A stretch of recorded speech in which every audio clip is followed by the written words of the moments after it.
Introduction asterisk. Perusing a magazine while swaying to the rhythm of music, his gaze suddenly darkened. As he lifted his head, a chill of moisture enveloped him, revealing Wang Ruhua standing before him. What? We want. The proprietor, a somewhat frail Caucasian, swallowed hard, instinctively reaching for the drawer to retrieve some cash. Wang Ruhua scanned the counter, hastily jotting down the address pronunciation he had heard Harold mention in the car, inscribing the word Chicago for the man to see. Due to inaccuracies in pronunciation or a lack of familiarity with the place name, the shopkeeper pondered over the misspelled word for quite some time. Chapter 1. The Genesis of Destiny. Another failure. This game, Valyrian Dragon Clan, is exceedingly difficult to conquer. I keep failing due to my own reckless actions. Ying's eyes were bloodshot as he fixated on his phone screen, where a glaring red box abruptly appeared. Game over. He was currently immersed in a multiplayer dungeon game titled Destiny, Divine Clan. As the name suggests, Destiny, Divine Clan requires players to nurture and perpetuate their lineage, with the ultimate goal of surviving for a millennium within the game world to achieve victory. The game narrative whimsically claims that upon completion, players ascend to divinity, a notion regarded merely as a jest by the creators. Although the game permits multiplayer interaction, Ing had consistently approached it as a solo venture, driven solely by his desire to conquer it. Being a devoted fan of the series Game of Thrones, and sharing a name with a historical figure from that universe, he had consistently opted to play as the Valyrian Dragon Clan from A Song of Ice and Fire. This Valyrian clan was notorious among Divine Clan players as the most challenging to master, primarily due to the Valyrian Dragon King's unique trait, True Dragon Bloodline. True Dragon Bloodline. Charisma 2, Fire Resistance increased to 80, Mental Resistance 50. Possesses a 50 chance to tame a dragon and become a dragon rider. The Valyrian Dragon Clan commanded fearsome dragons, rendering them near overlords in the world of ice and fire. Yet, their strength was also their Achilles heel. The core issue lay in their mental resilience. Simply put, Valyrian Dragon Kings were prone to extremes, exhibiting radical ideologies reminiscent of the Uchiha clan from an anime Ing had once watched, all of whose members potentially suffered from dissociative identity disorder. It is said that upon the birth of every Valyrian Dragon King, the gods cast a coin, determining whether they would embody greatness or madness. During these past few days, Ing had witnessed an array of bizarre characters emerging within his clan, from brutes, weaklings, and bookworms, to zealots, drunks, lunatics, and scoundrels. Simultaneously, a handful of wise sages, knights, and great politicians occasionally appeared. Some clan members embodied a combination of these virtues, while others were a confluence of deplorable traits. When an entire generation of the clan possessed only negative qualities, the family faced the imminent threat of extinction. Ing had restarted the game hundreds of times, each attempt failing to last beyond a century. I refuse to succumb to this fate. I shall try once more. This time I must succeed. With determination, Ing gritted his teeth and clicked on Forge the Destiny Clan. Esteemed high-dimensional player, welcome to the Divine Clan Multiverse. Please select the planet of your clan's origin. Asterisk asterisk. Ing deftly navigated the search bar for A Song of Ice and Fire and confirmed his choice. You will be born at a certain point in time on this planet, establishing a clan or becoming part of an existing one, thereby determining the clan's trajectory. From the second generation onward, you will transform into the clan's guardian, witnessing their proliferation and heritage, influencing them through dreams, albeit with certain limitations. Asterisk asterisk. The game visuals zoomed in rapidly from a cosmic perspective, ultimately focusing on a vibrant blue planet. On this planet, silhouettes of various species emerged, and with a cursory glance, Ing noted thousands of distinct racial groups. Your clan? First Men, Undulls, Roiner, Ironborn, Valyrians, Free Folk. Valyrians, Ing swiftly selected. The clan you chose resides on the Valyrian peninsula of Essos, renowned for their silver gold hair and purple eyes, traits unmatched by any other ethnic group in the world. Based on your chosen lineage, you possess the opportunity to roll for the True Dragon Bloodline level. A six-sided die appeared on the game interface, each face inscribed with the concentration levels of the True Dragon Bloodline. None, Mixed Blood, Dragon Blood, Dragonkind, Dragon, Dragon King. Ing clicked on the die. It rolled and spun, ultimately landing on the Dragon section. True Dragon Bloodline, Dragon. All Dragon Blood effects increased by 50. Not bad. Although it doesn't grant the 100 boost of a Dragon King, taming a dragon should be manageable. No need to restart. I'll stick with this character. Ing nodded slightly. The noblest of Valyrians possess an otherworldly beauty, often described as inhuman, and you are one of them. Your true dragon bloodline level far exceeds that of Valyrian commoners. Please select one of the 40 Dragon King families as your bloodline source ***. House Valyrian, House Targaryen, House Valyrian, House Illyrio, House Aurelius, House Volantis. I choose House Targaryen, Egon declared, feeling a connection to the Targaryens due to the similarity of his name. He had no choice but to select them. Amidst blood and fire, the lineage thrives through winter and spring. Congratulations on joining House Targaryen. Talent card draw. Please select one talent from the following options as your innate ability. E rank Safe Landing. You will be born safely. E rank Good Swimmer. You will not drown. D rank Biochemical Human. Strong immunity. S rank Extraterrestrial Chip. I owe my success to myself. E rank Low Pressure. Your family will not suffer from heart disease. C rank Fertility. You or your partner are likely to conceive twins or even triplets. D rank Captivating Beauty. You possess stunning beauty, often deemed unnatural. Ying's gaze was instantly drawn to an S-rank talent. He was astonished that this round had bestowed upon him such a fortuitous start, landing a super talent. He hurriedly opened the details for Extraterrestrial Chip. Chip functions. 1. You can view the attributes of characters or items. 2. You can expend energy, destiny, to derive skills and knowledge. 2 immensely powerful abilities capable of altering fate. Inspecting character attributes would allow him to appoint the most capable clan members as leaders during generational transitions. Not to mention the derivation function, which was essentially the most potent tool for climbing the technological tree. I choose the Extraterrestrial Chip. You have been fortunate enough to be selected by a certain advanced civilization's foundational essence before your descent, acquiring a quantum chip capable of modifying the fundamental codes of the material world. Buzz. Upon selecting his talent, Egon's phone emitted a peculiar sound and began to heat up. The game interface was suddenly engulfed in a cascade of garbled blue code, resembling a waterfall cascading down from the top of the screen. Warning. Warning. The game program has been breached by unknown code. The hyperdimensional firewall has failed to intercept. The space-time gateway has been compromised. Program encryption defenses have been breached. Initiating Destiny Timeline Correction Program 10.3.2.1. Program restored successfully. Functionality returned to normal. Loading backup data. Egon furrowed his brow, pondering whether the game had indeed been hacked. Should he continue playing? Was there a risk of his banking password being stolen? As he hesitated, the game interface returned to normal, presenting him with a selection window. What is your profession? The innocent. Mom. Disabled veteran. Street wanderer. Slave. Poacher. Merchant. Egon exclaimed softly. Why were all the options this time so dismal? He had restarted the game hundreds of times and had never encountered such a poor starting scenario.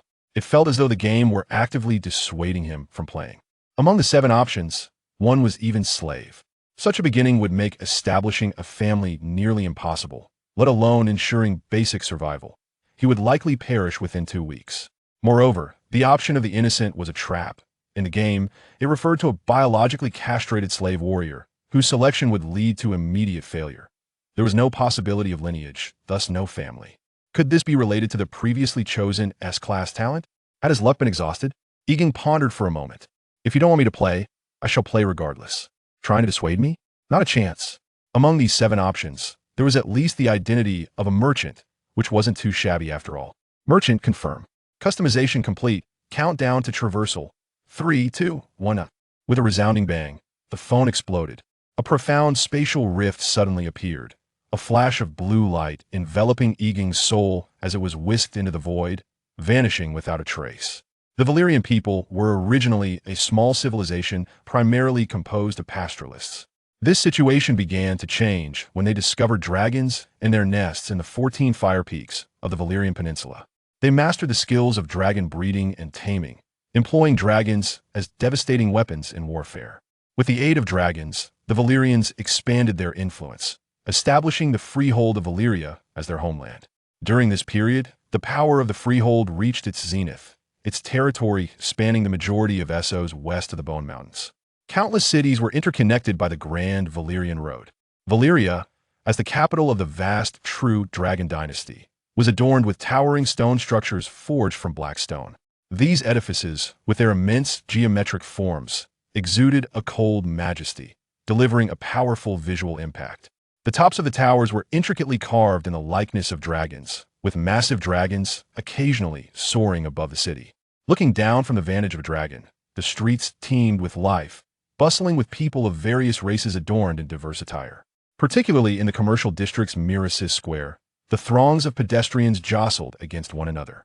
When the shadow of a dragon loomed over the square, it did not incite panic. It seemed the populace had long since grown accustomed to the presence of these colossal creatures. Adjacent to the square stood a three-story tower with a spire, the headquarters of the dragon's treasure trading company. This medium-sized enterprise engaged in the slave trade, ferrying slaves and goods between Essos and the Freehold, operating a fleet of over a dozen large merchant ships. The company was owned by a bastard son of a Valyrian Dragonlord, thus maintaining a certain relationship with the power elite of the Freehold. Not long ago, one of the company's cargo ships was attacked by a sea monster and capsized, with no survivors. The financial chain of the dragon's treasure had snapped, marking a critical juncture for the company's survival. Inside the stone tower's conference room, a large oak table occupied the center, flanked by 4 senior stewards on either side. At the head of the table sat a silver-haired man, the owner of the company, Egon. He rested his hands on the table, palms together, forehead touching his hands, appearing as though in a light slumber. Today, the stewards had gathered for 2 purposes: to discuss the next batch of goods destined for Essos and to devise a solution for replenishing the company's working capital. Sunlight filtered through the cracks in the window, casting a pristine beam upon the silver-haired man. Under this illumination, his hair glimmered softly, akin to strands of silver metal. Egon gradually lifted his head, his amethyst-like eyes slowly opening. Strands of bangs fell over his forehead, and his facial contours were sharply defined, resembling a meticulously sculpted deity. His jawline was strong and resolute, and his skin was as fair as snow. Egon suppressed the excitement within. His earlier pretense of slumber had merely been an act of absorbing the memories embedded within the game. In a mere few seconds, he had assimilated the knowledge of this world, a miraculous feat. He had not anticipated that playing a game would lead to an actual transmigration, and the system panel before him confirmed that he had indeed crossed over into the Destiny Divine Clan game. In this new existence, he was the illegitimate son of the Targaryen patriarch, Aenar, and the eldest son of the family. However, due to the birth of Aenar's legitimate son, Gaemon, and his father's concerns over inheritance, coupled with Gaemon's mother's disdain for Egon, he had been sent early on to live with a wealthy merchant as an adopted son. Now, following the recent death of his adoptive father, Egon had just inherited the dragon's treasure trading company. After clarifying the background relationships in his memory, Egon opened his game attributes. Name, Egon. Country, Valyrian Freehold. Family, illegitimate son of Targaryen. Politics, 80. Strategy, 80. Military tactics, 80. Mental strength, 80. Vitality, 80. Talent, S-Class Outworld Chip, True Dragon Bloodline. Skills, proficient in Valyrian, basic commerce, basic chemistry, basic politics, fluent in Mandarin, Marxism. Destiny points, 0. Items, none. Destiny points can be used for lottery draws. Every 100 Destiny points allows for 1 draw, with a guaranteed green quality item in a 10 consecutive draws. He also recalled that the game's ultimate Easter egg was the possibility of ascension to godhood upon completion. Thus, within this world, it might not be a mere jest. This speculation compelled Egon to take his transmigration seriously. Standing upright, he retrieved from his pocket a Valyrian steel ring, intricately designed in the shape of a dragon, and slid it onto his thumb. The 4 stewards gazed solemnly at the youth. It was time to commence the meeting. These stewards, all nearing 40, were in their middle age, yet they exhibited no impatience toward the long silent Egon, for the Valyrian Freehold operated under a tri-tiered slavery system. The first tier was citizen, who possessed the rights to vote and be elected, as well as the right to engage in commerce, among other privileges. The binary status is classified as commoner, devoid of both the right to vote and the right to be elected, yet possessing personal freedom. The tertiary status is identified as slave, lacking any personal freedom. Among the 4 chief stewards, all are binary commoners. Only the merchant guild master, Egon, is a primary citizen. The Dragon's Treasure Guild can only continue its operations in the Freehold fortress under Egon's stewardship. Egon lowered his head, gazing at the oak table that symbolized the power of the guild. His eyes followed the slow movement of his left hand, and upon resting it on the table's surface, he felt the distinct texture of the wood, smooth and delicate. This palpable sensation undoubtedly validated the reality of his transference. He then turned his head, allowing his right hand to join the left, adopting a pose that exuded a formidable presence, reminiscent of the original owner from his memories. With a serious demeanor, Egon lifted his head, his violet eyes shimmering with burgeoning ambition from the shadows. Suddenly, he struck the oak table twice with his right knuckles. Thud! Thud! Chapter 2. Unable to engage in commerce, I must become a dragon knight. The two resonant knocks acted as a switch, akin to the sound of a taut bowstring, delivering an undeniable command. The four chief stewards did not hesitate for a moment, bending at the waist in respectful homage to Egon. "My lord," they intoned. "Master," came the response, repeated thrice. What followed was the guild's established loyalty ceremony. The four stewards, often separated across the world, were responsible for various affairs of the guild, and their opportunities to convene throughout the year were exceedingly rare. This marked Egon's inaugural meeting since inheriting the guild, during which the four stewards would pledge their loyalty to him, the new master of the guild. The stewards approached Egon, who slightly turned to raise his right hand adorned with a Valyrian steel ring. The steward from the foreign lands reverently kissed the ring. In a hushed voice, he swore, "Your loyal servant and retainer, Bruce, stands ready to serve you." "May Mirraxis witness our pact," Egon's somewhat stiff voice replied. Mirraxis is the deity of commerce revered by the Valyrians. The remaining stewards sequentially approached, completing their oaths of allegiance to Egon. A notification appeared in the lower left corner of his vision. "Congratulations on inheriting a minor faction and receiving novice benefits. You may draw a reward at no cost." "Would you like to draw now?" "Yes," Egon replied, manipulating the panel with his thoughts. "You have obtained a blue quality item, Blood Orchid X10. The game system will calculate rewards in phases. Engage with and influence significant historical events to earn destiny points and rare items. Item quality ranges from low to high: white, green, blue, purple, and gold. Players are encouraged to find a wife and bear offspring to initiate the main storyline quest." As an experienced player, Egon was well versed in these mechanics. In this game, only through the acquisition of such items could one hope to succeed. After all, it was implausible for a family to endure a millennium purely based on reality circumstances. The matter of procreation was urgent. Having traversed into this game world, should he perish, he might truly cease to exist. However, should he bequeath descendants, they could become the family's guardians, coexisting with their lineage. At that moment, Egon was engaged in deliberations with the stewards regarding the guild's future. After a brief manipulation of the game panel, he closed it. "My lord?" Bruce observed Egon's momentary distraction and raised his gaze for clarification. He was the steward responsible for the financial ledger, wielding considerable authority within the guild. Egon nodded slightly, gesturing for them to take their seats. "Let's discuss the current state of the guild." Bruce and the other three stewards rose, adjusting their lengthy robes as they seated themselves at the square table. Apart from Bruce, who bore the features of a foreigner, the other three stewards included the sales steward, Tabor, overseeing transactions in the Free City; Ramon, responsible for procuring slaves from the Essos continent; and Morris, stationed at the Freehold fortress to collect cod, whale oil, weapons, and other goods. "My lord, following the unfortunate sinking of the spice-laden cargo ship, the guild has come to a standstill. We are on the brink of bankruptcy." Bruce spoke first. "We lack the funds to procure goods. All 10 of our vessels are currently idle in the harbor," lamented Morris, responsible for acquisitions. Egon rubbed his forehead, casting a glance over the assembly before focusing on Tabor and Ramon. "What about you? Speak freely of any issues you face." Tabor shook his head. "Without goods arriving in the Free City, I am rendered powerless. The mishap with the spice ship has caused us to default on our deliveries to the merchants of Pantos. If the next shipment fails to arrive, we may lose the Pantos trade route." Ramon sighed, adding, "Like Tabor, I lack funds to acquire slaves. My return from Irene was primarily due to financial constraints." Egon inquired of Bruce, "How much capital do we have remaining?" 320 gold coins. This sum is insufficient to fill a single cargo hold," Bruce replied succinctly. Tabor proposed, "Shall we consider taking a loan from the Dragon King's treasury as capital?" The Dragon King's treasury was a bank established by the Dragon King family of the Freehold, engaged in financial management and lending. Loans from the Dragon King's treasury are steeped in usury. A single trading venture could ensnare us in debt, Morris countered. A silence enveloped the meeting.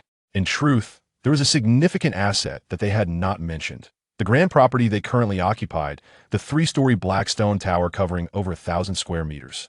This tower, situated in the bustling Mirraxis Square, was the ancestral home of Egon's wealthy adoptive father, and its value had multiplied several hundred times since the Freehold's ascendance as a global power.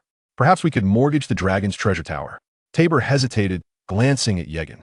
No, Bruce interjected sternly, slamming his hand on the table before Tabor could finish. This is the master's inheritance. It cannot be used for common purposes, Morris echoed. Egon maintained a calm demeanor, interlacing his fingers and resting his elbows on the armrests, appearing contemplative. These four stewards seem outwardly loyal, with some playing the roles of allies while others oppose. Tabor and Ramon advocate for loans and mortgages, while Morris and Bruce resist, yet offer no solutions of their own. It feels as though they are setting a trap, compelling me to plunge into a pitfall, Egon mused internally. Egon resolved to shift the topic. Let us refrain from making hasty decisions. I will personally assess the guild's assets before determining our course of action. Tabor hesitated, but a sidelong glance from Egon silenced him. First, let us discuss the latest news from Valyria. What significant events have transpired? I will devise a solution for our financial challenges. Do not forget that I hail from a true dragon lineage, Egon reassured the gathering. Morris, the procurement steward, spoke up. It is rumored that a dragon dreamer has emerged from House Targaryen, foretelling a momentous event, though the specifics are being kept under wraps by the Dragonlords. Morris, responsible for procuring goods in Valyria, is well informed about the latest news. Egon, having gleaned information from his memories, discovered his identity as a Targaryen bastard, a fact unbeknownst to the four guild leaders. He was certainly aware of the infamous Valyrian doomsday catastrophe, a cataclysm of unknown origins that submerged a significant portion of the Valyrian peninsula, leading to the abrupt collapse of the Valyrian Freehold, which had thrived for 5 millennia. Initially, it was the prophecy of the Targaryen dreamers that foretold this disaster, prompting the Targaryen family to relocate en masse, accompanied by 2 vassal families, to Dragonstone. The fact that Morris had learned the news before him, a Targaryen bastard, indicated that he had become estranged from the Targaryen lineage. This information is crucial. Please continue. Egon nodded slightly in acknowledgement. In addition to this remarkable event, there is to be a dragon riding tournament in 1 month at the Freehold. Many individuals of true Dragonblood are already returning to Valyria, and it is rumored that the recommendations for dragon taming on the black market have skyrocketed to exorbitant prices. Egon pondered for a moment, recalling the dragon riding traditions of Valyria. The contemporary Valyrian Freehold, having evolved over millennia, has established a method for the taming of dragons that is tightly regulated. The Dragon Taming Act of the Freehold stipulates that only those endorsed by true dragons may engage in the taming of dragons, and the recommendations from true dragon families are limited in number.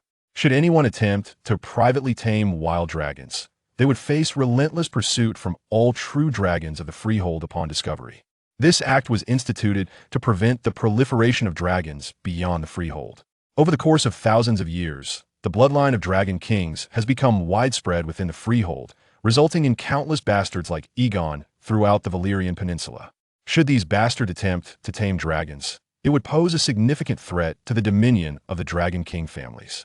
This law functions much like a non-proliferation treaty from Egon's past life, ensuring the supremacy of the Freehold and maintaining stability for millennia.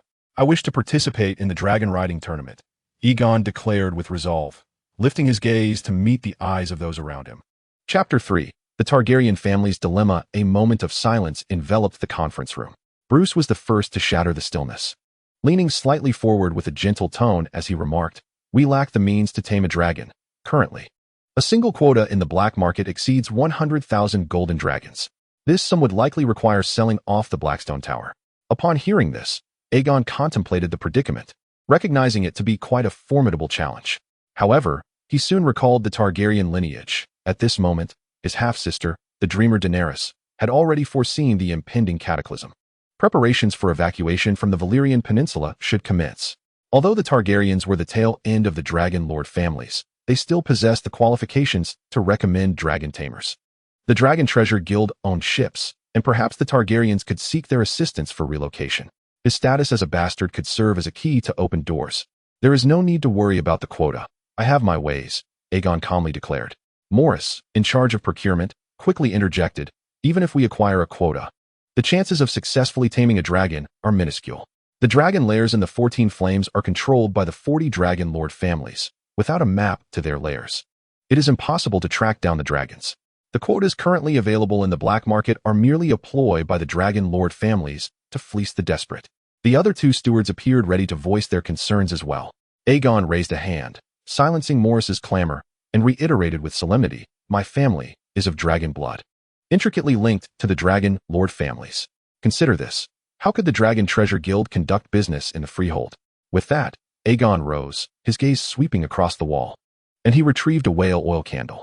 Recalling Ramon's frequent smoking habits, Egon approached him, gesturing for him to light the wick.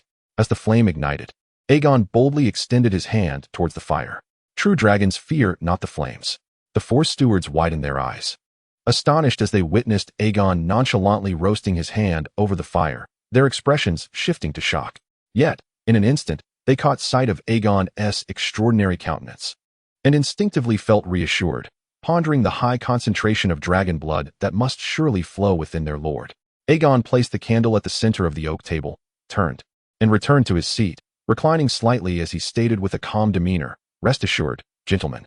Once I successfully tame a dragon and become a registered true dragon in the Freehold, I shall elevate you to the status of my vassals, and you shall be granted the rank of first-class citizens." The term true dragon specifically referred to dragon knights, a status even more exceptional than that of first-class citizens in the Freehold, endowed with greater privileges. The four stewards exchanged glances, their eyes communicating a multitude of thoughts. Should the guild possess a dragon knight, it would significantly enhance their influence in the Freehold. Furthermore, true dragons enjoyed tax exemptions and numerous privileges within its colonies. Not to mention, Egon had pledged to elevate them to first-class citizens. Ramon was the first to voice his support, sitting up straight.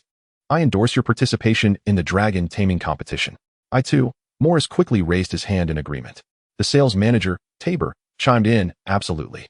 Bruce hesitated for a moment, his eyes flickering, but ultimately nodded in agreement. Egon rose, gently clapped his hands, a faint smile gracing his face, and said, "Excellent. Now, Maurice, I have a task for you." Upon hearing this, Maurice immediately directed his gaze towards Egon, ready to serve. Egon issued his directive. "Pay attention to acquiring information regarding the dragon's den within the 14 flame caves. I seek a suitable dragon. In our Freehold, dragons are categorized into 3 tiers: beast dragons, true dragons, and dragon kings. I require at least 1 true dragon." Maurice respectfully replied, "Understood." Egon then turned his attention to Ramon. With a smile on his face, Ramon responded, "At your service." Egon nodded slightly and said earnestly, "I need a woman of virtue, preferably of true dragon blood. Please keep an eye out for me in the slave market." Ramon gently reminded, "My lord, it is illegal to trade in dragon blood slaves within the Freehold." Egon nodded lightly. "Just help me search for one. We can discuss it further once found." Ramon inquired, "How soon do you require this?" "As soon as possible," Egon replied. Ramon nodded in understanding. The 4 stewards showed no surprise at Egon's request. For the Valyrian Freehold was a slave state where it was not uncommon for wealthy nobles to maintain several lovers. "If there is nothing further, we shall adjourn." Egon gestured dismissively. The 4 stewards rose in unison, bowing respectfully to Egon, then filed out of the meeting room. With only Egon remaining, he exhaled heavily. Managing this group had indeed left him feeling somewhat fatigued. Egon rhythmically tapped his fingers on the table, contemplating. The matriarch of House Targaryen, the mother of the legitimate heir, Gaemon, harbors considerable prejudice against me. Given the current situation, it is imperative to find a way to ease relations with the head of House Targaryen, Aenar. His gaze flickered slightly, as if a plan was forming. Egon withdrew a quill from the leather case at his waist and took a sheet of parchment from the table, laying it flat before him. He dipped the quill into the inkwell and began to write laboriously upon the parchment, lines of High Valyrian script emerging awkwardly. After a moment, he completed a letter that began with polite pleasantries, followed by an announcement of his intent to visit on the morrow. Setting down the quill, Egon gently blew on the ink to dry it, then carefully folded the letter. He raised his head and called out for a servant. Shortly, a servant clad in simple attire hurried in, respectfully standing at the doorway. Egon beckoned him forward, and the servant approached swiftly. Egon handed the letter to the servant, instructing solemnly, "Deliver this letter immediately to House Targaryen, ensuring it is personally handed to their steward." The servant accepted the letter with both hands, bowed, affirmed with a yes, "My lord," and then turned to leave the meeting room in haste. Once all matters were settled, Egon recalled the novice reward item he had drawn, which he had yet to examine in detail. With a fleeting thought, he opened the reward item, Blood Orchid. Item, Blood Orchid Flower 10. Type, consumable. Quality, blue. Rating, 35. Function, effective on organic beings, stimulates genetic aberration and mutation, breaks the genetic code limit. Note, please be quiet and refrain from disturbing the little cells. As Egon read this description, a wave of familiarity washed over him, as though this item had emerged from a film he had watched long ago. Gradually, he spread his palm, and in an instant, a bouquet of 10 crimson orchids materialized in his hand. The items drawn in the game could be conveniently stored in the game's inventory space. Egon flipped his hand and stored the blood orchid, recognizing that it was not yet the time to use these flowers. Especially given the mention of stimulating genes in the description, who knows what side effects might arise. He slowly rose and approached the windowsill, gazing down to appreciate the bustling scene below. The entire square lay before him in its vibrant splendor. Outside the window, the square was teeming with life, a cacophony of activity. The majestic Sphinx stood like an ancient guardian at the center of the square, its massive form sculpted from a single colossal stone. The lion's muscular body exuding an aura of boundless strength, embodying an indomitable presence reminiscent of Soviet futurism. He silently admired the view, conceding that the location of the tower inherited from his wealthy adoptive father was indeed exceptional, offering an astonishing vista. Behind the black stone tower, there loomed a small, dormant volcano, several dozen meters high, a wasteland that also belonged to the Egon family. However, the mountain was unsuitable for agriculture. The sweltering heat pervaded the air, creating an atmosphere reminiscent of a vast steamer. Egon could not help but ponder the possibilities. If Valyria were spared from cataclysm, it might be feasible to artificially divert water to develop a geothermal hot spring here, crafting the premier leisure destination in Valyria. Just then, a tremendous roar echoed from afar, shattering Egon's reverie. He looked up to see an enormous 100-meter-long dragon soaring overhead like a fighter jet blocking out the sun. This dragon was cloaked in scales that burned like flames, as if forged from the hottest magma. Its grotesquely large lizard-like head was adorned with sharp, horn-like protrusions, resembling a series of crimson crowns. Within its gaping maw, jagged teeth glimmered like a row of gleaming daggers. Its vast wings, resembling a giant red sail, were supported by sturdy bones, stretching the delicate membrane. With each powerful flap, a tempest was unleashed, sending clouds of dust swirling across the square. Egon instinctively raised his hand to shield his eyes from the sun, his gaze fixed unwaveringly on the knight astride the dragon, filled with envy. He clenched his fists tightly, silently vowing to himself, "I too shall possess a dragon of such formidable power." The ancestral lands of House Targaryen lie on the outskirts of Valyria, nestled amidst vast, rolling hills. The current generation of the Targaryen dynasty is sparse in numbers. The present head of the family, Aenar Targaryen, has exerted considerable effort to propagate his lineage. He has not only taken multiple wives, but has also kept many lovers. Yet, after decades, Aenar has only 3 offspring to show for his endeavors. His illegitimate son, Egon, is astute beyond his years but was, due to issues concerning inheritance, sent to be raised by a wealthy merchant at a young age. His legitimate son, Gaemon, is cheerful and boisterous, embodying the traits expected of the family's firstborn. The legitimate daughter, Daenerys, is wise yet reserved, having displayed extraordinary abilities from a tender age. She is a natural dragon dreamer. Dragon dreamers are exceptionally rare in the Freehold, referring specifically to those of true Dragonblood who possess the ability to foresee the future through prophetic dreams. Recently, Daenerys had a premonitory dream that left Aenar deeply troubled. In this foresight, she witnessed the Valyrian peninsula engulfed in catastrophe. She described the dream to her father. The sky was stained a deep crimson. Searing flames surged like tumultuous waves, and the entire peninsula was blasted into the air amidst deafening roars. Thick smoke billowed, obscuring the sun, and the once glorious city of the Freehold was reduced to ashes and obliterated within a single day. When Aenar, burdened with dread, reported his daughter's prophetic vision to the Dragon Council, it initially caused a significant stir. Aenar was summoned to the Grand Hall of the Council to face inquiries from the 14 Dragonlords. However, as the council convened, the lords regarded the head of House Targaryen with skepticism, shaking their heads in disdain. To them, such a horrifying premonition seemed utterly preposterous. How could the prosperous Freehold, a nation of immense power, be reduced to ruins in a single day? It is worth noting that the Valyrian Peninsula is vast, covering nearly half of the continent of Essos. Even during the Age of Heroes, those with extraordinary powers would find it challenging to bring such destruction upon it. Within the Freehold, Although dragon dreamers are few, the substantial base of true Dragonblood means that nearly a handful possess prophetic abilities. Aenar, you claim your daughter's dream is genuine, yet why have not the other dragon dreamers experienced similar visions? The grand hall echoed with a chorus of doubts, cascading upon Aenar like an overwhelming tide. Standing alone in the center of the chamber, under the scrutiny of many gazes, he felt as though he were a prey being roasted over an open flame. You seek to exploit your daughter's prophetic dream to elevate the stature of House Targaryen. Foolishly aspiring to gain entry into the Dragon Council, it is nothing short of a fanciful delusion. Though his heart brimmed with indignation, Aenar found himself powerless to refute their accusations. His lips trembled slightly, and beads of sweat dotted his forehead, presenting a visage akin to that of a child who has erred. Though the Targaryen family's overall strength is not formidable within the true dragon lineage, he himself possesses the potential of a dragon king embodied in his dragon, Vhagar. Consequently, the Targaryen family now stands as the most promising candidate for joining the Dragon King Council within the Freehold. Yet this latent power has simultaneously become a source of suspicion against him. Thus, under the pressure of 14 Dragonlords, the prophetic dream of Aenar's daughter was dismissed as false by the Dragon King Council. The council swiftly acted to suppress the information, issuing stern warnings to Aenar, forbidding the dissemination of such purported apocalyptic fabrications, lest he face grave consequences. With a heavy heart akin to a leaden weight, Aenar descended from the 14 flame atop Vhagar, his mood as somber as the clouds above.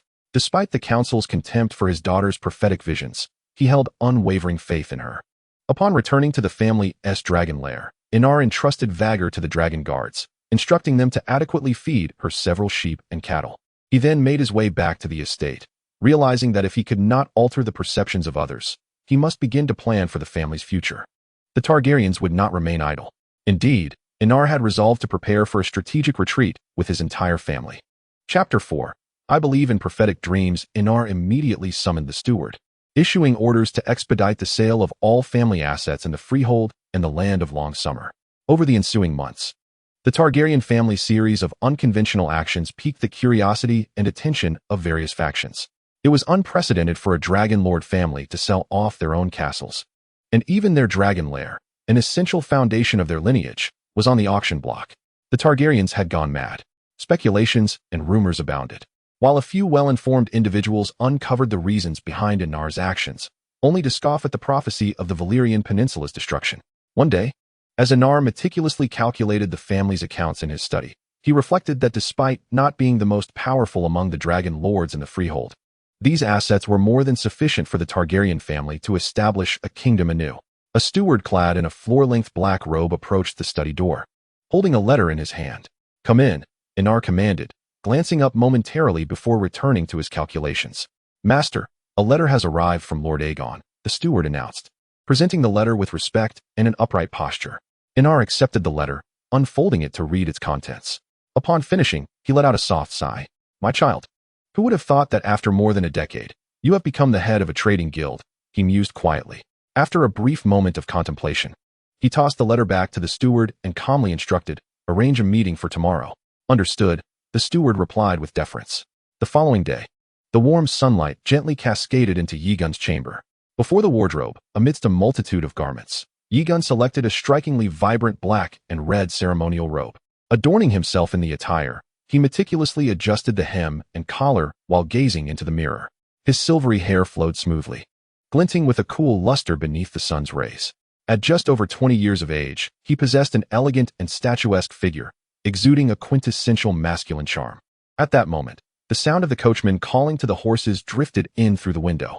Egon inhaled deeply and strode purposefully out of the room.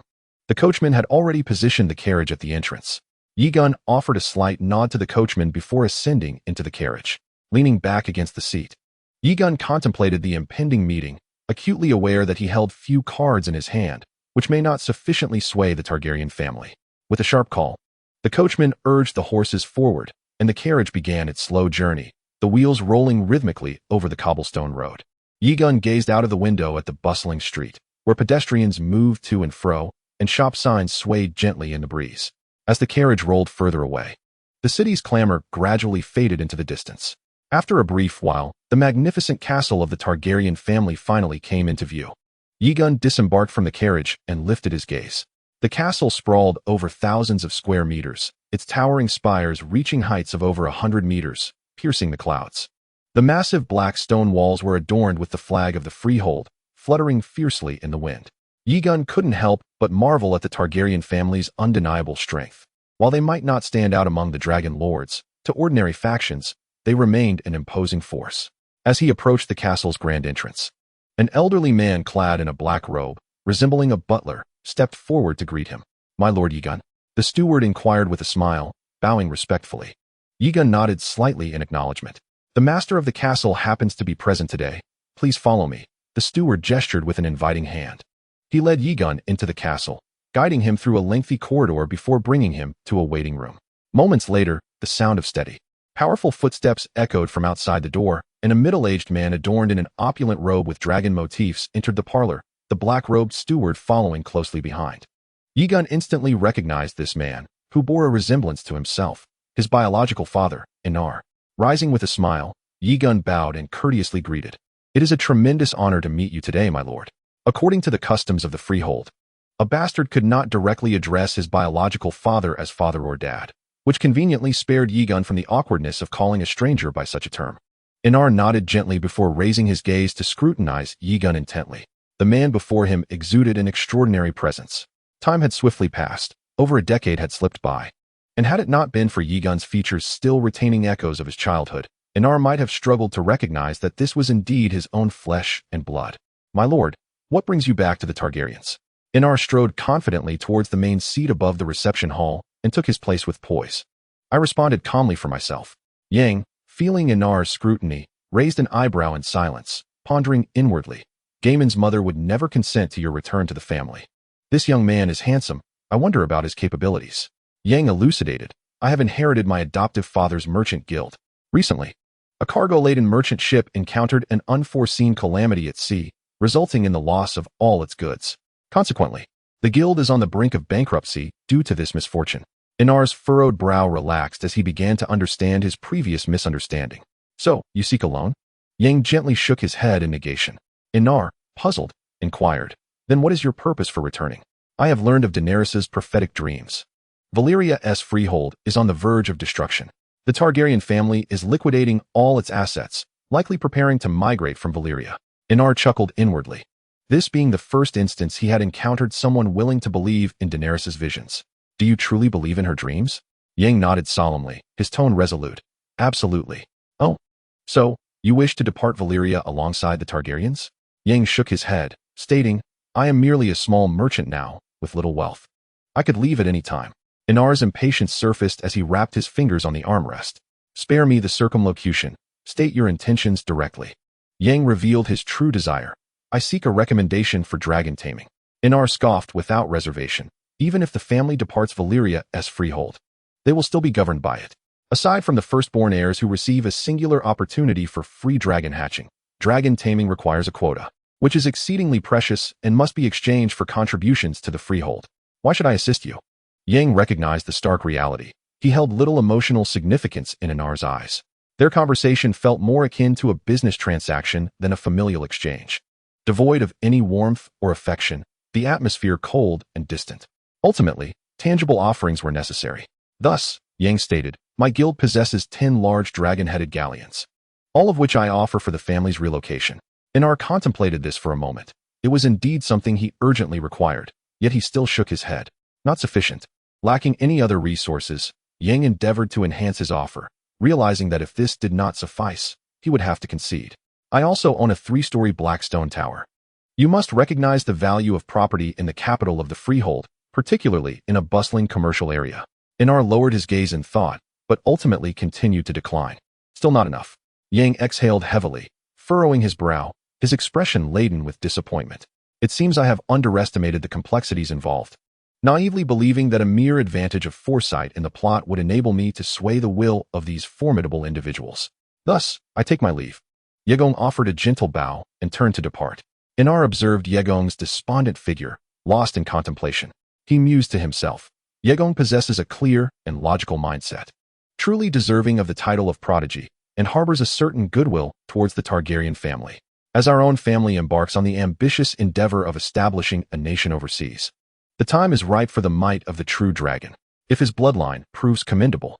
With this thought, Aenar called out to Aegon's retreating silhouette with a calm demeanor. Should you consent to serve as a vassal to Aemon, I shall grant you a recommendation. The words of this Lord of the Dragon clan bore an undertone of invitation. Aegon halted momentarily.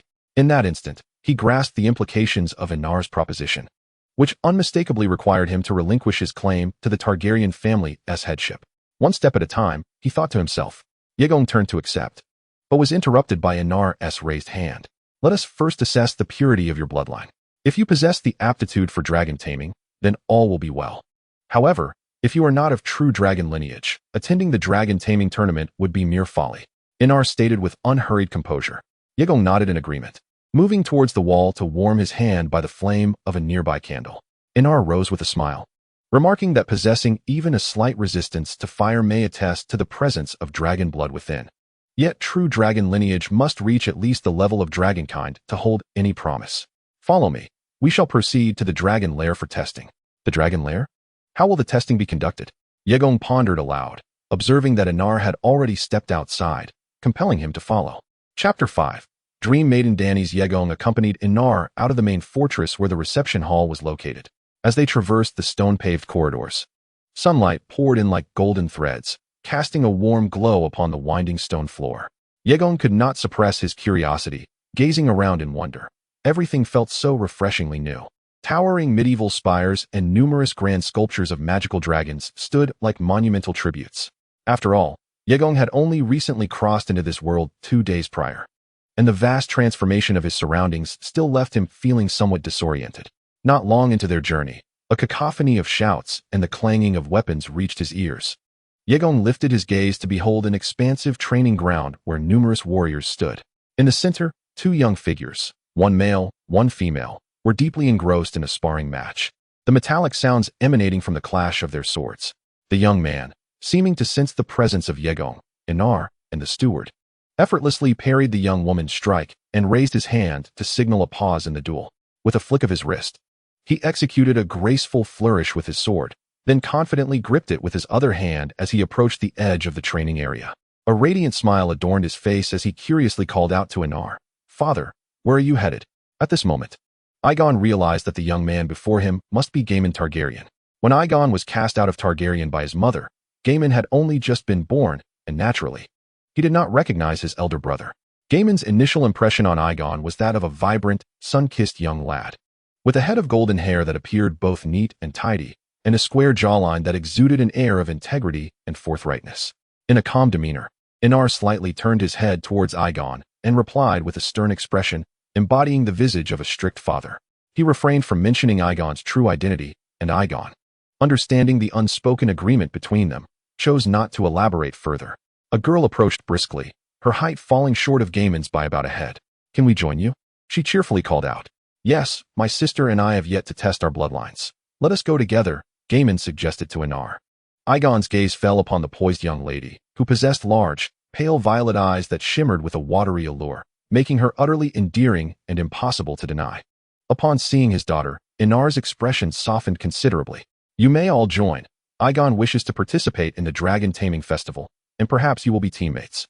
It would be wise to familiarize yourselves beforehand." "Yay!" Danis exclaimed, gleefully pumping her little fist. Seizing the moment, Aenar quietly confided to Egon, "In our royal dragon family, legitimate heirs have the opportunity to apply for a dragon egg to be placed in their cradle during infancy at the Dragon King's Council. However, both of these siblings failed to hatch their dragon egg, and this dragon taming festival represents their final chance." Egon listened attentively and nodded gently. The siblings, clad in their training leather armor, approached with sprightly strides. Egon inclined his body slightly and courteously introduced himself. "I am Egon. A pleasure to meet you both." Unreservedly, Aemon stepped forward with a hearty stride, extended his hand in a friendly gesture, and cheerfully declared, "I am Aemon. Should any trouble arise in the Targaryen hills of Valyrian, mention my name, and I shall ensure your safety." "Haha. Then I shall be relying on you," Egon replied with a warm smile, inwardly acknowledging Aemon's forthright nature. The moment Egon grasped Aemon's broad hand, he activated his innate ability to analyze, conducting a thorough assessment of Aemon. Aemon Targaryen, attribute values, politics, 56, strategy, 46. Military tactics, 75. Mental fortitude, 43. Vitality, 96. Talent, great strength, valor, close kin, true dragon bloodline dragon species. Skills. Egon quickly scanned the attribute panel before closing it. He could not help but be astonished by Gaiman's impressive attributes. He was indeed a warrior with a significant specialization, boasting a staggering vitality of 96. In the context of the Three Kingdoms period, one could easily rival Elbu in terms of strength. Beside him, Danis appeared somewhat bashful, tightly clutching her brother's arm as she softly introduced herself. "I am Danis." Egon responded with a smile, remarking, "Miss Danis is truly lovely." Upon receiving the compliment, Danis's cheeks flushed slightly, prompting her to retreat a little behind Gaiman. She had always been this way, rather reserved towards strangers, but she warmed up once familiarity set in. Gaiman, with a doting demeanor, gently pulled Danis from behind him. Egon nodded with a smile, but noticing Danis's reluctance to shake hands, his curiosity regarding her dreamlike qualities was momentarily quelled. Observing their introduction, Aenar interjected, "Well, since you are now acquainted, let us not linger any longer." At Aenar's urging, the group followed him towards the dragon cave. Along the way, Gaiman proved to be quite talkative. Through their conversation, Egon learned that he and Danis were of similar age. He was 3 years older than Gaiman, while Danis was only a year younger, having just turned 16 this year. Gaiman, with his cheerful disposition, spoke of his aspirations regarding the dragon and his eagerness to participate in the dragon taming festival next month. Egon listened attentively, occasionally interjecting with responses. Their exchange flowed harmoniously. Aenar strode ahead with a steady gait, the sounds of their conversation naturally reaching his ears. Hearing his children converse, he felt a sense of reassurance towards Egon. Initially, he had worried that Egon would harbor resentment towards his legitimate son, Gaiman, but given the current rapport between the two, Aenar felt a quiet relief. Danis seemed somewhat introverted in Egon's presence. Along the way, she simply clung obediently to Gaiman's arm, quietly listening to their dialogue and occasionally responding with a soft om-hom. They traversed a winding stone path, and as they continued, the surrounding scenery gradually grew desolate. Ahead, an immense canyon unfolded, meticulously carved with numerous caverns. Each cavern soared several dozen meters high, with expansive stone platforms reminiscent of helicopter landing pads from Egon's past life. The dragon wardens, tasked with caring for the colossal dragons, approached respectfully upon seeing their master, leading them into the dragon cave. The cave ceiling was adorned with countless flickering candles, while torches were affixed to the stone walls at intervals, collectively illuminating the cavern in a dim yet enchanting glow. The walls were etched with a myriad of hieroglyphic symbols, and despite Egon's modest understanding of High Valyrian, he found himself unable to decipher these intricate patterns. A faint scent of sulfur permeated the air. Once inside the dragon cave, even the loquacious Gaiman fell silent, recognizing the atmosphere's gravity. As Egon and his companions traversed a series of cave junctions, they caught fleeting glimpses of enormous, towering shadows, reaching heights of several dozen meters. It appeared that House Targaryen possessed more than one adult dragon, Egon mused internally. Under the guidance of the dragon guards, they continued their descent into the depths. This sensation of advancing through the cavern evoked in Egon the illusion of engaging in a dungeon adventure, as if their band of adventurers were daring to confront a malevolent dragon. Eventually, they arrived at a naturally formed immense cavern. The view suddenly opened up, revealing countless stalactites hanging from above. At the center of the cavern lay a colossal stone nest, where a nearly 100-meter-long black dragon lay in deep slumber. The arrival of Egon and his party seemed to rouse this magnificent beast, which slowly opened its enormous eyelids, its lizard-like membrane parting to reveal piercing dragon pupils that fixated intently on Aenar. "This is my dragon, Valyrian," Aenar said, lifting his head slightly, his gaze locking with the dragon's. His voice brimmed with pride as he continued. "It is one of the few dragons in Freehold that possesses the potential of a dragon lord." Egon's mouth fell slightly agape, his eyes unblinkingly locked onto Valyrian, the dragon once dubbed the Black Reaper in his previous life. "This is the dragon of my dreams," Egon fervently shouted within his mind. Within the vast dragon's lair of the natural cavern, Valyrian loomed like a black mountain. Its immense form occupied most of the nest's space, and its black scales shimmered in the dim light, resembling the hardest obsidian. The sharp dragon horns atop its head resembled two black swords, exuding a chilling aura. Egon felt saliva pooling in his mouth. Gaiman nudged him lightly with his shoulder, a teasing smile playing on his lips. Danis covered her mouth with her hand, stifling a giggle. Aenar turned to the three children, feeling satisfied by the envy glimmering in their eyes. The way to test your bloodline is to ascend the stone steps towards the Black Reaper, he instructed. If the concentration of your true dragon blood qualifies you for dragon taming, you will be able to approach within 10 paces of Valyrian.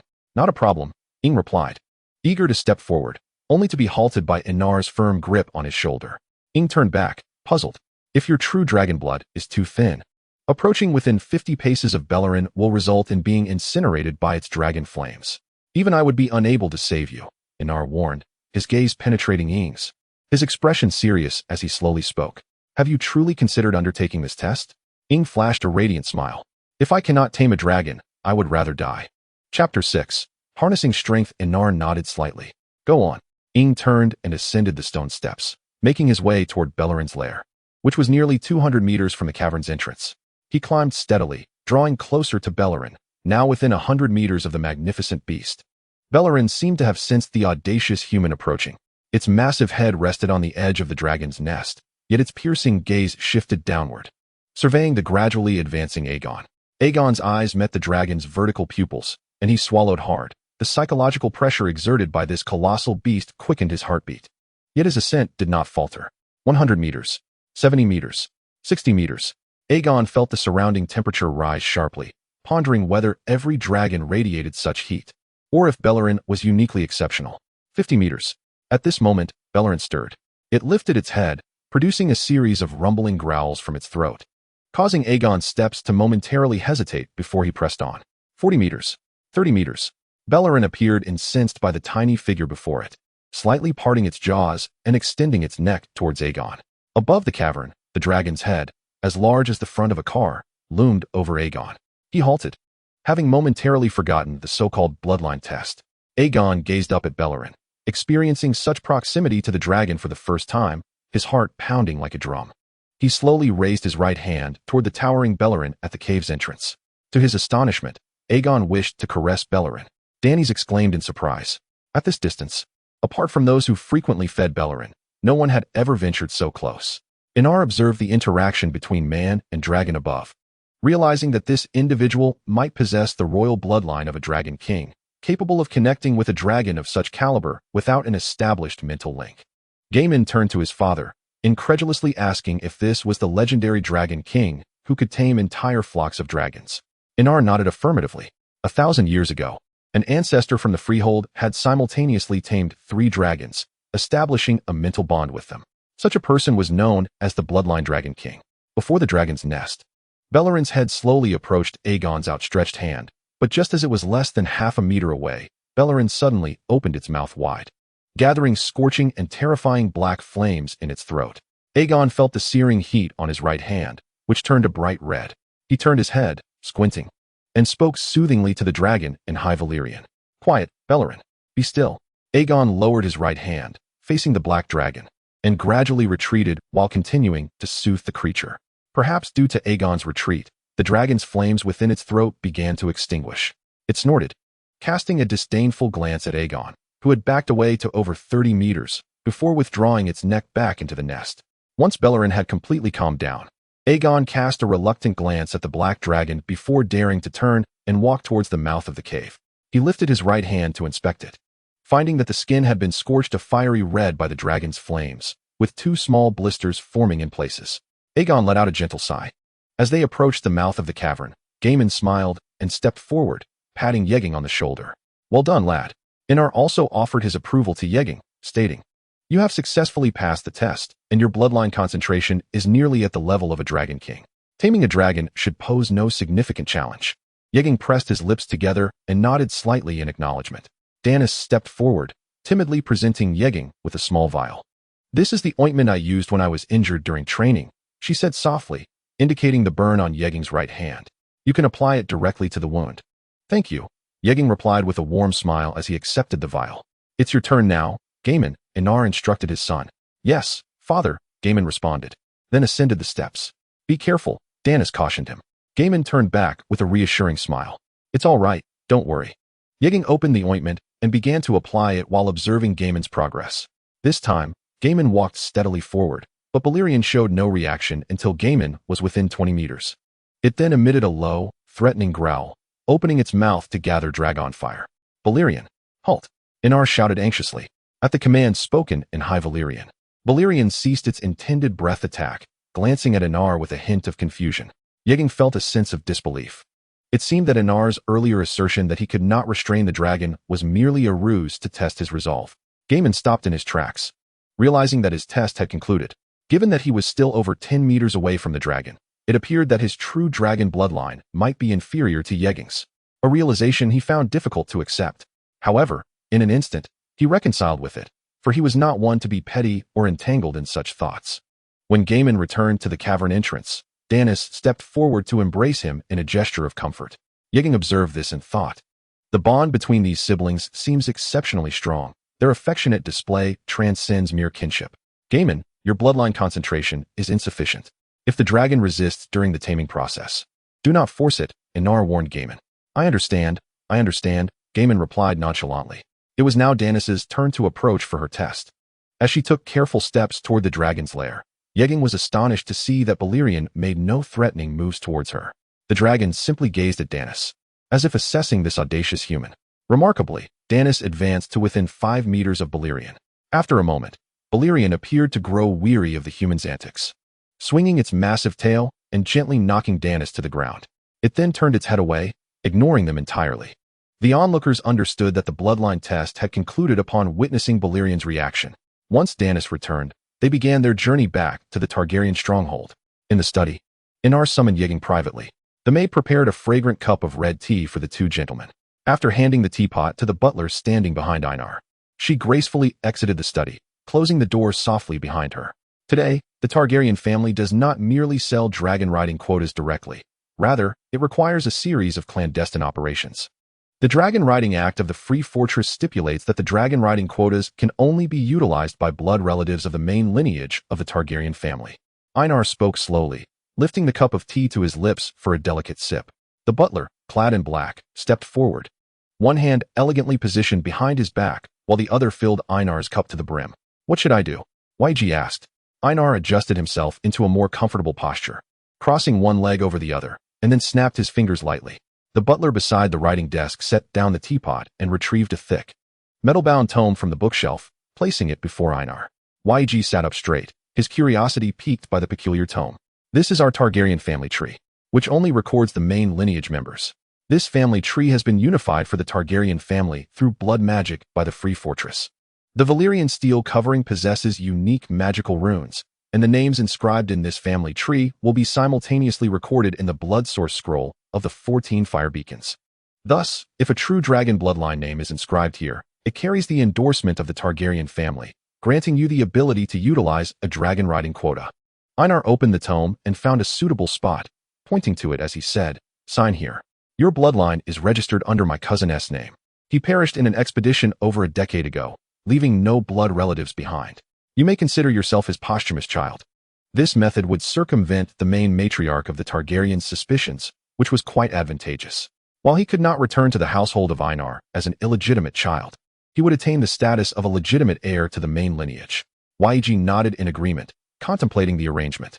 The butler handed YG a quill pen, then gently sliced his finger with a small knife, allowing the quill to absorb his blood. YG inscribed his name at the designated position indicated by Aenar. Ding! The sound of a game notification echoed upon completion of the signature. Congratulations, you have obtained the identity of a legitimate heir of the Targaryens, achieving a common accomplishment, and gaining 100 fate points. You currently have no blood offspring and cannot initiate the main storyline of the game. Please endeavor to procreate new life promptly. YG glanced at the system notification that appeared in the bottom left corner. The main quest of this game is to perpetuate the family for a millennium, requiring 2 conditions to be fulfilled. The player's family must be recognized by the world, and there must be a bloodline within the family. If the family still exists but the bloodline has been severed, the game will immediately declare failure. Conversely, if bloodline descendants survive but the family has perished, the game will also terminate. Both conditions are indispensable. Having fulfilled the first requirement, YG now needed a son or daughter to ensure the continuation of the lineage. With a thought, YG dismissed the notification panel and returned the Targaryen family tree to Aenar. Aenar carefully examined the document before closing it. The cloaked steward returned it to its original place. Turning to Egon, Aenar spoke gravely. You are aware that, due to Dany's apocalyptic prophetic dreams, The entire Targaryen family is now preparing to evacuate the Valyrian Peninsula. The current situation is that all dragons in the Freehold are under stringent control imposed by the Council of Dragon Kings of the 14 Flames. Even the dragon eggs laid by the dragons of various noble families must be registered meticulously. Given such circumstances, our family faces considerable challenges if we wish to depart Valyria with our dragons. Therefore, we must strive to enhance our strength as much as possible. For this dragon taming conference, I have prepared maps of the dragon lairs for you 3 siblings, all of which belong to adult dragons. This way, during our family's migration, you will not only be able to contribute to our cause, but also possess the means for self-defense. I understand, Egon replied. Aenar felt a sense of satisfaction at Egon's perceptiveness. As their discussion concluded, he rose, intending to take Egon with him. Master, I have another matter to trouble you with. Egon spoke up as he also stood. Oh, Aenar raised an eyebrow at Egon, then sat back down. Do elaborate on your concerns. Egon filled a cup with red tea for Aenar and explained, my trading ship unexpectedly encountered maritime disaster. And now the power within the trading guild is held by 4 chief stewards. I am concerned that these stewards may have been compromised by outsiders. Aenar stroked his chin, taking a delicate sip of tea. You suspect that the sinking of the ship was not an accident? Indeed, Egon nodded. Having just arrived in this world, I have yet to cultivate any trusted allies. However, the Targaryen family currently shares a vested interest with me, making them trustworthy.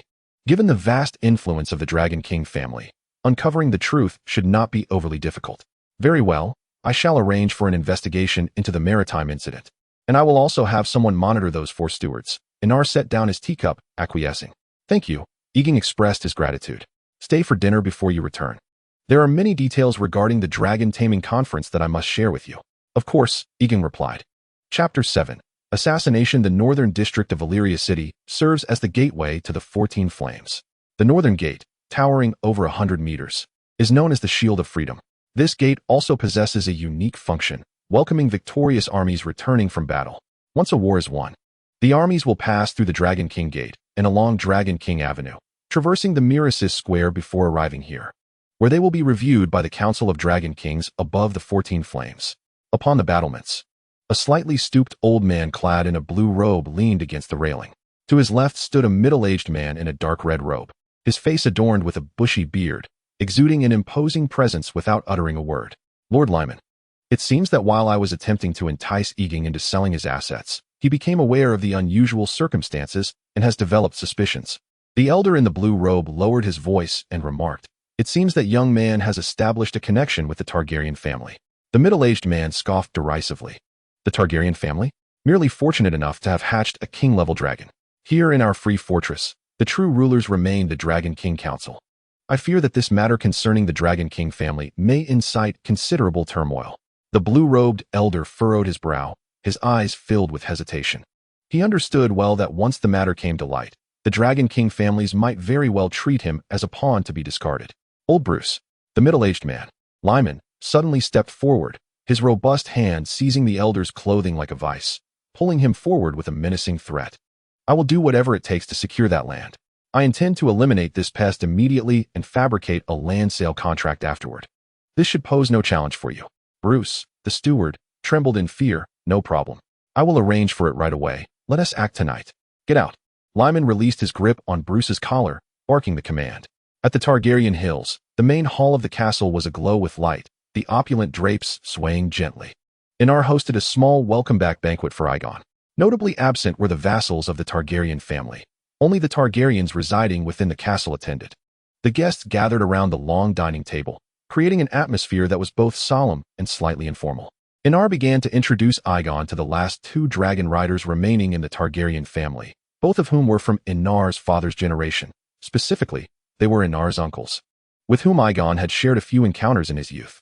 Egon returned to the Targaryen family as the son of Aenar's cousin. Thus he had to reacquaint himself with these once familiar faces. In this unspoken atmosphere of understanding, everyone who recognized Egon was careful not to let Gaiman perceive his true identity. As the banquet progressed, drinks were exchanged, and Egon indulged a bit too much. Consequently, Aenar was unable to discuss the essentials of dragon taming or allow Egon to select a dragon, deferring it to the following day. After the feast, seeing Egon somewhat inebriated, Aenar arranged for Gaiman to escort him home. The Targaryen carriage came to a gentle stop at the Mirraxis Square in the Western District. the sound of its rolling wheels abruptly ceasing, momentarily breaking the tranquility of the square, which drew the attention of several wanderers. Egon opened the door and stepped out. Gaiman leaned out from the carriage, speaking gently. Egon, this is where I leave you. Take care. Thank you, Gaiman. I appreciate your help today, Egon replied. Gaiman smiled and shook his head slightly, then lifted his gaze, preparing to lower the carriage curtain, but inadvertently noticed the many wanderers in the square. His brow furrowing with concern. As the clock struck midnight, the square appeared dim and desolate. Bathed in moonlight, Egon noticed numerous homeless individuals seemingly asleep on the ground. As he traversed the square, a beggar collided with him. Instantly sensing something amiss, he reached for his pocket, only to discover that his wallet had been stolen. His pocket was empty, yet his fingers brushed against a piece of paper. What could this be? The sudden turn of events sobered him considerably. He unfolded the note and read, Danger. Glancing towards his residence, the dark stone tower, he discerned an unusual sight. Under the moon's glow, the number of homeless appeared particularly high, and they were all armed with blades. A chill gripped Egon's heart as he endeavored to maintain his composure. Without revealing his unease, he tucked the note into his coat and halted in his tracks. He could only hope that the Targaryen carriage had not yet departed. Noticing Egon's cessation of movement, the lurking vagrants began to close in, an ominous mass. The darkness obscured the exact number of individuals, but he estimated at least several dozen. He tried to make his movements appear natural, slowly turning around, yet in that very instant, a hand axe whistled past, narrowly grazing his cheek.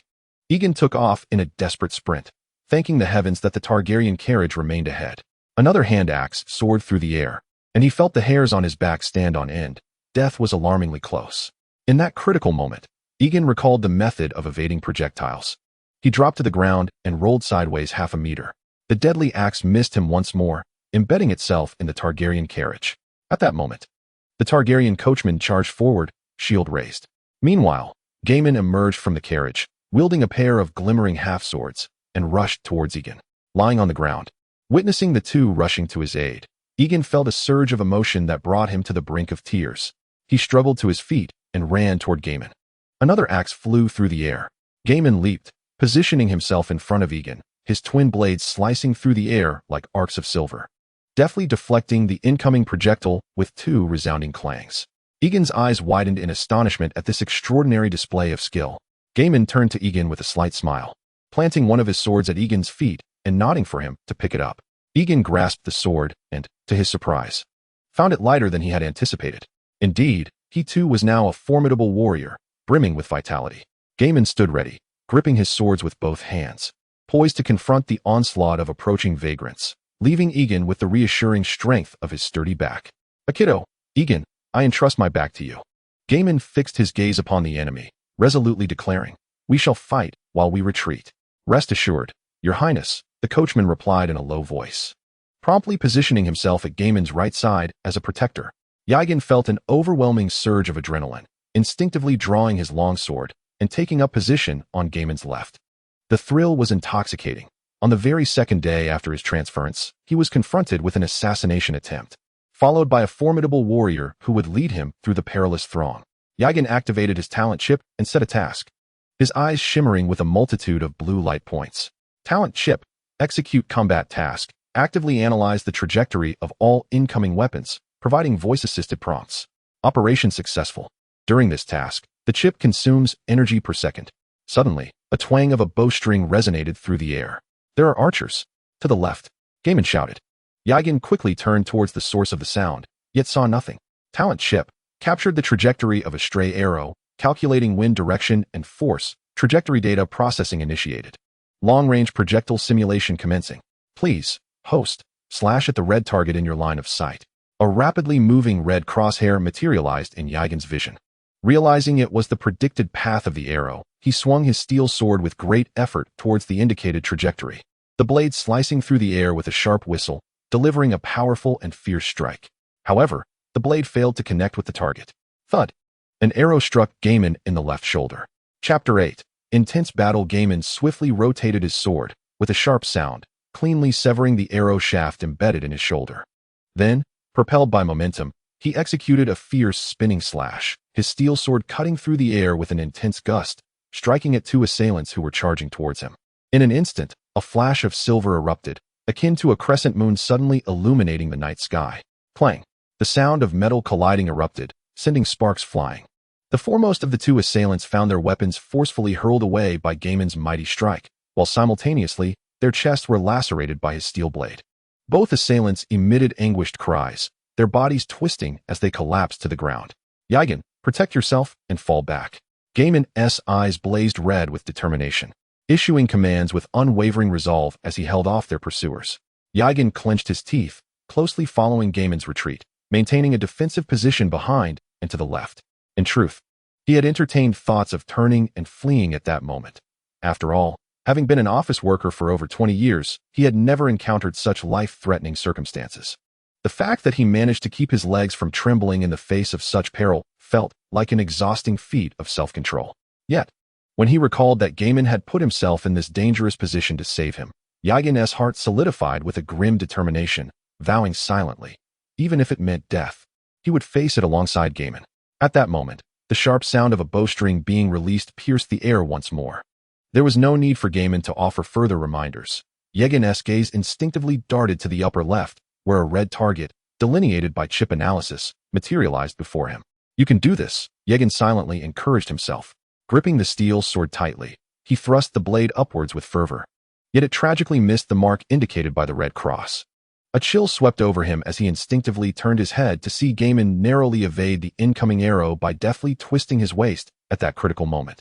The arrow struck the stone ground with a resounding thud, its fletching quivering from the force of its inertia. Sweat beaded on Egon's forehead. He had never undergone training in the use of such cold weaponry, and striking the swiftly moving target proved to be an insurmountable challenge. Gaiman, incensed by the treacherous assault, glared fiercely, bellowing, "Scoundrels, I shall show no mercy." He tore off his long robe and hurled it with force towards the pursuing assassins. The muscles in his arms coiled and tightened like steel cables, and he wielded his sword with the agility of a serpentine spirit, executing two swift horizontal strikes at the assassins obscured by the fabric. One assassin's neck was brutally grazed by the steel blade, causing the head to loll to one side, lifelessly drooping. Gaiman's ferocious prowess momentarily caused the assassins to falter. However, they quickly regained their composure, rapidly dispersing in an attempt to surround the three from behind, evidently seeking to cut off their escape routes and encircle them tightly. Though Egon failed to strike the swiftly moving red target, he managed to defend Gaiman's left flank against the incoming blades, guided by the block markers indicated by the chip. The red lines in his field of vision illustrated where he needed to parry the blows. The three fought while retreating. Suddenly, Egon's gaze fell upon the circular shield in the hands of the driver, Aquito. He called out urgently, "Hand me the shield. I can block the arrows." Having just repelled an approaching assassin with great effort, Aquito wasted no time. Without hesitation, he tossed the shield towards Egon. Egon deftly caught the grip of the shield. At that moment, they were nearing the wagon, and the concealed archer seemed to sense the shifting tides, growing anxious as he unleashed several arrows in quick succession. The sound of arrows striking the metal echoed in a rapid succession. This time, with the larger shield in hand, Egon successfully intercepted all the incoming arrows with steady resolve. Excellent. Gaiman turned to Egon, offering him an approving smile. In the darkness of the night, visibility was severely compromised, and the arrows posed the greatest threat. With Egon successfully neutralizing this danger, Gaiman felt a significant alleviation of the pressure weighing upon him. Before long, they had retreated beside the cart, finding solace in its presence, thus thwarting the assassin's encirclement plan. The assailants, witnessing this, seemed hesitant to charge recklessly. After all, the steel sword in Gaiman's hand was forged from Valyrian steel. Mere blades would shatter upon contact. Many had already perished at the hands of Gaiman, and in their desperate fight retreating over a mere few dozen meters. Almost 5 of the assassins had met their demise at his sword. The trio seized a brief moment to catch their breath. What shall we do? There are still more than 20 of them. Egon anxiously gazed at the shadowy figures of the assassins, resembling specters in the night. Gaiman vigorously flicked the blood from his sword, a sinister grin emerging on his face as he coldly declared, "What else is there to say? We shall eradicate them all. Hand me your sword." As Gaiman extended his large hand toward him, Egon relinquished his steel sword. After receiving it, Gaiman deftly twirled the long sword in his left hand before gripping it with a reverse hold, while his right hand firmly held the short sword in front, and the left remained steady at his side. "It is truly an honor to witness your dual-wielding swordsmanship firsthand, my lord," exclaimed the coachman, Aquito. his face alight with excitement and an uncontrollable fervor in his voice. Egon, firmly clutching his shield, began to comprehend the truth. Gaiman wielded two swords not merely to arm him, but because he himself was a master of dual wielding. And by taking one of his swords for protection, Egon inadvertently diminished Gaiman's combat prowess. Kill! Gaiman roared, suddenly dropping low and charging into the throng of assassins with the ferocity of a fierce leopard. Egon was momentarily stunned, struggling to keep pace with Gaiman's fierce rhythm. He hastily raised his round shield, positioning himself to protect Gaiman's left side. The hidden archers, sensing the resumption of battle, swiftly unleashed a volley of arrows. But Egon steadfastly deflected each one. In that moment, he witnessed the true essence of a warrior, a madman. The two steel swords in Gaiman's hands transformed into a cascading waterfall of blades, the clashing sounds of their weapons resonating like the relentless rhythm of a blacksmith's hammer on an anvil. He maneuvered with astonishing agility, his sword slicing vertically and horizontally, creating a tempestuous wind. His reverse sword danced with finesse, thrusting, pulling, slicing, and cutting, each movement flowing seamlessly. Gaiman appeared to be performing a beautiful yet terrifying martial art on the battlefield, a radiant blossom of blades flourishing amidst the carnage. At this moment, with Egon standing vigilantly by his side, guarding against the threats of hidden arrows, Gaiman was able to unleash his full potential without hesitation. The prowess he displayed against these assassins was nothing short of overwhelming.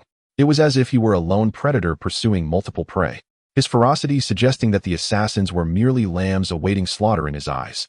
Egon, positioned close to him, had to maintain a deliberate distance to avoid being inadvertently injured by Gaiman's sweeping sword strikes. Observing closely, Egon noted that despite Gaiman's apparent advantage, he consistently maneuvered around the vicinity of the carriage, revealing that he was not as reckless as he seemed. With a resounding clash, the iron swords in the assassin's hands were severed.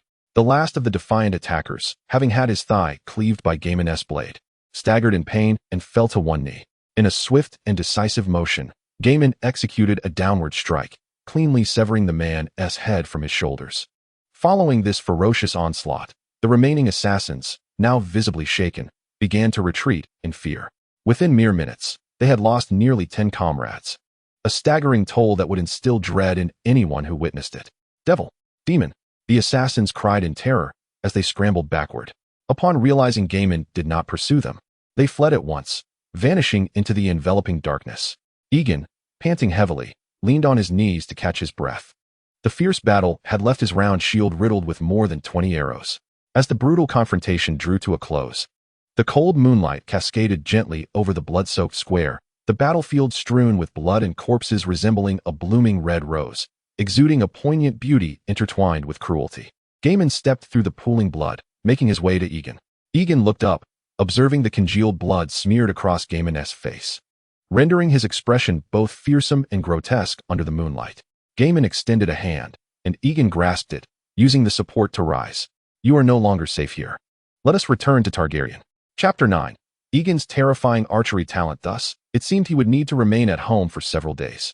Originally, Egon had no intention of moving back to the Targaryen stronghold immediately. After all, the world outside offered him vast opportunities for freedom, allowing him to cultivate his own influence and trusted allies. He yearned to contend for the position of head of the family. For how could he remain beneath another after having traversed time? Egon sighed softly, casting a glance at his family's black stone tower, which stood silently across the square. He could only wonder what traps might still lie in wait within its walls. Gaiman, with a hearty laugh, draped an arm around Egon's shoulders and declared, "Now that we are all family, there is no need for such formalities." Egon could not help but be touched by his generous demeanor, which considerably alleviated his previously somber mood. The coachman turned the carriage around, and Egon and Gaiman boarded, departing from the square.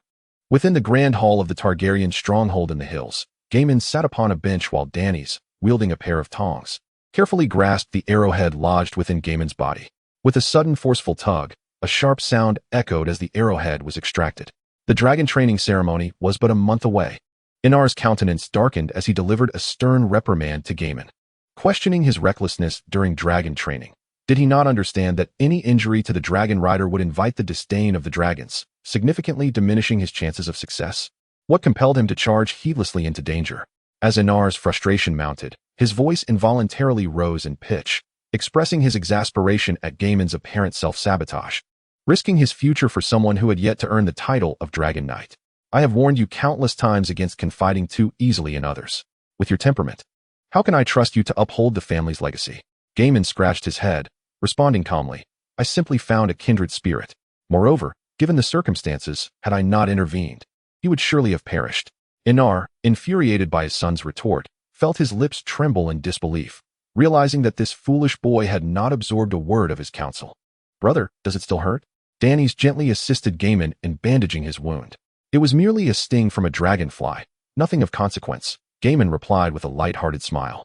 Then turned earnestly to Aenar, stating, Father, it truly is just a minor injury, hardly affecting my ability to function. I genuinely perceive Egon as a remarkable talent and cannot bear to witness his demise. Consider this. Our family is in dire need of capable individuals, and neither of our vassal families, the Valyrians nor the Celtigars, boast any particularly outstanding members in this generation. After our migration to Dragonstone, surely you do not expect me to conquer the continent of Westeros single-handedly. Do not dare to put yourself in such peril again. Aenar, with a hint of anger, shot a fierce glare at his son. Overwhelmed with exasperation, he uttered this brief admonition before turning away. Gaiman could only assure his father's retreating figure, I shall remember. The guest quarters of House Targaryen were situated near the beast pens, yet Gaiman had arranged for Egon's room on the 5th floor of the guest accommodations, ensuring it would be largely unaffected by the odors emanating from the hunting hounds and wild beasts. Egon reclined comfortably on the bed, projecting the game interface before him, delving into the database to retrieve information pertinent to Gaiman. Upon opening the talent panel of Gaiman, one discovers the following talents. Talents: Mighty Arm, Valiant, True Dragon Bloodline. Examining the specific descriptions of these talents reveals, Valiant, Level 1. This talent enables the possessor's base vitality to reach 125, surpassing that of an ordinary individual. Mighty Arm, Level 1. Those endowed with this talent can achieve a strength in their forearms and wrists that is 150 of that of a typical person. This is a dual-level talent. The Valiant talent elevates Gaiman's vitality to an astonishing 96 points, surpassing his own by 16 points. While the Mighty Arm allows him to wield dual heavy swords in combat, a testament to his innate berserker constitution. Egon is in awe. It is no wonder he is so formidable. Through his interactions with Gaiman today, Egon perceives that Gaiman possesses a personality characterized by loyalty and exuberance. Such traits, if placed in ancient China, would render him either a chivalrous hero or a notorious leader of the Green Forest Bandits. Having a brother like him instills a sense of security. With a fleeting thought, he closes the panel. Egon retrieves the note handed to him by a beggar earlier that day. Who is it that has subtly warned him of the lurking danger? It seems that the traitor within the Merchant Guild is not entirely unified. There are those whose intentions align with his own. Yet, Egon cannot fathom what provoked such animosity towards him, leading to this covert sabotage. In desperation, he sets aside these troubling thoughts and succumbs to sleep. The following morning, just as dawn begins to break, a loud knocking reverberates at Egon's door, echoing through the otherwise silent corridor. Egon, still in a haze of slumber, shuffles in his slippers to the door and opens it to reveal Gaiman, clad in a gray training outfit. Stop sleeping, rise quickly. Come train with me, Gaiman insists, pulling Egon out of his room without further ado. What are we training for? Egon mumbles through a yawn, his words unclear. First, let us grab some breakfast. And I will explain on the way, Gaiman replies as he drags Egon forward. Do you know what happens during the dragon taming conference if multiple individuals have their eyes set on the same magical dragon? What do you think will be done? Egon, now slightly more alert, responds, a fight? Gaiman scoffs coldly, no? You kill the other party, and then no one will compete with you for the magical dragon. I initially believed that with your physique, you must have undergone some warrior training since childhood, but based on your performance last night, you might not even fare well against a mere Danyes. I am a merchant, not a warrior, Egon retorts helplessly. Therefore, with only a month remaining until the dragon taming conference, we must rigorously enhance your combat skills, or else you shall simply become a target at the event. Gaiman declares with utmost seriousness. All right, I will heed your advice. Egon concedes with a nod, and then recalls the matters concerning his merchant guild. As for my guild, my father has already dispatched personnel to investigate. We should receive news in the coming days. Moreover, the individual who notified you last night should, without a doubt, be one of the 4 administrators within your merchant guild, and we shall arrange for someone to engage with him. As they conversed, Gaiman and Egon arrived at the dining hall. At that moment, Danyes was elegantly seated by the table, clad in a silk gown, partaking in her bread. The restaurant also hosted a few young men and women, whom Gaiman introduced to Egon. They were all cousins of the Targaryen family. Beside the main dining table, a long bench accommodated several youths with varying hair colors, indulging in their meal. These were the illegitimate offspring of the Targaryen lineage. After finishing breakfast, Egon changed into a standard training uniform and followed Gaiman to the training ground where he and the Gaiman siblings had first met. Gaiman took on the role of Egon's instructor. Do not tense your body, especially your shoulders. First, relax. Come, follow my lead and move about, he said, demonstrating shoulder relaxation exercises. Egon promptly mimicked the movements, gently swaying his shoulders while simultaneously activating his talent chip to establish a learning task. First and foremost, your sword grip must be correct, Gaiman stated, adopting a slightly crouched stance with the sword resting at his midsection. What I am teaching you now is the Valyrian military swordsmanship stance. This technique is highly practical, and subsequently, it can evolve into the Valyrian dragon riding lance technique for use during mounted assaults on dragons. Immediately, a prompt resonated in Egon's mind from the chip, learning task generated. Actively analyzing and recording the swordsmanship content imparted by Gaiman, assisting in posture correction. Operation successful. During the duration of this task, the chip will consume energy points every second. Egon hastily checked the game panel and noted he still had over 80 destiny points remaining, which should suffice for learning combat skills. Imitating Gaiman's posture, Egon inquired, "Is the dual-wielding sword technique you used last night derived from this set of swordsmanship?" Gaiman, adeptly shifting through various stances, responded, "I utilized my own modified two-handed sword technique, which incorporates elements from the water dancer's swordplay. I have named it the Valyrian reverse cross double sword. What say you? Do you wish to learn it?" Egon quickly shook his head, smiling ruefully. "One-handed wielding of a heavy sword? I lack your wrist strength." Gaiman chuckled and declared, "Watch closely. I shall now demonstrate the 14 fundamental sword moves of Valyrian military swordsmanship. Basic strike, downward slash."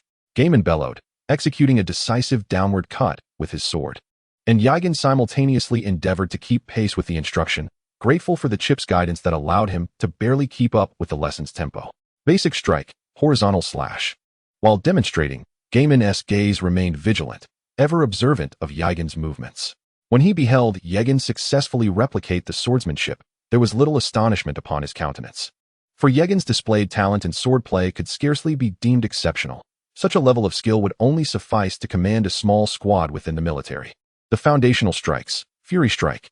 Following this were the 12 transformative strikes: Elbow Strike, Curve Strike, Cross Strike, Slide Strike, Flick Strike, Thrust Strike, and Short Strike. Gaiman meticulously deconstructed the Valyrian military swordsmanship, patiently guiding Egon through each technique. Egon, in turn, absorbed the lessons with remarkable diligence, aided by a chip that rendered the learning process quite manageable. Adjacent to the training grounds stood a 2-story loft, a sanctuary for the noble trainees to replenish their sustenance, quench their thirst, or seek respite. On the balcony of the second floor, Einel observed his son instructing Egon below, occasionally nodding in approval. Beside him stood his wife and daughter, Danis. "Father, it seems Egon's swordsmanship talent is rather commendable. He remembers everything after just one lesson from his brother, and during practice.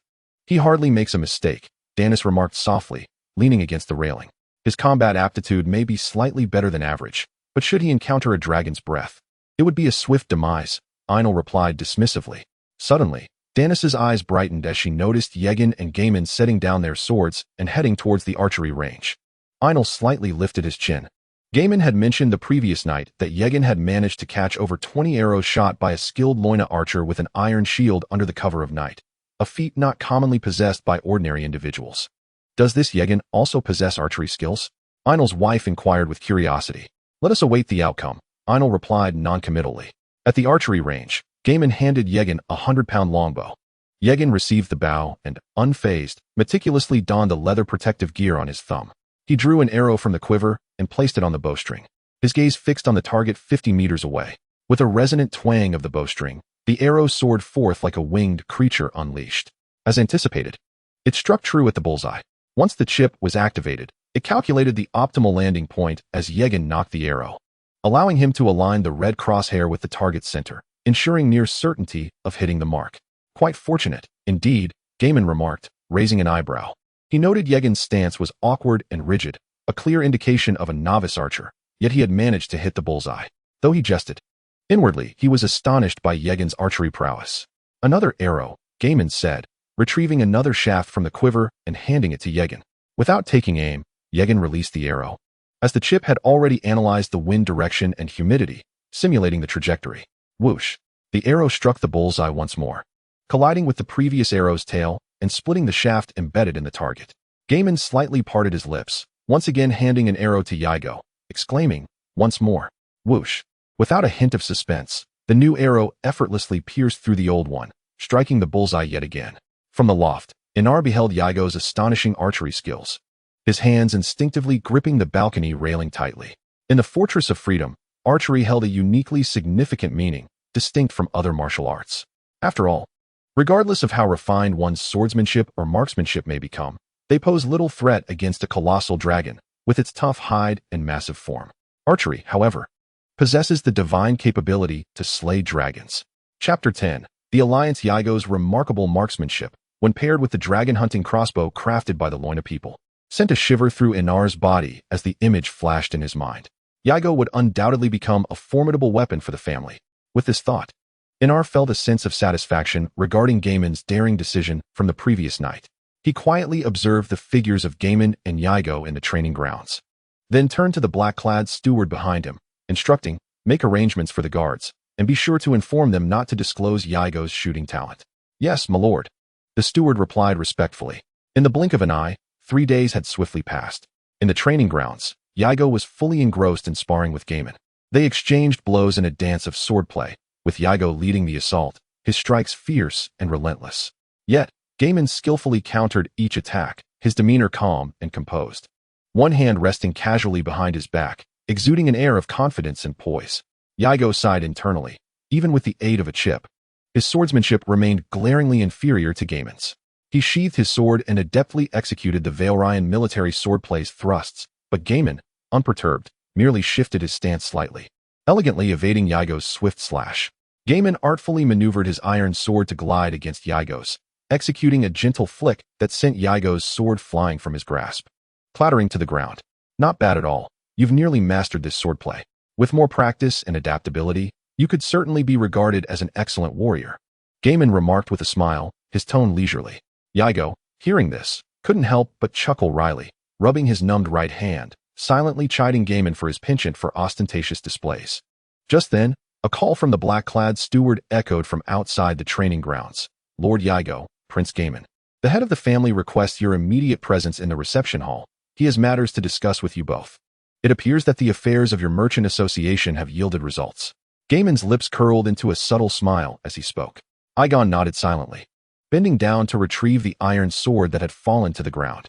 With a flick of his wrist, he tossed the sword into the air, where it traced a graceful crescent arc before landing perfectly on a distant weapons rack. Let us proceed, Egon said calmly. In the main hall of the stronghold, Aenar sat in the elevated seat, engaged in conversation with a middle-aged Mirran man adorned with braids. Upon entering the hall, Egon recognized this Mirran as Ramon, the overseer of slaves for the Dragon's Treasure Trading Company.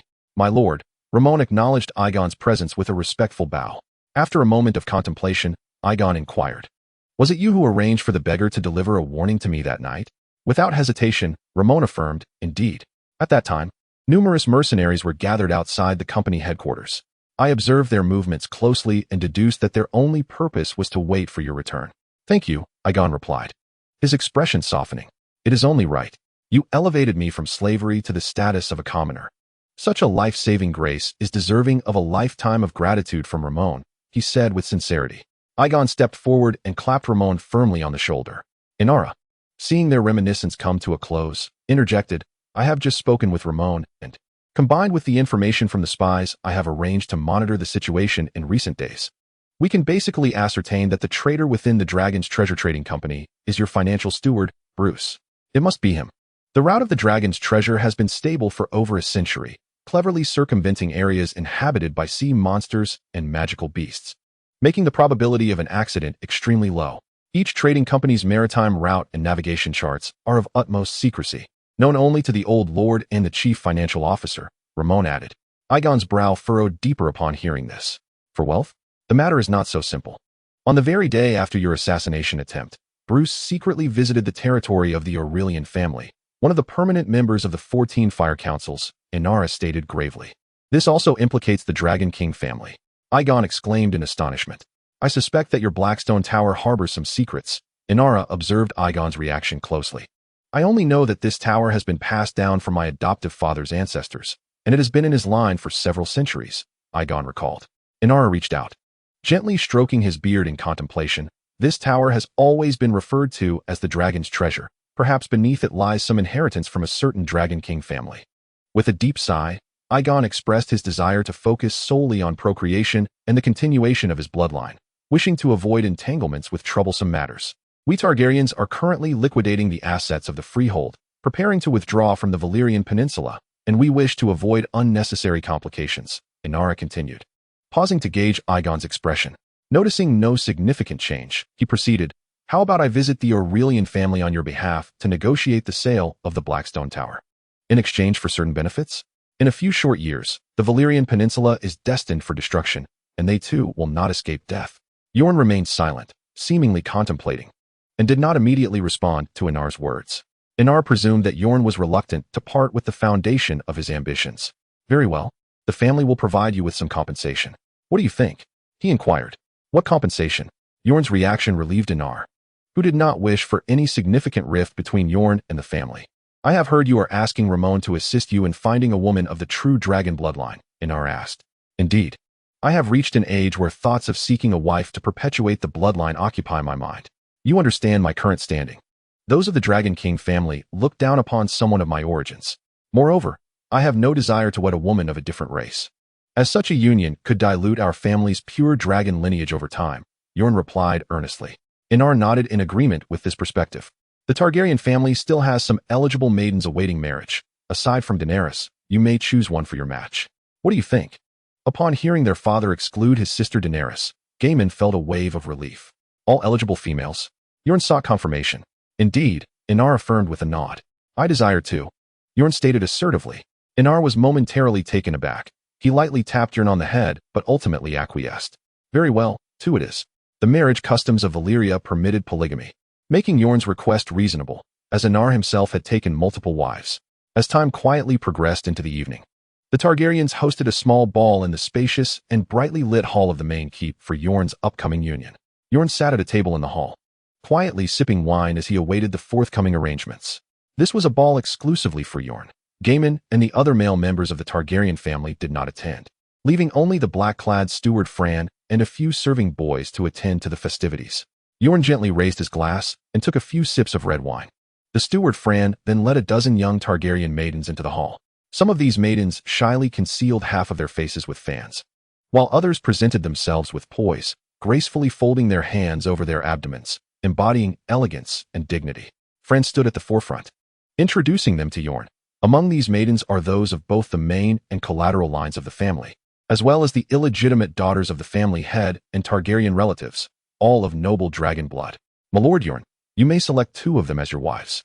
Yorn set his glass down and inquired, May I know their identities? Fran shook his head, replying, All is governed by fate, whether you choose from the main line, collateral line, or an illegitimate daughter, it is all preordained. Yorn nodded in understanding. As the maidens glided into the hall, they curiously scrutinized the man before them. Before their arrival, their forebears meticulously recounted the circumstances surrounding this union. A future dragon, poised to participate in the dragon taming convention, had been arranged by the head of House Targaryen, Aenar, for a marriage with Egon. For a bastardy-born daughter, this was undoubtedly a rare opportunity to transcend her social standing. To become the wife of a true dragon was a coveted match, difficult even for the noblest of the mainline ladies to attain. They could not help but slightly puff out their chests, showcasing their worth, their eyes brimming with anticipation. The noble women of the main lineage were also curiously appraising Egon, a promising true dragon, equally alluring to them. They gazed at Egon with a certain restraint, quietly awaiting his choice. These maidens stood tall and poised in a line, reminiscent of blossoms poised to unfurl. Egon stepped forward, his heart fluttering with excitement, contemplating the prospect of establishing his own lineage. Upon founding a family, the game would reward him with a wave of achievements, and the main storyline would subsequently unfold. He approached the leftmost maiden, standing before a delicate and enchanting lady. Her appearance and form were remarkable, adorned in a flowing gown of soft pink that trailed elegantly to the ground, her curves gracefully accentuated perfectly filling her exquisite silk dress, exuding an enticing allure. Might I have the honor of inviting you to dance? Aegon slightly bowed, extending his right hand towards her. She smiled gently, revealing two shallow dimples at the corners of her mouth, and delicately placed her long, fair fingers in the palm of Aegon's hand. The sensation was soft. The black-clad steward, Fran, introduced her. This is Miss Daenerys Targaryen. Aegon's talent chip began to synchronize for analysis. Daenerys Targaryen, attributes, politics, 76, strategy, 89, military tactics, 15, mental strength, 73, vitality, 57, talents, level pure blood, fertility 10, offspring vitality 5, level graceful, physical flexibility 50, level strong desire, physiological need 80, fertility 15. True dragon bloodline, charisma 60, mental resilience 55, 55 chance to tame a dragon. Skills. Chapter 11. The smuggling scheme of House Targaryen. Daenerys, with her graceful form, was gently led by Aegon to the center of the ballroom. The other maidens casually dispersed around the edges of the dance floor, forming small groups to chat. Chattering animatedly about Aegon, the rising star of House Targaryen, occasionally glancing curiously at the pair swaying to the music in the center. In the heart of the dance floor, Aegon held the slender waist of the maiden, engaging in a Valyrian waltz. I knew you would choose me, Daenerys said, nestled closely against Aegon, her gaze playfully challenging him. Aegon replied with a smile. Did you guess so accurately? Isn't it typical of men to desire beautiful women? After all, I am the most stunning among these sisters. Daenerys retorted, her cheeks flushed, gently pressing her hands against Aegon's chest to prevent him from taking further liberties. Egon was momentarily rendered speechless by the counter-question, managing only a few awkward chuckles before shifting the conversation. Who is your father? I am the illegitimate daughter of Lord Aenar. Do you mind this identity? I do not wish to impose, Dany Lucy replied, a subtle smile gracing her lips, revealing two enchanting dimples. Her vivid purple eyes locked onto Egon's, as her delicate finger leisurely traced circles on his chest. Egon found himself captivated by her alluring demeanor, thinking to himself that this girl possessed an extraordinary knack for enchanting men, every subtle movement exuding an irresistible charm. Had it not been for the sight of her cheeks flushed with shyness, he might have confidently assumed she was a seasoned seductress. Given Aenar's earnestness regarding this union, Egon was certain she was indeed a virtuous maiden. After all, he was selecting the future matriarch of his family, and Aenar would not dare to present him with anything less than pristine. Should he be deceived and harbor resentment, it would not bode well for the Targaryens. Dany Lucy possessed 4 talents. Despite them all being of the same level, the sheer number of her gifts surpassed anyone Egon had encountered. Notably, 2 of these talents pertain to reproduction, making her a worthy candidate for marriage. If you win, I shall choose you. I wish to assume the role of matriarch, Dany Lucy declared, pressing her chest against Egon's and gazing at him with longing. Egon smiled but did not directly acquiesce, stating instead, I will observe your performance. He caught hold of Dany Lucy's mischievous hand, halting their dance and guiding her to the butler, Fran, to relay his decision. Fran wore a smile and nodded approvingly. Next, Egon had to select a second wife. During his initial selection, he had prioritized beauty and physique. This time, he resolved to meticulously compare their talent attributes. Calmly, he lifted a bottle of wine and approached each girl, offering a toast. In the course of their introductions, he seemingly nonchalantly brushed against each one, quietly acquiring their attribute information. Among the remaining 12 girls, the most outstanding attributes belonged to a young girl named Ilya, literally a girl. For Ilya had yet to reach the age of 10.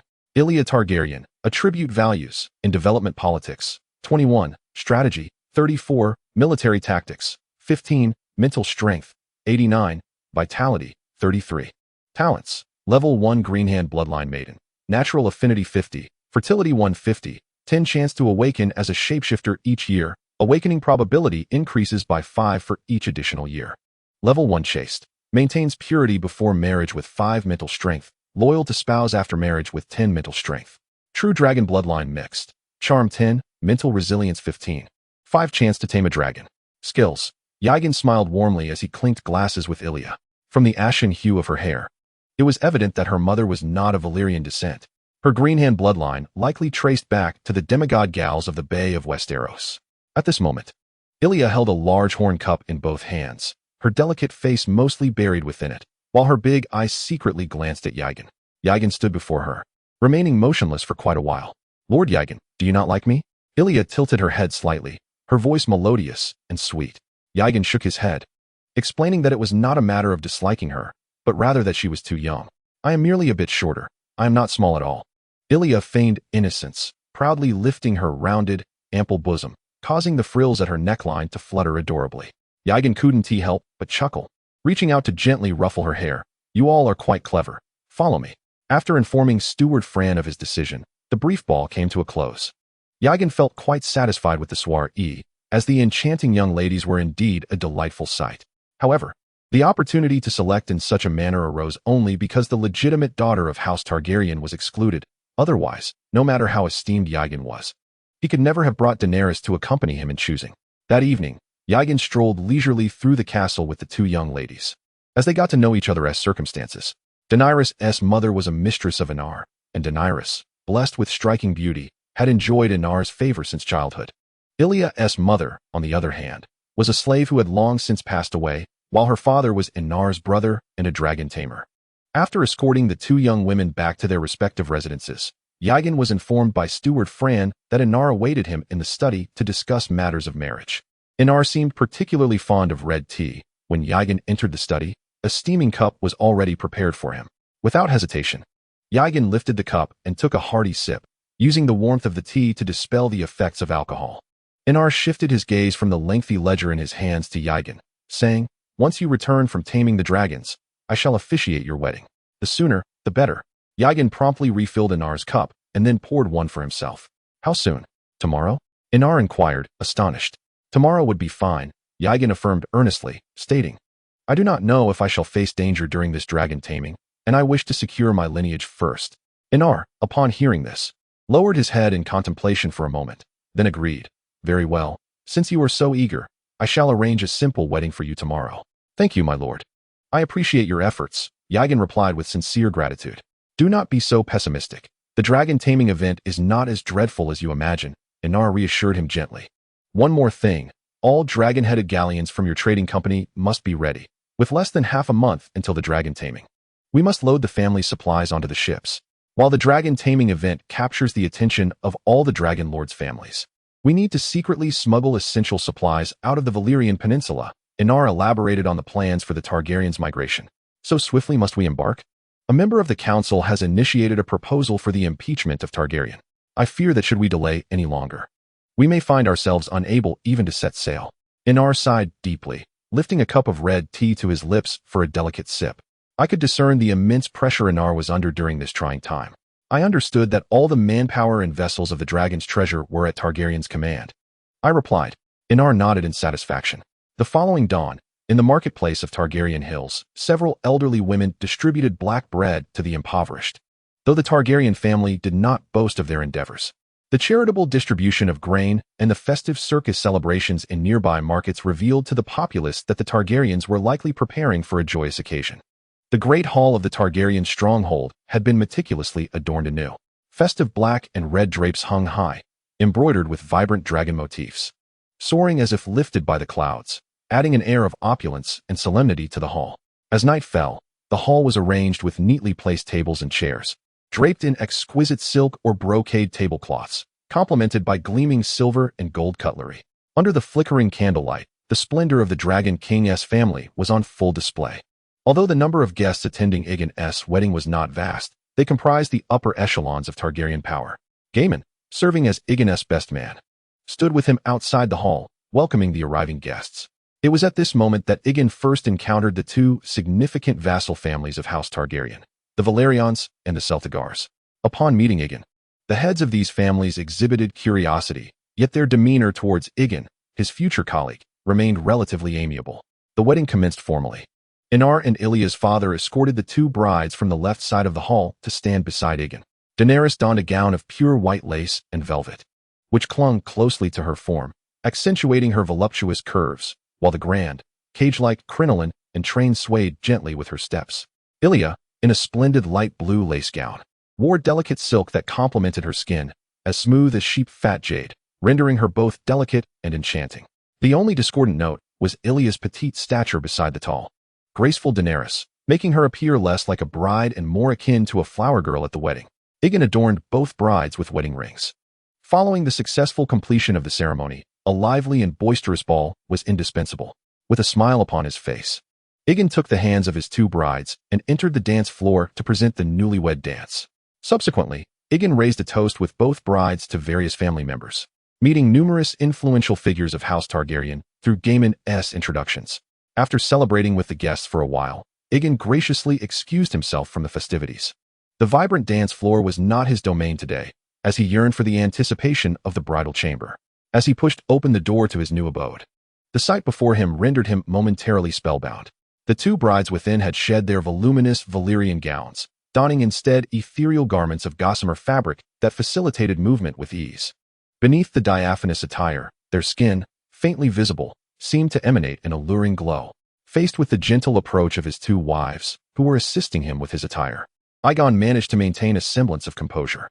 He gently approached Ilya, lifting her with tender hands and placing her atop the table, softly advising, "You are still too young. Wait a couple of years before proceeding." "Why can't I? I am not that young," Ilya retorted, her eyes wide with indignation as she glared at Egon. Danyruth stifled a laugh. "Do not argue with me. You are not ready in any way." She slowly untied the sash of her veil, allowing it to cascade down, boldly revealing her flawless form, her ample bosom and curvaceous silhouette radiating a unique sensual allure.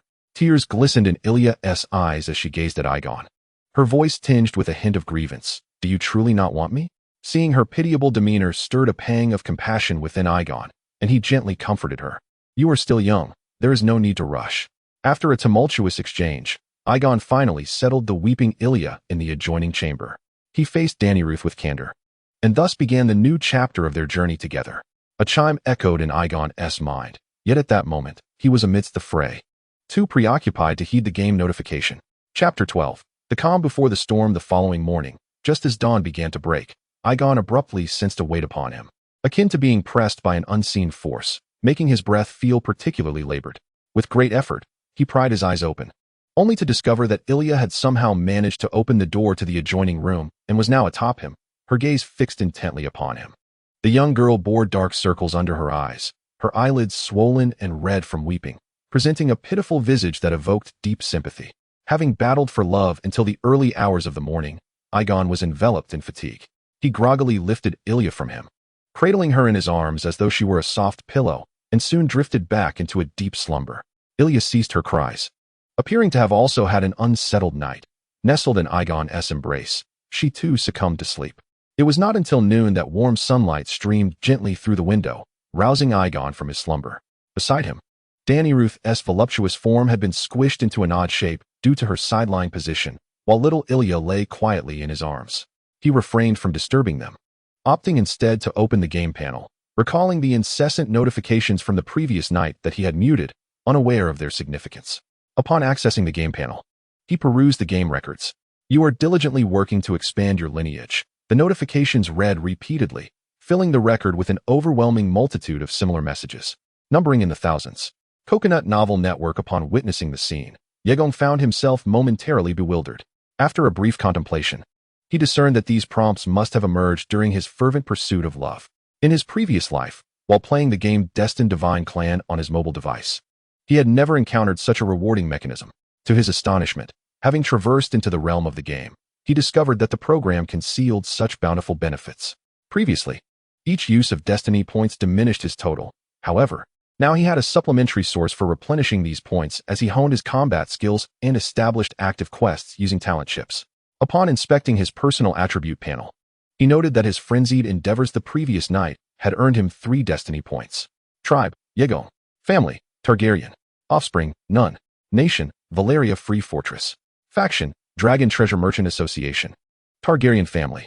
Politics, 80. Strategy, 80. Military strategy, 80. Mental strength, 80. Vitality, 80.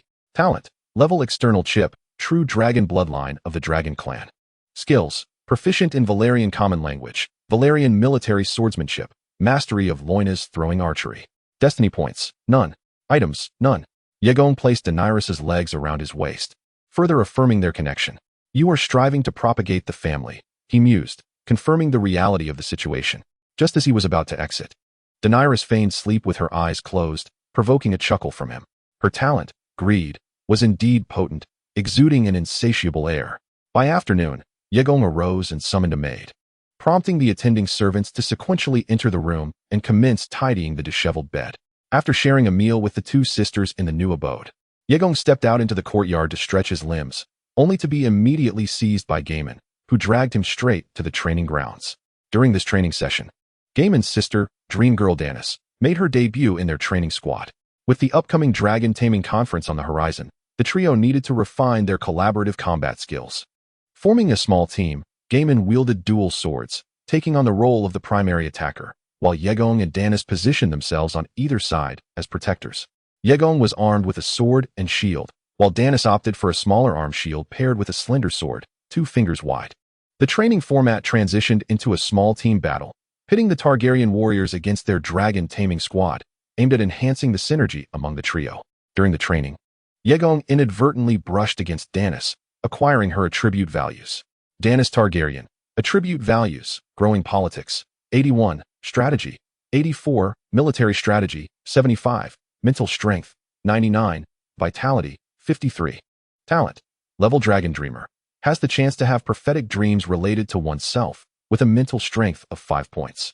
Level dreamwalker, can jump into the dreams of other beings through mental mediums, capable of interfering with and controlling their dreams, with a mental strength of 3. Level temperance practitioner, manages and suppresses one's desires with a mental strength of 10 points. Upon breaking this self-restraint, one gains the reverse talent of lust apostle. True dragon bloodline, charm 80, mental resilience 50, has a 70 chance of subduing a demon dragon to become a dragon knight. Skill, the astonishingly magnificent attributes of Danis stunned Egon.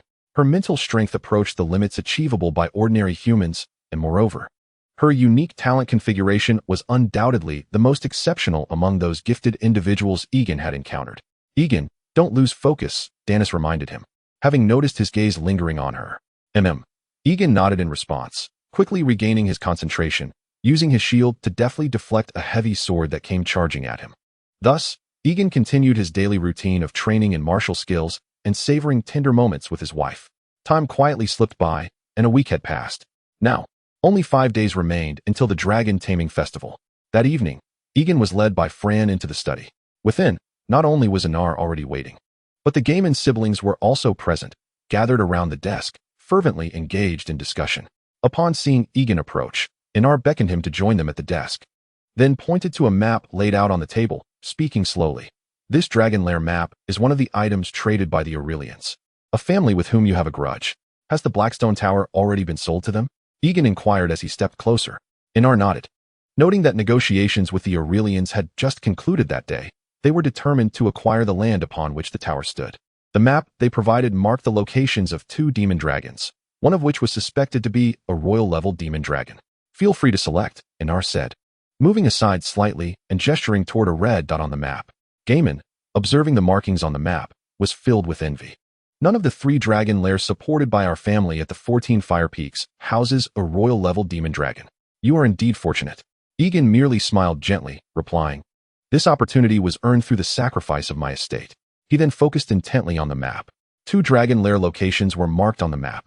One bore a gray designation, with accompanying text describing a newly hatched demon dragon covered in gray scales, its bloodline level barely reaching true dragon status, and its potential appeared rather limited. In another location, a striking red that is prominently marked, accompanied by a description that mentions this dragon has reached maturity. It is a robust creature clad in crimson scales, stretching over 120 meters in length. However, due to its exceptionally ferocious nature, no one has succeeded in taming it thus far. Iago couldn't help but ponder for a moment. Could there be any peril in their willingness to divulge information regarding a royal dragon so readily? Inalton hesitated briefly but ultimately revealed the underlying reason. The land behind your plot conceals a rare dragon crystal mine, an essential material for forging Valyrian steel, whose worth surpasses that of this royal dragon. Iago mused silently. So that is the case. No matter how bountiful the mine may be, one must risk their life to extract its treasures, especially since the Valyrian Peninsula is on the brink of annihilation. Einel nodded approvingly upon noticing that Iago did not display any signs of regret, raising his esteem for him further. If you harbor concerns regarding the 2 dragons sent by the Aurelian family, the Targaryen family also nurtures 3 adult dragons at the 14 Fire Peaks. You may select one from among them. Einel slowly unfurled a scroll beside the desk, revealing a map that, while similar in terrain to the previous one, marked different locations for dragon lairs. I shall choose this royal red dragon, Iago declared. This dragon, known as the Mother of Dragons, has a particular fondness for magical flora, and I have gathered some, which may enhance the chances of successful taming. Ultimately, Iago found it difficult to resist the immense allure of a royal dragon. Gaiman sighed upon witnessing this, for he too felt a pang of envy towards the magnificent red dragon. Very well, Eino remarked as he gently rolled the scroll back up, adding with a smile, I must remind you of one thing. In your newlywed bliss, do not become too enamored with the pleasures of the marital bed. Your recent training in combat techniques has not been particularly fruitful, and as you are soon to enter the 14 fire peaks to tame dragons, ensure that you do not weaken your own resolve. Iago chuckled wryly at this and offered no response. His intention was to have his wife conceive before entering the peaks, lest he face misfortune and find himself a wandering spirit. Moreover, the destiny points earned through acts of love were undeniably tempting. Father, I'm still here, Dany's exclaimed, a playful scold upon her face as she looked at Eino. Eino laughed heartily. After this dragon taming event concludes, we should retreat to Dragonstone, where we can hold a wedding for you and Gaiman. Upon hearing this, Dany's cheeks flushed crimson. Gaiman, standing beside her, broke into a silly grin, only to be met with a sharp kick from Dany's, causing him to dash out of the study in haste. Chapter 13. Rebuilding a home. The 14 fire peaks are situated within the Valyrian mountains, where it is not merely a collection of 14 towering summits, but rather the highest peaks among a continuous range of mountains. The Dragon King family of the Freehold has endured centuries of internal strife and fierce competition. The 14 towering peaks have gradually come under the dominion of the 14 most powerful Dragon King families, which together form the Dragon King Council, monopolizing the upper echelons of power within the Freehold. In their quest for absolute control, the Dragon King Council has consolidated all rights to the taming of dragons, instituting the Dragon Taming Code. The dragon eggs produced by the true dragon families are transported to the base of the 14 fire peaks, where they are managed in a labyrinthine network of canyons. Consequently, the true dragon families are subdued by the Dragon King Council, and the Valyrian Freehold flourishes under their formidable authority. The Flame Breath Peak is the territory of the House of Aurelian, a vast branch of the Dragon King Council with numerous subdivisions occupying various locations across the peak. The Red Flame Dragon Breath Ridge is commanded by Lyman Aurelian. At that moment, Lyman was personally slaughtering sheep and cattle, which were then carried off by servants to be roasted. His adult dragon, Valyrian, has a penchant for freshly cooked meals, having been raised on such fare since infancy. The dragon is averse to food cooked with dragon fire, preferring only the most succulent of meats.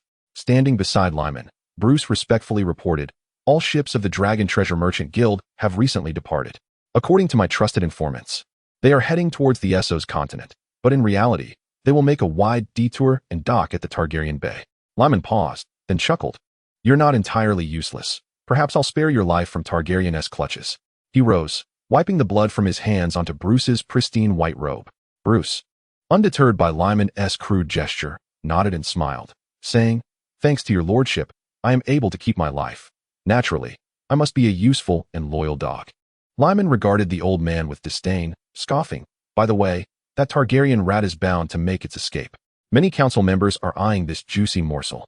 Fortunately, your insider in the Dragon Treasure Merchant Guild has picked up on some clues. There should be a reward. It is an honor to serve a great dragon king such as yourself, Bruce replied, bowing even lower. I appoint you as a first-class citizen, overseeing the Red Flame Dragon Breath Ridge and the spice trade with the Essos continent. Continue to monitor closely. I wish to know the specific route of Targaryen-esque retreat. Lyman, with a sharp knife, sliced a large piece from the hanging roasted lamb and took a hearty bite, the juices spilling forth.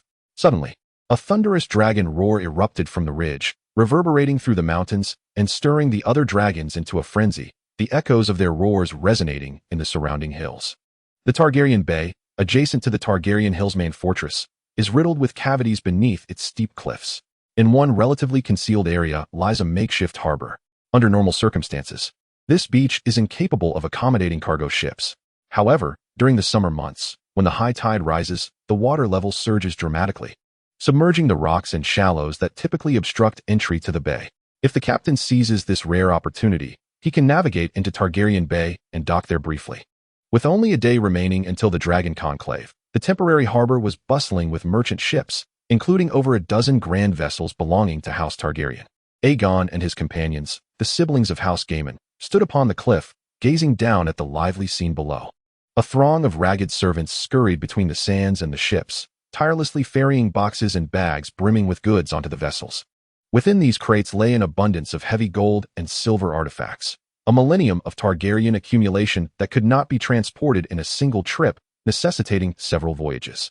Egon cast his gaze toward the vast expanse of the ocean to the west and softly called out, Egon turned his head slightly to regard him. Gaiman, with his right arm wrapped around his sister's waist, felt the gentle sea breeze tousle their golden hair, which danced like silk in the wind. Are you aware? He inquired. To the west of the summer sea lies an incredibly prosperous land. Following his gaze, Egon pondered Westeros. Indeed, it seems you possess some knowledge. Gaiman nodded in affirmation. For millennia, the Freehold had directed its strategic focus toward the eastern continent of Essos, where over 40 Dragonlord families had ravaged and plundered, depleting the wealth of the eastern lands, leaving the spoils thoroughly divided. Today, I wish to inform you that our migration is not a hasty retreat, but the commencement of a new journey. These ships represent our future strength. With these resources, we shall establish a grand dynasty, the Targaryen dynasty, upon the continent of Westeros. Gaiman's eyes gleamed as he scrutinized Aegon's expression. I shall contribute my strength to the Targaryen dynasty, Egon replied with a soft smile. Still gazing out at the sea without meeting Gaiman's eyes, he recognized that Egon possessed a remarkably vast vision, having not only successfully evaded the impending calamity facing the Valyrian peninsula, but also laid a prosperous foundation for their family. From their previous discussions and the memories of the original narrative, Egon had already surmised the Targaryen family's ambitions and schemes, thus finding little to astonish him at this moment. Your father has prepared for you the position of the first hand of the king of the dynasty. Gaiman erupted into laughter, throwing an arm around Aegon's shoulder. Compared to such an arrangement from our father, I would prefer you as my brother. Being your brother would not be a loss. At least I could trust you to guard my back. Egon chuckled in response, then half-jokingly added, however, I am 3 years your senior. Are you truly willing to acknowledge me as your elder brother and willingly take on the role of my younger sibling?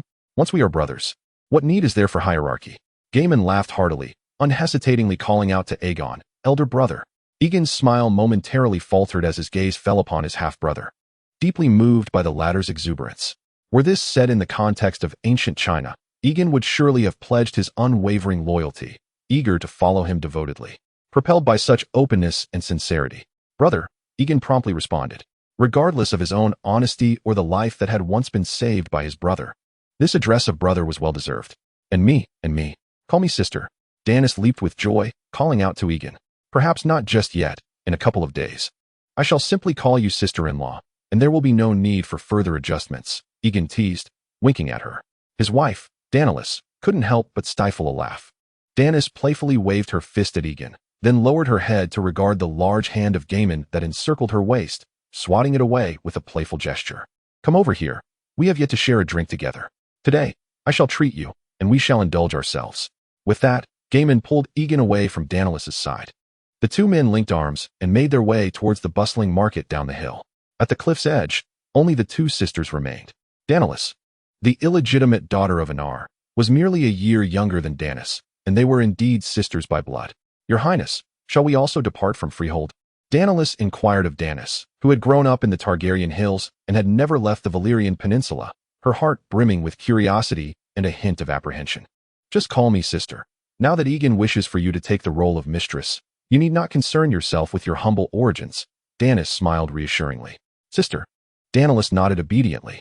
Once we have completed our dragon taming, we shall leave this ancestral island altogether.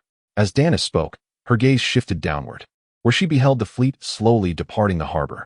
This fleet was merely the first wave of cargo ships. During the ensuing half-month of the dragon taming festival, there would be 2 more crucial waves, transporting artisans and treasures of great significance. Gazing out at the ships sailing across the sea, Danis mused. To the west of the ocean, to establish a new homeland. The two brothers galloped on horseback and soon arrived at the bustling market at the foot of the mountain. They strode directly into the largest tavern within the market, where the sign boldly proclaimed Peach Tavern. Upon entering through the tavern's doors, the rich aroma of wine and the cacophony of lively chatter enveloped them like a tidal wave. They found a seat and promptly ordered several cups of the strong spirit known as Dragon's Tongue.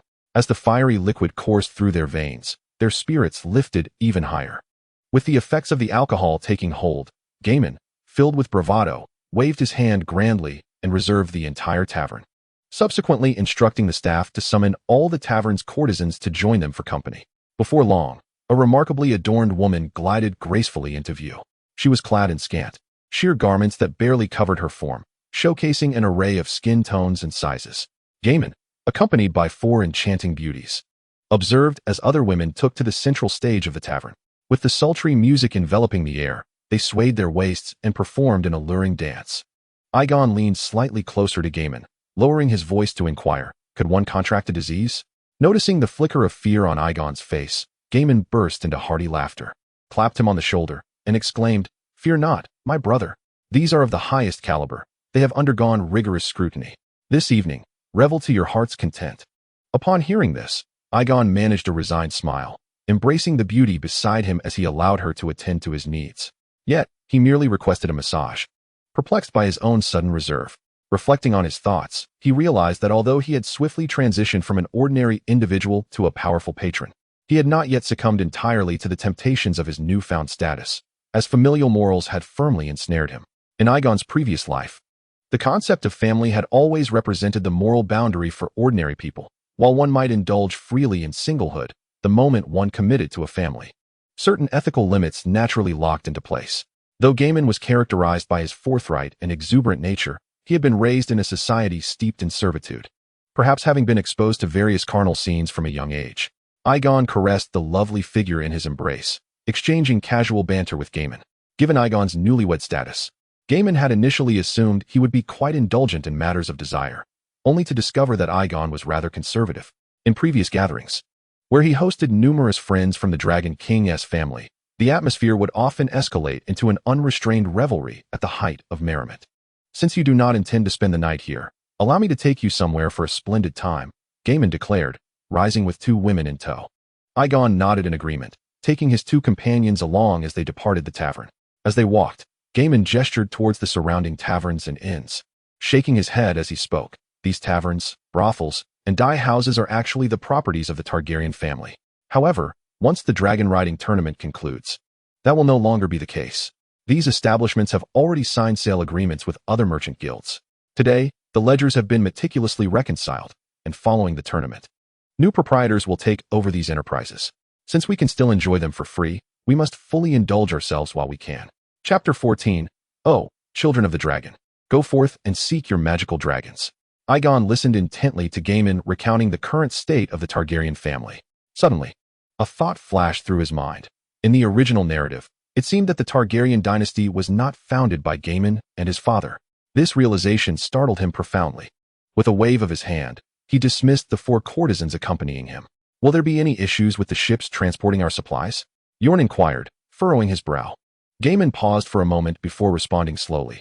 "Currently, our family possesses 3 dragons, and each fleet departing will be escorted by 1.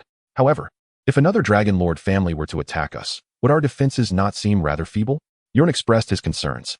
"This is the greatest strength our family can muster at present. That is why we need to secure the 3 adult dragons from the Dragon Taming Conference," Gaiman said, glancing warily around to ensure no one was nearby. He leaned closer to Yorn and lowered his voice deliberately. "Once we emerge from the conference, we must concentrate all our resources on escorting the 3rd fleet. It is of paramount importance. This fleet carries not only various gems and luxury goods, but also the Valyrian steelsmiths we have persuaded to join us from the 14 Fire Peaks. On Dragonstone, there lies a sprawling dragon crystal vein, a crucial raw material for forging Valyrian steel. This vein is enough to incite madness within the entire Dragonlords Council. It is the cornerstone upon which we shall build our dynasty." Yorn was taken aback upon hearing this. He had initially believed that Aenar's ambitions were limited to the conquest of Westeros. However, the Targaryen family's efforts to extract core technologies from the Freehold suggested that their schemes were far grander and more intricate than he had perceived. With foresight, he admired. "You truly have a remarkable vision." Yorn sighed deeply, genuinely impressed. Gaiman clapped Yorn on the shoulder, then raised his flask to his lips, taking a hearty swig before exclaiming, "As the saying goes, a dragon thrives on wild meat, and a man grows rich on unexpected fortune. If we do not dare to take a gamble, how could we, as a dragon lord family of middling status, ever hope to seize the throne? A casino?" Yorn raised an eyebrow, feeling a twinge of concern for Gaiman and Aenar. The side effects of true dragon blood, coupled with the influence of 50 mental resilience, often led dragon-blooded individuals to swing from one extreme of temperament to another under immense pressure or emotional stimuli. He feared that Aemon and Aenar might succumb to madness under their current stress. As the evening progressed, Bjorn found himself lacking enthusiasm. He calculated that it was nearly time to return home and spend the morning with his wife. After indulging in a couple of games at the casino and sharing a late-night meal with Aemon, he packed a portion for his two wives before bidding farewell at the brothel. Upon returning to the courtyard of the main keep, he found Daenerys adorned in the exquisite fabric he had designed for her, illuminated by the flickering candlelight. Time had flown by in the span of 2 days as they endeavored to expand their lineage. The Freehold of Valyria, the decennial dragon taming festival, has finally arrived as anticipated. In the early morning, sunlight cascades over the city of Valyria, its golden rays resembling the gentle caress of a deity, awakening this ancient and enigmatic city from its slumber. The vast and boundless sky above Valyria is alive with the soaring and dancing of numerous dragons, their colossal forms casting immense shadows upon the earth. The dragons unfurl their expansive, membranous wings, spiraling and diving through the air, creating a symphony of howling winds.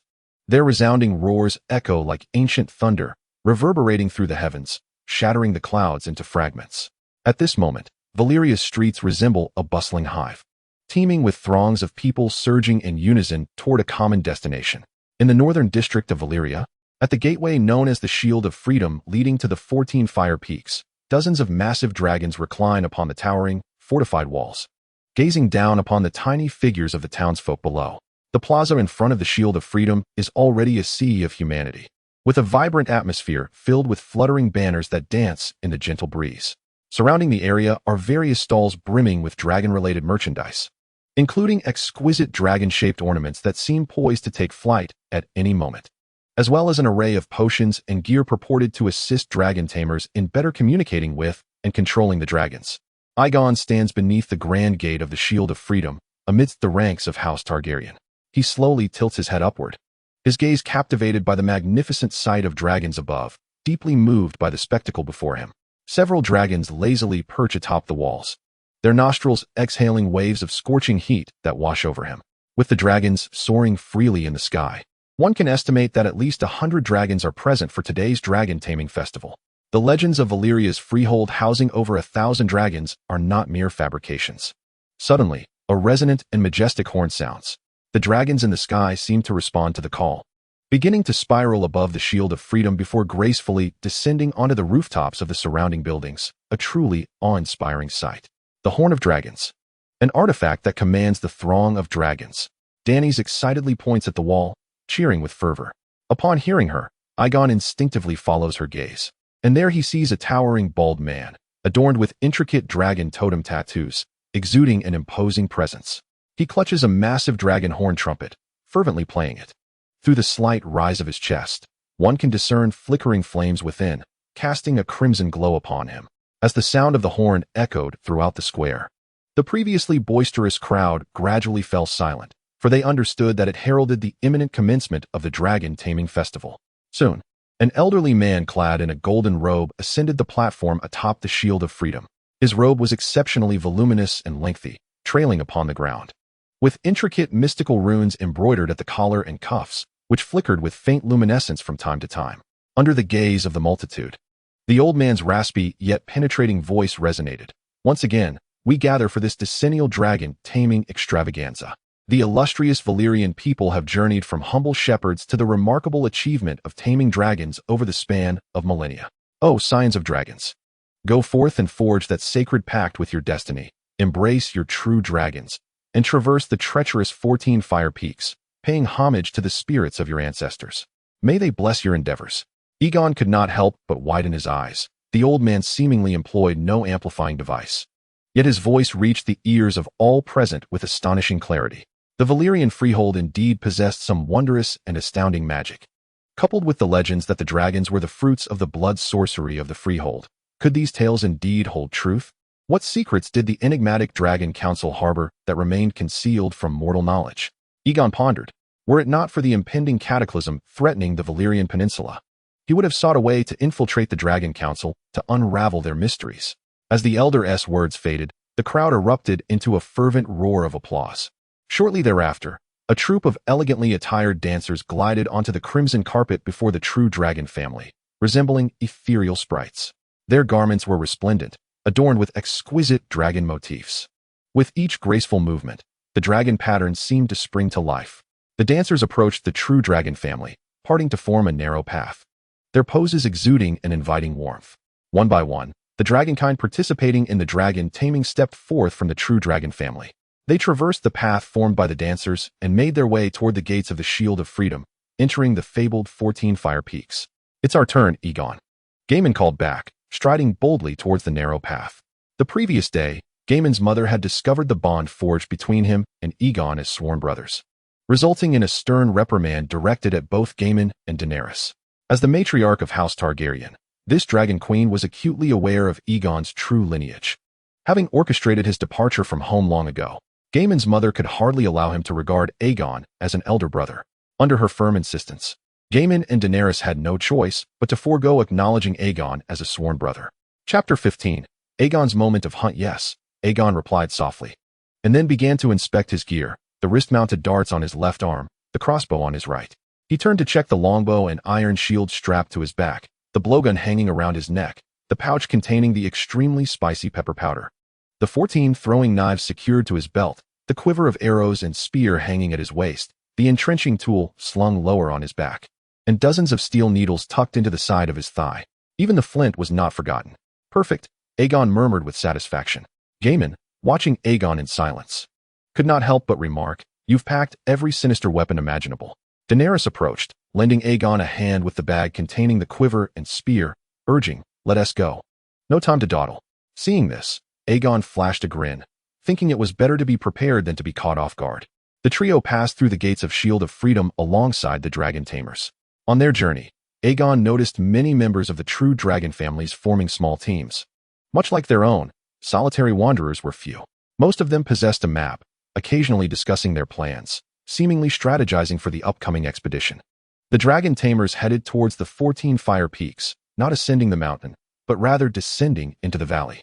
After walking approximately half a kilometer, the dragon tamers gradually veered away from the cobblestone-paved Valyrian road, opting instead for a narrow path down into the gorge. Upon glancing back, Egon surveyed the seemingly endless line of dragon tamers, realizing that more than 200 Dragonblood tamers had come for this venture. Traversing the rugged mountain path, Egon could no longer contain his curiosity and inquired of Daenerys, "How many of these tamers are eliminated when competing for the magical dragons?" "About 90%, Daenerys replied, her gaze fixed on the path beneath her feet. "So many dead?" Egon exclaimed in surprise. "Surely there must be a considerable number of magical dragons at the Free Fortress. It cannot be that only 20 tamers emerge over 10 years. Gaiman turned, catching Daenerys' hand to assist her down a steep slope, then responded to Egon. "This elimination mechanism is not due to a scarcity of magical dragons, but rather the Dragon King's council deliberately controlling the number of tamers. After all, the strength of the council must maintain a balance with the other true dragon families." "I don't quite understand," Egon said, puzzled. Daenerys took the package from Egon as he jumped down the slope. "For the Dragon King's council to achieve complete control and dominion over the Free Fortress, the magical dragons controlled by the 14 families within the council must possess a decisive advantage in strength compared to those of the other true dragon families," Gaiman explained seriously. Egon suddenly understood, realizing the implications. "So, how do they control the success rate of the dragon tamers?" "At this moment, we find ourselves entering the canyon of the 14 Fire Peaks, bereft of provisions and without the company of servants. Therein lies our predicament. The lair of the dragon, where the Dragon Lord resides, is at least a 10-day journey from our current entrance. Along the route to the dragon's den, there are resupply points set up for the dragon tamers, yet the provisions available are barely sufficient for a fraction of the group." Gaiman sighed, acknowledging that to reach the dragon's lair and tame it, we must slay other dragon tamers and seize their supplies. This is the method by which the Dragon King's council regulates the number of tamers. Egon clicked his tongue in disapproval, remarking on the oppressive tactics employed by the 14 noble families. Daenerys offered a faint smile. Gaiman shook his head and gestured to the sky, indicating the 3 dragons soaring above. "Should the tamers resort to deceit or exceed their numbers, these dragons will descend to rectify the balance of dragon tamers." The number of dragons belonging to the 14 families of the Dragon King Council consistently surpasses that of other true dragon families, rendering any attempts to resist such tyranny futile. The family that brought about your father's demise, the House of Aurelian, is merely a minor branch of the fire-breath blazing flame. Yet the dragons they command are on par with those of our Targaryen family. Egon sighed, contemplating the possibility of confronting the Aurelian family within the canyon. Perhaps others share the same notion. They may have embedded a malevolent dragon within the maps of the dragon's lair they provided us. Perhaps intending to lead us to our doom, Gaiman suggested. Does the Aurelian family believe I will fail in taming dragons? Egon inquired. It is highly probable. Should that adult red dragon exhibit any peculiarities, do not force the matter, Gaiman advised gravely, nodding in concern. Egon acknowledged this with a slight nod, affirming his awareness. After their idle chatter, the trio proceeded with the main contingent to the canyon's base. A gentle stream meandered through the area, surrounded by towering trees flourishing in verdant profusion. It was here that the majority of the dragon tamers began to disperse into the thicket. Daenerys produced a map, scrutinizing it carefully. And after a brief search among the trees, she directed, "We shall proceed to the left. There lies a banyan tree marked by our ancestors." Egon and Gaiman followed Daenerys toward the left side of the canyon. Along the way, numerous fellow travelers accompanied them, some acting alone, others in small clusters. Most remained taciturn, silently advancing, perhaps aware that in the ensuing fortnight, they would engage in a brutal struggle against one another. As they traversed the forest, Gaiman moved ahead, wielding his steel sword to sever the vines and forge a path, while Daenerys followed the direction indicated on the map. Within the canyon of the 14 Fire Peaks, the weather and environment varied greatly. There were humid, rain-soaked rainforest conditions like the present, as well as arid, scorching desert-like environments and barren rocky terrains, each hosting dragons with distinct behaviors. Egon and his companions were bound for the dragon lair revered by the Targaryen family, necessitating passage through 2 grand canyons over a journey lasting 7 days, during which they would encounter 3 resupply points. The journey to tame the majestic dragon that Egon intended to conquer was far more arduous, spanning nearly 10 days. According to the map, that crimson dragon resided atop an active volcano, rendering it exceedingly difficult to approach. We shall first proceed to the Rock Valley. Once I have tamed the dragon, we will soar upon its back to the 2 dragon lairs below. Gaiman reiterated the plan to the duo, emphasizing the necessity of unwavering resolve should they encounter other dragon tamers at the midway supply points. Resources were scarce. It was a matter of survival, either theirs or theirs. Moreover, the initial 2 supply points were the most perilous, with the highest mortality rate. "Brother, I am somewhat afraid," whispered Danis. Although the true dragon clan had trained with bloodshed from an early age, Danis had never faced the true life-and-death struggle. "Do not worry. With Gaiman and I by your side, you shall not suffer harm," Egon reassured her. Gaiman offered a reassuring smile to Egon as they arrived at a source of water to recuperate and restore their strength. For they needed to reach the first supply point that night to seize the vital provisions, which would undoubtedly be the most challenging endeavor. After partaking of the mountain spring water, the team set forth once more. Along the way, Egon found no game. It appeared that the Dragon King Council had preemptively driven away the wildlife in this valley to prevent the tamers from acquiring additional sustenance. After several hours of trekking through the rainforest, they were compelled to halt once again. The arduous journey through the rainforest was indeed taxing. The oppressive humidity and swarming insects made it unbearable, and Egon's inner garment was thoroughly soaked with sweat, causing him immense discomfort. After a brief respite, they pressed on. As the evening approached, marking their imminent arrival at the first supply point, they entered the depths of the dense forest. The sprawling branches of the banyan trees intertwined like enormous green umbrellas, shielding the sunlight completely. In the mist-laden air, it resembled a mysterious world cut off from the rest of existence. The trio had already assumed a state of vigilance, leaning against one another back to back. Gaiman wielded dual steel swords to carve their path, while Danis held her shield on the right side. Egon, positioned on the left, had a blowpipe clenched in his mouth, a shield in his right hand, and a throwing knife in his left. "Shoo," Egon quietly cautioned. The team halted, lowering their bodies. Gaiman and Danis looked towards Egon, who gestured with his hand, signifying 2 individuals. The siblings instantly comprehended the implication. In this obstructed visibility environment, Egon, aided by his chip, navigated with ease. Under the enhanced infrared thermal imaging perspective provided by the chip, no life form could evade detection. Egon pointed toward the direction of the dragon tamers, and then, alone, crouched on the ground, slowly crawling forward. He reached the back of a banyan tree and extended the blowpipe. Whoosh! "Ah!" someone exclaimed, struck by the blowpipe dart. A dragon tamer lamented, "I've been bitten by a mosquito again." Whoosh! Another dragon tamer, similarly struck, could not suppress a groan. What in the world? A steel needle? Then, the thud of heavy objects hitting the ground resounded. Egon gestured discreetly to the siblings behind him, prompting Gaiman and Danis to swiftly sprint to the two victims to deliver the final blow. This maneuver was a tactic honed during their training at the Targaryen stronghold. With his formidable reconnaissance skills, Egon launched a surprise attack using a concealed weapon. Should that fail, his team would engage the enemy directly. The blow dart was coated with a potent paralyzing toxin, incapacitating its target within minutes. After resolving this predicament, they advanced several meters, and a hunter's cabin came into view. The siblings once again turned their gaze toward Egon. He scanned the surroundings, slowly shaking his head. Then inscribed on the ground with his finger, 9 individuals lie in ambush nearby.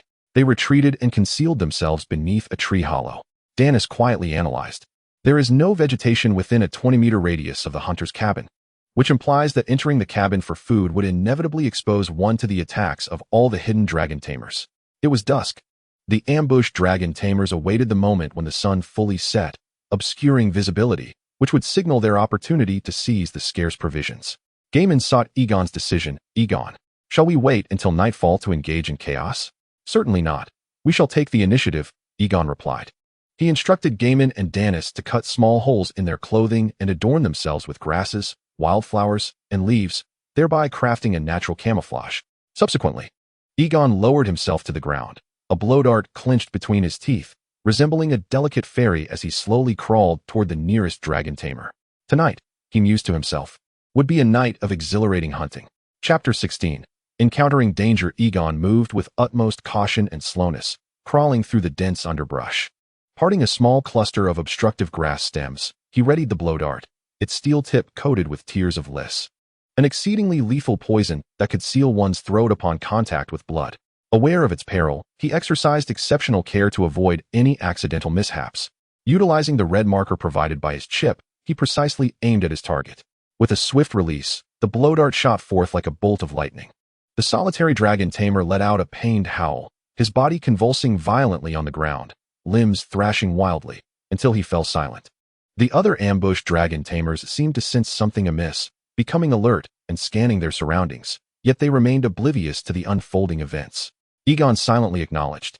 The first blood has been drawn. Like a serpent concealed in the depths of the foliage, he stealthily slithered toward his next target.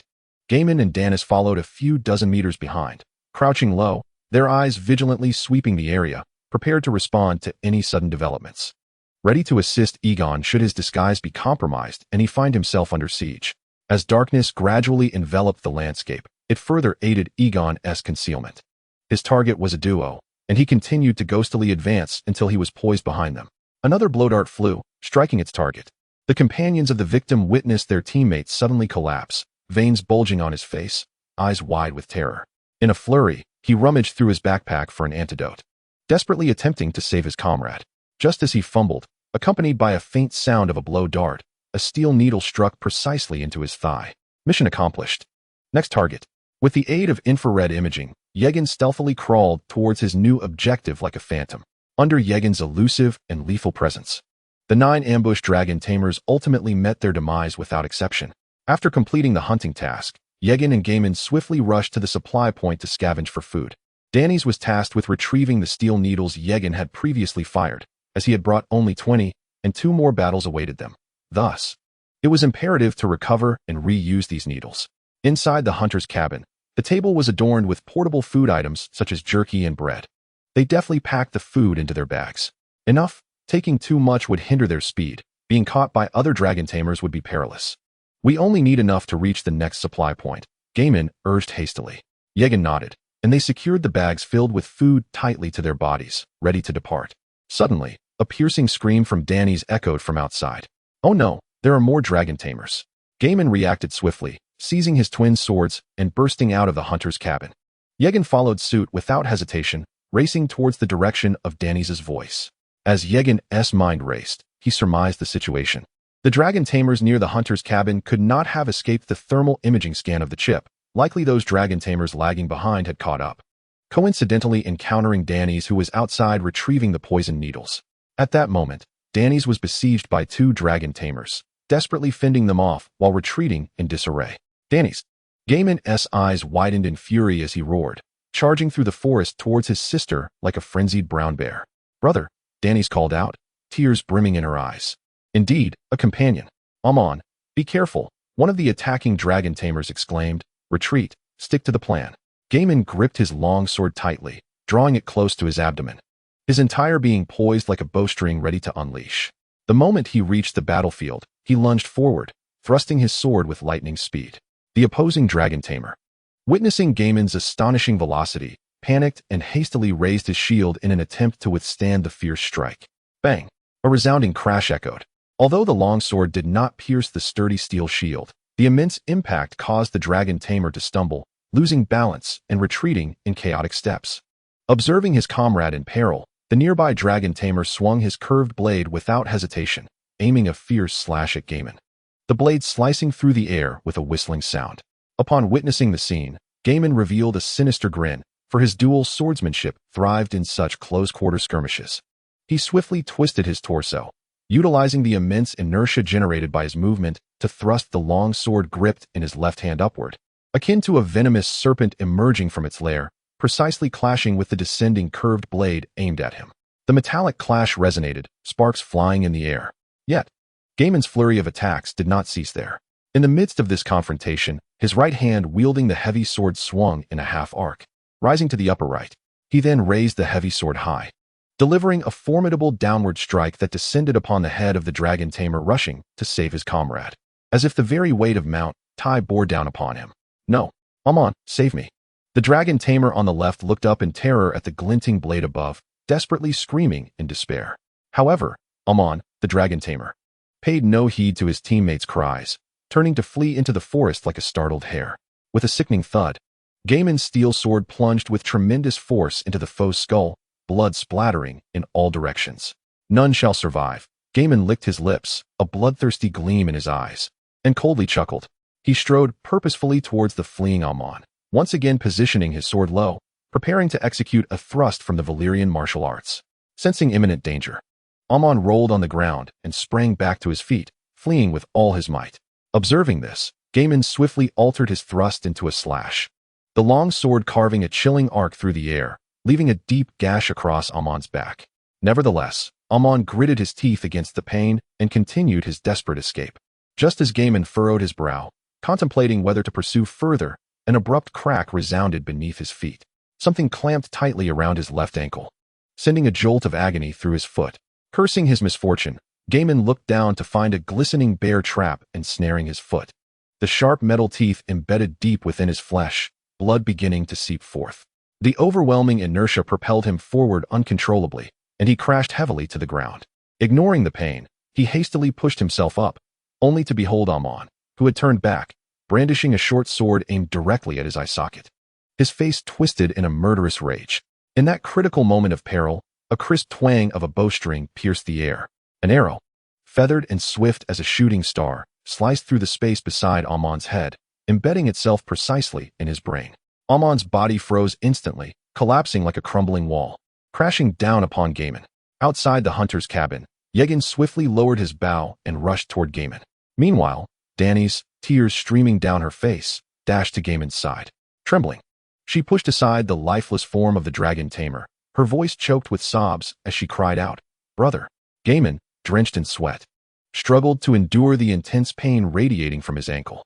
Egon crouched beside the injured Gaiman, meticulously examining his ankle. The iron teeth of the trap were deeply embedded in the flesh, and due to Gaiman's previous sprint, the immense inertia had gruesomely scraped the meat, revealing bone in the deepest part.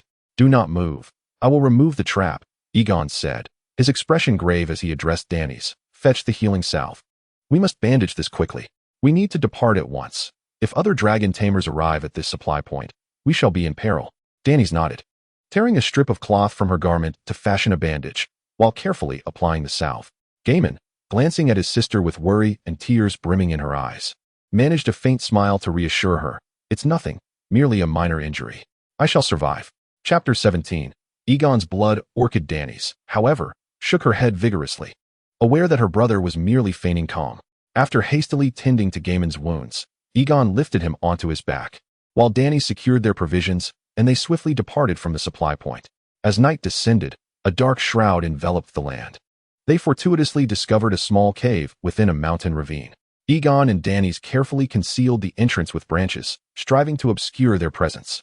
They kindled a small fire, the flickering flames casting a timid glow in the darkness. They dared not let it blaze too fiercely, lest the smoke attract the attention of other dragon tamers. As the warm light danced within the cave, the tension in their hearts, once taut as a drawn bowstring, began to ease slightly. The trio silently consumed the jerky they had procured from the supply point, its dry texture making it difficult to swallow. The atmosphere among the group felt stifling and oppressive. Reflecting on the day's events, they were taken aback by the myriad of misfortunes that had beset them so soon after reaching the first supply point. "It is my fault," Gaiman lamented, his brow furrowed with guilt. "I should not have allowed Dany's to retrieve the steel needle. Egon possesses the scouting ability. It should have been his task. As the captain, I have committed a grave dereliction of duty, and my leg. Do not speak such despondent words. We are not yet at our wits' end," Egon reassured him, patting his shoulder. "Let me handle the next 2 supply points. You have always protected us," charging ahead. "Now it is our turn to safeguard you." Gaiman opened his mouth, wishing to voice his thoughts, yet was choked by a tumult of emotions, ultimately exhaling heavily. "The crux is that your injury now affects your connection with the dragon, significantly diminishing the likelihood of successful taming. Perhaps we should refrain from attempting to tame dragons this time," suggested Dany's, her eyes glistening with tears and her voice trembling. "Once we reach Dragonstone, we can establish a dragon lair. It may attract some wild dragons." Gaiman shook his head resolutely. "We cannot wait. The Targaryens need us. They require the dragons. I must become a dragon tamer." Egon tightened his embrace around Gaiman's shoulders, gripping him firmly. "I support you. We shall all become dragon riders. I will lead the way. You need not worry." Gaiman raised his hand and gently patted Yegan's hand. Initially, they had planned to take turns keeping watch during the night. Yet Gaiman willingly assumed the majority of the vigil. The following day, Egon gathered branches and vines, meticulously crafting a stretcher for Gaiman. Together with Dany's, they carefully lifted Gaiman and proceeded with caution. Fortunately, it was not long before they emerged from the dense rainforest gorge. Before them lay an expansive grassland, offering a clear view and a flat terrain that facilitated their journey. Within the confines of the gorge, Gaiman was able to lean on a cane and walk slowly. Although his steps remained unsteady, the pace of the trio slightly quickened. After a day's travel, dragon tamers began to catch up from behind. However, in this wide-open gorge, Yegan's archery skills shone brilliantly. His practiced throwing arrow technique allowed him to launch arrows over 200 meters. Whenever a dragon tamer drew near, Egon, wielding his longbow, angled it skyward, utilizing the chip's formidable computational power to calculate the landing point, aligning the red dot of the scope with the target, ensuring his arrows rarely missed their mark. For 2 days, they traversed the grassland, and with his throwing arrows, Egon, like a harbinger of death, felled more than 10 pursuing dragon tamers. Those unfortunate souls perished before even realizing Yegan's presence. The second supply point was located at the confluence of 3 gorges. Perhaps the dragon tamers from the other 2 routes had arrived first, but Egon had dealt with all the dragon tamers on their route, leaving them without adversaries. The hunter's cabin contained a modest stock of food. After taking the provisions and resting briefly, they set forth once more towards the 3rd supply point. Time flew by, and 5 days elapsed. Gaiman's foot injury had not only failed to improve, but had worsened due to their relentless journey, leading to inflammation. The wound was swollen and emitted waves of excruciating pain. Each step felt as though he was treading on shards of glass. However, thanks to Dany's attentive care, he was spared from combat and was able to progress slowly with their support. Egon noticed that the deeper they ventured into the depths of the 14 fire peaks, the fewer dragon tamers they encountered. Perhaps those dragon tamers had already been eliminated at the first 2 supply points, he speculated inwardly. On the 7th day, they finally reached the 3rd supply point. To their surprise, the food remaining in the hunter's cabin was plentiful, and no other dragon tamers were in sight. Their party had indeed fallen significantly behind, not aligned with the main cohort of dragon tamers. The 3 quickly gathered provisions before departing. At this moment, they found themselves in the gorge marked on the dragon taming map as the Rock Valley, which also housed the lair of the adult dragon that Gaiman had been seeking. Following the directions on the map, they arrived at the edge of a cliff. Looking up, they beheld a massive opening, over 50 meters in diameter, situated nearly halfway up the towering cliff that rose several hundred meters high. At the foot of the mountain lies a winding staircase, adorned with numerous footprints left by those who have traversed it, indicating that this formidable dragon is not wild, but rather in a semi-captive state, nurtured by dragon keepers. However, With the dragon taming festival currently underway, these keepers have long since departed. Their absence signifies that the dragons have not fed for some time, undoubtedly complicating the task of taming them. While a dragon can sustain itself for a month or even longer after a single meal, a dragon in a semi-starved condition is evidently more perilous, resembling a famished beast that may lash out at any moment. Egon and Danis supported Gaiman on either side as they approached the entrance of the dragon's lair. The cavern was not particularly deep. Standing at the cliff's edge, one could distinctly hear the dragon's heavy breathing echoing within like thunder, sending chills down the spine. You both should descend now. The dragon's nest is just at the entrance. I will summon it, Gaiman instructed them. Be careful, Danis replied, her eyes filled with concern as she embraced Gaiman tightly. Gaiman gently patted her back. Egon exchanged a fist bump with him before leading Danis away from the cliff's mouth. However, instead of descending the staircase to the base of the cliff, Egon opted to ascend the stairs carved by the dragon keepers, reaching the cliff's summit. Gaiman seemed to grasp Egon's intention and nodded slightly in acknowledgement. Egon and Danis concealed themselves behind a massive boulder at the top of the cliff. Carefully, Egon retrieved his longbow from his back and drew a specially crafted stout arrow from his quiver. The tri-bladed, menacing arrowhead gleamed with a cold metallic sheen, as if recounting its terrifying capacity to pierce armor. Standing at the cave's mouth, Gaiman called out in High Valyrian, Skalark, I have come in accordance with the promise made by my Targaryen ancestor, Jaehaerys, Skalark. Roar. A thunderous dragon's roar erupted from the cavern. The sound reverberated off the stone walls, amplifying into a deafening cacophony, causing the entire valley to tremble. Egon and Danis felt the ground beneath them quiver slightly. A dragon's head, akin to one forged from brass, emerged from the cave, each scale shimmering with a metallic luster. Its neck, though not elongated, resembled a sturdy column, with muscles bulging impressively. Its chest was astonishingly broad, exceeding Egon's expectations by more than double that of ordinary dragons. The colossal form of the dragon gradually slithered out, its upper body alone reaching over 30 meters in height, standing like a small mountain before Gaiman. Danis watched intently, her gaze unwavering as she observed the dragon and her brother. With her hands clasped tightly, her fingers turned pale from the pressure, she nervously clenched her sleeve, scarcely daring to breathe. Finally, Skalark emerged fully from the cave, its nearly 60-meter-long body partially draped across the platform, its golden vertical pupils coldly scrutinizing Gaiman. It sniffed cautiously at Gaiman with its large nostrils, as if to ascertain the scent of the person before it. For Gaiman, each passing second felt interminably drawn out.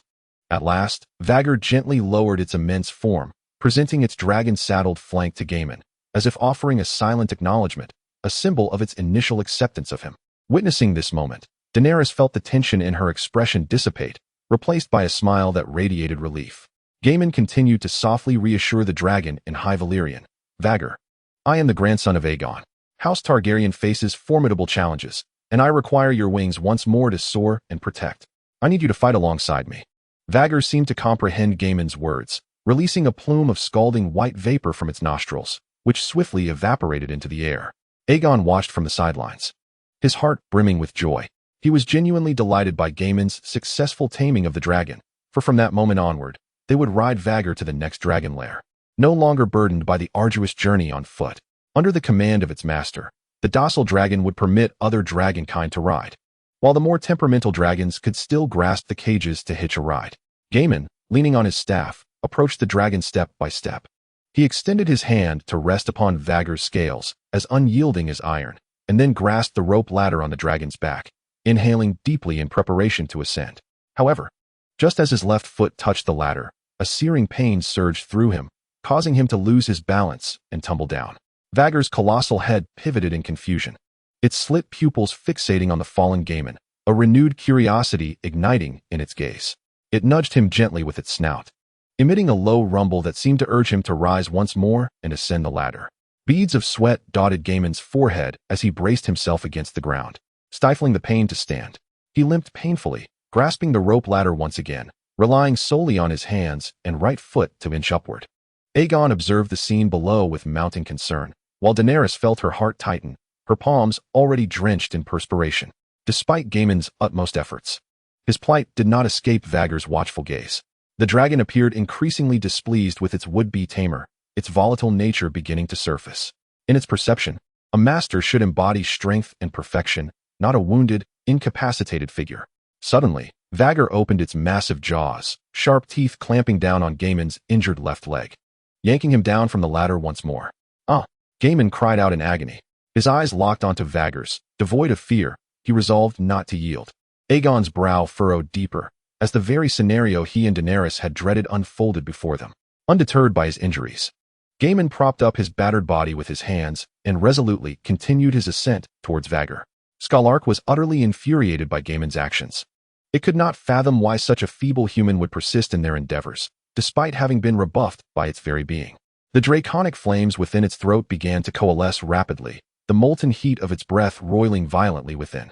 With a tremendous roar, it opened its cavernous maw, unleashing a torrent of searing fire upon Gaiman, scorching the earth to char and igniting the very air itself. No, not like this, Skalark, Dany's cried from the precipice, her heart racing with desperation as she shouted in High Valyrian, her voice tinged with anguish and hopelessness in an attempt to halt the dragoness assault. Egon reacted with remarkable swiftness. Almost instantaneously as Skalark launched its attack, he instinctively drew his bow, the dragon-hunting arrow poised and ready. With the strength of his powerful arms, it soared through the air like a comet, hurtling towards Skalark. The dragon emitted a piercing and furious roar as the arrow struck true, piercing deep into Skalark's left eye, embedding itself halfway within. Dark crimson blood gushed forth from the wound like a fountain. In agony, Skalark thrashed its massive head, desperately attempting to dislodge the arrow lodged in its eye socket. Its colossal form struggled violently upon the cliff's edge, losing balance and plummeting down into the abyss below. With a thunderous crash, it landed heavily at the base of the cliff, kicking up a cloud of dust. Dany's, filled with dread, rushed towards Gaiman. Egon, after releasing the fateful arrow, looked down to see Skalark writhing in pain at the foot of the cliff, its great bulk rolling upon the ground with no sign of taking flight. Assured that the immediate threat had subsided, he turned and sprinted toward the dragon's lair. Upon reaching the platform, Egon was met with a sight that plunged his heart into despair. Gaiman's body was charred by the dragon's breath, his skin nearly incinerated, revealing the raw, bloody muscle beneath, wisps of smoke rising from the wounds, emitting a nauseating stench. Dany's, overwhelmed with grief, clung tightly to Gaiman's form, weeping inconsolably, her body trembling with sorrow. Brother, how could you leave me like this? We promised to face everything together. How could you break your word? Her voice quivered with anguish. Egon knelt beside Gaiman, testing for breath, yet felt no sign of life. An uncontrollable tide of sorrow surged within him, overwhelming him completely. Memories of their friendship flooded his mind. The man who had become his first ally in this strange world, the one who had extended a hand in his darkest hour, saving his very life. The images of their battles fought side by side lingered vividly in his thoughts. And now, Gaiman lay suddenly dead before him. How could he possibly accept such a cruel reality? This is not true, Dany sobbed, burying her head in Gaiman's chest. Dany's, I wish to try once more to save him, Egon said, suppressing his grief, his voice low and somber. The hope was faint. Yet as long as there remained a glimmer of opportunity, Egon raised his palm, and a blood-red orchid materialized in his hand, vibrant as crimson. The flower was resplendent and dripping with allure. Upon hearing Egon's words, a flicker of hope ignited in Dany's swollen eyes. Egon nodded slightly at her.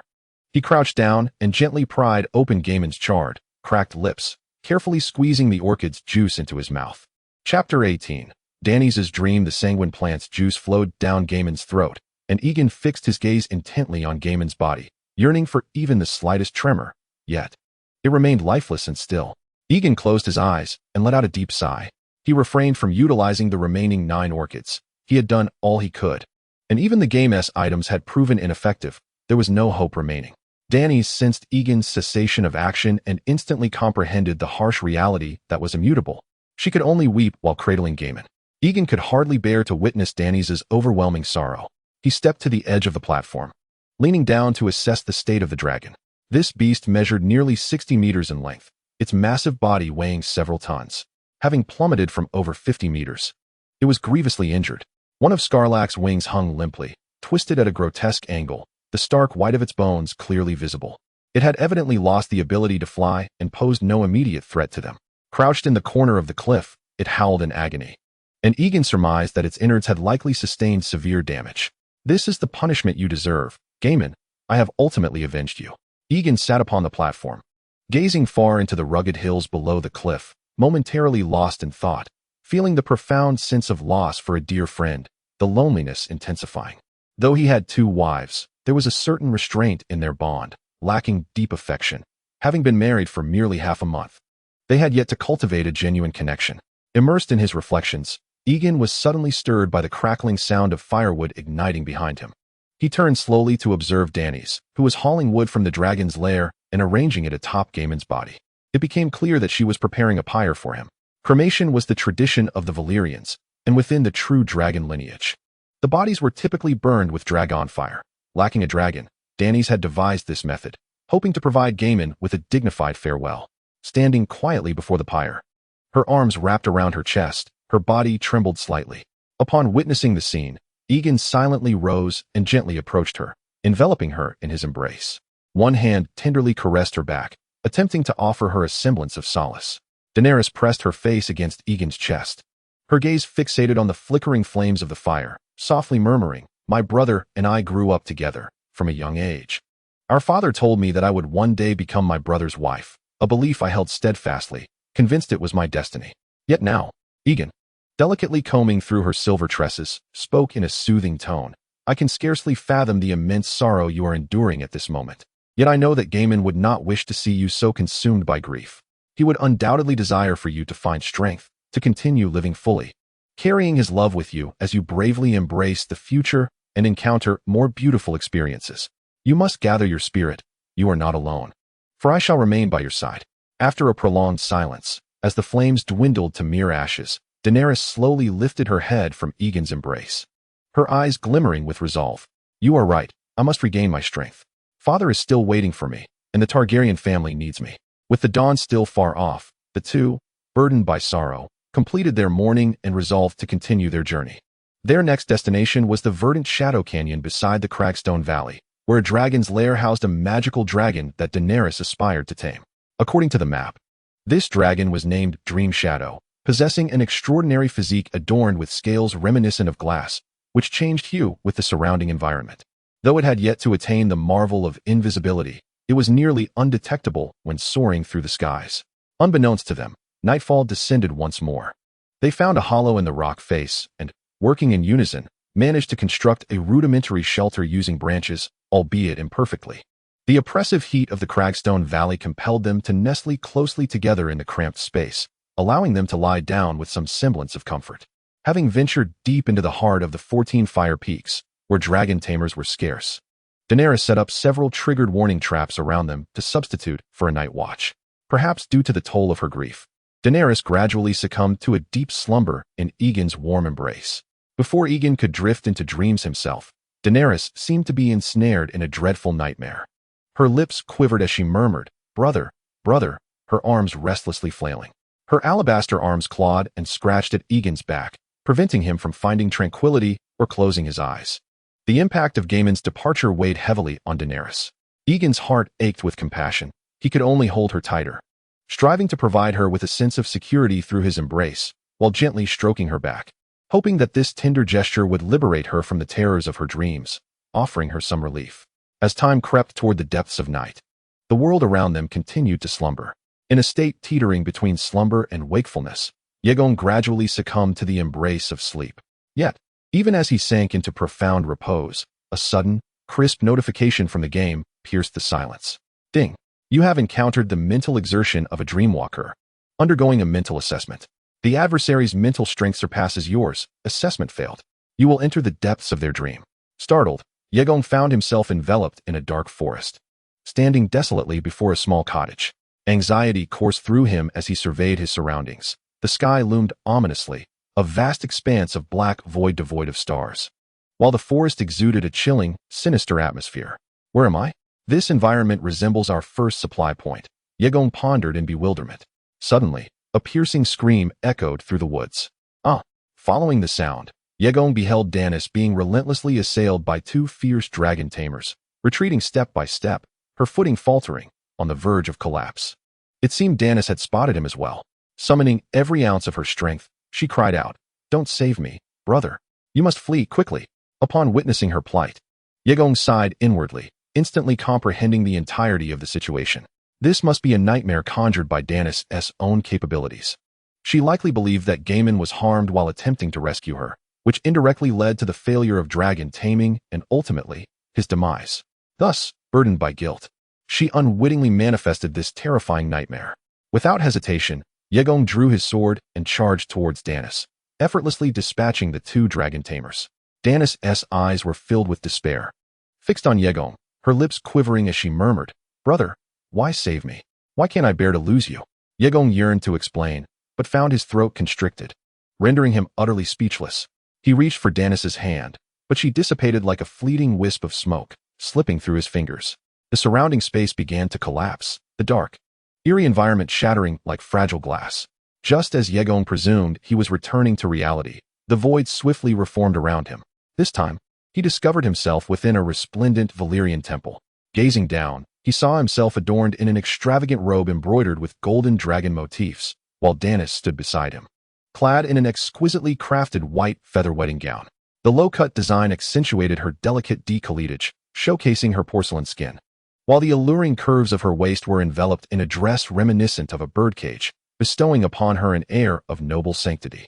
Is this the Valyrian wedding gown? The traditional attire for brides in Valyria? Egon mused inwardly. As he attempted to move, a wave of terror washed over him. He realized he had seemingly lost all autonomy. With only his eyes able to move feebly, he laboriously surveyed his surroundings, noticing that the guests at the temple wedding bore no distinct features, their movements resembling those of lifeless puppets, devoid of vitality. Under the influence of an inexplicable force, Egon placed the wedding ring upon Daenerys' finger. In the sacred sanctuary, he shared a kiss with Daenerys, completing the wedding ceremony. As the rites concluded, Daenerys, beaming with joy, took his hand and led him into the bridal chamber. "Brother, I have finally become your wife. We shall be together forever," she tenderly proclaimed, gently unfastening her birdcage-like gown, followed by a lace overlay, gradually revealing her alluring and voluptuous figure. "Daenerys, it is I, Egon," he thought, his heart racing, yet he could only stand there like a wooden statue. He felt acutely aware that this profound dream was exceedingly strange. Though he was immobile, the sensations in his body were astonishingly vivid, as if his senses had been magnified manifold. The enchanting fragrance of Daenerys wafted into his nostrils. Her silky skin seemed tantalizingly close. Controlled, Egon found himself lying on the edge of the bed, as the naked Daenerys, her gaze hazy, leaned down towards him. Every inch of his body was caressed by her supple tongue. "Brother, does it feel good? This is what the wet nurse taught me. She said men enjoy this." Daenerys whispered softly, her cheeks flushed. Egon could only close his eyes, repeatedly telling himself, "It is but a dream, all an illusion, even as Daenerys moves upon me. It is merely a fabrication." If Egon were to open the game panel at that moment, he would discover Daenerys' talent. Level 1 Temperance Practitioner. Managing one's suppressed desires grants 10 points of mental strength. Upon breaking this restraint, she would gain the opposite talent. Lust Apostle. The Temperance Practitioner talent was gradually fading until it vanished entirely, replaced by a new talent in Daenerys' repertoire. In the Sanctuary of Reality, Egon and Daenerys were entwined in a fervent embrace, their garments torn to shreds, leaving them seemingly driven solely by their most primal instincts. As the remnants of their clothing lay in tatters, Daenerys' moans intertwined with Egon's heavy breaths, resonating like a symphony, rising and falling in harmony. The night enveloped the cliff in tranquil silence, broken only by the flickering embers of the bonfire ignited during Gaiman's cremation, dancing in the night breeze. Below the cliff, Scarlac emitted a series of mournful wails, the sound piercing through the stillness of the night with haunting sorrow. The dragon's formidable vitality had not led to its immediate demise. Instead, it endured excruciating suffering. Perhaps, if ample sustenance were available, it might yet recover, but with the dragon taming festival underway, all dragon wardens had retreated, leaving its only hope resting upon the overseers patrolling the skies, yearning for them to discover this wretched creature. At the entrance of the dragon's lair, amidst the remnants of a pyre, a sudden stir broke the silence. A paw, marred with burn scars, slowly emerged from the embers, accompanied by a low, primal growl. With the roar, the ashes erupted, sparks flying and coalescing into a miniature whirlwind of fire. In this chaos and blaze, a figure exuding an aura of terror gradually rose from the flames, resembling a demon returned from the abyss. In the darkness, the beast emitted a ravenous roar. "Meat. I crave flesh." Chapter 19. The blessing of the red god moonlight, like silken threads, gently cascaded upon the dragon's platform nestled in the mountainside. There stood a beast. humanoid in form, adorned with a pair of sharp horns atop its head, and its face obscured by a layer of black, keratinous skin, rough like a scab over a wound. This creature was Gaemon, consumed by frenzy and chaos, devoid of reason. As he howled, a voice drifted from the depths of a distant abyss, ethereal and unearthly, not of this world. "Child, my child, do you hear my call?" The voice echoed in Gaemon's heart like a specter, an invisible force entwining his very soul. He trembled violently, as if struck by a mysterious current. Under the caress of the voice, the madness in his eyes began to wane, clarity surfacing gently within. He stood there, bewildered, and after a moment, he raised his hands, slowly spreading them apart, his gaze falling upon his claws, now sharpened like those of a beast.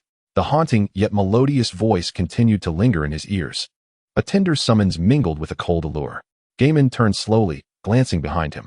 Above the burning embers, sparks danced and twirled, forming a vague, ethereal figure.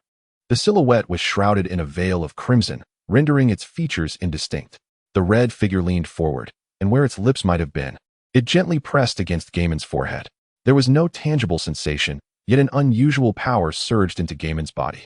"My blood and flesh, offer me your sacrifice, your flame." The royal bloodline. The voice resounded once more, fragmented like a flickering candle, ready to extinguish at any moment. Before the voice could complete its utterance, the fiery figure trembled violently, bursting apart like fireworks before Gaemon's eyes.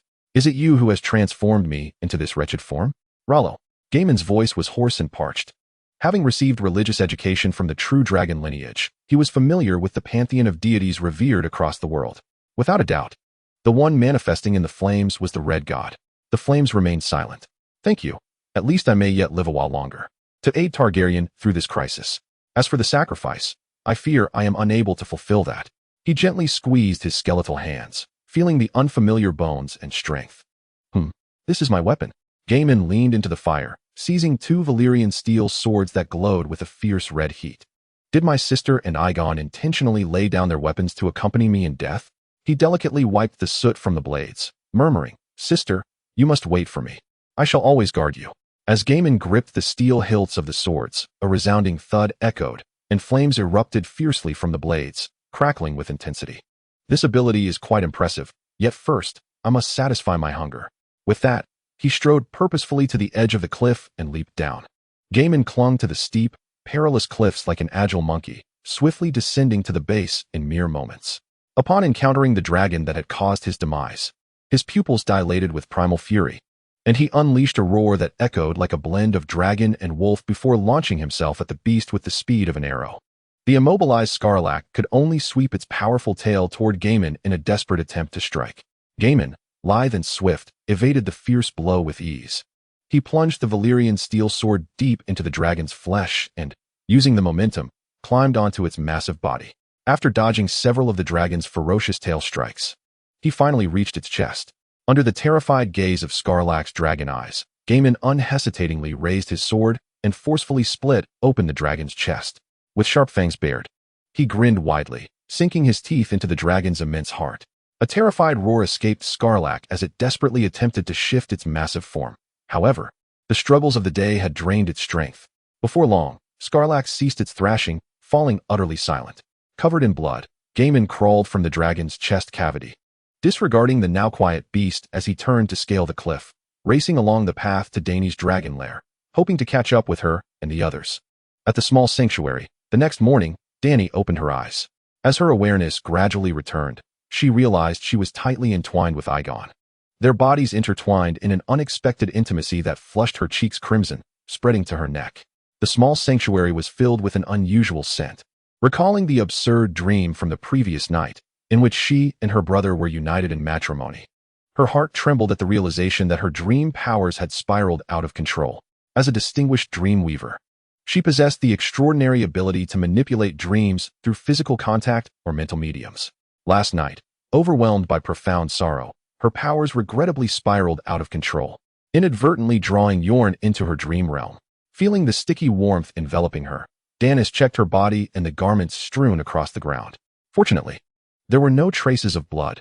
Both she and Yorn remained innocent, for their interactions had been merely intimate in nature without any grave implications. Danis gently patted her chest. Exhaling a sigh of relief, secretly grateful that Yorn had not awakened, thus granting her a chance to rectify the situation and hoping he would not misconstrue the events.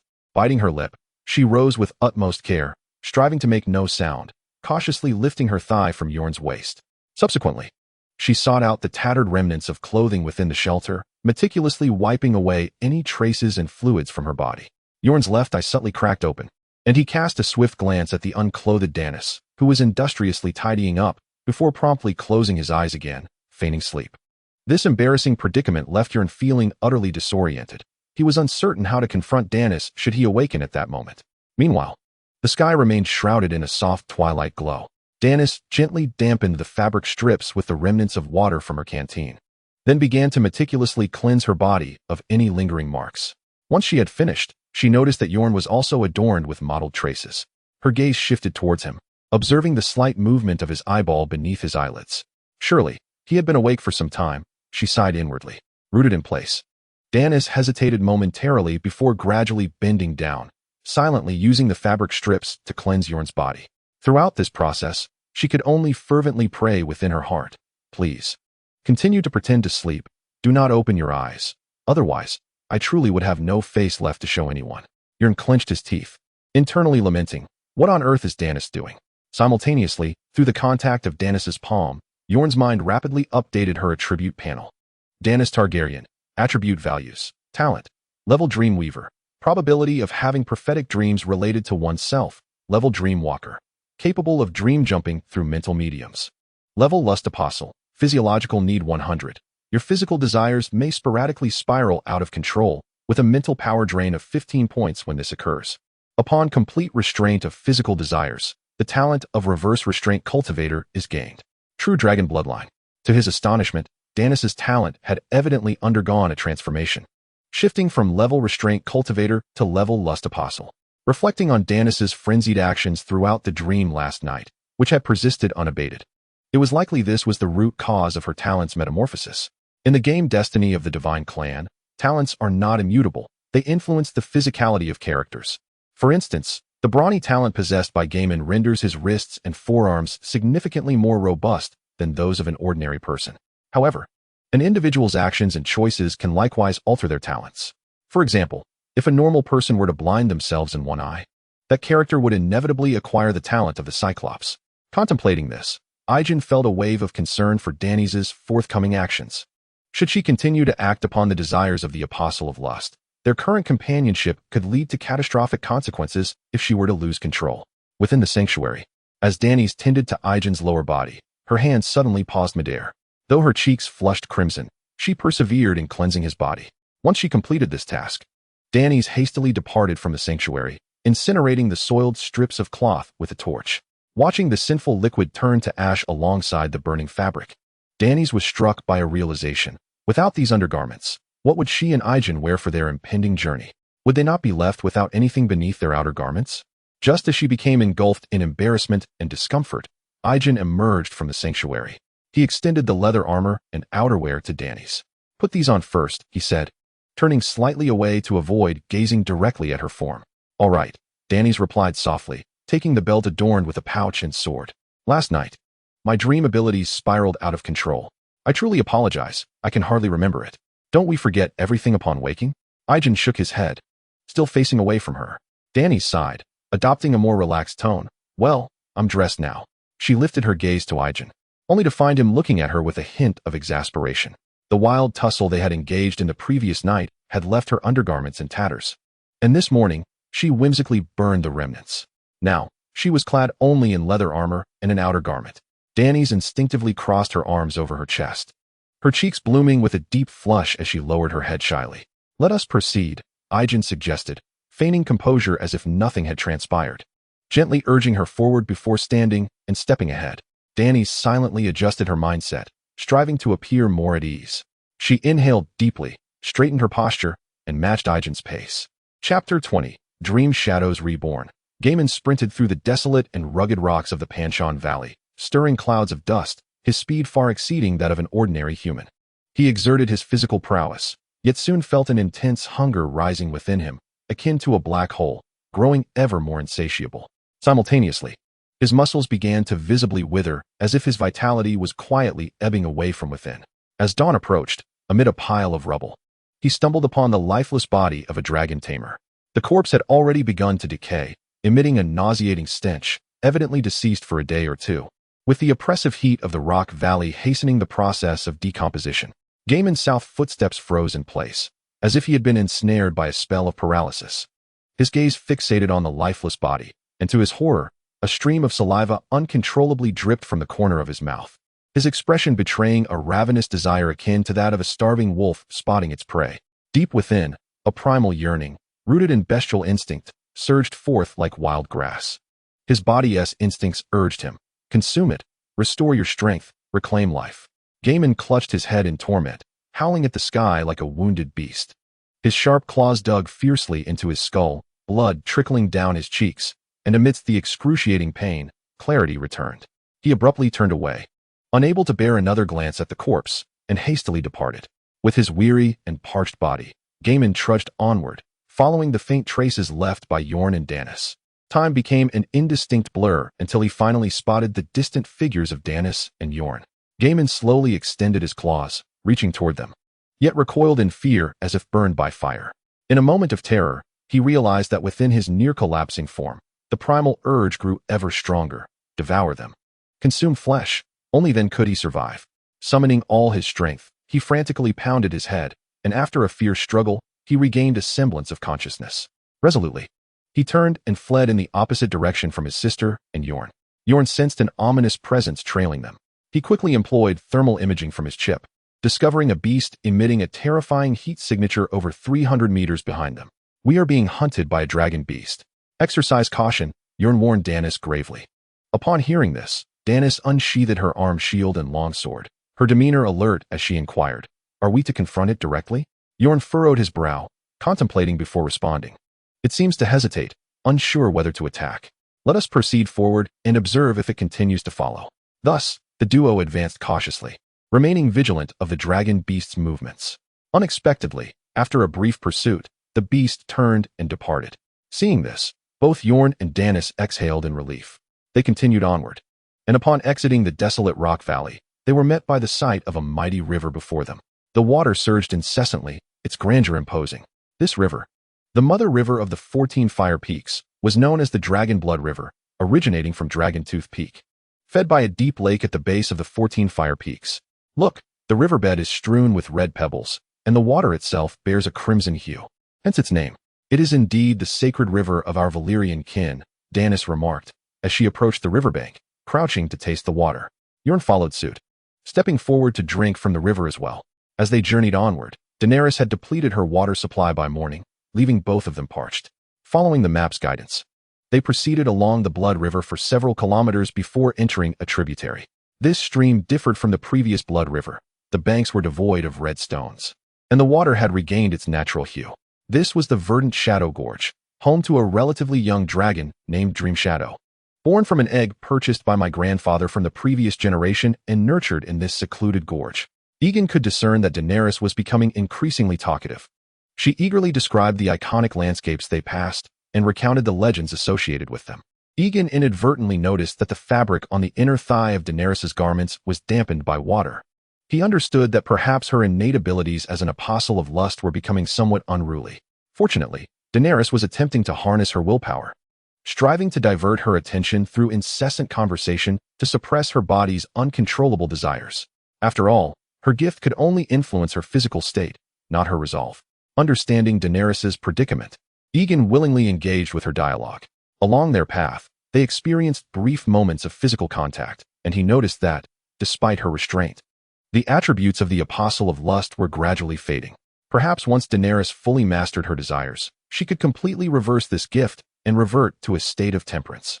The term temperate adept suggests a second phase of this gift, at which point Daenerys' mental fortitude and dream manipulation abilities might become significantly enhanced. In the serene mountain ravine, they searched tirelessly for the lair of the dragon.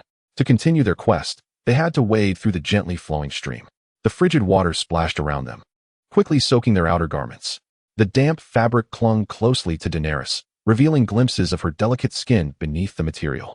Daenerys keenly sensed Egon's gaze frequently resting upon her, causing her heart to race. She held a considerable confidence in her physique, believing herself more voluptuous and alluring than Egon's wife, Daenerys. At that moment, she wore no clothing beneath, and the stream had drenched her completely, making it inevitable for a man like Egon to be attracted to her. Fortunately, Egon managed to control himself, refraining from any inappropriate actions. Silently, he walked behind Daenerys, observing her occasionally rub her thighs, and he couldn't help but feel a twinge of concern for her. Daenerys, you must hold on, he thought to himself. Thus, the two continued their journey until evening, seeking a relatively safe elevated riverbank to rest for the night.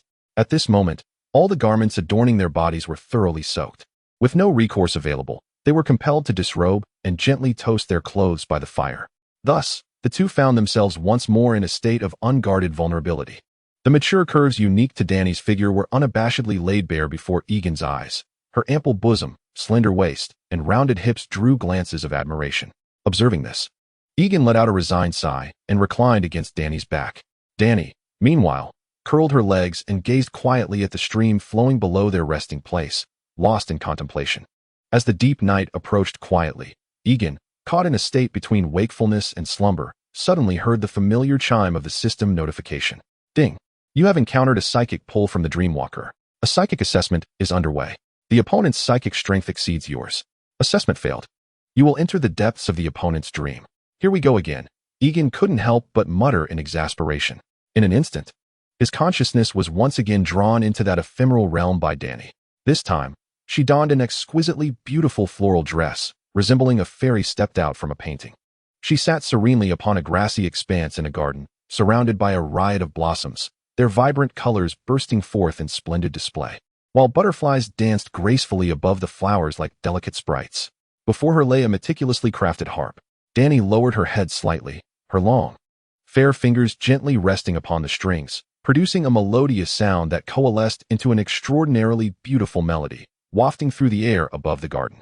Egon stood amidst the blooming flora, yet this time, he realized he was not subjected to the usual control over his body, and his throat was free to speak.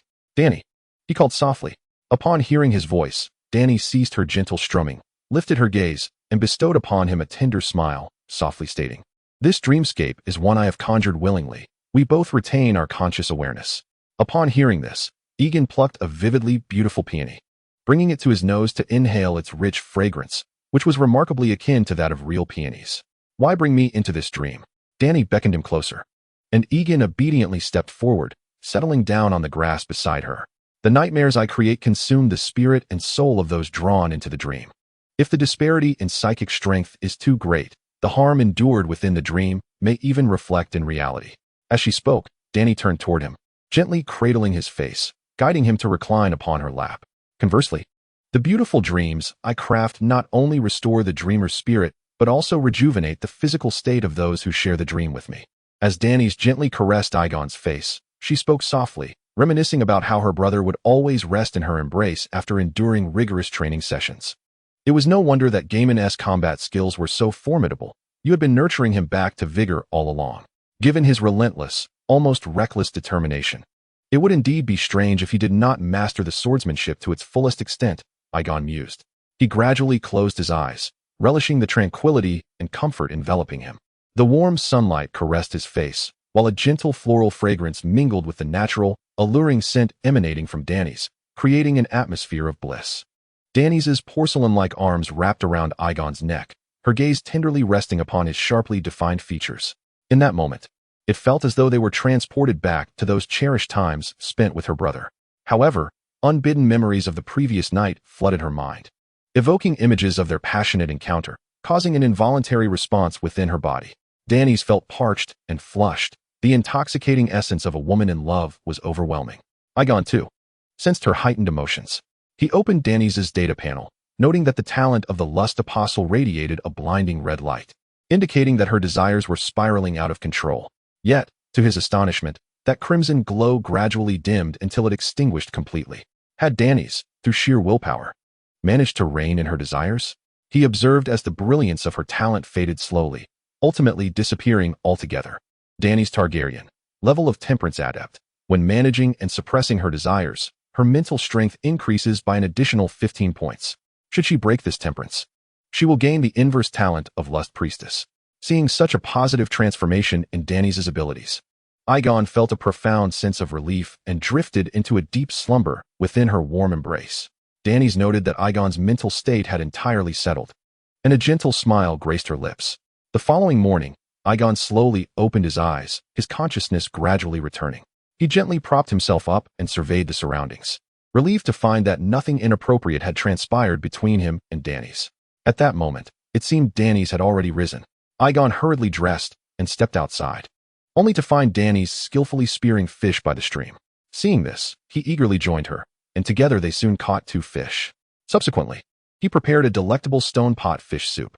After savoring this delightful meal, they resumed their quest in the mountain gorge to search for the dragon's lair. Could the dream shadow be evading us with its camouflage abilities? Egon pondered aloud. Dany's, cautiously navigating the stream, reassured him, rest assured, the Targaryens have sustained it for decades. The map provides the precise location of the dream shadow's nest. There is no need to worry about finding it. The 2 individuals continued along their predetermined path. Before long, a vast lake, spanning several miles, appeared before their eyes. The surface of the lake lay tranquil, resembling a meticulously polished mirror, clear and luminous, reflecting the clouds drifting in the sky and the undulating mountains surrounding it, exuding an ethereal beauty. At the heart of this serene lake, an island rested quietly. Upon this island lounged a slender dragon of magical origin, which Egon estimated to be over 30 meters in length. This dragon's appearance was stunning, as if crafted from exquisite glass, showcasing a translucent quality. Under the sun's embrace, its scales shimmered like countless tiny gems embedded within, radiating a dazzling and enchanting light. Even more wondrous was the way its scales shifted in hue, mirroring the sparkling reflections of the lake's waters, resembling a flowing tapestry of vibrant colors, captivating beyond measure. Dream Shadow. Dany's joyfully approached the lakeshore, her heart racing as she gazed at the dreamlike dragon in the distance, calling out its name in High Valyrian. The dragon, sensing an unexpected visitor encroaching upon its territory, slowly raised its elongated and graceful neck, its crystal-like head turning towards the shore, revealing a glimmer of vigilance and curiosity in its eyes. Wait for me, Dany's instructed Egon, before swiftly shedding her garments and weapons. Taking a deep breath, she gracefully plunged into the crystalline waters, akin to a nimble fish, swimming determinately towards the island. Chapter 21. The dragon. Egon fixated on the dragon's every movement, carefully removing the longbow from his back and selecting a specialized arrowhead from his quiver, affixing it to the shaft meant for hunting the dragon. The call of Dream Shadow was not a fearsome roar like that of other dragons, but rather reminiscent of a large bird's cry, echoing through the air. Dream Shadow tilted its head, its enormous silver eyes curiously observing the approaching Dany's, who glided through the water like a silvery fish, sending ripples cascading around her. Her radiant silver hair unfurled in the water, merging with the lake's surface, shimmering with an enchanting glow. Dream Shadow gazed quietly as Dany's drew near, gradually bringing its dragon snout closer to her. Egon's heart leapt, witnessing Dany's grasp the glass-like scales of the dragon's snout, and in an instant, a powerful force enveloped her. As she was secured upon the island by Dream Shadow, the dragon's friendly gesture instantly eased the tension that had gripped Egon's heart. Go for it, Dany's. Dany stood upon the island, crystalline droplets cascading from her silken silver hair, trickling down her form and splashing into the valley below. Dream Shadow, do not resist. Have you felt my spirit?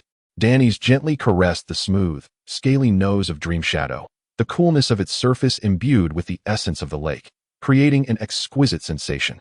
Dream Shadow, with its eyes half closed, emitted a soft, continuous rumble from its throat, affectionately nudging Dany's palm with its head. Dany smiled, tilting her chin upward, lightly rising onto her toes, her hands cradling Dream Shadow's glass-like head, bestowing a tender kiss upon it. It seemed that Dream Shadow had fully acknowledged her as its master. It extended its slender tail, delicately wrapping it around Dany's back. She watched its movements with a smile, gently seating herself upon Dream Shadow's tail. With a gentle lift of its tail, Dream Shadow raised Dany's to a height level with its head. Egon exhaled, releasing the tightly gripped arrow from his hand. It appeared that Dany's had succeeded. He was acutely aware that facing this dragon in battle would likely lead to his own demise.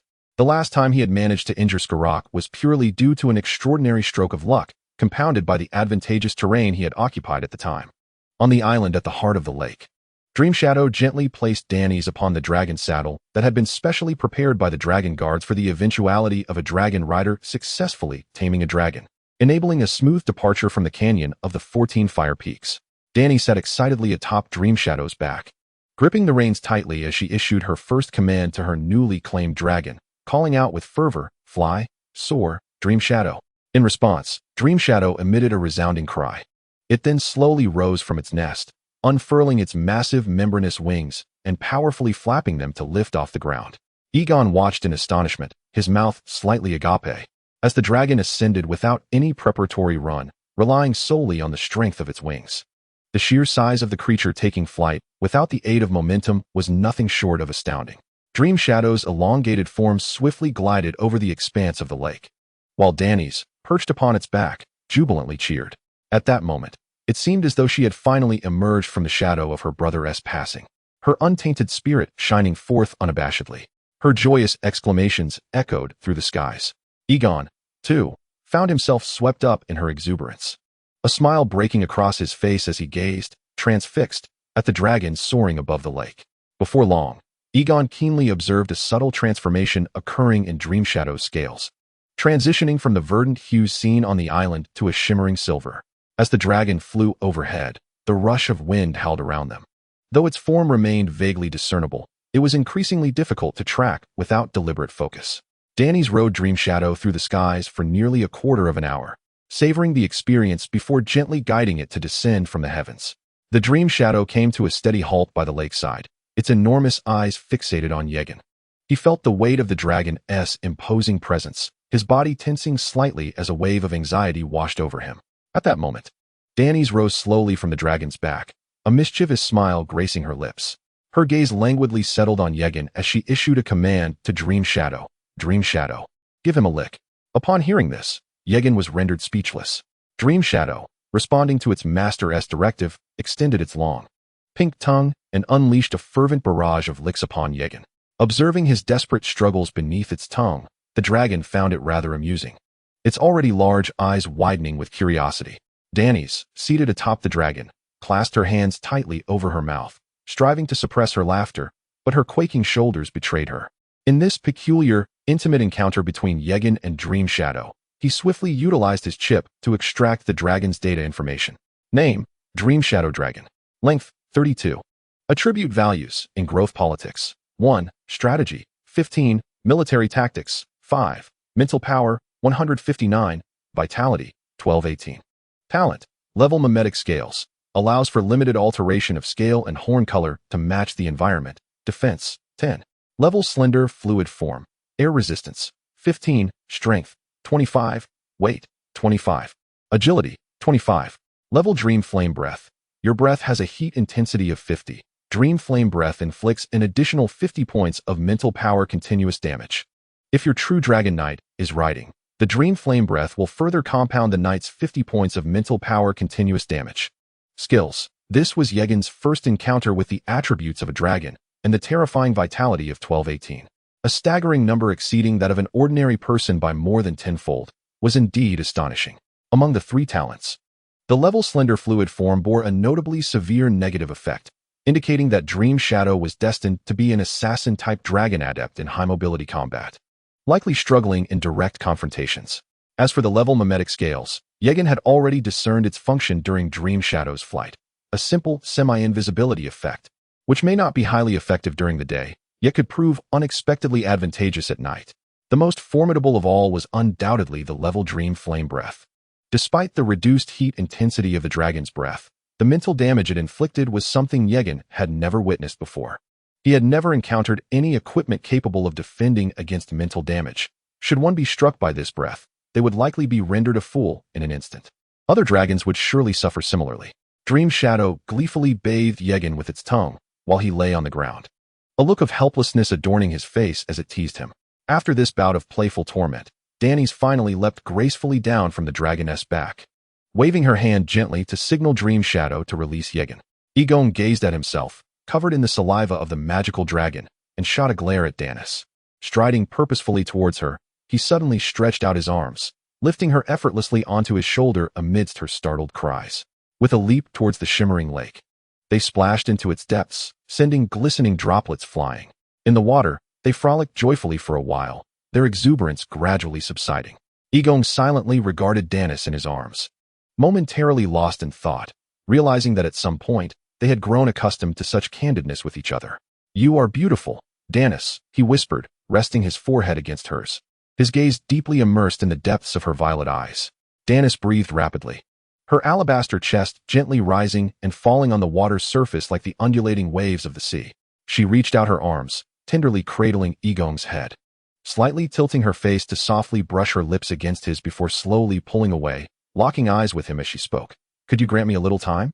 Once this family crisis has passed, we shall confront our feelings earnestly." Upon hearing her words, Egon released his embrace around her waist. Danis lowered her head, turning to step out of the lake. Dream Shadow, who had been resting on the shore, lifted its head affectionately towards Danis. She smiled and extended her hand, gently caressing the bridge of the dragon's nose. Suddenly, a large blue fish leaped from the lake, splashing down at Danis's feet. The fish flopped energetically on the ground, brimming with vitality. Curiously, Danis peered into the lake, only to see Egon gripping a hefty fish tightly, raised high above his head, a radiant smile illuminating his face as he looked at her. "Catch more. You are responsible for Dream Shadow's share too," Danis called out with a laugh. "Sure thing," Egon replied, promptly hurling the fish onto the shore before diving back into the water. Moments later, Danis had built a pile of firewood on the shore. She slightly lifted her chin, issuing a command to Dream Shadow. The dragon gently exhaled a flame, instantly igniting the fire. 5 large, freshly cleaned blue fish were skewered securely on branches, arranged neatly around the fire, beginning to sizzle enticingly. Egon emerged from the lake, shaking droplets from his hair, and strode over to the fire, squatting down beside it. "Next, we shall journey to the fiery abyss beneath the flame breath peak," Danis said, gently stirring the embers with a stick. "With Dream Shadow's help, we should reach there in just a few hours. You must rest well tonight to prepare for tomorrow's dragon taming. That red dragon, known as the mother of evil dragons, is temperamental and often devours dragon guardians. It is the most perilous of all untamed magical dragons." Egon tended to the fish over the fire, not looking up as he remarked, "Doesn't the dragon cave map indicate that this red dragon favors magical plants? I happen to possess several blood orchids, which I can experiment with at that time. The reason I chose them was precisely this." After hearing this, Daenerys fell silent for a moment before gently advising, "Perhaps we should consider taming a different dragon. That would be safer. Among the dragon tamers we previously vanquished, I have gathered information regarding a dragon's lair from another location. In the past, Daenerys, driven by the urgent need of House Targaryen for powerful adult dragons, would have encouraged Aegon to risk taming a fierce dragon.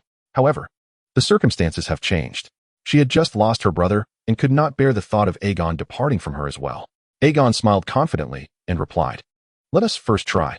If the mother dragon proves unfriendly and prevents my approach, you and Dream Shadow can come to my rescue."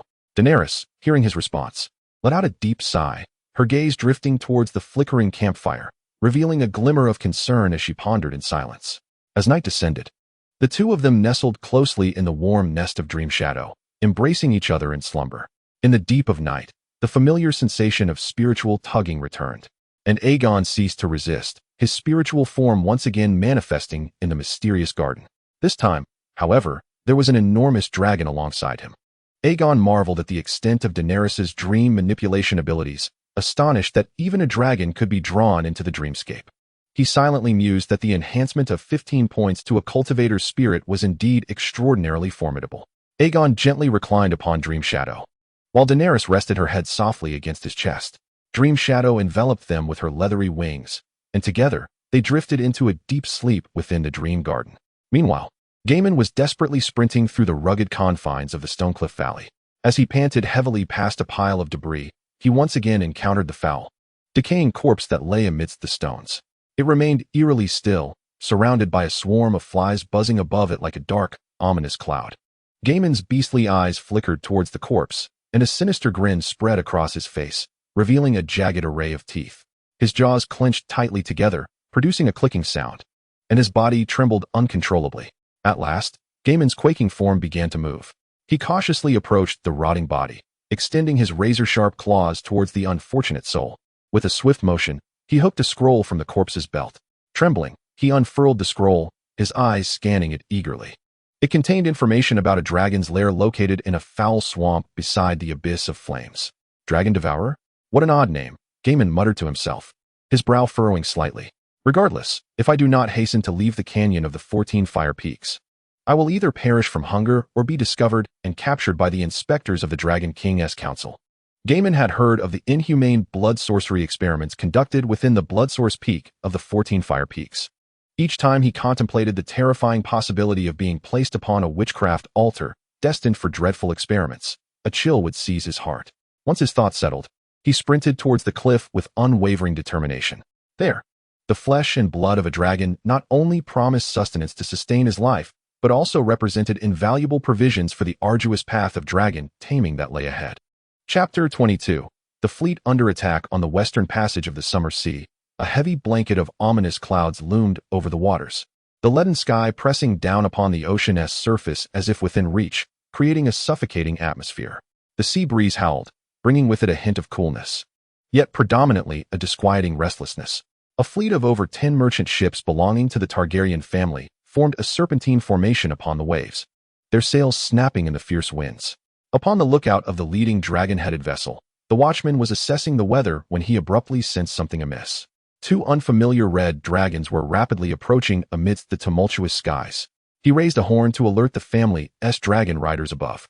Aenar Targaryen, accompanied by his dragon, a massive white beast nearing 40 meters in length, was the overseer of this merchant convoy. In addition to his role, Aenar bore another title, being the father of Daenerys and brother to Egon. As he heard the watchman's warning, he prepared to lower his dragon's altitude for inquiry. Suddenly, a deep, ominous roar echoed through the sky, reminiscent of the Grim Reaper's wrath. Aenar looked up in terror, witnessing 2 red dragons, each exceeding 50 meters in length, plunging from the clouds like phantoms. Their immense bodies fell at breakneck speed, resembling fiery meteors, imbued with unparalleled force. The tremendous weight combined with the impact of their descent was overwhelming. In an instant, Aenar could not react as the sheer might of the red dragons reduced him to mere pulp, blood spraying like a mist across the sky. The white dragon, struck by the sudden assault, let out a heart-wrenching roar and plummeted like a meteor. It can only be said that the Aurelian family's dragon warfare tactics were exceedingly proficient, ferocious, and swift. They had meticulously chosen the opportune moment before the storm, cleverly utilizing the tempest's din to approach undetected, concealed within the dark clouds, leaving their adversaries oblivious.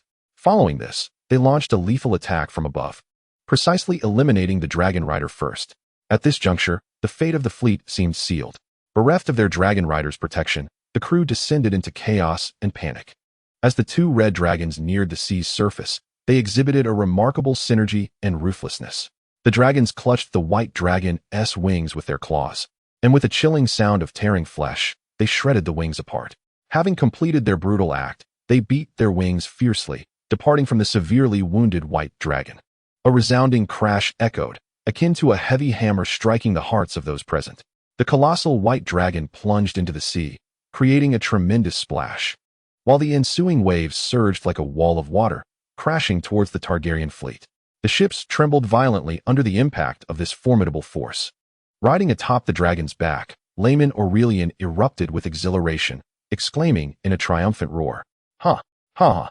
From his elevated vantage point, he gazed down upon the struggling white dragon in the water, a wicked grin curling at the corners of his mouth. The navigator and captain of the fleet appeared ashen, their eyes filled with terror and despair as they looked up at the 2 massive red dragons that obscured the sky. The Aurelian family's red dragons. "It is over," they murmured almost in unison. The 2 enormous red dragons circled gracefully above the fleet, each beat of their wings unleashing a tempestuous gust of wind. The dragons' fierce and greedy gazes fixated upon the ships below, as if assessing their soon-to-be prey. At that moment, a crossbowman aboard one of the vessels, summoning courage from the depths of despair, pulled back the mechanism with all his might and shot an arrow towards the Aurelian's red dragon. The arrow sliced through the oppressive air, striking the dragon's wing membrane. The sharp tip embedded itself firmly, eliciting a furious roar from the dragon. It opened its massive maw and unleashed a torrent of searing dragon fire upon the cargo ship, akin to molten lava. In an instant, the wooden vessel, measuring over 20 meters, was engulfed in flames, its hull rapidly blackening and warping under the intense heat. Within moments, The entire ship transformed into a blazing torch upon the sea, the fire roaring as it consumed the vessel, the crackling of flames echoing incessantly. The gold stored in the ship's hold softened and melted under the extreme temperature, flowing like liquid into the ocean, cascading down the inclined hull. "Curse it, do not destroy the ship." Layman Aurelian, witnessing the destruction from atop the dragon, roared in fury at his kin. The fellow dragon riders, witnessing the calamity, gestured apologetically towards him before urging their dragons to ascend higher. After about a quarter of an hour, a swarm of small boats began to appear on the surface of the sea, resembling a horde of black ants, swiftly converging upon the Targaryen fleet. Warriors clad in red armor surged from the small vessels, wielding grappling hooks, which they cast towards the cargo ship, securing them to the ship's edge. Utilizing the hooks, the red-armored warriors swiftly climbed aboard with agility and determination. At this moment, the enslaved warriors within the fleet displayed expressions of sheer terror, with few daring to resist. Isolated and vulnerable upon the vast ocean, they were haunted by the fate of those who had previously attempted to fight back, their vessels now sinking, a dire warning that stifled any inclination to act. Only a handful of Targaryen kin remained resolute in their defiance, determined to set the ships ablaze and perish alongside their enemies. However, they were desperately restrained by the terrified slaves aboard. Before long, the entire fleet fell completely under the control of the Aurelian family. Raimon rode the dragon, soaring beside the plundered vessel. He dismounted from the saddle and, utilizing the rope ladder that hung from the dragon's body, swung himself down onto the deck with force. He raised his head and gestured towards the sky. The dragon rider at the other end immediately understood the signal and urged the dragon to ascend higher, vigilantly scanning the surroundings for any reinforcements from House Targaryen. At that moment, the elderly Bruce hurried over to Raimon, bending at the waist, his face adorned with an ingratiating smile. "My lord, a total of 15 dragon-headed ships have been seized, 2 have sunk, and the rest are under our control." However, Raimon appeared oblivious to his words and strode directly towards the cargo hold entrance on the side of the deck. He slightly bent down and stepped into the dimly lit hold. Seeing this, Bruce quickly followed suit, mimicking his every move. Inside the hold, copper-framed wooden boxes were neatly stacked. Raimon drew his Valyrian steel sword from his side and forcefully struck the lock on one of the boxes, causing the lock to fall away. He then kicked the lid open with a swift motion, revealing a trove of gold bars within. A radiant smile blossomed on Raimon's face. "Targaryen thinks to escape. It shall not be so easy, ha ha ha." He laughed boisterously, brimming with arrogance and pride. At that moment, a soldier clad in exquisite armor and standing tall strode in.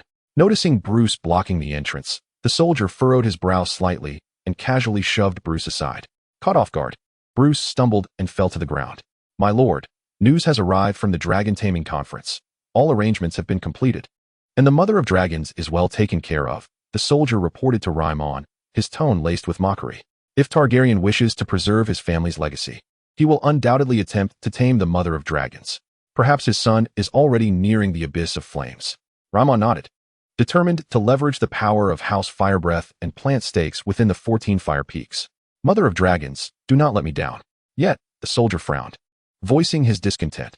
Only a few dragon guards were left at the abyss of flames, and the main lineage expects 2/3 of the spoils without shedding blood. Is that not excessively greedy?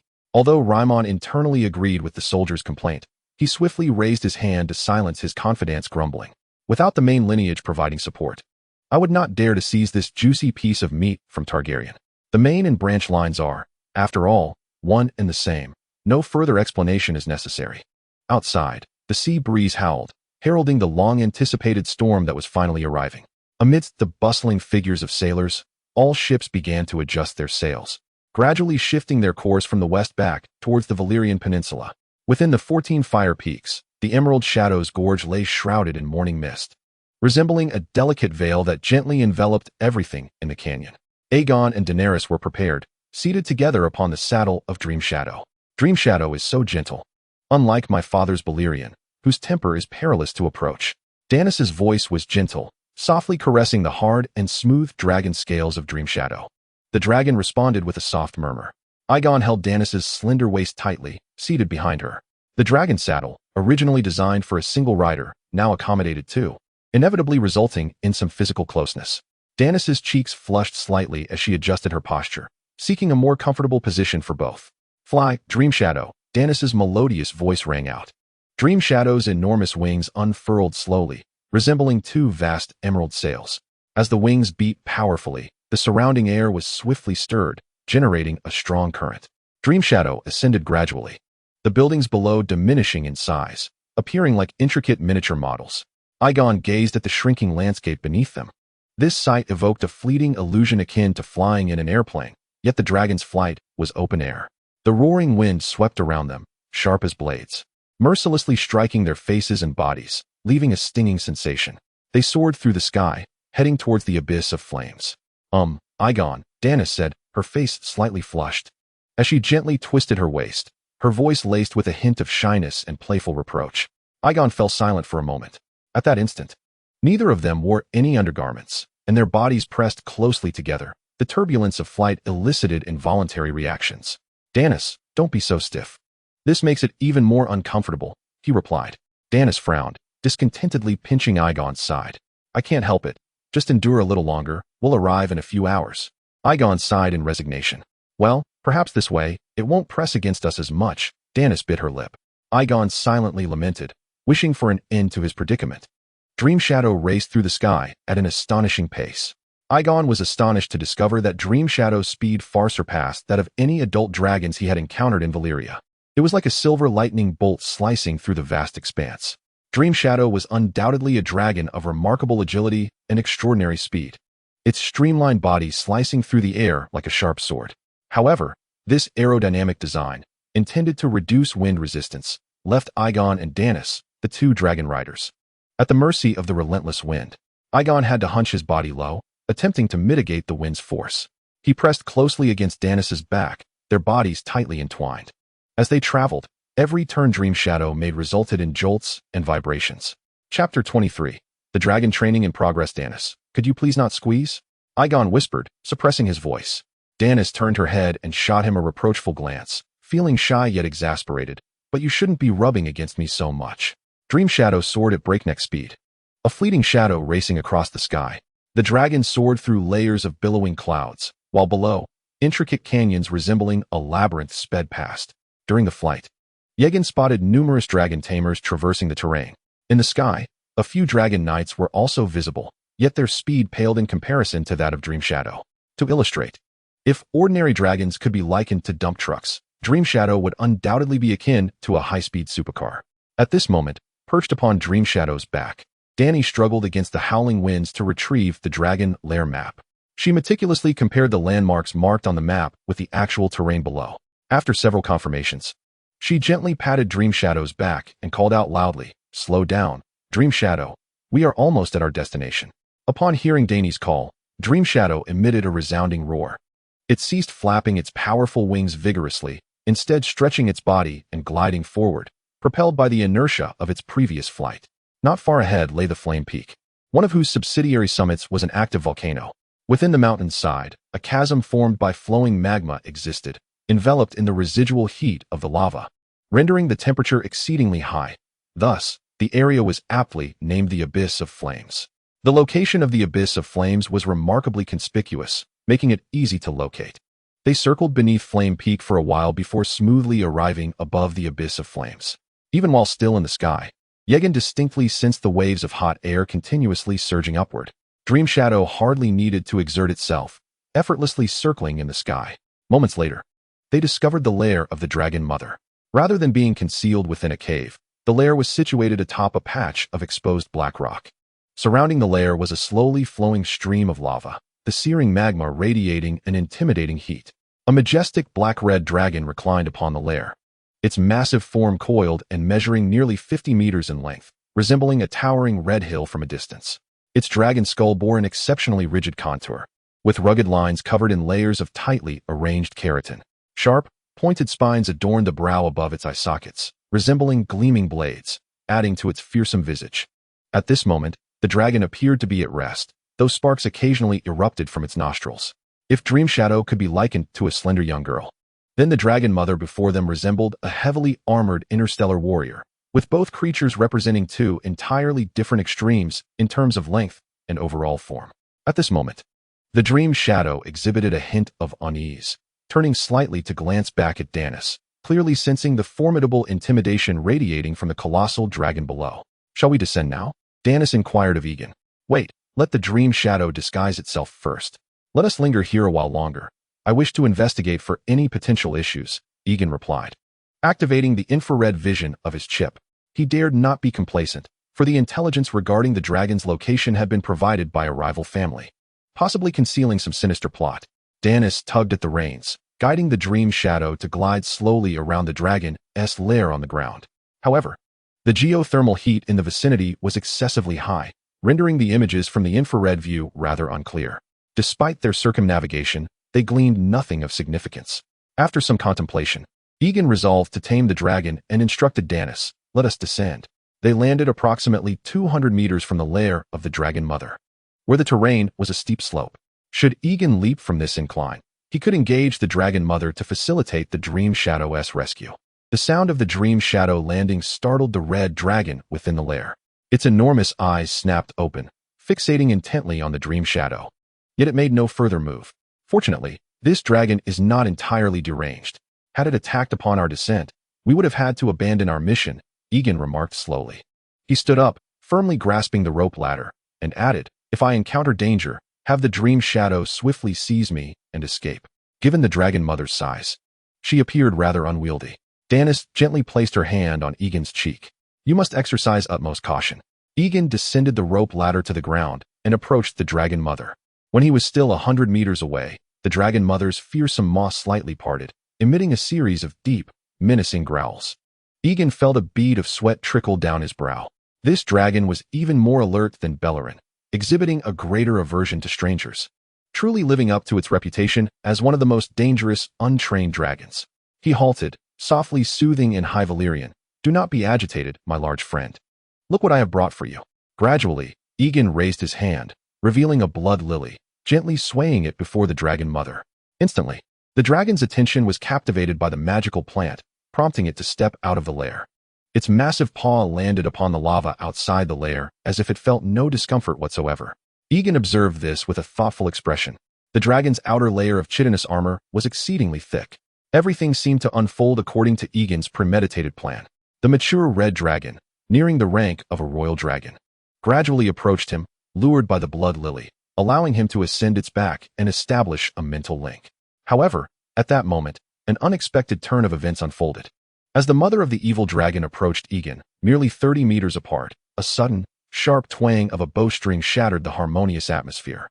From a concealed nook in the mountainside, an arrow shot forth with the swiftness of lightning, aimed directly at the slightly ajar maw of the mother of the evil dragon.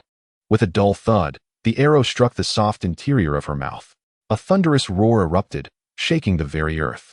The mother of the evil dragon wildly shook her massive head, reminiscent of a truck, extending her enormous tongue to extract the arrow, her slit pupils turning crimson as she glared menacingly at Egon. Filled with rage and shock, Egon turned his gaze towards the mountainside, where two dragon guards concealed behind the rocks were shaking their bows with a mocking smile, greeting him with a sense of triumphant glee. Damn! Egon could not restrain himself from cursing. The ground trembled beneath him, reminiscent of surging waves.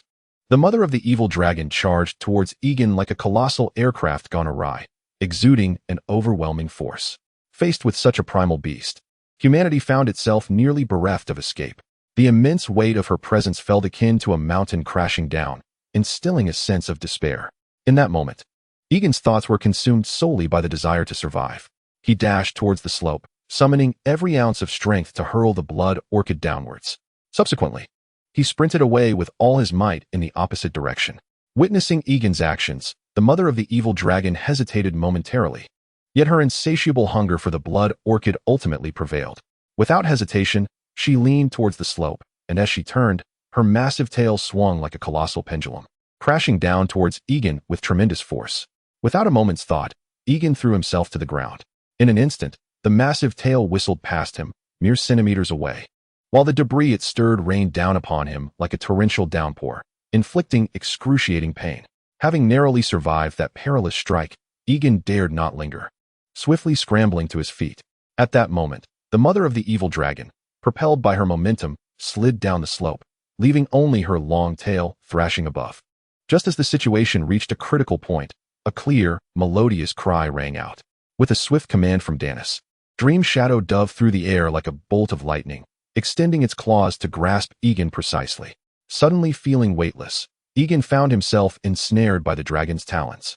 And with Dream Shadow taking flight, he was whisked away from danger in an instant. Upon swallowing the blood orchid, the mother of the evil dragon realized that her prize had been snatched away by another dragon, erupting in a furious roar, her wrath echoing through the air. The mother of the evil dragon struggled to rise from the slope, then began a powerful sprint, resembling a colossal goose, while vigorously flapping her enormous wings. Each stroke of her wings stirred up formidable gusts of wind, sending sand and stones swirling around her. After a considerable distance of over 30 meters, she finally managed to lift off the ground. Egon, suspended upside down in the claws of Dream Shadow, observed the mother of the evil dragon's clumsy ascent, silently contemplating that had she not been in this searing abyss of hot air, the distance required for her to take flight would have been significantly greater. By the time the mother of the evil dragon soared into the sky, Dream Shadow had already carried Egon far from the fiery depths. The disparity in their flight speeds was astonishing. Roar! Roar!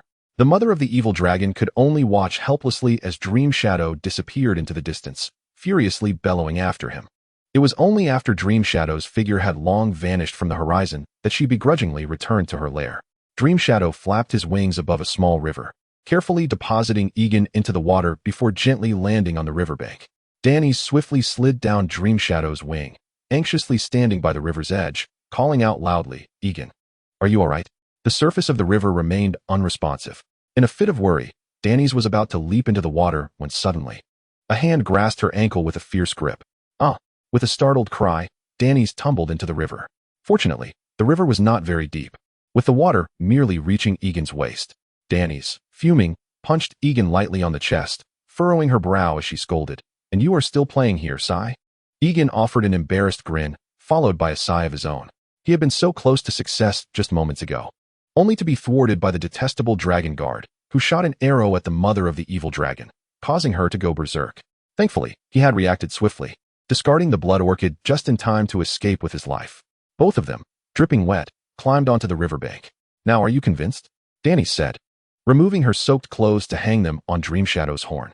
"How could that be? Had it not been for that dragon guard's interference, I would have surely succeeded," Egon retorted, shaking his head, slowly opening his palm to reveal another blood orchid. Dany's cast a curious glance at Egon, who seemed to conjure the flower as if by magic. Unable to contain her inquisitiveness as she asked, "Just how many magical plants do you possess?" Egon smiled but did not respond. "Trying again will be futile.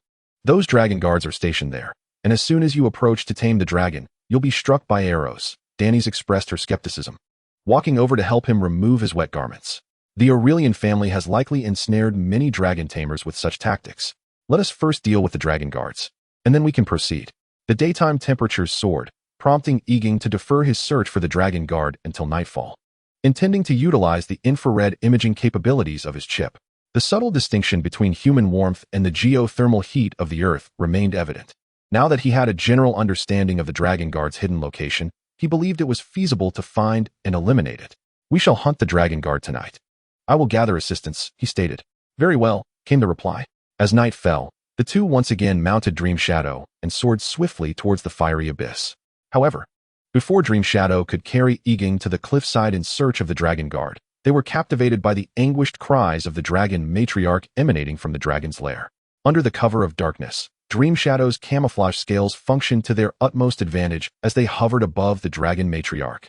The massive form of the dragon matriarch writhed violently, her iron-hard, dark crimson scales clashing against one another with a chilling cacophony. Her once fiery eyes now lacked luster, replaced by a blend of confusion and madness, with her pupils dilating and constricting as if possessed by a demon. Her roars, once filled with regal authority, now echoed throughout the night sky, laden with despair and torment, sending shivers down the spine. Her claws raked frantically at the ground, carving deep grooves into the hardened rock, sending shards flying.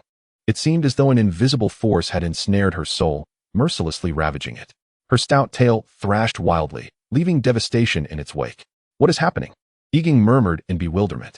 "Perhaps she has an upset stomach?" Danis speculated, observing the dragon matriarch's strange behavior. Chapter 24. The tenacious training of dragons. At that moment, the dragon matriarch displayed new vigor. She ceased her thrashing and bolted towards the entrance of the lair, attempting to take flight. "Quick, elevate Dream Shadow," She is about to ascend. Egon urged anxiously. Danis hurriedly guided Dream Shadow upward, distancing them from the dragon matriarch. They found themselves soaring thousands of meters above, watching every movement of the dragon matriarch below. It seems she is flying away from the fiery abyss. Shall we still pursue the dragon guard? Danis questioned, perplexed. Let us follow the dragon matriarch and discover her intentions. Egon replied. The dragon matriarch flew towards another canyon within the Flame Breath Peak, where an expansive forest lay. Though she exerted all her might, her speed was still significantly inferior to that of Dream Shadow, who easily trailed behind her. What could she possibly want at another dragon's lair? Seeking an old companion, perhaps? Egon instinctively responded, but before he could finish, Danis playfully delivered a light smack to his head. Upon reaching the forest, the dragon matriarch approached a lair nestled among the intertwining roots of trees. The dragon within seemed startled by her arrival, emitting a series of threatening hisses. The entrance of the lair was too narrow for the dragon matriarch to enter. After peering inside for a moment, she seemed to discover something, her emotions surging with excitement. And she immediately began to furiously claw at the entrance, sending dirt flying in all directions. Coconut Novel Network. The Mother of Dragons resembled a formidable excavator, wantonly ravaging the lair of the monstrous dragon. Once the entrance was sufficiently widened to accommodate her massive form, she coiled her body and slowly burrowed inside, promptly vanishing from sight. Could it be that she has gone to engage in such activities with other dragons? Daenerys wore a look of confusion. Do you understand how male and female dragons behave? Egon inquired with a grin. Daenerys shot him a fierce glare. Before they could exchange a few more words, anguished roars erupted from the ground, the sound hauntingly sorrowful, reminiscent of wails of despair. Why does it feel as though the dragon within the burrow is being forced upon by the Mother of Dragons? Egon gazed intently at the dragon's den. Could you refrain from pondering such absurd matters? Daenerys shook her head in exasperation, shifting her hips slightly to settle into a more comfortable position. The lamentations of the dragon continued from the burrow, and after a brief moment, the cries abruptly ceased. Approximately 15 minutes later, there was renewed commotion from the direction of the hole, and the Mother of Dragons emerged once more, her maw clutching half of a green dragon's head, which she savored with delight before tilting her head back and swallowing it whole, skin and bones alike. At this moment, the Mother of Dragons appeared to have regained her composure, slowly turning her gaze towards the burrow, and then exhaling a thick, searing breath of dragon fire directly into the opening. Moments later, the burrow was transformed into molten rock, collapsing into itself. After completing this grim task, the Mother of Dragons looked towards the direction of the Dream Shadow and emitted 2 threatening roars. Then, with a few powerful strides, she leaped into the air and soared towards the abyss of flames. Daenerys covered her mouth tightly, her face a mask of shock, rendered speechless. She consumed her own kind. Egon stated solemnly, his eyes fixed on the undulating silhouette of the Mother of Dragons in the sky. Moreover, after devouring the green dragon, she seemed to have regained her tranquility. Her previously emaciated condition vanished, her body even appearing more robust. Egon, let us abandon this endeavor, Daenerys expressed her trepidation. Backing away from the confrontation, Egon gently shook his head, remarking, given the Aurelians' intentions regarding my dragon taming, they have not abandoned their aim to eliminate me, or rather, they have set their sights on the Targaryen family. For ordinary minds, a royal dragon should be tamed by a legitimate member of the true dragon lineage. The Aurelians likely intended to ensnare my elder brother, Gaemon. Daenerys swiftly pivoted in her saddle, facing Egon, cradling his head in her hands. I do not wish to lose another family member. She pressed her lips against his, lingering for a moment before slowly parting. Egon gently placed his hand on Daenerys' neck, observing tears welling in her eyes, and softly spoke. The maps we have gathered of other dragons indicate only younglings and juveniles. In the face of formidable foes, our own strength must only grow. The more ferocious the Mother of Dragons, the more our enemies shall suffer. For the family, for the future, I wish to give it another try. Daenerys pursed her lips and nodded, subsequently burying her head into Yorn's chest, her warm tongue gently licking, reminiscent of their previous encounter in a dream. However, this time both were acutely aware, cognizant of their actions, no longer driven by primal instincts, but rather guided by their innermost emotions. Yorn tenderly caressed Daenerys' silken silver hair. Under Daenerys' mental command, the Dream Shadow glided smoothly towards the abyss of flames. During their flight, Daenerys meticulously cleaned Yorn's body with her mouth, just as the Dream Shadow reached the area above the abyss. Once they regained their composure from the fervent state, Daenerys directed the Dream Shadow towards the mountainside where the dragon guards had previously concealed themselves. Utilizing the infrared imaging function of his chip, Yorn scanned below and indeed spotted some traces. A tree stump bore a bright heat source, indicating that these dragon guards, having not experienced modern warfare, were oblivious to the fact that indiscriminately relieving themselves on the battlefield could easily expose their position. Yorn instructed the Dream Shadow to search the area repeatedly, and it soon discovered the hidden cave of the dragon guards. Danis commanded the Dream Shadow to halt at the cave's entrance, then aimed her dragon breath within. She softly called out, and the silvery dragon breath surged into the cave like a torrential flood, immediately followed by the anguished screams of the dragon guards. At that moment, Yorn was astonished to find that there were several escape routes and ventilation shafts on other parts of the mountainside, from which the dragon breath erupted. These dragon guards were exceedingly cunning, evidently understanding the principle of having multiple hideouts, yet now they were about to be obliterated by dragon breath. After 3 successive blasts, the Dream Shadow gradually came to a stop. Yorn and Danis cautiously lay in ambush at the cave's mouth, but after a long while, no dragon guards emerged. Fearing traps within, they dared not enter the cave. Thus, this operation against the dragon guards had to pause for the time being. Just as Yorn and Danis intended to return to the riverbank for rest aboard the Dream Shadow, the Mother of Dragons sensed movement near the dragon's lair and clambered to the base of the mountainside. Under the moonlight, this colossal creature fixed its gaze upon Yorn with 2 luminous dragon eyes the size of tables, unexpectedly refraining from attacking.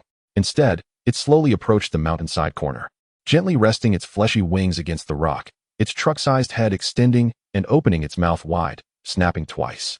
In that instant, Yorn realized this was an exceptional opportunity for taming the dragon. He hastily instructed Danis to retreat with the Dream Shadow to the entrance of the dragon guard's hiding place, ensuring they could swiftly take refuge should danger arise, while also preventing any remaining dragon guards from disrupting his dragon taming. From his inventory, Yorn retrieved a blood orchid and cautiously approached the edge of the cliff above the Mother of Dragons' mouth. "My dear creature, would you like to eat this flower?" Yorn called out loudly in High Valyrian, his voice echoing through the valley. The fearsome mother of the evil dragon adorably nodded her massive, menacing head, causing her chin to strike the mountainside, instantly creating deep craters that echoed with a dull thud. "Become my magic dragon. We shall forge a spiritual connection. And I have more magical plants for you to consume." Egon plucked a segment of blood orchid and hurled it forcefully down the mountainside. Upon seeing this, the Mother of the evil dragon's tongue shot forth like lightning, ensnaring the blood orchid and swallowing it whole. In an instant, her gaze became dazed, her dragon eyes half closed. Her spirit surged with uncontainable excitement, and she became restless. Her fleshy wings began to twitch erratically, and her tail thrashed uncontrollably, stirring gusts of wind. Egon, watching the Mother of the evil dragon's reaction after consuming the blood orchid, was at a loss for words, inwardly scoffing. "She's high on the potion." The Mother of the evil dragon extended her tongue, exhaling hot breath, appearing insatiable, emitting low, menacing growls.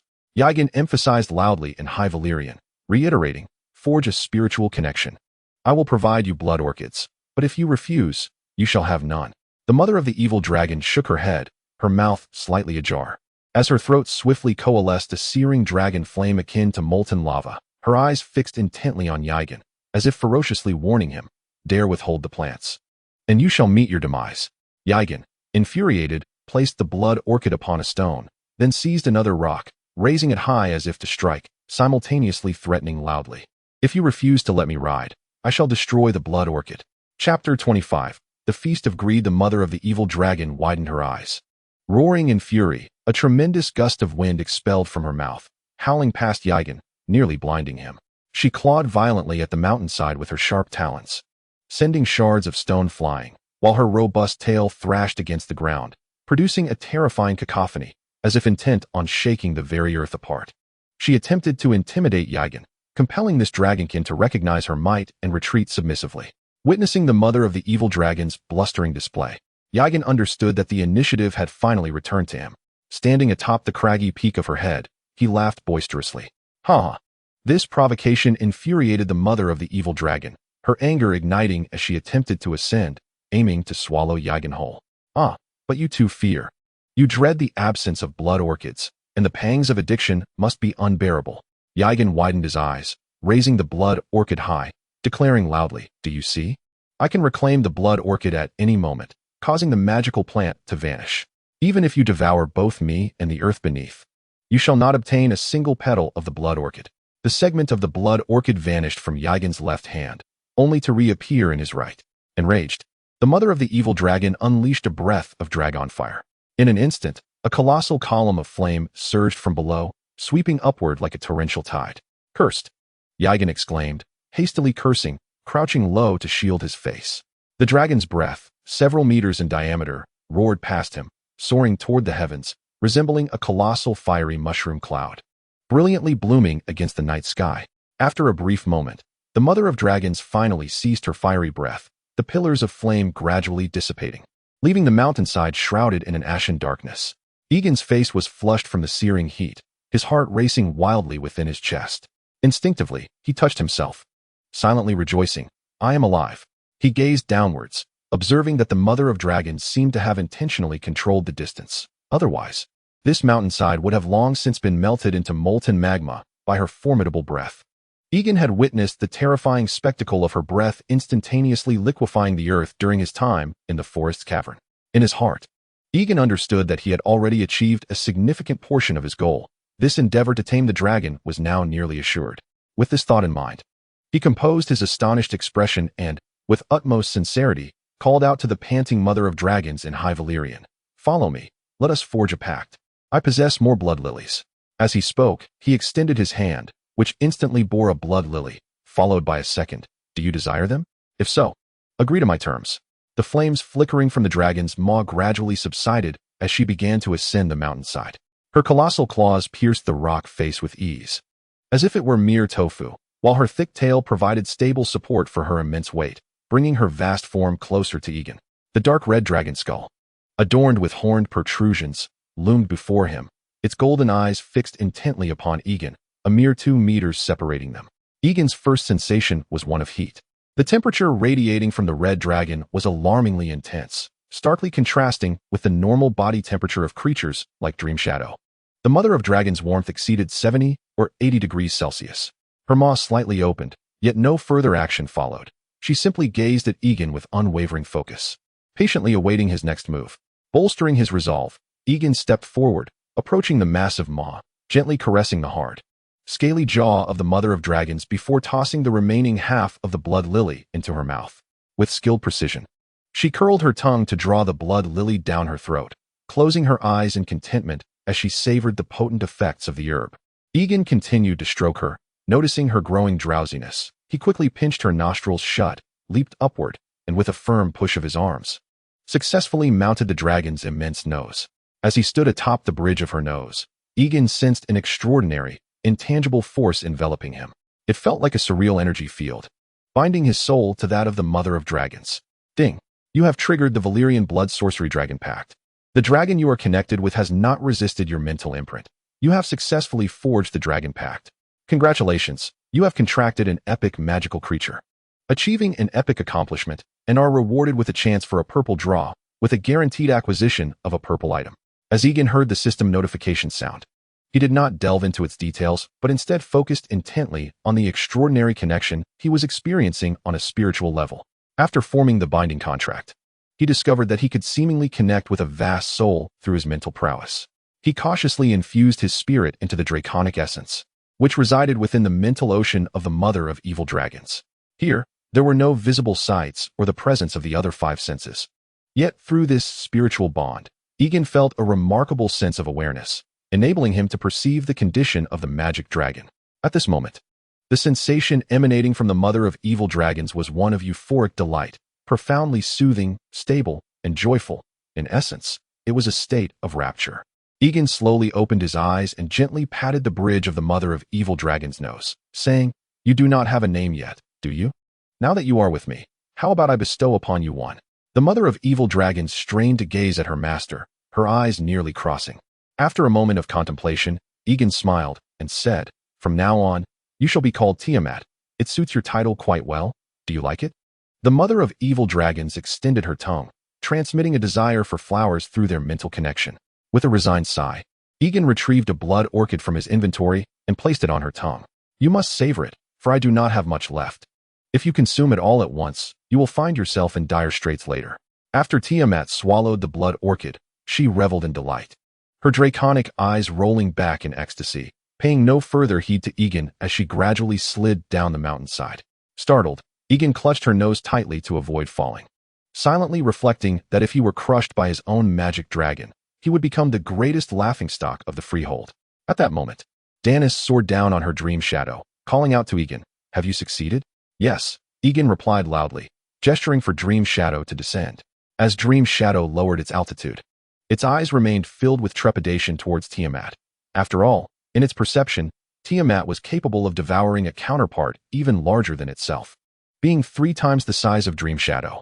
Should Tiamat, a formidable armored warrior, approach, Dream Shadow would likely not endure even a single round. Egon slid down from Tiamat's nose. Upon seeing this, Danis immediately leaped into Egon's embrace, tears brimming in her eyes. "I'm so glad. When the dragon breath flame pillar shot into the sky, I thought it was all over, yet here I am, perfectly fine." Egon smiled, wiping the tear stains from her face. Danis held Egon tightly, peering over his shoulder at Tiamat, whose tongue hung lazily to one side, her draconic eyes rolling back, and her massive body occasionally twitching. Curiously, she asked, "What is wrong with the mother of evil dragons?" Egon glanced at Tiamat's awkward state and replied helplessly, "She is merely overwhelmed with pleasure. There is no need to concern yourself. She will be fine shortly." Danis emerged from the embrace of Egon, gradually approaching the formidable figure of Tiamat. She extended her hand, gently caressing the dragon's scales, exclaiming in awe, "The thickness of this keratin is extraordinary. Even a Valyrian steel sword might struggle to pierce it." Egon stepped closer, nodding in agreement. "Indeed, Tiamat is the new name I have chosen for the mother of dragons." "What does Tiamat signify?" Danis inquired. "In a certain mythos, Tia represents life, while Mat denotes mother, together conveying the essence of mother of life. I felt that this name resonated closely with the concept of the mother of dragons, hence my choice," Egon elucidated. "You possess quite the talent for naming," Danis remarked with a smile. Egon shrugged, his palm once again making contact with Tiamat's scales. This time, the chip initiated a probing scan, revealing Tiamat's data attributes. Name: Tiamat, the magic dragon. Length: 126. Attribute values: in progress politics, 1. Strategy, 5. Military strategy, 1. Mental power, 239. Vitality, 3363. Talent: level thick scale armor. Your scales are exceptionally heavy, granting an attack power of 25, defensive 200, weight of 14, and agility of 5. Level stalwart build, strength, 40, weight, 25, breath duration, 20, agility, 15. Level magma breath. Your breath reaches a temperature of 300, inflicting an ongoing burn damage of 50 vitality.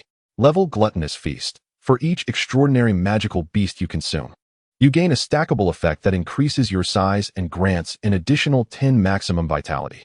You may only acquire a total of 10 layers from consuming non-epic magical creatures. Current layers from non-epic beasts, 110. Level life code. Your life code has been disrupted by some form of magical essence, randomly granting you an infinite growth talent. But your lifespan will irreversibly diminish until total demise. Skills. As Egon surveyed Tiamat's data attributes, he felt a profound sense of astonishment. With 3 level talents, despite their slight negative impact on speed, the benefits they conferred were immensely significant. What astonished Egon the most were the latter 2 talents. Among them, the gluttonous feast represented a terrifying potential for infinite growth. By consuming dragons or magical beasts, Tiamat could attain dual enhancements of vitality and size. In Egon's understanding, larger entities are stronger and strength begets size. However, this talent bore a limitation, allowing for a maximum of 10 layers from non-epic magical creatures.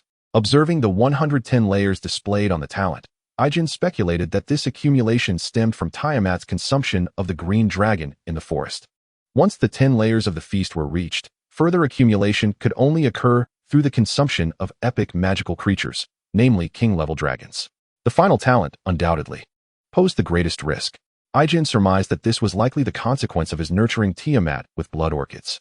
The life code of the great. Egon had played the game of the Destiny Divine clan hundreds of times, yet it was his first encounter with such an extraordinary talent. Although this talent bestowed a great ability, its adverse effects were exceedingly severe.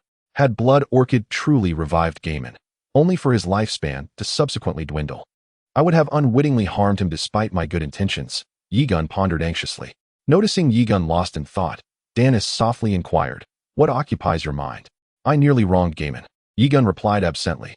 Upon hearing this, Danis fell silent, suddenly seizing a handful of soft flesh at Egon's waist and spinning him around 365 degrees, inwardly cursing. I've already taken a bite, and you dare utter such words now? Chapter 26. Dragon Hunter Egon and Danis stood by Tiamat, awaiting her recovery from the stupor induced by her potion. Once the dragon began to regain her senses, Egon climbed onto her massive back. However, to his astonishment, he discovered that there was no saddle atop Tiamat. Reluctantly, he abandoned his initial flight. Riding on Dream Shadow, Egon commanded Tiamat to scale the steep cliffs. Tiamat, come here and breathe toward this cave entrance. Once Tiamat took her position, Egon decisively ordered. In an instant, Tiamat unleashed a torrent of crimson dragon breath into the cave. Like a surging flood, other exits of the cliff also erupted in fierce flames. Before long, the cavern was seared to a glowing red by the intensely hot dragon breath. The stones at the entrance swiftly melting into blackened lava, and the entire cave gradually collapsed under the extreme heat. Witnessing the terrifying might of Tiamat's breath, Danis couldn't help but swallow hard. The intensity of Tiamat's breath was overwhelming. Too ferocious for her to fathom how anything could withstand such molten dragon fire for more than a moment. That's enough, my darling. Egon hurriedly interjected to halt Tiamat's continuous exhalation. It seemed that Tiamat's colossal size endowed her with an astonishingly prolonged breath capacity. Tiamat tilted her enormous head, extending it toward Egon on Dreamfire, and slowly opened her mouth to reveal her tongue. Seeing this, Egon's expression darkened. He surmised the creature was once again seeking blood orchid. Not today, he said, helplessly spreading his hands and shaking his head, simultaneously conveying the thought of no blood orchid to her mentally. Tiamat, dissatisfied, sneezed, expelling billowing black smoke from her nostrils that shot several meters away. Dream Shadow quivered in alarm at this sudden action, her enormous wings flapping rapidly as she distanced herself from Tiamat. Let us return to rest for now. Tomorrow we shall seek food for you. Egon quickly reassured the agitated Tiamat in High Valyrian. Tiamat seemed to comprehend Egon's words as her colossal form gracefully glided down the steep cliffside, descending into her fiercely blazing lair. With dawn approaching, let us hasten back to rest, Egon suggested, his posture slightly weary as he settled down. Will you not stay with your dragon? Danis inquired, her gaze subtly shifting while she adeptly maneuvered Dream Shadow's direction. Tiamat's lair was unbearably hot. It was a place where ordinary mortals could hardly endure, Egon lamented. He gently embraced Danis' soft waist, savoring the warmth of her body. Today, Danis had boldly expressed her affection, granting Egon a surge of confidence. Danis let out a soft murmur, a blush gracing her cheeks. Yet she did not deter Egon's wandering hands. Dream Shadow gradually descended by the riverside, seemingly enchanted by the humid surroundings. On the dragon's back, Danis was playfully teased by Egon, breathless and trembling. However, she restrained her inner turmoil, rationally rising from the dragon's back and stepping away from Egon's embrace. Egon, feeling a tinge of disappointment, followed her down from Dream Shadow. They entered the river together to cleanse themselves, having toiled amidst the volcanic ash and fiery depths for so long, their sweat clinging tightly to the dust. Danis tenderly scrubbed Egon's body, her gaze inadvertently falling upon the changes upon his physique, and she let out a soft sigh. I am not entirely prepared for reality, Danis murmured, her head slightly bowed, a blush creeping onto her face. After a moment's hesitation, as if summoning her courage, she raised her gaze and softly spoke. But tonight, in dreams, you may do as you wish. Egon nodded gently, reaching out to caress Danis' somewhat weary visage. The myriad of recent upheavals had indeed taken a toll on her spirit. In the tranquility by the riverside, within a makeshift triangular shelter constructed of branches, Danis and Egon lay entwined, their garments draped over the branches outside to dry. In this moment, they embraced each other, their bare skin pressed together in slumber. As Egon drifted between dreams and wakefulness, he suddenly felt the familiar tug of consciousness drawing him in. His awareness skillfully slipped into Danis' dreamscape. This time, the dream unfolded in the same newlywed chamber where they had previously indulged in their passion. Dani sat quietly at the edge of the bed, her head bowed, her silvery hair cascading like a curtain, obscuring her countenance. When Egon's figure materialized within the dream, Danis trembled, her body quivering with nervous anticipation. Egon stepped closer, gently lifting Danis' chin with his finger, slowly raising her delicate face, as smooth as cream. Their gazes met, and Egon leaned down, pressing his lips against Danis' softly trembling cherry blossom lips. In the sanctuary of the real world, their entwined bodies instinctively held each other tighter, as if striving to meld their very souls, yearning to become one. The symphony of love once again resonated through the silent night. The following day, the midday sun cascaded gently upon the earth. Egon and Daenerys stirred languidly from their slumber within the sanctuary of branches, having slept profoundly, which accounted for their late awakening. Upon stepping outside their refuge, the radiant sunlight enveloped them like golden threads, and the warmth infused their spirits with a newfound brightness. Perhaps it was due to their recent ascension as dragon knights, their own powers significantly augmented, that the weight of previous burdens began to lift. The ominous prophecy of the Valyrian Peninsula's destruction loomed over them like a dark cloud, and the myriad challenges of the Targaryen exodus pressed upon them like a boulder, nearly suffocating. Yet now, they finally possessed a strength upon which they could rely. The jubilant call of Dream Shadow echoed through the river, its massive form frolicking in the shimmering waters, a large fish clutched in its mouth. With eyes like precious gems, it gazed with keen interest at Egon and Daenerys. A glance from Egon revealed a mound of fish piled high along the riverbank. It seemed the dragon had developed a particular fondness for roasted fish. Feeling somewhat hungry, Daenerys exchanged a smile with Egon and promptly instructed Dream Shadow to ignite the branch shelter. Instantly, flames roared to life, serving as a bonfire for their fish. After cleaning the fish, they settled comfortably beside the fire. Egon, turning the fish to ensure even cooking, spoke with a serious demeanor. Tiamat has undergone certain peculiar transformations after consuming the magical flora. It now possesses the ability to gain strength by devouring other dragons, thus becoming even more formidable. I pondered that the canyons of the 14 Fire Peaks are home to many dragons. If we could hunt there, our powers would surely increase further. At this, Daenerys' eyes flickered with surprise. Is that the reason Tiamat sought to devour the green dragon of the forest last night? Egon nodded slightly. The dragons within the 14 Fire Peaks are essentially semi-wild. There are hundreds of them. Even if a few were taken, it should not raise significant issues. Daenerys delicately lifted a roasted fish, taking a small taste before realizing it was not yet fully cooked, and returned it to the fire. After a moment of contemplation, she replied, "However, we must proceed with caution in our dragon hunts. If it aims to consume at least 10 dragons, could such actions provoke the wrath of the Dragon King's council?" Egon asked, concern etched upon his face. Daenerys tilted her head slightly, falling into silence as she meticulously weighed the pros and cons in her mind. "We must be exceedingly discreet. Tiamat's hunting activities must not be detected by any third party. As long as we are not caught in the act, even if the Dragon King's council harbors suspicions, they will likely hesitate to act against a dragon of royal lineage, potentially leading to a degree of compromise on their part." Egon understood the deeper implications of Daenerys' words. It was imperative to leave no trace. Should they be discovered, it would necessitate silencing any witnesses without a trace.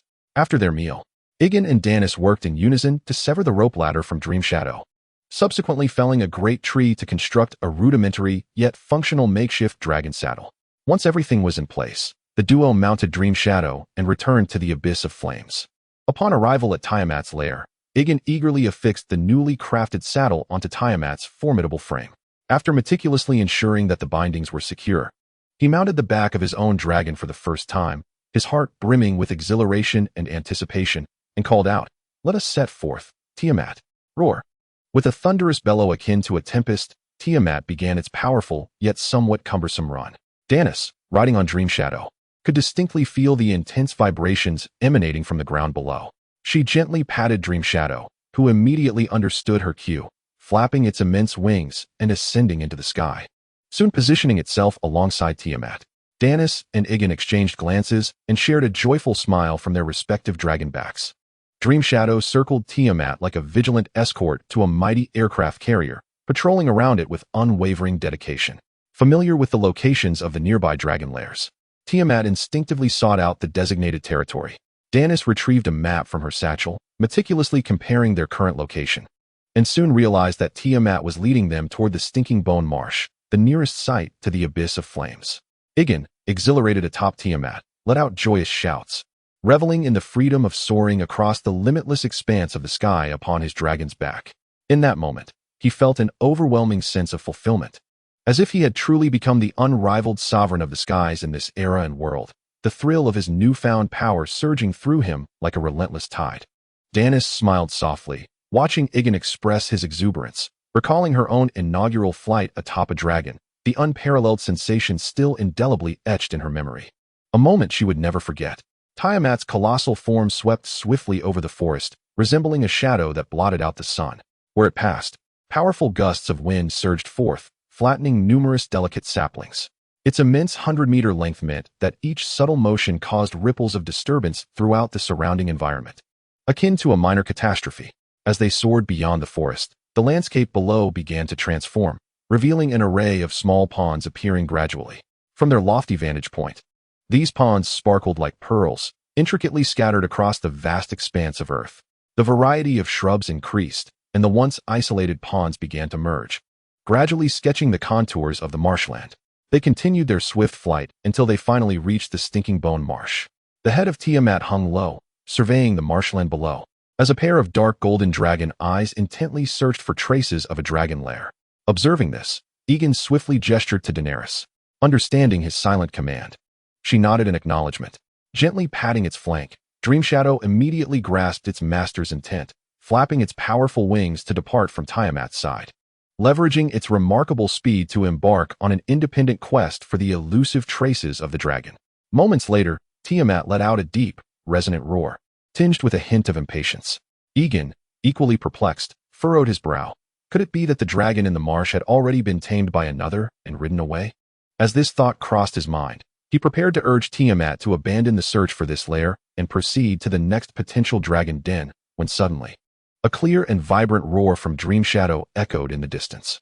Something is afoot, Tiamat, over there. Egon felt a surge of excitement and quickly patted Tiamat's back, signaling it to alter its course and hasten towards Dreamshadow's location. Tiamat's massive form gracefully altered its trajectory in the air. When Egon, mounted on Tiamat, arrived near Dreamshadow, they found themselves approaching the fringes of the Stinking Bone Marsh. From his vantage point in the sky, Egon gazed around. Above the edge of the Stinking Bone Marsh, alongside Tiamat and Dreamfire, 3 formidable dragons were soaring through the vast expanse of the sky. At that moment, a tense chase unfolded as a juvenile dragon, approximately 10 meters in length, was desperately fleeing from 2 adult dragons in hot pursuit. This juvenile dragon, cloaked in a deep black hue akin to ink, bore a skull-like visage, its head adorned with a multitude of sharp, protruding spines. Although its jaws were tightly closed, green flames continuously leaked from the gaps between its clenched teeth, twisting and flickering with an almost sentient glow. The juvenile dragon emitted a shrill cry, yet it was laced with an unmistakable sense of weakness, suggesting it was nearing exhaustion. Hot on its heels were 2 massive adult dragons, their sizes dwarfing the juvenile by several magnitudes, rendering the disparity in strength almost unfathomable. The fact that the juvenile had managed to evade capture for so long spoke to its exceptional talent among dragons. Chapter 27. The grand scheme of Bloodsource Peak, that dragon rider on the juvenile, is rather large, Egon called out to Daenerys. Daenerys exclaimed loudly, describing a creature adorned with dragon horns, perplexed by its taming of a young dragon. The 2 dragon riders behind the juvenile dragon donned the standard attire of Bloodsource Peak, suggesting that the institution was in pursuit of their escaped experimental subjects. Bloodsource Peak? Egon recalled from his curated memories that it served as a base for researching blood sorcery within the Freehold of Valyria. Yet the specifics of its endeavors remained elusive. In the external conflicts of the Freehold, blood sorcerers had seldom made their presence felt. Within Bloodsource Peak, they resembled a cadre of researchers. In the cerulean sky, the clash of 3 dragons intensified. The 2 formidable adult dragons commenced their maneuvers, synchronously orchestrating a pincer movement to ensnare the black juvenile dragon. The situation for the young dragon became increasingly precarious, teetering on the brink of disaster. At that moment, however, the monstrous knight mounted upon the black juvenile dragon executed an astonishing maneuver that left Egon astounded. He gradually rose to his feet on the dragon's back, with a composed demeanor, drawing 2 long swords from his waist, one held in front, the other reversed in his left hand. As one of the adult dragons drew near, mere meters away from the juvenile, the knight suddenly bent his knee and, harnessing the explosive power of his legs, leapt into the air like an eagle soaring across the skies, aiming for the back of the encircling adult dragon.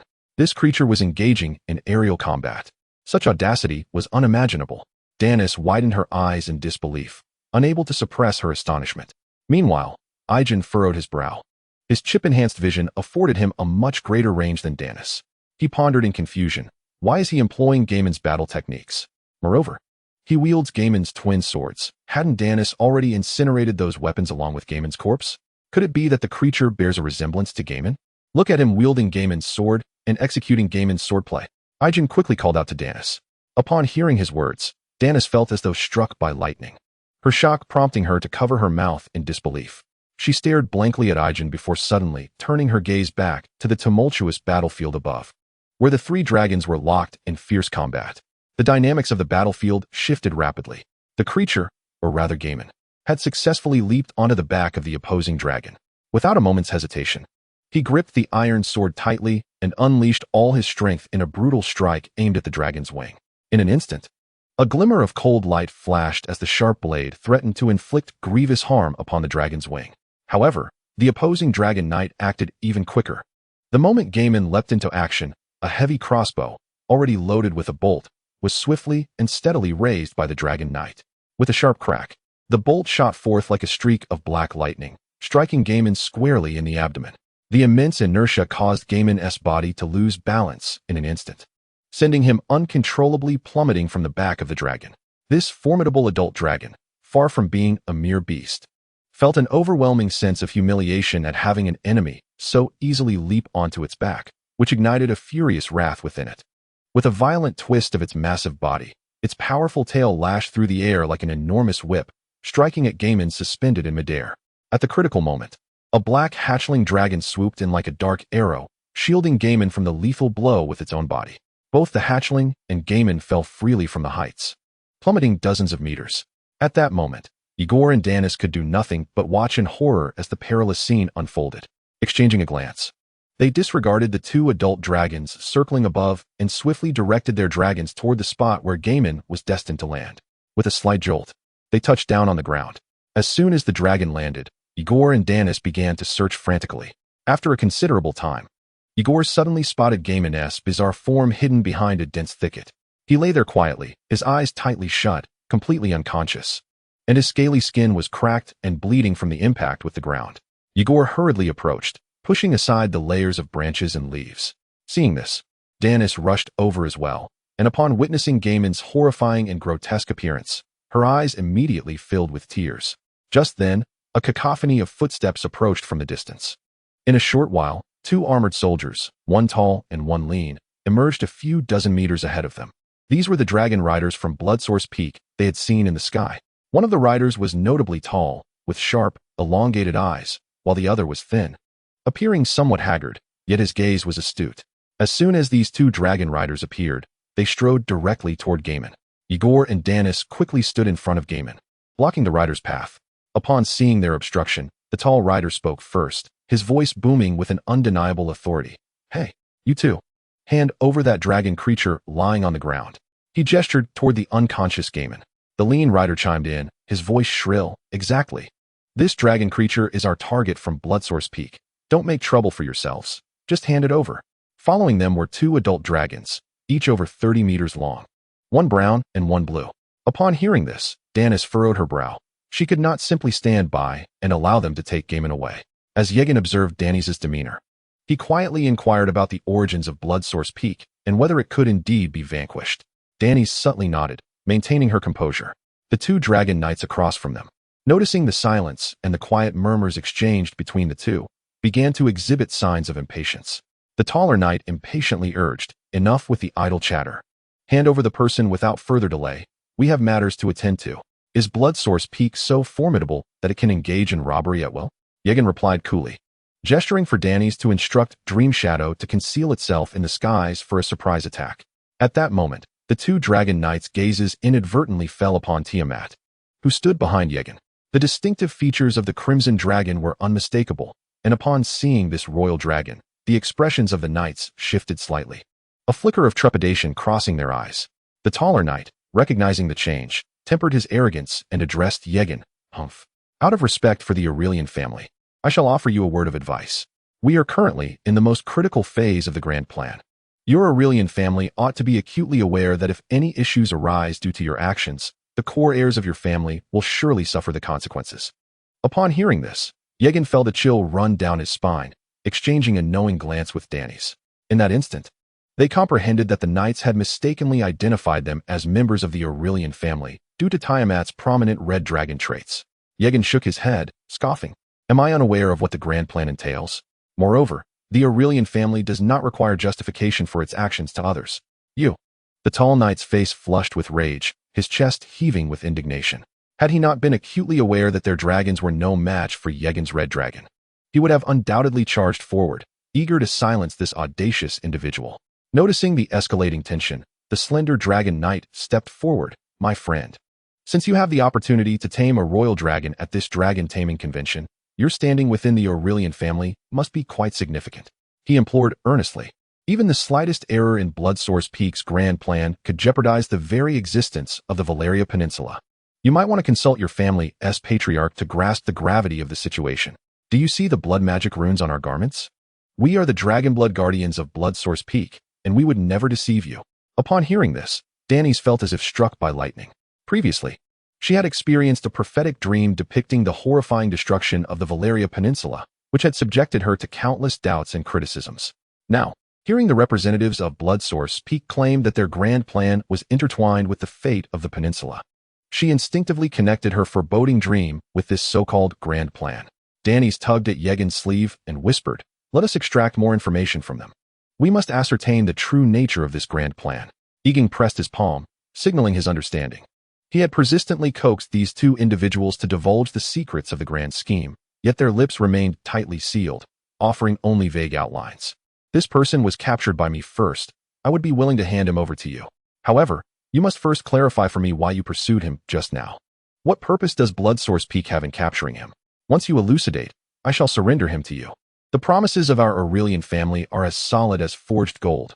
We never deceive, only offer sincerity and trust. The tall dragon knight, witnessing Egon's reluctance to promptly relinquish the captive, was immediately consumed by fury. His countenance darkened, and with a face full of disdain, he bellowed, "No comment. Humph. Will you hand over this dragon creature or not? Do not dawdle here." Tiamat, observing the tall dragon knight daring to bare his teeth at Egon, felt a surge of anger rise within her. A fierce glint flashed in her dragon eyes. Her enormous form trembled, and from the depths of her throat erupted a resonant roar that exuded intimidation. As she stepped forward, the ground quaked slightly beneath her massive weight. Her colossal upper body loomed over Egon, resembling a moving hill that obscured the sky. The large dragon had extended toward Egon's upper right, akin to the abyssal kiss of a dragon, as a searing energy began to coalesce within her throat, threatening to unleash a breath potent enough to obliterate everything in its path. Initially, the tall dragon knight wore an expression of disdain and arrogance. But upon witnessing Tiamat's series of imposing actions, he was instantly gripped by fear. A chill coursed from his feet to the top of his head, and involuntarily, he took 2 steps back, attempting to distance himself from the terrifying royal dragon. The 2 adult dragons across from him seemed to sense Tiamat's overwhelming pressure, and almost in unison, they too retreated a step, emitting anxious whimpers. Egon's lips curled slightly, a faint smile gracing his face as he leisurely rested his hands on the hilt of his sword, exuding an air of calm confidence, seemingly unfazed by the threats before him. Yet, he alone understood that he was merely feigning composure. The intense heat emanating from Tiamat as she gathered her dragon breath made him feel as though he were standing beside a furnace, the scorching temperature singeing his hair into a twisted, charred mess. Chapter 28. Guard Targaryen. For me, the slender dragon knight half squatted, raising both hands to signal Egon not to act impulsively. This dragon creature was encountered by the overseer of the Dragon Taming Conference while it was consuming the carcass of a dragon in the Rock Valley. The overseer did not disturb it and reported to us, inquiring if it was one of our escaped experimental subjects from Bloodsource Peak. Upon hearing the description, our Blood Witch Master expressed interest and intended to capture it for further study, to potentially serve as a pillar in the grand scheme. The towering dragon knight spoke with a sardonic tone. "You truly resemble a fool. Knowing too many secrets is hardly a blessing. Are you aware of how numerous dragon dreamer families have met their demise over the centuries?" With trembling lips, Danis inquired, "How did they perish?" "They vanished from the mortal realm because they foresaw the grand design," the tall dragon knight replied coldly. The slender dragon knight, with a sincere demeanor, earnestly cautioned, "My friend, should you continue down this path, you may be endangering yourselves. Do not press further. Divulging too many secrets could bring misfortune upon us as well. Surrender the dragon creature, and let us act as if our paths have never crossed." "Humph. You do not trust the honor of my Aurelian family, and that is an affront to our dignity." Upon hearing this, Egon exhibited profound outrage, his eyes wide with fury. Tiamat, brimming with menace, opened its colossal jaws, unleashing a series of terrifying and relentless roars. The splattering dragon saliva, mingled with the deafening sound waves, assaulted their senses. Ultimately, Egon could no longer maintain his composure. He was compelled to cover his ears tightly. A look of anguish etched upon his face. No, do not act recklessly. I am truly frightened. This is tantamount to courting death. Please do not involve me. The slender dragon knight lamented inwardly, nearly brought to tears by fear. Once Tiamat's threatening roar subsided, Egon cautiously removed his fingers from his ears and, feigning nonchalance, lightly applauded while forcing a smile. One last question, I assure you, it is indeed the final inquiry. What is the grand design of your blood source peak? That individual must be a problem, Peter. The tall dragon knight's expression changed drastically. In a state of panic, he shouted and hastily grasped the slender dragon knight, turning to flee towards the location of his dragon, explaining as they ran. The female's dragon was hiding behind the red dragon, and then it suddenly vanished. We must hurry. What a peculiar creature has emerged from the Aurelian family. The slender dragon knight quivered in fury. Blackrock, quickly, carry us upon the dragon's back. The tall dragon knight, now fraught with fear, desperately commanded his dragon. Observing the two men fleeing like frightened hounds, Egon couldn't help but shake his head slightly. It was far too late to contemplate escape. He slowly raised his palm and gently gestured.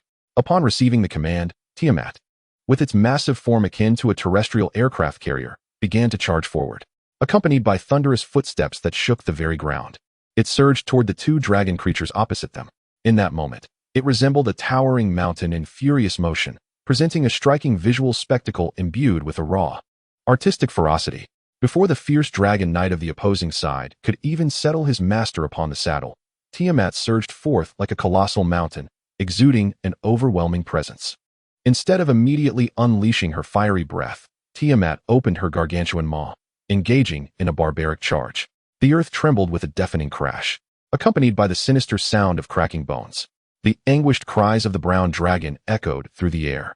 Tiamat, exhilarated, raised her tail high and swayed it vigorously, seemingly reveling in such violent and cruel acts.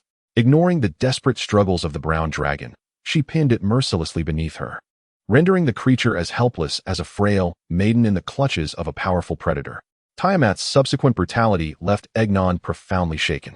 In a shocking display, she bit open the belly of the brown dragon, forcefully flooding its body with her terrifyingly high-temperature breath.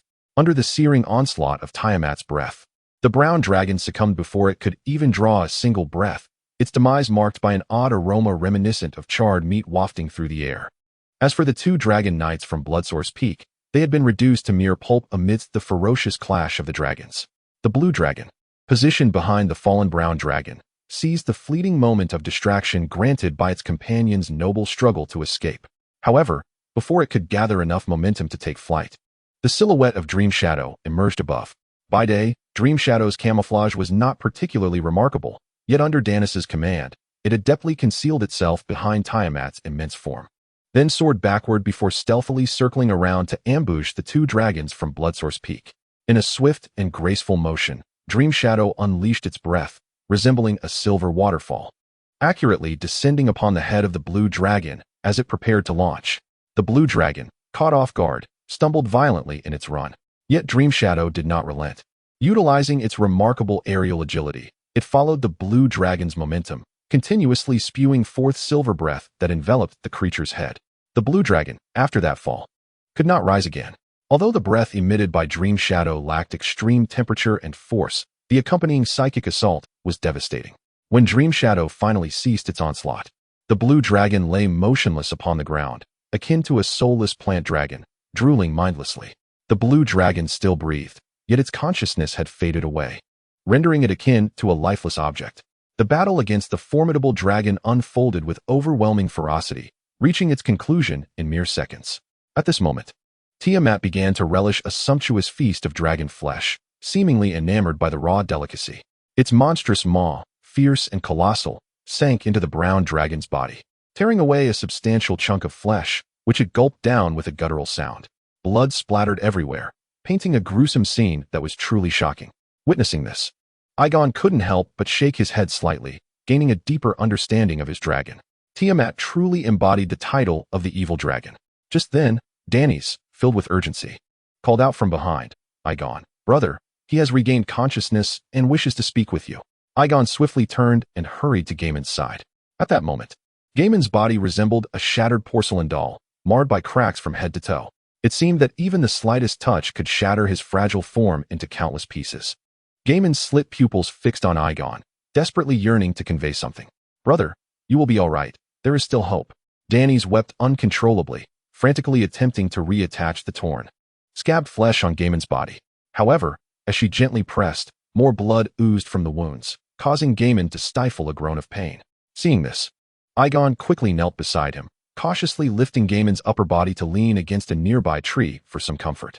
Suddenly, Gaiman opened his mouth wide, his lips stretching to the roots of his ears, releasing a torrent of blood mixed with unidentifiable fragments of innards. After expelling this foul matter, Gaiman seemed to experience a brief resurgence of strength, granting him a moment to speak. He gently shook his head at Danny's, signaling her not to grieve excessively. Then, with trembling claws, he grasped Egon's arm tightly, his entire body quaking as he evidently endured immense pain. "It's futile. I am nearing death," Gaiman managed to utter in a halting voice. "Although everyone has kept this from me and Danny's, I have known since that fateful night you returned to our family. Mother confided in me that you are Father's illegitimate son. I have been aware of this matter for some time." Upon hearing this, Danny's tear-streaked eyes widened in disbelief as she turned to Egon, astonished that he was their brother.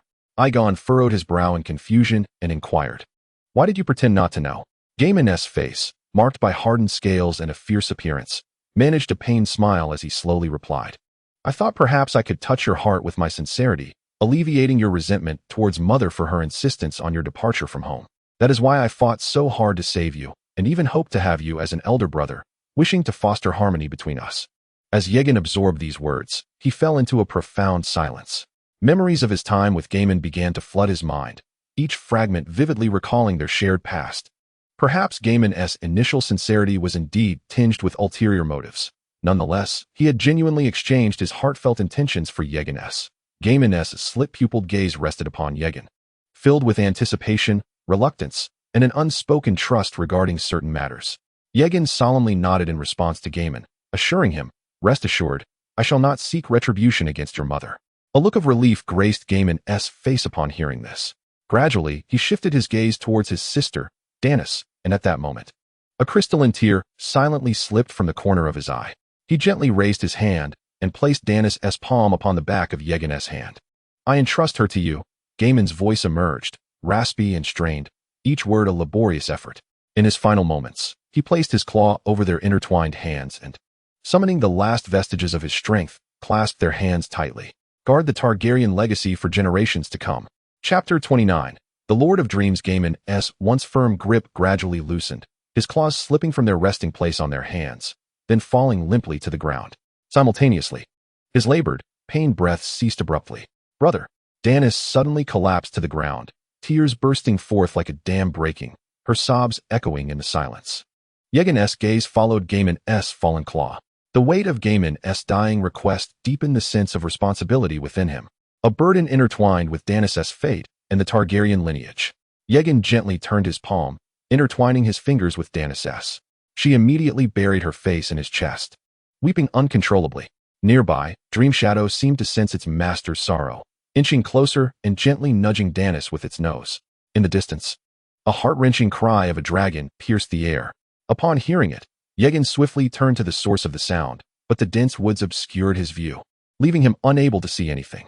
It was likely the young dragon, tamed by Gaiman, lamenting the loss of its master.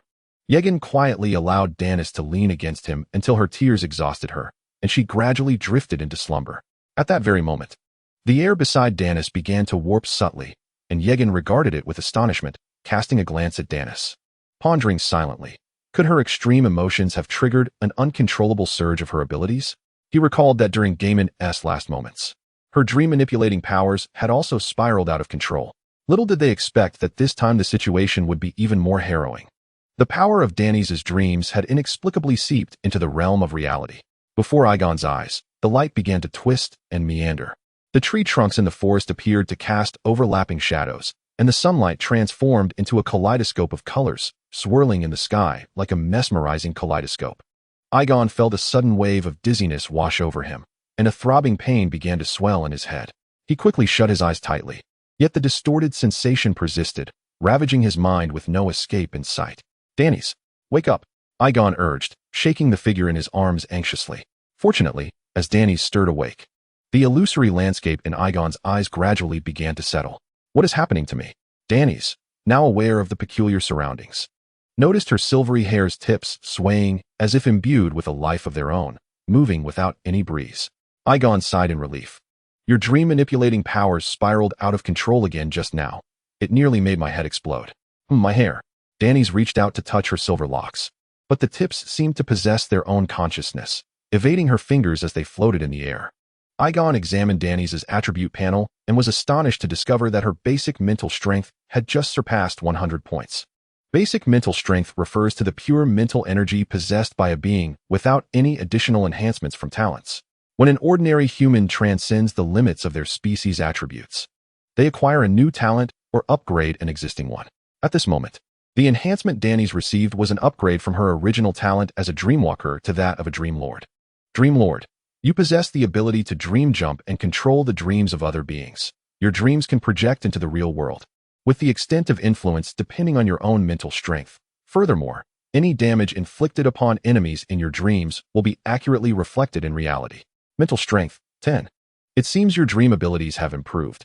Perhaps once you fully master this enhanced dream manipulation power, you will be able to control your hair's tips with ease. Egon explained to her. How do you know all this? Daenerys inquired, curiosity evident in her voice. It is my probing ability.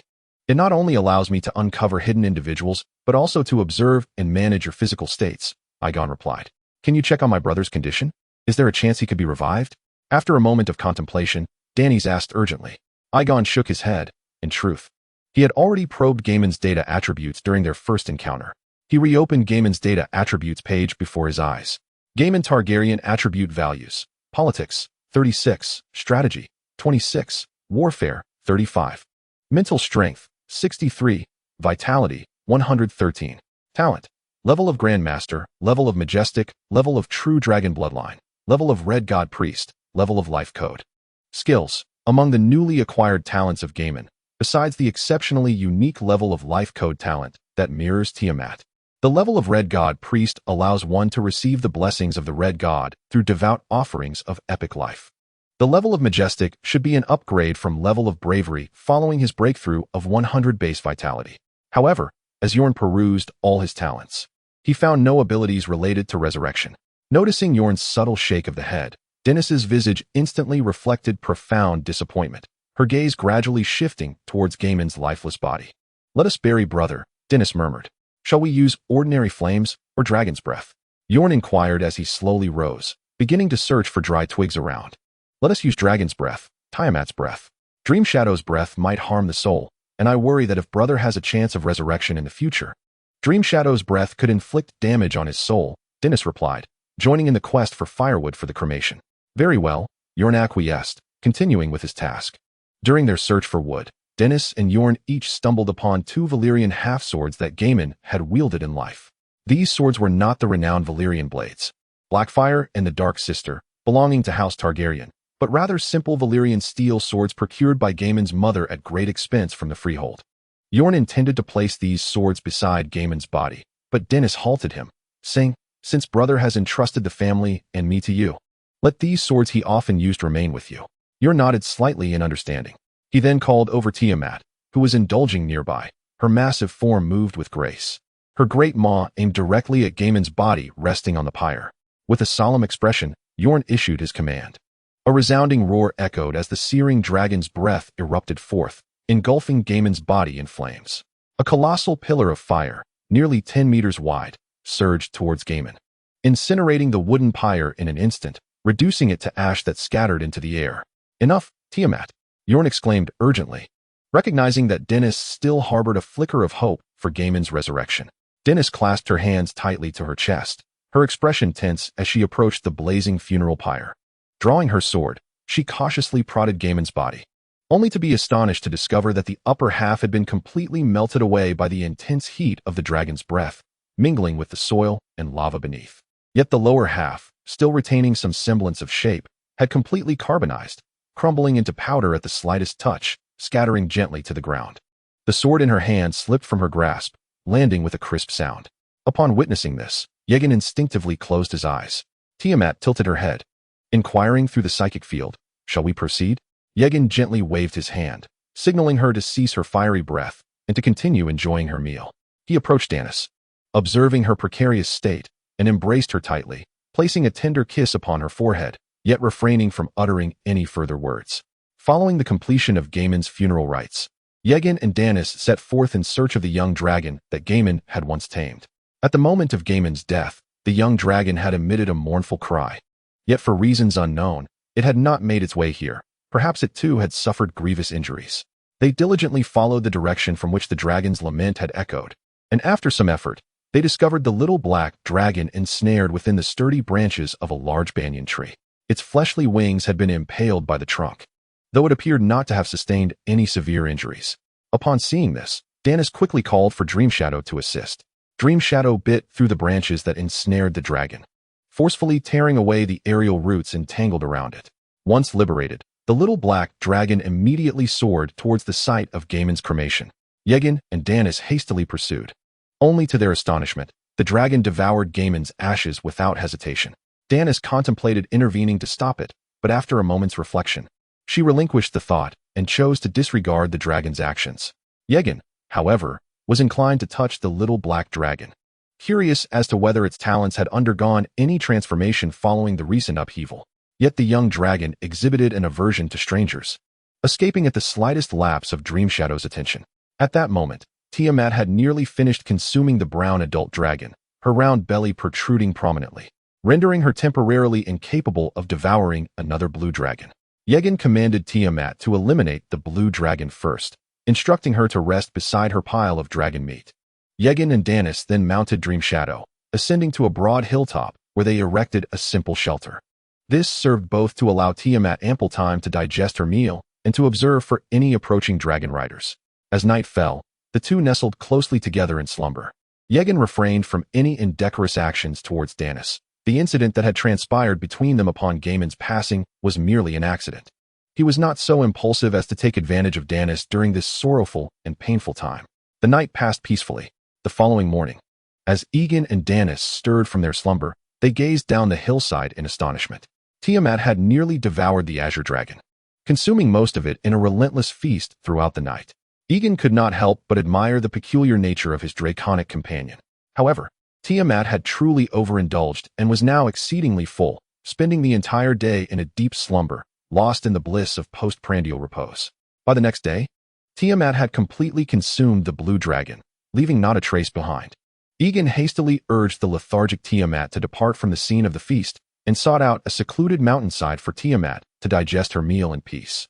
After the two adult dragons were fully digested, 2 days had elapsed. Following this grand consumption, Tiamat had nearly increased in size by a fifth, reaching an astonishing length of 159 meters, with all her physical attributes significantly enhanced. Danis watched in awe as Tiamat transformed before her eyes. The rate of growth was utterly defiant of the natural order. Egon conducted a thorough examination of Tiamat's innate abilities, noting that her gluttonous feast talent had escalated to level 310. They proceeded with their original dragon hunting strategy, as the inhabitants of Bloodsource Peak had yet to confront them, granting Egon and Danis the opportunity to continue their mission. With the deadline for the dragon taming convention drawing near, they felt the urgency to hasten their efforts. Chapter 30. When I return, 100 dragons bow their heads. Egon opted to allow Tiamat to seek out dragon lairs independently once more. This time, she soared to a canyon nestled within a desolate expanse. Perhaps fortune smiled upon her, for she discovered an untrained, earthy-hued dragon within. Tiamat effortlessly penetrated its lair, and with no uncertainty, the yellow dragon faltered against her prowess, succumbing swiftly as Tiamat indulged in her feast. However, thereafter, their dragon hunting endeavors were met with challenges. After searching 3 canyons in succession, they failed to locate another dragon. It was likely that other dragon tamers had already claimed these dragons, especially with the convention nearing its conclusion. As the final day of the event arrived, the number of dragon riders monitoring the canyon noticeably increased. Upon encountering Egon and Danis, they urged the pair to vacate the vicinity of 14 Fire Peak immediately. Egon observed that beneath the dragons ridden by the Watcher Dragon Knights, there hung wooden houses, each comparable in size to a shipping container. Through the ventilation holes of these wooden structures, he glimpsed the dragon guards packed within. These dragon guards had been relocated from the Dragon Cavern Gorge during the Dragon Taming Conference, only to be returned by the Watchers of the Dragon King Council. After a thorough discussion with Danis, Egon ultimately resolved to abandon his pursuit of dragon hunting. With the increasing numbers of dragon guards and Watcher Dragon Knights, the risks of exposure had escalated significantly. Thus, the two of them mounted their dragons and soared towards the Shield of Freedom Gate in Valyria. While on their return journey, a fleeting thought crossed Egon's mind. He had successfully tamed the Dragon King Tiamat, achieving an exceptionally rare epic accomplishment, for which the game system had rewarded him with a free lottery chance, yet he had not yet utilized it. With this in mind, Egon hastily opened the game panel. You have one purple lottery chance, guaranteed to yield a purple item. Would you like to proceed with the draw? Affirmative, Egon confirmed with his thoughts. The system's prompt resonated. Congratulations, you have obtained a golden quality item, century-old family, golden legend. A surge of joy welled within Egon as he promptly clicked to view the detailed description. Item, century-old family. Type, consumable. Quality, golden. Rating, 398. Function, your family will endure safely for a century. Only usable in spirit guardian state. Note, deep-rooted lineage. Weathered through a century of storms. After perusing the item's information, Egon couldn't help but marvel at the potency of this golden quality item. The century-old family item could astonishingly reduce the time required for main quest completion by a 10th. However, the sole drawback was that it could only be activated in the spirit guardian state.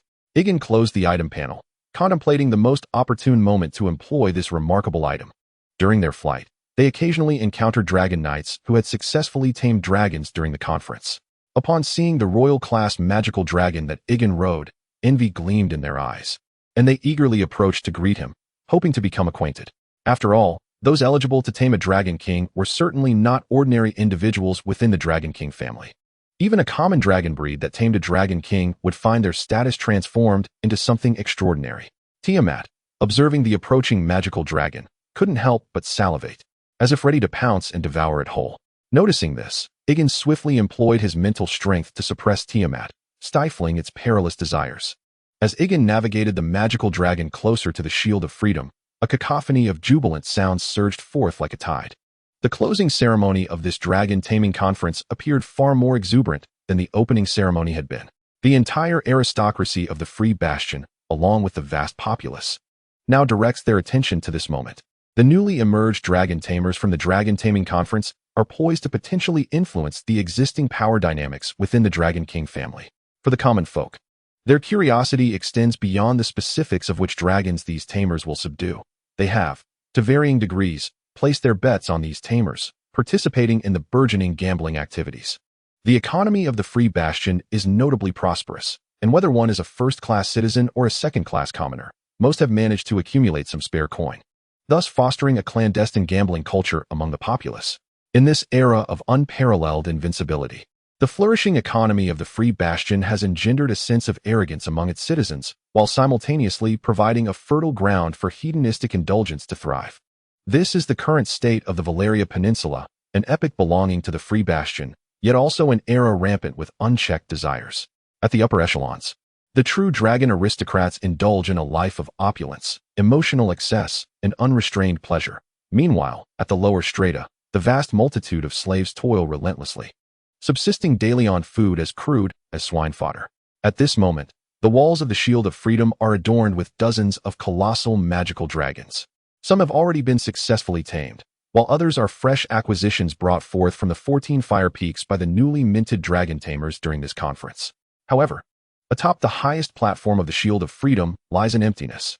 This platform, soaring over 100 meters high and ablaze at its four corners, is prepared as an exclusive throne for the royal magical dragons, yet it has yet to welcome its true sovereign.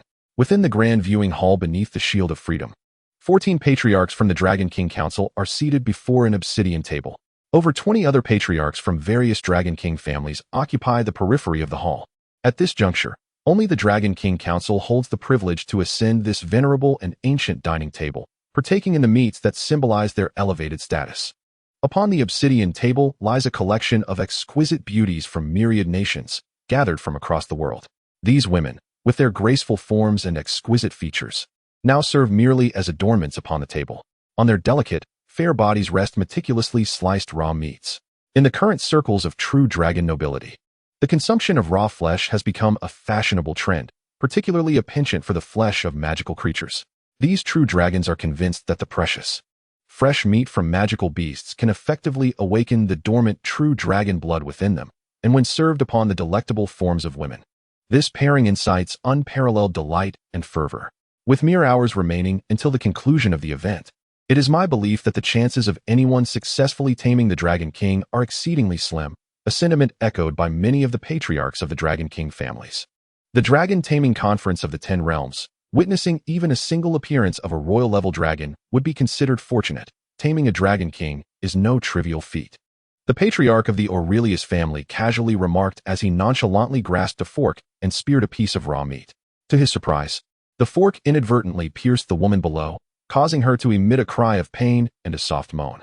Yet, the patriarch merely cast a sidelong glance at the suffering beauty, a sinister smile curling at the corners of his lips.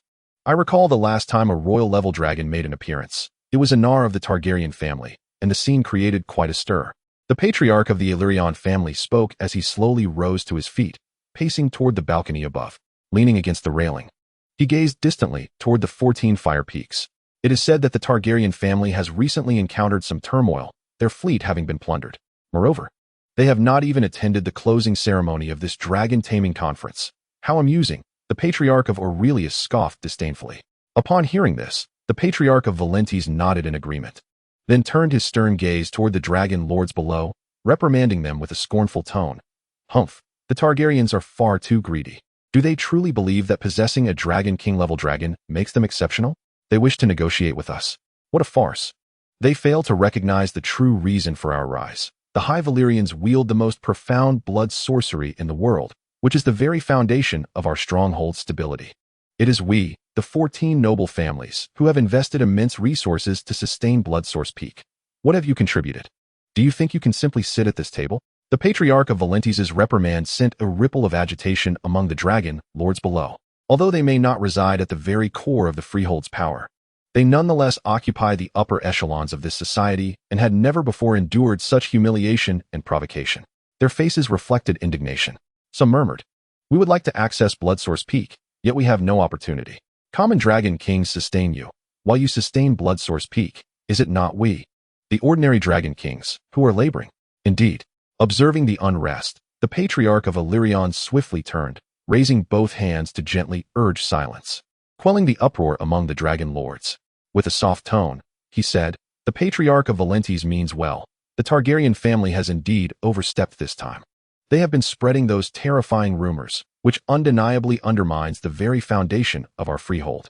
Furthermore, Aenar has recently begun to withdraw their wealth and resources from the Valyrian Peninsula, which is undoubtedly an act of betrayal, a most shameful betrayal against our Valyrian ancestors. Thus, we acquiesce to the Aurelius family's interception of their fleet. Let it be known, the spoils from the intercepted fleet shall not be taken by our Dragon King Council. We shall distribute them all among you. Esteemed chieftains, it is imperative that you grasp the earnest intentions behind the council's deliberations. Every action we undertake is in pursuit of the unity of the bastion of freedom, all for the exalted people of Valyria." The words of Chieftain Illyrian, striking a balance between gentleness and firmness, served to soothe the aggrieved hearts of the Dragon Lord chieftains, akin to offering a sweet date to a disgruntled audience. Their tempers, like cats being gently stroked, swiftly calmed, and some sycophantic courtiers readily echoed their approval of Illyrian-esque sentiments. Within the observation gallery, 14 council chieftains were imparting lessons in politics to the other members of the Dragon Lord families. Yet suddenly, a tremendous commotion erupted in the square of the Shield of Freedom, with shouts and gasps resounding in a cacophony of excitement. Behold, a colossal dark red dragon, measuring over 100 meters in length, soared menacingly from the 14 fire peaks. Its immense form traced a dark crimson arc across the sky, reminiscent of an ancient behemoth, exuding an aura of chilling majesty. All present dragons sensed the formidable presence of this terrifying red dragon, raising their heads in unison to gaze toward the 14 fire peaks. The Dragon King. It is the Dragon King. The crowd erupted in ecstatic cries. A royal dragon had reappeared. Oh, may the ancestors protect the noble Valyrians. An elderly man, his hair as white as snow, was moved to tears as he beheld the approaching dark red dragon. The dragons previously perched upon the walls of the Shield of Freedom seemed to respond to an unseen call, joining together in a deep, resonant chorus that harmonized into a grand symphony, fervently celebrating the return of their sovereign. In an instant, a magnificent spectacle unfolded as 100 dragons roared in unison, their voices cascading like a relentless tide, reverberating throughout the expanse above the Shield of Freedom, causing the very air to vibrate with their power. In the observation gallery, the Dragonlord chieftains, drawn by the overwhelming tumult outside, could scarcely attend to the political discourse. Cast aside were their reservations and composure.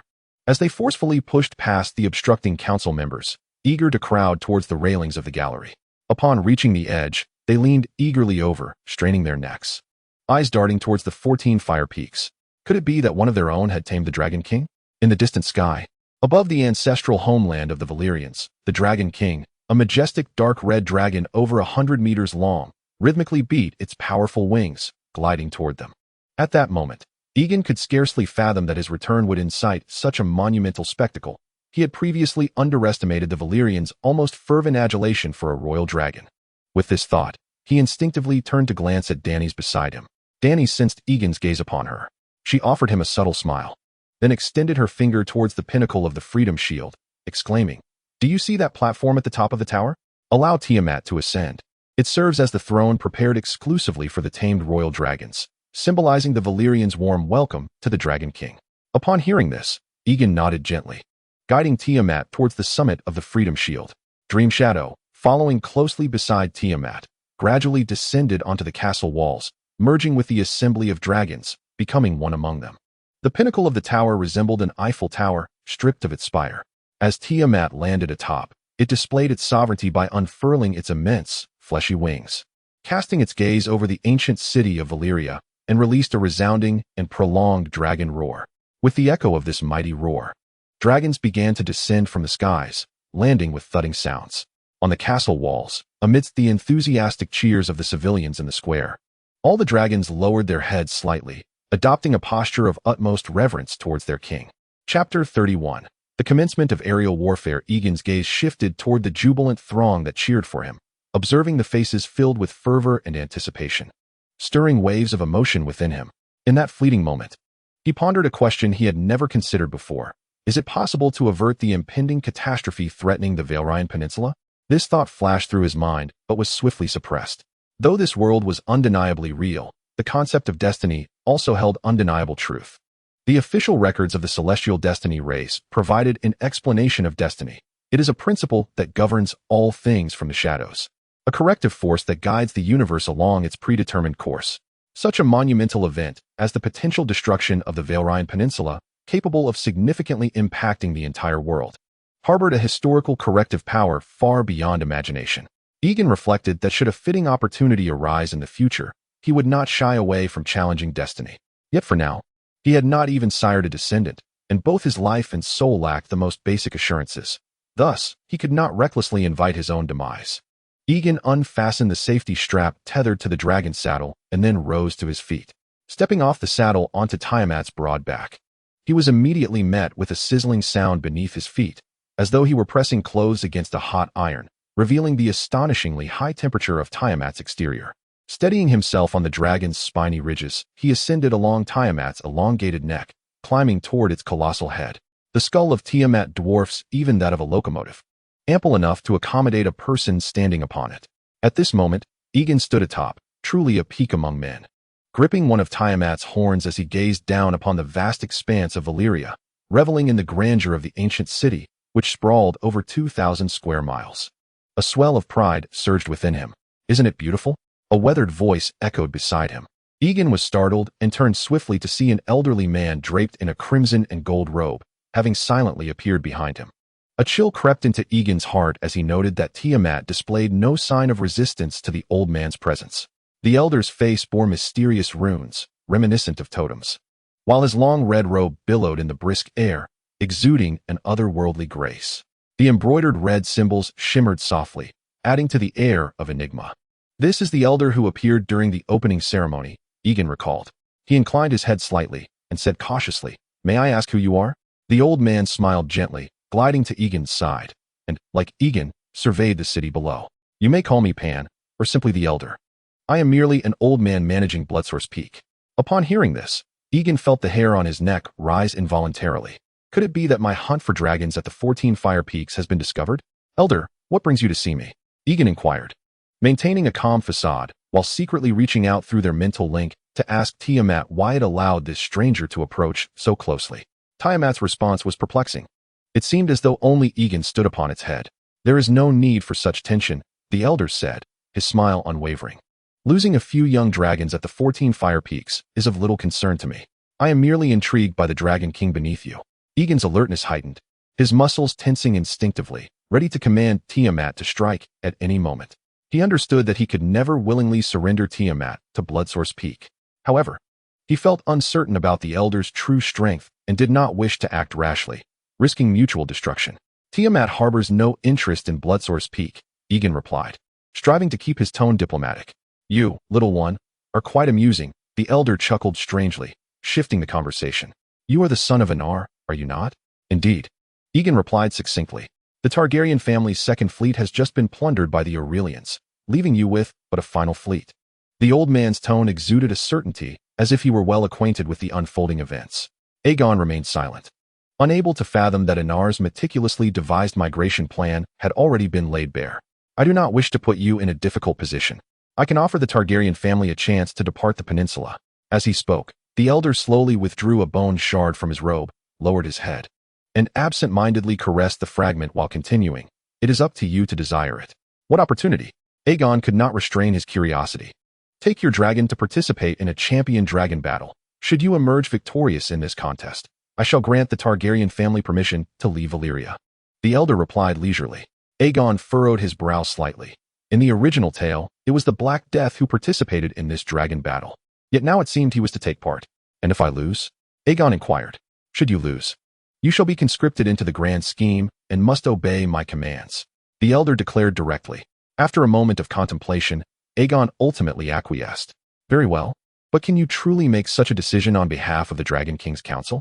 Without a word, the elder raised his hand and forcefully hurled the blood-red bone shard towards Egon. Then his figure dissipated like smoke, gradually vanishing into the wind, leaving no trace behind. With this dragon token in hand, even the Dragon King's council would not dare to defy. The elder's authoritative voice echoed in the breeze. But it too faded away with the dispersing wind. Is he leaving just like that? Egon hastily reached out to catch the so-called dragon token. Upon closer inspection, it appeared to be an exquisitely polished bone plate, inscribed with enigmatic blood-red runes, emanating an indescribable aura of mystery. After using a chip to scan it, he obtained the following data attributes. Item, dragon token, type, consumable, quality, blue, rating, 69, function, activate through blood sorcery to purify the true dragon bloodlines level, restricted to Valyrians. Note, reforge the glory of the High Valyrians. Egon was taken aback. He had not anticipated that this seemingly ordinary bone shard would possess a blue quality rating. He wondered if his existing dragon bloodline could be purified and elevated to that of a dragon king. Yet, upon further reflection, he deemed it nearly impossible. After all, within the game's framework, blue quality items corresponded to elite level power, while the existence of a dragon king was firmly established at the epic level, highlighting a considerable disparity between the two. In the Destiny game, the classification of achievements aligned perfectly with the standards of power, divided into 7 distinct levels. In sequential order, they are ordinary, rare, elite, epic, legendary, heroic, and mythic. Among these, the elite level corresponds to the strength tier of an ordinary dragon, while the epic level aligns with that of a dragon king. Egon cautiously stowed away the bone fragment, which essentially served as half a pass allowing the Targaryen family to leave Valyria unscathed. He then turned and returned to the dragon's saddle, gently patting Tiamat to signal her to descend. The crowd that had already gathered in the square eagerly waved at Egon as he flew in on his dragon, with many calling for him to land directly in the square. The throng instinctively cleared a space for his descent. However, Egon was not in the mood to indulge in their enthusiastic adulation. His thoughts were solely fixed on hastening back to the Targaryen residence to discuss the proposition regarding the champion dragon battle put forth by the elder named Pan with Aenar. Banners had already been raised in the square, inviting Egon to visit their homes, claiming their family was prepared to offer extravagant gifts, and expressing a willingness to engage in further negotiations should larger collaborative interests arise. The fervor of these individuals surpassed Egon's expectations. Even more astonishingly, Some young matrons and beautiful maidens had stripped off their garments, raising their arms high towards the sky, unabashedly showcasing their physical forms to him, showering him with kisses as if they were free of charge. Egon, taken aback, felt a flush of embarrassment and quickly circled Valyria on Tiamat before noticing Dream Shadow fluttering beside him. With a mischievous smile, Daenerys called out, "Why don't you land? The Dragon King family has already issued a proposal, offering to marry you to 10 of their daughters." Egon shot a disapproving glare at the playful girl, choosing not to engage with her teasing remarks. The two dragons then soared towards the outskirts. Tiamat and Dream Shadow had begun to grow accustomed to one another, playfully interacting in the sky, occasionally executing intricate aerial maneuvers. Bathed in the gentle glow of the setting sun, they traversed the expansive fields of the outskirts, eventually arriving at the Targaryen hills. The two dragons descended into the Targaryen lair, which fortunately boasted a spacious nest suitable for a dragon king to rest and recline. After instructing the dragon guards to properly settle the two newcomers, Daenerys linked her arm with Aegon's, and they exited the cave together. "I wonder where father has gone today. He didn't even attend the closing ceremony," Daenerys remarked, her face marked with confusion. "It is indeed rather strange," Egon mused, suddenly coming to his senses.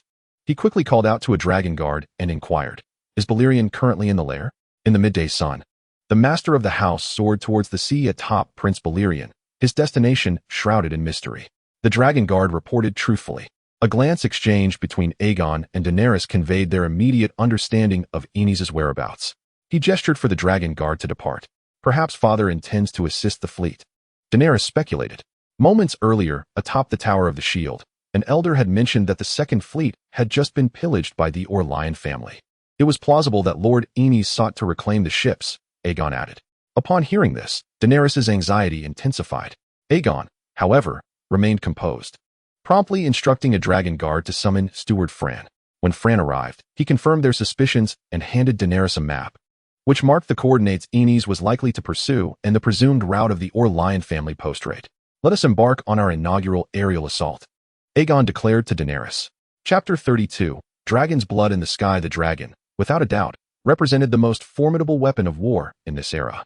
While other civilizations were still confined to the archaic clashing of cold steel, the blood sorcerers of Valyrian Freehold had successfully developed dragons, akin to weapons of mass destruction, possessing capabilities for both aerial and terrestrial combat.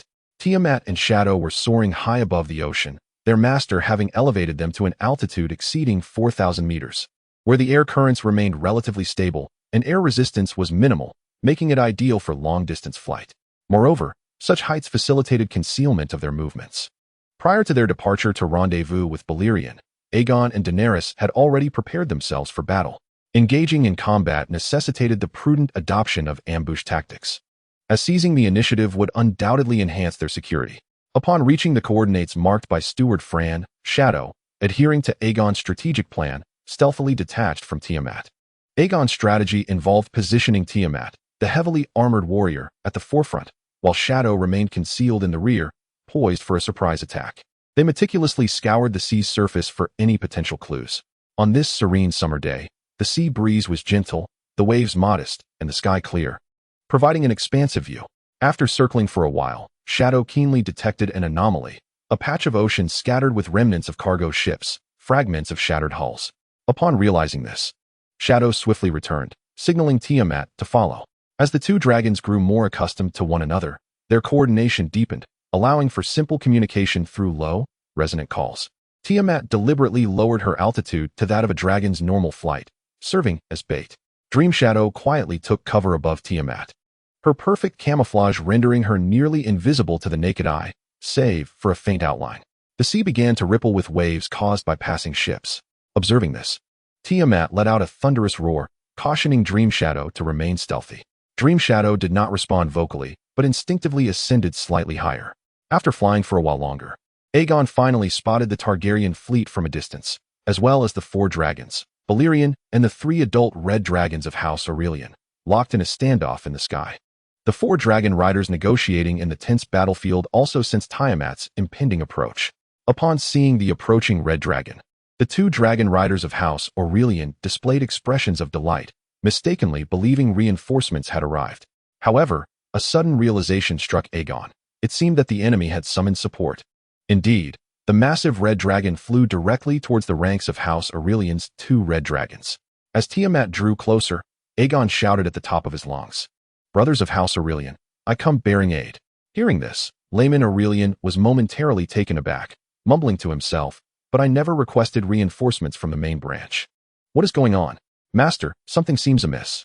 That red dragon appears to be the mother of dragons from the 14 Flames. Hasn't she yet to claim allegiance?" One of the dragon riders from House Aurelian pointed out after scrutinizing the situation. Egon, however, continued to smile and exclaimed, "My brothers, we are all family here. Do not attack. Let us avoid harming our own." Just as Tiamat approached within 200 meters of the standoff, the dragon riders of House Aurelian finally recognized the looming threat. She is the enemy, damn it. The mother of dragons shows no signs of slowing down. She intends to charge us directly. Layman shouted in panic, "Quick, use dragon fire to stop her, This is bad." At that moment, Tiamat had already conjured a formidable dragon fire before the oblivious dragon riders of House Aurelian could react. A thick column of flame, as viscous as lava, erupted from her mouth, instantly obliterating one of House Aurelian's red dragons. The dragon's wing membranes were incinerated in an instant, and it let out a wretched cry as it spiraled downward toward the sea. The loss of a dragon in a single encounter pierced Layman's heart like a knife, leaving him in anguish. What struck him with an overwhelming sense of dread was the formidable presence of Tiamat, the Dragon King, surging forth like a tumultuous wave. Tiamat's massive form was more than twice the size of Lyman's infernal dragon, and with astonishing speed, it crashed into Lyman's beast with ferocity. Almost simultaneously, Tiamat's colossal maw clamped tightly around the neck of Lyman's dragon. The infernal creature thrashed wildly, and thus commenced a fierce aerial struggle between the 2 titanic beings. Their wings flapped desperately, caught in the powerful currents, as they spiraled rapidly through the air, plummeting downward. The last dragon knight of the Aurelian family, witnessing Layman ensnared in such peril, felt a surge of urgency and resolved to rush to his aid. He thought that if he could swiftly eliminate Tiamat's dragon rider, there might still be a glimmer of hope, despite the dire circumstances. After all, no matter how formidable Tiamat was, every dragon rider was ultimately but a mortal, and a mere brush against the infernal dragon could spell their demise. However, the Aurelian knight's plan was soon thwarted. While he focused intently on Tiamat, Dream Shadow had silently maneuvered behind his infernal dragon. A torrent of silver dragon breath, akin to a cascading waterfall, unrelentingly doused the Aurelian dragon knight.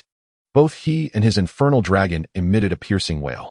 The attack from Dream Shadow's breath assailed not only the body, but also the very soul and psyche of its victim, rendering the agony far more excruciating than mere physical torment. Under the torment of this mental anguish, the last infernal dragon of the Aurelian family, in a moment of sheer madness, fled desperately from the battlefield. The knight, who was now gravely injured, had succumbed to a state of unconsciousness, resembling a mere husk. Without a guiding hand, the frightened red dragon, consumed by panic, sought only to escape the treacherous battlefield. Yet, a black dragon obstructed its path. Before the Aurelian red dragon loomed the formidable black dragon king, Valyrian. Recognizing the threat as soon as it approached, Aenar understood he could not idly stand by and let events unfold. However, Tiamat's sudden onslaught had been so swift and fierce that Valyrian found himself unable to intervene in time to offer assistance. With a terrifying roar, Valyrian opened his enormous maw and unleashed a chilling torrent of black dragon breath, enveloping the trapped Aurelian red dragon like an ominous shroud. Undoubtedly, for an ordinary infernal dragon, the breath unleashed by the Dragon King Valyrian was a lethal technique, certain to seal its fate. The red dragon of the Aurelian family was engulfed in the black dragon fire, emitting a pained roar as it succumbed to madness, aimlessly unleashing its fiery breath into the air. However, all of this was ultimately futile, for the black dragon fire expelled by Valyrian clung to the red dragon's scales like maggots, fiercely continuing to sear its flesh, undiminished even amidst the howling winds. The crew aboard the fleet at sea bore witness to this breathtaking and spectacular dragon battle. In this brief span of time, the fierce confrontation was nearing its climax, ready to draw to a close. Meanwhile, in the sky, Tiamat remained ensnared by Lyman's magical dragon, who at this moment contemplated that since death was inevitable today, he might as well gamble his life to take down one with him. Even if the mother of dragons possessed formidable vitality and could survive a fall from such heights, he hoped to inflict at least some minor wounds upon her. Yet, Layman was ultimately too naive. At this moment, Tiamat's ferocity had been fully awakened. disregarding even the commands issued by Egon in the Sea of Consciousness to break free. Tiamat extended her powerful hind claws, akin to steel hooks, and fiercely grasped Lyman's magical dragon, pulling with all her might. Amidst the frenzied and agonizing roars of the dragon he rode, its flesh was gruesomely torn apart, the grotesque sounds of ruptured sinews echoing in the air, as Tiamat forcefully rent the magical dragon in two. Dragon blood erupted like a torrential downpour, raining down from the sky and splattering into the sea, turning the entire area into a blinding shade of crimson. The severed remains of the magical dragon plummeted to the ocean's surface with two thunderous crashes, sending large splashes soaring. The brutal violence of the battle impacted everyone present, as well as every magical dragon. Egon stared numbly at the blood-stained sea, with floating remnants of the magical dragon, his mouth slightly agape, his face a portrait of shock. He had thought he had sufficiently overestimated Tiamat's brutality, yet time and again, her actions would shatter his perceptions anew. Boom. Another resounding crash echoed as another magical dragon, struck by Valyrian, plummeted into the sea, creating colossal waves and a deafening roar. Although two severely injured magical dragons still struggled in the water, the tide of battle had largely been settled.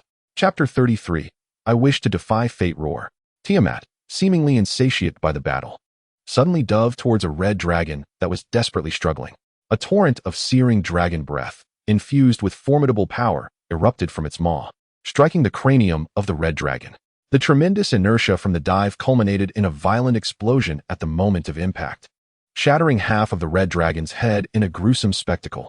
Witnessing this, Aenar instinctively wiped the cold sweat from his brow, pondering the nature of the malevolent dragon that Yorn had tamed.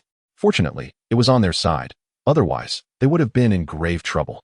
Meanwhile, Tiamat, mirroring its previous assault on the red dragon, unleashed a similarly ferocious breath attack upon another red dragon, which was grievously wounded and struggling in the sea. With the sound of a second explosion, Yorn's inaugural aerial combat came to a close. As the battle concluded, Tiamat was eager to dive into the ocean for a lavish feast. Aenar, however, quickly intervened to curb its impulsive desire. Given Tiamat's massive size, plunging into the sea would render it incapable of flight. Unlike the nimble and agile Dream Shadow, most adult dragons, once submerged, would find it exceedingly difficult to ascend back into the air. While drowning was not a concern, the lengthy swim back to land would be arduous. Aenar and Aenar met mid-air atop their dragons. I never anticipated that you would have successfully tamed the dragons, Aenar exclaimed with a beaming smile. But where is Gaiman? Why hasn't he joined us? Caught off guard by the inquiry, Yorn found himself momentarily speechless, unsure of how to respond. Just then, Dream Shadow soared beside them. Father, Dany's called out urgently. Let us return before we converse. It is quite inconvenient to talk in midair. Indeed, while airborne, dragon riders often found themselves separated by dozens, if not hundreds, of meters, relying on loud shouts for communication. Even during battle, they predominantly used hand signals to convey messages. At this juncture, the Targaryen fleet remained under the control of Aurelian. Without hesitation, Aenar urged Valyrian into a dive, intent on subduing the captains of the fleet. Under Aenar's coercive pressure, the captains had no choice but to acquiesce to his commands. At Aenar's behest, the fleet began its slow return to the Targaryen Bay. The Targaryen family's discreet evacuation plan had become widely known. Attempting to slip away from the Valyrian peninsula unnoticed was now an unrealistic notion. Even if Aenar managed to depart with the fleet, a mere command from Freehold would compel him to return the fleet post-haste. The Freehold had undeniably established itself as a true dominion of the world, a fact not to be taken lightly. They wield control over nearly 500 dragons, their commands echoing the will of the world itself, rendering them beyond reproach. Soon, the trio descended slowly to a cargo ship, still manned by loyal servants. Utilizing the rope ladder that hung from the dragon's body, Daenerys clasped tightly to Aegon's arm, recounting to Aenar the myriad events that transpired during the dragon riding festival, including the tragic news of Gaiman's untimely demise. Aegon remained silent, listening intently, as he did not wish to give Aenar or Gaiman's mother the impression that he bore any ill intent towards Gaiman. As for the championship dragon battle hosted by Elder Panth, it would be best to discuss it thoroughly with Aenar after he had absorbed and processed the various matters from the dragon riding festival. Aenar observed his daughter nestled against Aegon's arm, a slight frown creasing his brow as he pondered the implications. Tiamat circled languidly above the ocean's surface, its massive form stirring the air and creating ripples across the water. Occasionally, it emitted a low, rumbling roar toward Dream Shadow, who, having spent considerable time in its company, understood its meaning well. Responding to the call, Dream Shadow issued a sharp, clear cry before obediently descending toward the dragon carcass afloat on the sea.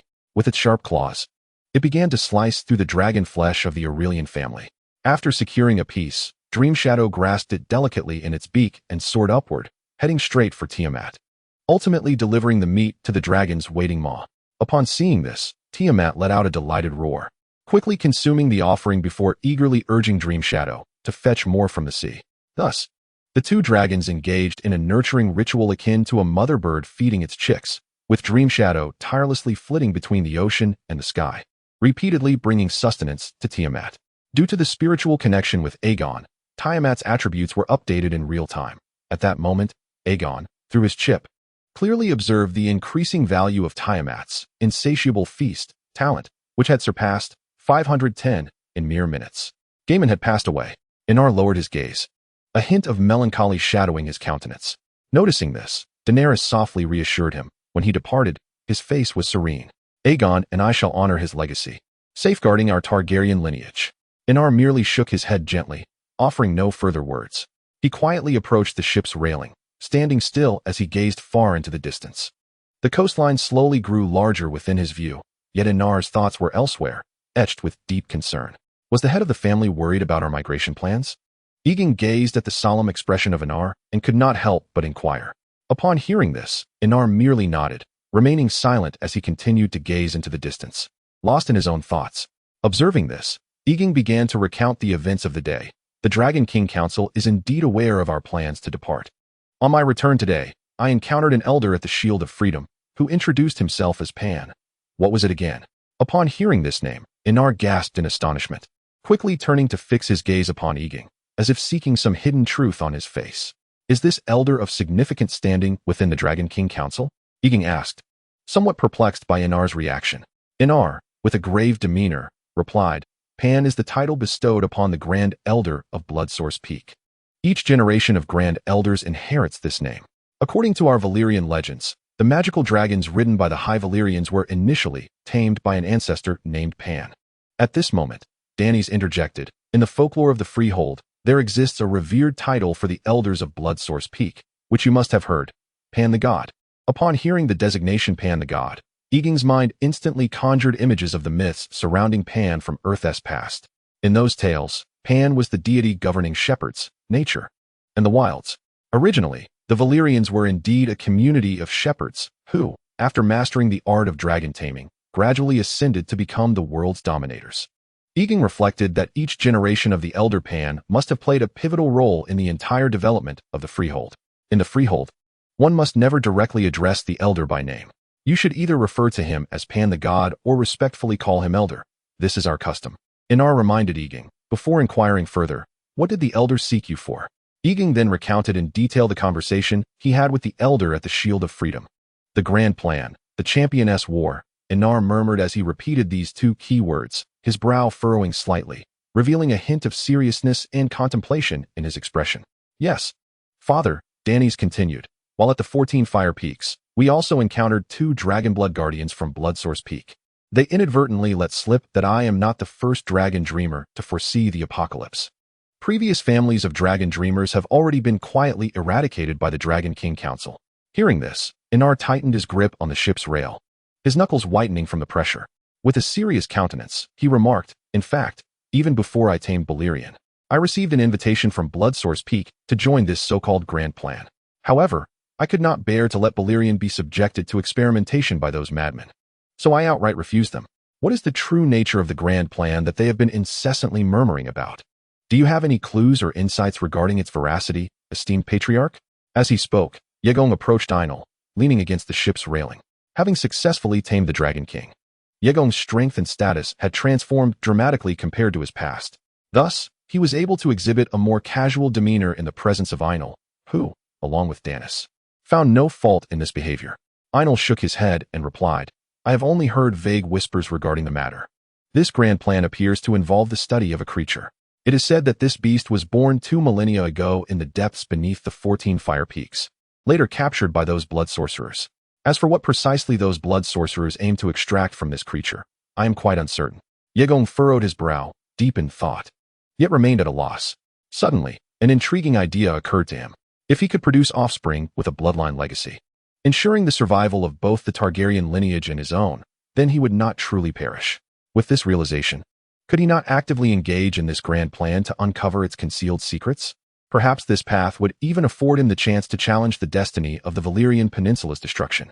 If he were to succeed in defying fate, he could at least achieve a legendary feat. Noticing Egon's conflicted expression, Aenal gently placed a hand on his shoulder, speaking earnestly. The matter you ought to focus on now is not the grand plan, but rather to emerge victorious in the impending champion dragon battle. Only then can we secure our passage away from this island. Otherwise, all our prior efforts would amount to naught. Egon, regaining his composure, nodded slightly in response, yet chose not to elaborate further.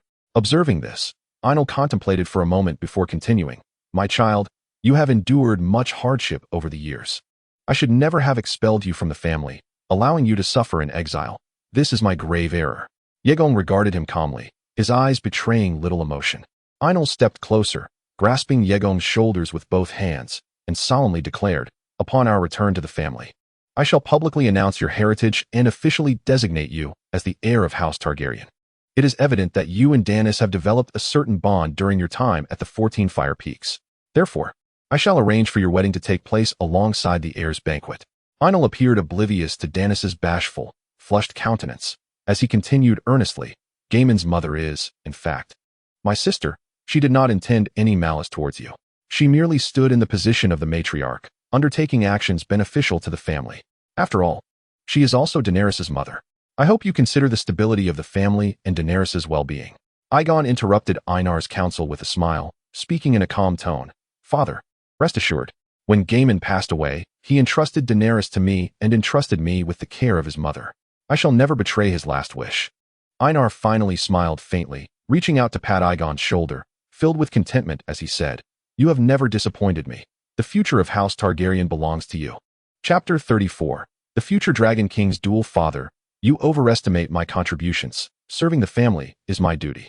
Egon changed his address, smiling in response to Aenar's encouragement. Aenar nodded in satisfaction and began to elaborate on the Champions Dragon combat. This annual event is revered among the Valyrians, where martial prowess is celebrated, and the spirit of dueling prevails. Prolonged conquests and wars have brought the Freehold an uncountable number of captives and slaves. The initial dueling performances took place among these slaves, but eventually, dragon riders began to participate, gradually evolving into the current form of the Champions Dragon combat. The victor of the dragon combat earns the respect of the entire populace of the Freehold, garnering unparalleled glory. Egon listened intently as Aenar recounted the history of the dragon combat, and in a moment of reverie, he envisioned a once pastoral people, living tranquil lives, who, upon mounting their dragons, became increasingly bloodthirsty and combative. Almost every champion of the dragon combat rides a royal dragon. Thus, your participation in this dragon combat will undoubtedly be fraught with peril. The next dragon combat will be held in 6 months, and your dragon sigil grants you automatic qualification for the finals, Aenar continued. Egon simply smiled and replied, a dragon king against a dragon king. Tiamat may very well be even more exhilarated. Nearby, Daenerys, observing Aegon's nonchalant demeanor, became anxious and said, You must not be careless. Aenar and Egon exchanged amused glances at Daenerys's girlish demeanor. Oh, why hasn't your dragon joined the fleet? Aenar inquired curiously. From his vantage point, he could see Dream Shadow feeding Tiamat at the back of the fleet. My dragon devoured a. Egon began to respond, but Daenerys interjected, stepping forward to embrace Aegon's arm. Laughing, his dragon was once known as the mother of dragons. It relishes dragon flesh. Aenar smiled slightly at this, nodding. He had already witnessed the brutality of the Crimson Dragon King. A few more cruel habits seemed, in fact, not unacceptable. Seeing this, Egon chose to say no more, leaving the explanations to Daenerys. Father, Egon and I will wait here until Tiamat finishes her meal. You and Baelor may return first, Daenerys said. Aenar gave a slight nod, indicating his agreement. He sensed that Daenerys and Aegon seemed to harbor unspoken thoughts. Yet he understood that these musings would surely not pose any detriment to himself or the Targaryen lineage. Subsequently, Aegon summoned Tiamat, and together with Daenerys, they mounted the dragon and bid farewell to Aenar with a wave. Upon the dragon's back, Aegon cupped Daenerys's face and tenderly pressed his lips against hers, lingering in that embrace until they slowly parted. Daenerys, slightly breathless, smiled and remarked, "Father is the sort of man who will go to any lengths and make any sacrifice for the family. If he were to discover Tiamat's secret, I genuinely fear it could lead to unnecessary complications between the two of you. Thank you for considering my feelings." Aegon's eyes brimmed with affection as he pressed his lips against hers once more. Just as the atmosphere thickened with emotion and Aegon was about to take a more intimate step, Daenerys placed her hand gently against his chest, softly pushing him away.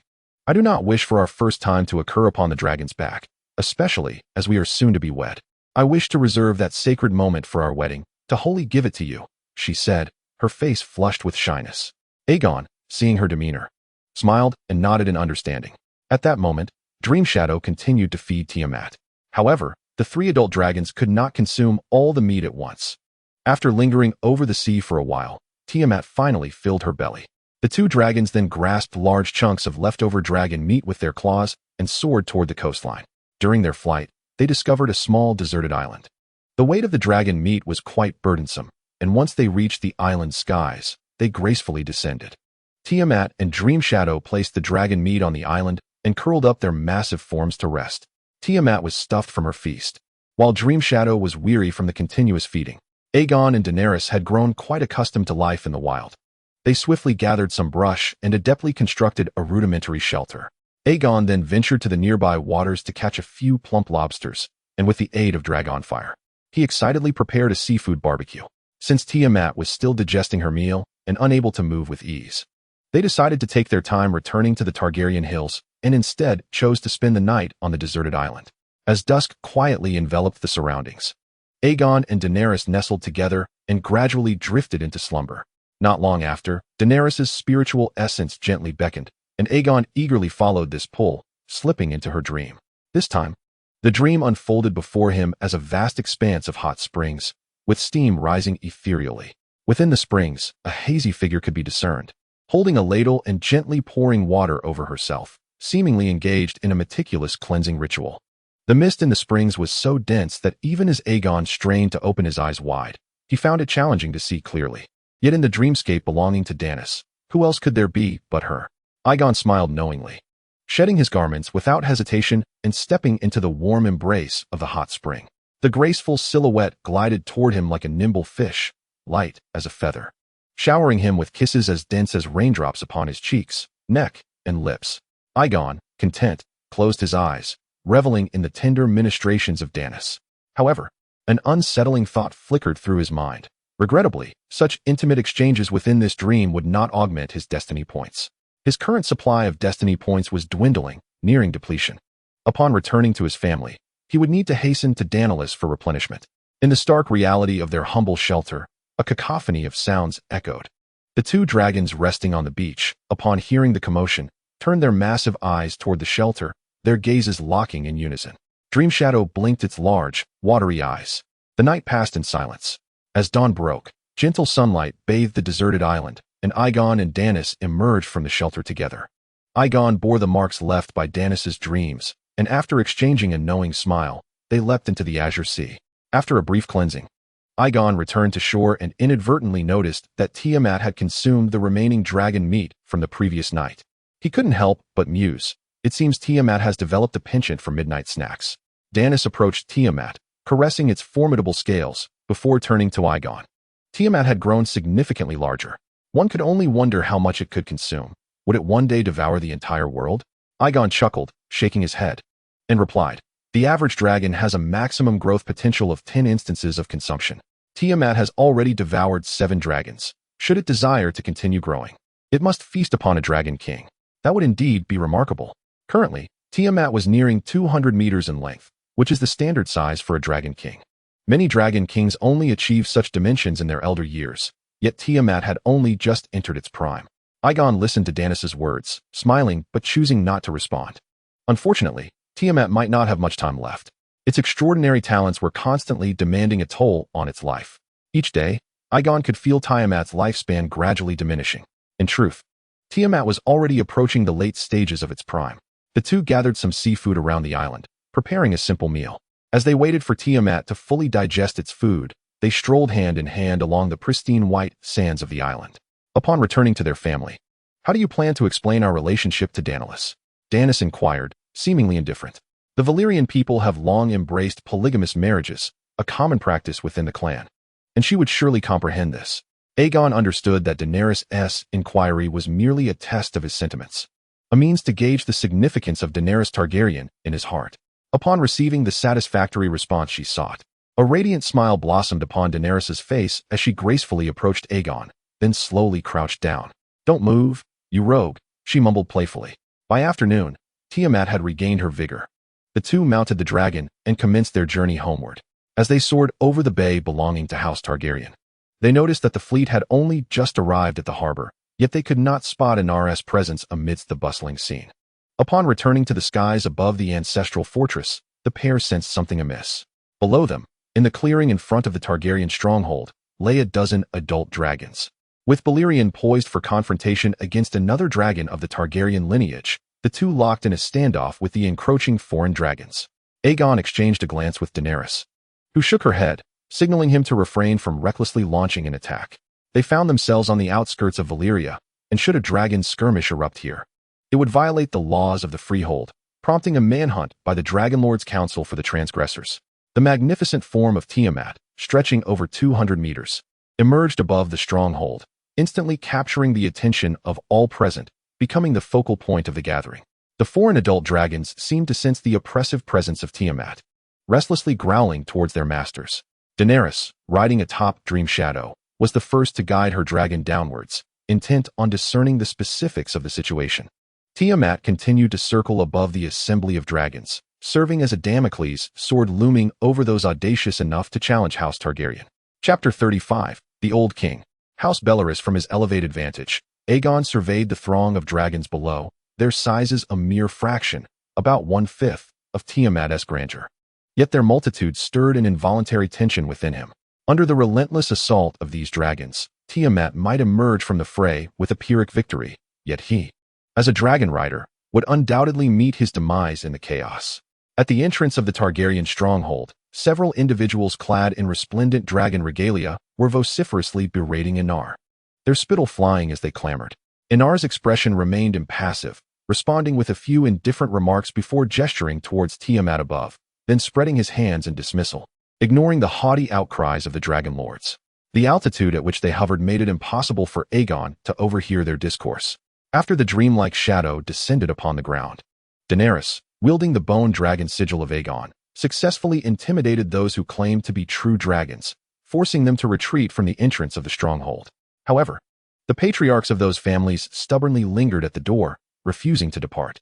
Aegon felt an overwhelming headache. The inconveniences of being a dragon rider were manifold, particularly when it came to communication with others.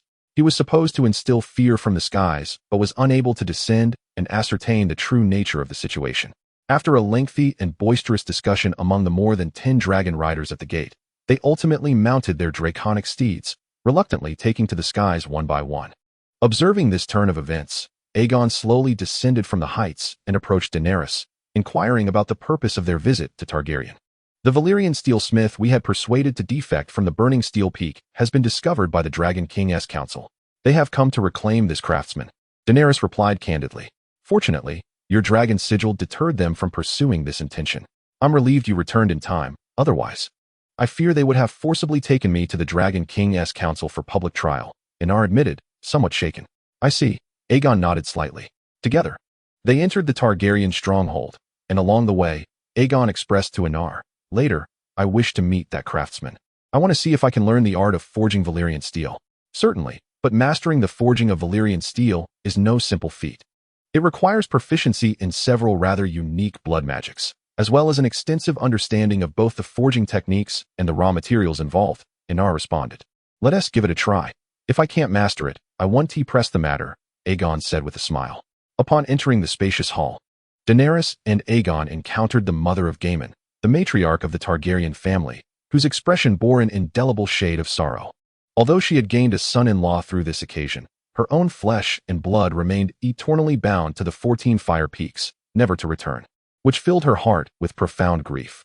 After exchanging a few brief words, the matriarch departed with a forlorn demeanor. This meeting held immense significance amidst Aegon's numerous Targaryen affairs. It symbolized the family's acknowledgement of the power he would wield in the future. Aenar, ever the supportive companion, offered Aegon a few encouraging words before Aegon and Daenerys left the hall together. Outside the hall, Daenerys and Ilya awaited quietly. The moment Aegon stepped out, Ilya eagerly leaped into his embrace, nestling against him. Daenerys, adorned in a pink strapless cake dress embellished with ruffled accents, appeared elegant and captivating. Upon seeing Daenerys emerge, she hastily offered a respectful curtsy. Long before Aegon returned home, he had specifically arranged for the steward, Fran, to inform his two companions of his current emotional circumstances. Daenerys would join Aegon's small household in the capacity of the lady of the house. Neither Daenerys nor Ilya possessed any formidable backing to rely upon, and they could only accept this arrangement in silence. Daenerys, however, regarded the situation with a sense of clarity. She understood that although she could no longer assume the role of the lady, her rightful place within the Targaryen family had not diminished in the slightest. In fact, with Aegon now recognized as the rightful heir, her status had grown more significant. "You have arrived at the perfect moment. Let us take a stroll in the garden. I shall share with you the events that transpired at the 14 Fire Peaks," Aegon remarked, gently pulling Daenerys into his embrace and bestowing a soft kiss upon her cheek. The four companions walked along the castle's pathways, engaging in light-hearted conversation, the atmosphere surprisingly harmonious. This was largely due to the practice of polygamy in the Valyrian Freehold, which fostered a strong acceptance among women regarding the introduction of new sisters into their households. While Aegon was nurturing his relationships with several wives within the Targaryen stronghold, the 10 or so dragon riders who had departed earlier had already conveyed the news of Aegon's impending participation in the champion dragon battle back to the Dragon King's council. They specifically noted that Aegon wielded the dragon's sigil of Pallas, granting him the privilege to bypass the qualifying rounds and participate directly in the decisive battle. Within the Dragon King's council, no one questioned Aegon's ability to forego the selection process and engage directly in the contest for the championship. They had all witnessed the terrifying form of Tiamat, whose colossal body, nearly 200 meters in length, undeniably represented the essence of a dragon king. The rules of the champion dragon battle dictate that the only contender worthy of the title of champion shall always be a dragon king.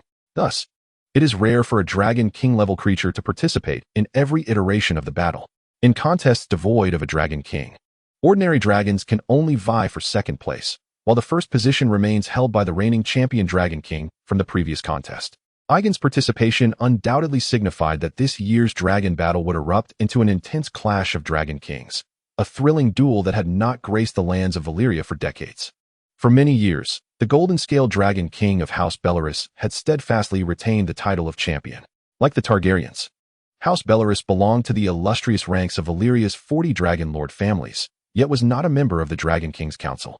Nonetheless, this family had carved an indelible mark upon the lengthy history of the Valyrian Freehold. 4,000 years prior, when the Dragon King's council had yet to be established, their influence was already profoundly felt. In those days, the surrounding area of the 14 Fire Peaks was home to nearly 100 Dragon King families, among which the Bellarys family stood out for its formidable strength. During that epoch, the number of magical dragons was relatively scarce, with each Dragon King family typically possessing only 1 or 2 dragons, albeit of considerable size. Notably, the Bellarys family boasted the largest and most powerful contingent of magical dragons. Their ambitions were grandiose, as they endeavored to consolidate almost half the strength of the Dragon Kings to establish the Valyrian Peninsula as an imperial state. Ultimately, however, they were vanquished by an alliance of numerous Dragon King families led by 14 council members. From that moment onward, the Bellarys family experienced a profound decline. Nevertheless, the bloodline of true dragons coursing through their descendants remained astonishingly potent, with nearly every generation producing members capable of successfully taming a royal magical dragon. Remarkably, during the era of Valyria over 2,000 years ago, a prodigious bloodline dragon king emerged from this family, having tamed 3 magical dragons. Unfortunately, due to the family's waning overall strength, they could no longer contend with the Dragon King Council, and the bloodline dragon king met a bitter end. Returning to the present, the news of the impending Dragon King War spread rapidly the following day, disseminated by more than a dozen dragon knights. The moment this news broke, it ignited the fervor of the citizens of Valyria as if a spark had been thrown onto a pile of dry kindling, causing the entire city to erupt in excitement.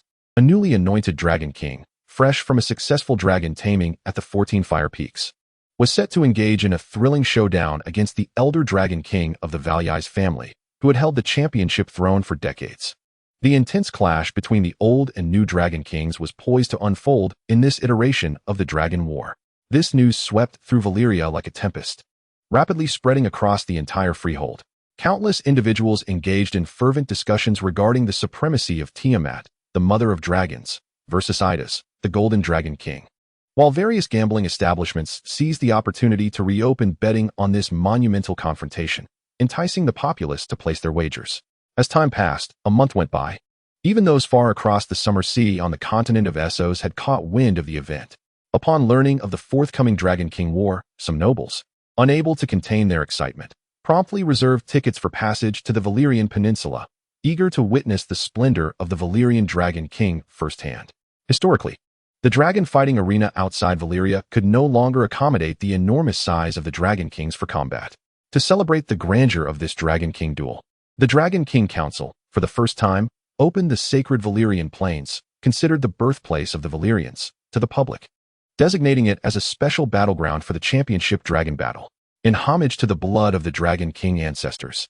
Half a year slipped by in the blink of an eye. Within the noble Targaryen family, Egon has successfully established himself as the primary heir. Not only that, but both of his wives, Daenerys and Daenerys, are also expecting his children. Egon is enveloped in the immense joy of impending fatherhood. Yet he must confront his most formidable adversary, the reigning champion for decades, the Dragon King Edrys. Edrys is a mature dragon measuring over 200 meters in length, possessing a wealth of combat experience accumulated over a century. The Dragon Rider, too, hails from a legendary family of Dragonlords, showcasing prodigious talent that cannot be underestimated. Chapter 36. The Land of Dreams and Longing. During the past 6 months, a remarkable forge has quietly been completed beside the Targaryen family's dragon lair. Egon is meticulously preparing for the upcoming championship dragon combat, endeavoring to forge a unique two-handed greatsword. At this moment, he is hammering away at the steel ingot alongside a Valyrian steelsmith. Clang. Egon, bare-chested, his muscular physique glowing with a bronze sheen in the flickering firelight, wields a massive iron hammer, striking the glowing red sword ingot with steady, powerful blows. Beside him, the seasoned Valyrian smith, armed with a smaller hammer, strikes the anvil gently, prompting Egon to respond with forceful strikes upon the sword ingot. The incandescent red metal, under the relentless pounding, struggles to reshape itself, slowly taking on the form of a greatsword. The rhythmic clanging of their work, alternating between heavy and light strikes, resonates throughout the somewhat stifling forge, as if composing a unique melody. As the sword ingot begins to cool, the Valyrian smith suggests, "Let Tiamat heat it again." Upon hearing this, Egon nods slightly, then deftly grasps the ingot with tongs and places it into a specially designed furnace. Tiamat, lying outside the forge, opens its mighty jaws at Aegon's command, continuously exhaling searing dragon fire into the furnace. This specially crafted furnace ingeniously captures all the dragon fire, directing it precisely onto the sword ingot, which had begun to lose its luster due to cooling, now glowing brightly once more. The rhythmic strikes of hammering again fill the forge with a clear sound. After several moments of meticulous forging, the greatsword, a fusion of 2 half-swords from Gaiman, now embellished with precious Valyrian steel, has finally taken its preliminary shape. The Valyrian smith explains to Egon, "Your grace, the dragon's blood, dragon crystal, and burning steel from the dragon rock. These 3 crucial materials have been skillfully merged through blood sorcery. Now, this most challenging and significant forging phase is essentially complete. What remains are the 14 annealing processes specific to Valyrian steel."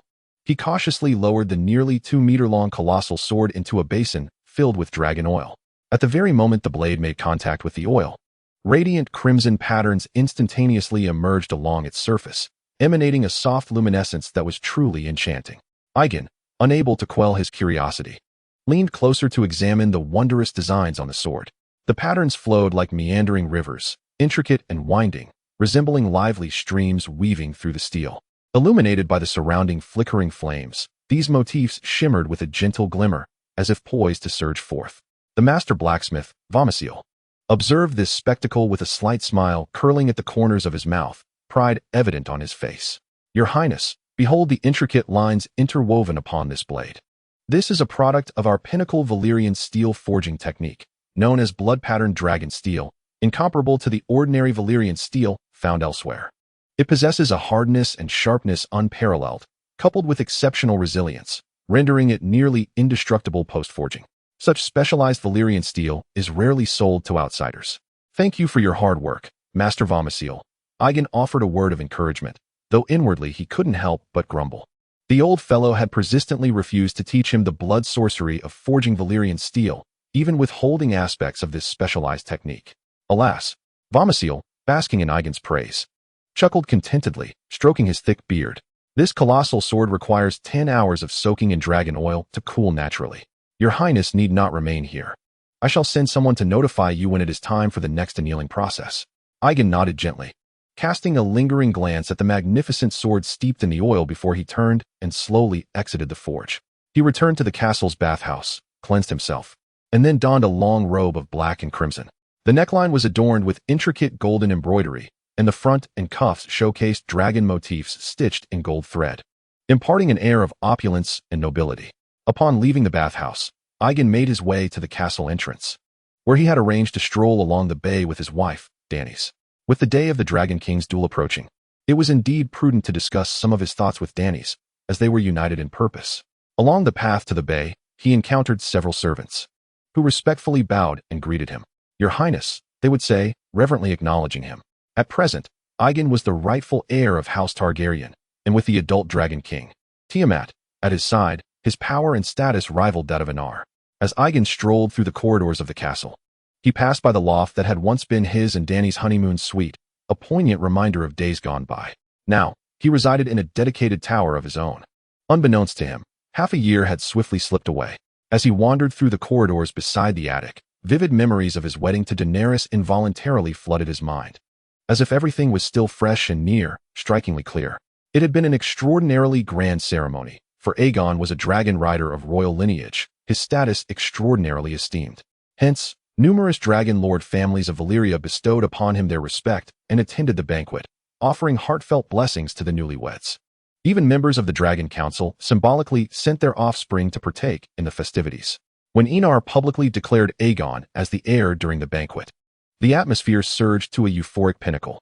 The lords of the two principal vassal families of House Targaryen personally pledged their fealty to Egon, solemnly presenting their loyalty. Though this was Aegon's second marriage, it remained the most indelible in his memory. Amid the throngs of guests who revered him, he and the elegantly adorned Daenerys conducted the solemn wedding rites in accordance with Valyrian tradition. He vividly recalled the exquisite moment in their bridal chamber, where he first embraced Daenerys' maidenhood, an enchanting scene that lingered in his thoughts. At that moment, Daenerys, wielding her powers as the mistress of dreams, transformed their nuptial chamber into a fantastical starry sky. In such a surreal setting, Aegon's senses were amplified manifold by Daenerys' abilities, rendering every sensation remarkably intense. Daenerys even conjured multiple manifestations of herself, launching simultaneous enchantments upon Egon from all directions. Her capacity to wield dreamlike powers that could influence reality to such an astonishing extent left him in awe. As their intimacy unfolded, the exquisite experience nearly elevated Aegon's very soul. He swallowed hard, gradually disentangling his thoughts from those cherished memories. Slowly, he drew his gaze away from the once newlywed attic. While beautiful reminiscences often evoke a sense of longing, he recognized that more pressing matters awaited deliberation with Daenerys. Upon exiting the main castle, the steward, Fran, well aware of Aegon's itinerary, had prepared the carriage. Fran personally opened the carriage door for Egon, who nodded slightly in acknowledgement of his gratitude. The carriage set forth, gliding towards the bay. Before long, it came to a steady halt beside a high slope adjacent to the bay. The elevated terrain offered a splendid view, encompassing the magnificent scenery of the Targaryen Bay. The last time Egon visited this place was with Daemon, Daenerys, and Daenerys. At that time, the first fleet of the Targaryens was busily engaged in loading cargo. Now, the once familiar faces had departed from this world. After Egon disembarked from the carriage, he ascended the slope for several meters until he beheld Daenerys standing quietly at the edge of the cliff. She gazed eastward toward the sea, the gentle ocean breeze caressing her silken silver hair, presenting Egon with an exquisite profile, reminiscent of a captivating painting. Observing that his wife was lost in a trance, he chose not to disturb her with loud calls, but rather approached her from behind. He extended his arms, tenderly encircling her waist and gently caressing her rounded belly. Daenerys had sensed his approach even before he drew near. Her dream-weaving abilities had been continuously strengthening. Within a radius of 1 meter, she was perpetually enveloped by her formidable mental prowess, rendering her impervious to any subtle shifts in her surroundings. In fact, she possessed the extraordinary ability to permanently transform the ephemeral visions of her dreams into tangible realities, albeit at the cost of her own spiritual energy. As she felt Egon's touch, a faint smile graced Daenerys' lips. She turned her face, tenderly rubbing her cheek against her husband's neck, her eyes blissfully half-closed. Their silvery hair danced wildly in the sea breeze, intertwining like a pair of ethereal beings descended from a realm of enchantment, creating a scene both beautiful and poignant. After a brief moment of intimacy, Daenerys spoke. "Do you remember when we stood here with my brother, dreaming of the future? Was it to the west, to Westeros?" Egon softly responded, planting gentle kisses along Daenerys' neck, his movements tender and lingering. "Indeed, I have always longed to conquer that land, to ensure our child becomes a prince of immeasurable nobility, so that when our son is born, all of Westeros shall call his name." Daenerys tilted her head back, reveling in Egon's fervent kisses. Since her pregnancy began, it had been quite some time since they had shared such intimacy. However, Egon's actions suddenly halted. He pulled Daenerys into his embrace, allowing them to gaze into each other's eyes, and then, with utmost seriousness, he declared, "I am contemplating whether I should remain on the Valyrian Peninsula." Initially enveloped in the romantic atmosphere, Daenerys was taken aback by his words, instinctively replying, "What? Stay? Stay for what?" She opened her eyes wide, fixing her gaze upon her husband, her expression filled with astonishment and confusion. Egon looked intently at Daenerys, his eyes conveying the gravity of his words, devoid of jest. "You must be mad. The Valyrian Peninsula is on the brink of destruction," Daenerys exclaimed incredulously, staring at Egon. "Tiamat is dying. I believe blood magic may be the only means to save it," Egon replied, releasing Daenerys and, like her moments before, gazing distantly toward the horizon. Across the sea, in a far-off land that haunted his dreams, lay the place he yearned for. Chapter 37. The sea serpent. Daenerys was aware of Tiamat's secret. A dreadful curse loomed over her, one that could lead to the erosion of her very lifespan. To a dragon rider, the bond with a dragon transcended mere companionship. When the dragon formed a spiritual pact with the Valyrians, it became an entity as dear as kin, their connection as profound as that of siblings. Thus, when Daenerys learned of Aegon's intentions to rescue Tiamat, she felt a surge of indignation, though she was not entirely surprised. Indeed, it was a feeling of grievance. She had once envisioned a joyous journey with Egon to the continent of Westeros, dreaming of building a new home and perhaps even a new kingdom together. How much longer can she survive? Daenerys gently embraced Egon from behind, resting her head against his back as she softly inquired. "Given the current circumstances," Egon replied, "she could last no more than 6 months." He gently patted the hand she had placed on his arm and continued, "My desire to remain is not solely for Tiamat. Even if I triumph in the Dragon Champion battle, the Dragon Council may not grant us the freedom we seek. But hasn't he the Elder promised that if we win the Dragon Champion battle, we would be allowed to leave?" Daenerys questioned, tilting her head in confusion.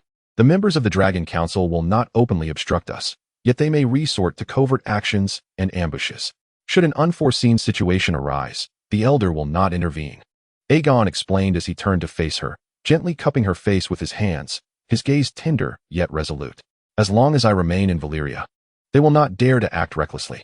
I intend to join the Bloodsource Peak, with a royal dragon under my command. I will command their respect and deter them from making any rash moves against us." Upon hearing Aegon's words, Daenerys clutched him tightly in her embrace. "First, we must find a way to ensure your and our child's safety out of the Valyrian Peninsula." Egon, stroking her back gently, sighed with a hint of resignation. "We will assess the situation as it unfolds. If it becomes truly untenable, I will do everything in my power to escape Valyria." After discussing this critical matter, once Daenerys had regained her composure, they walked hand in hand along the golden sands of the bay, their shadows elongated in the fading light of the setting sun. Days later, the forge bustled with activity, with Ainel, Egon, Daenerys, and others gathered around. Today marked the completion of Aegon's Valyrian greatsword, and all eyes were fixed on the roaring forge, filled with anticipation. Woolmizes, the master craftsman, was deeply engrossed in his task. He slowly crouched down, carefully extricating a colossal sword, deeply buried within the dragon bone ash from the searing forge. As he moved, the dragon bone ash cascaded away like fine silver sand from the blade, revealing exquisite layers of blood-red patterns that gradually surfaced, resembling vibrant veins that coiled and twisted along the blade, subtly emanating a faint glow. Instantly, it captured the gaze of all present. This 2-meter-long giant sword certainly drew attention. Its blade was broad and weighty, with a chilling gleam reflecting off its edge, casting cold, sharp light that seemed capable of effortlessly rending iron and gold. The hilt was enveloped in meticulously carved dragon bone. Woolmises cradled the magnificent sword in both hands, his face radiating uncontainable joy.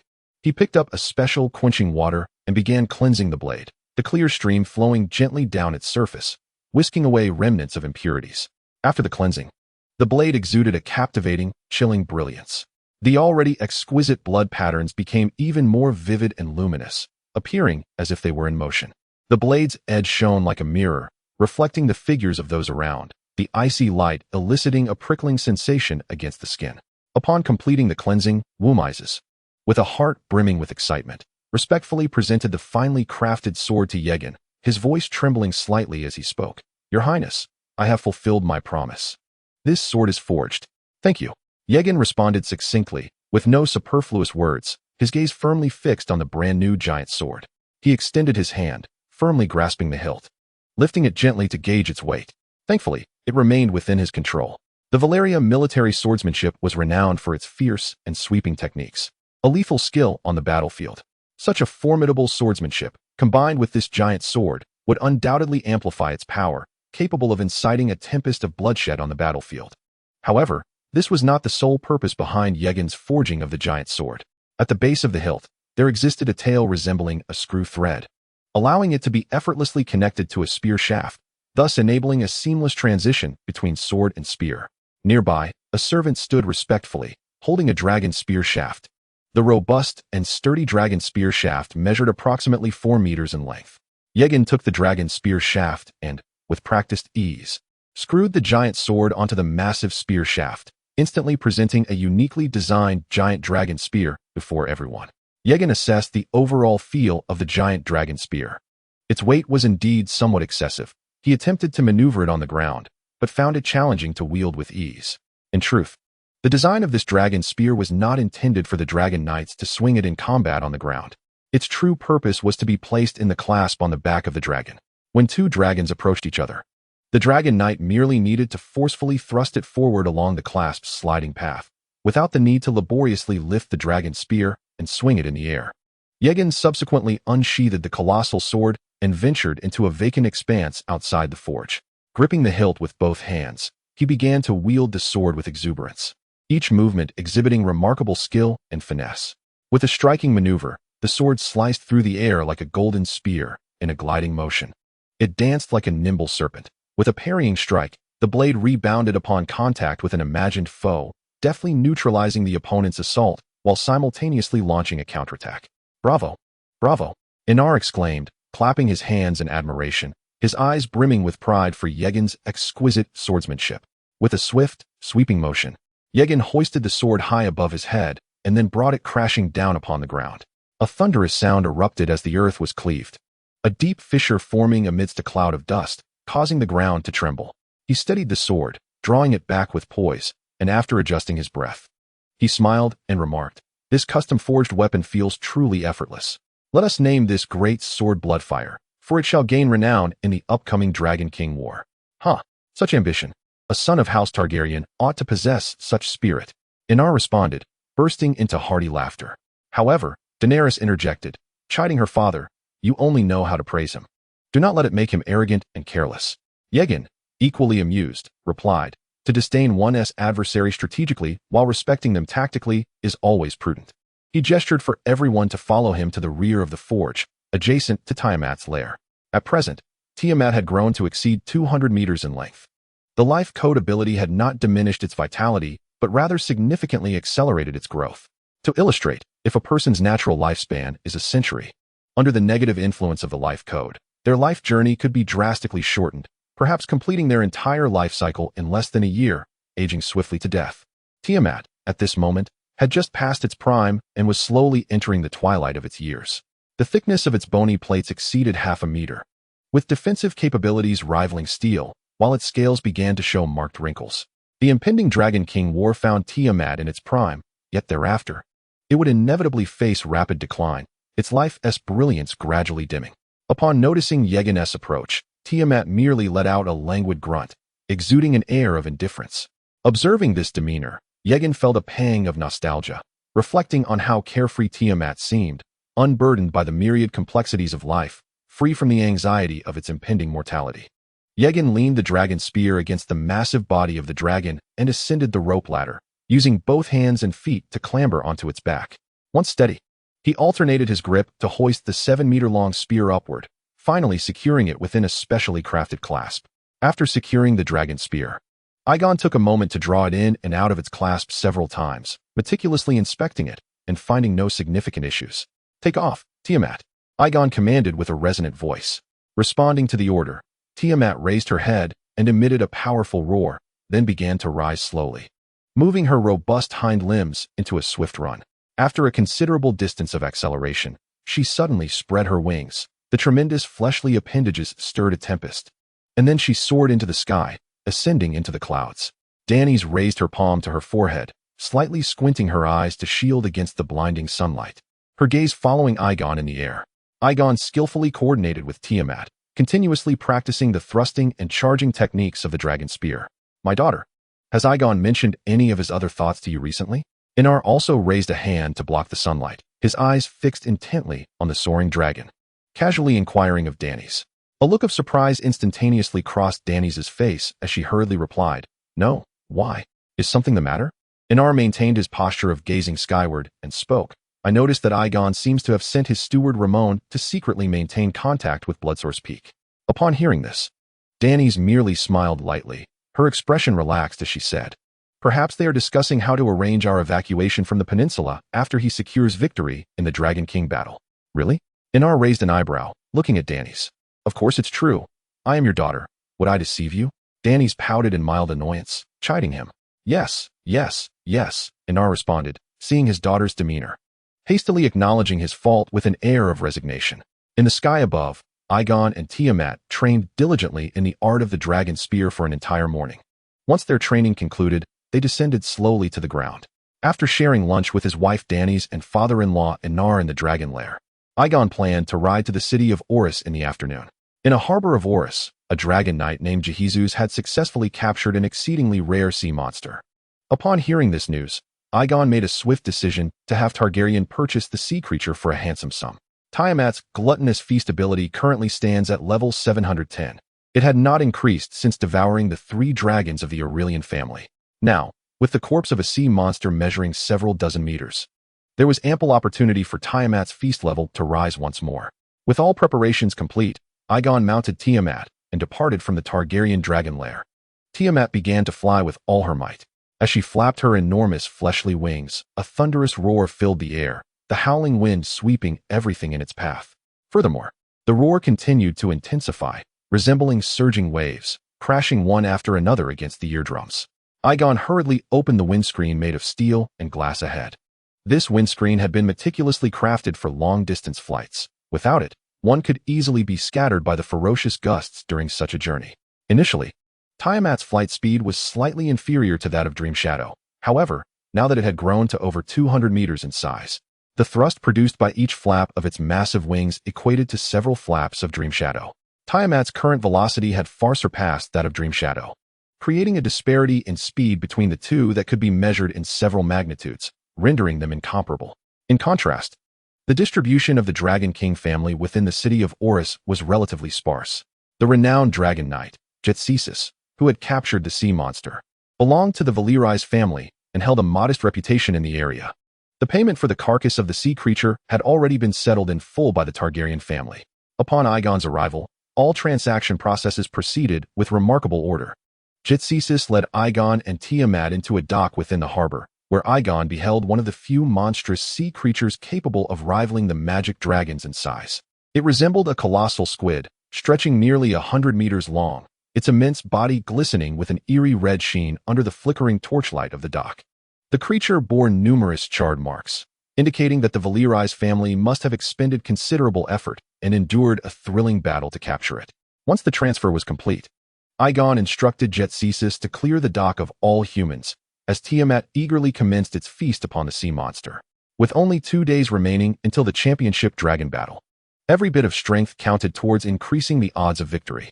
Egon observed with delight as Tiamat's banquet tally gradually climbed to 810. Chapter 38. Dragonbone Dagger Within the Dock. A chilling sound of relentless gnawing occasionally echoed, as flesh was mercilessly torn apart and then vigorously chewed. Egon and Jetcesis stood side by side outside the dock. Care for a smoke? Jetcesis offered Egon a fragrant tobacco stick, a pleasurable indulgence often enjoyed by the noble Valyrians. Egon merely shook his head gently and raised a hand to decline. Noticing this, Jetcesis smiled faintly and retrieved the tobacco. He then leaned closer to Egon and remarked, "I have heard of your high-priced acquisitions of advanced magical creature carcasses. The Mother of Dragons certainly has a unique taste." Egon offered only a faint smile in response, refraining from making any statement.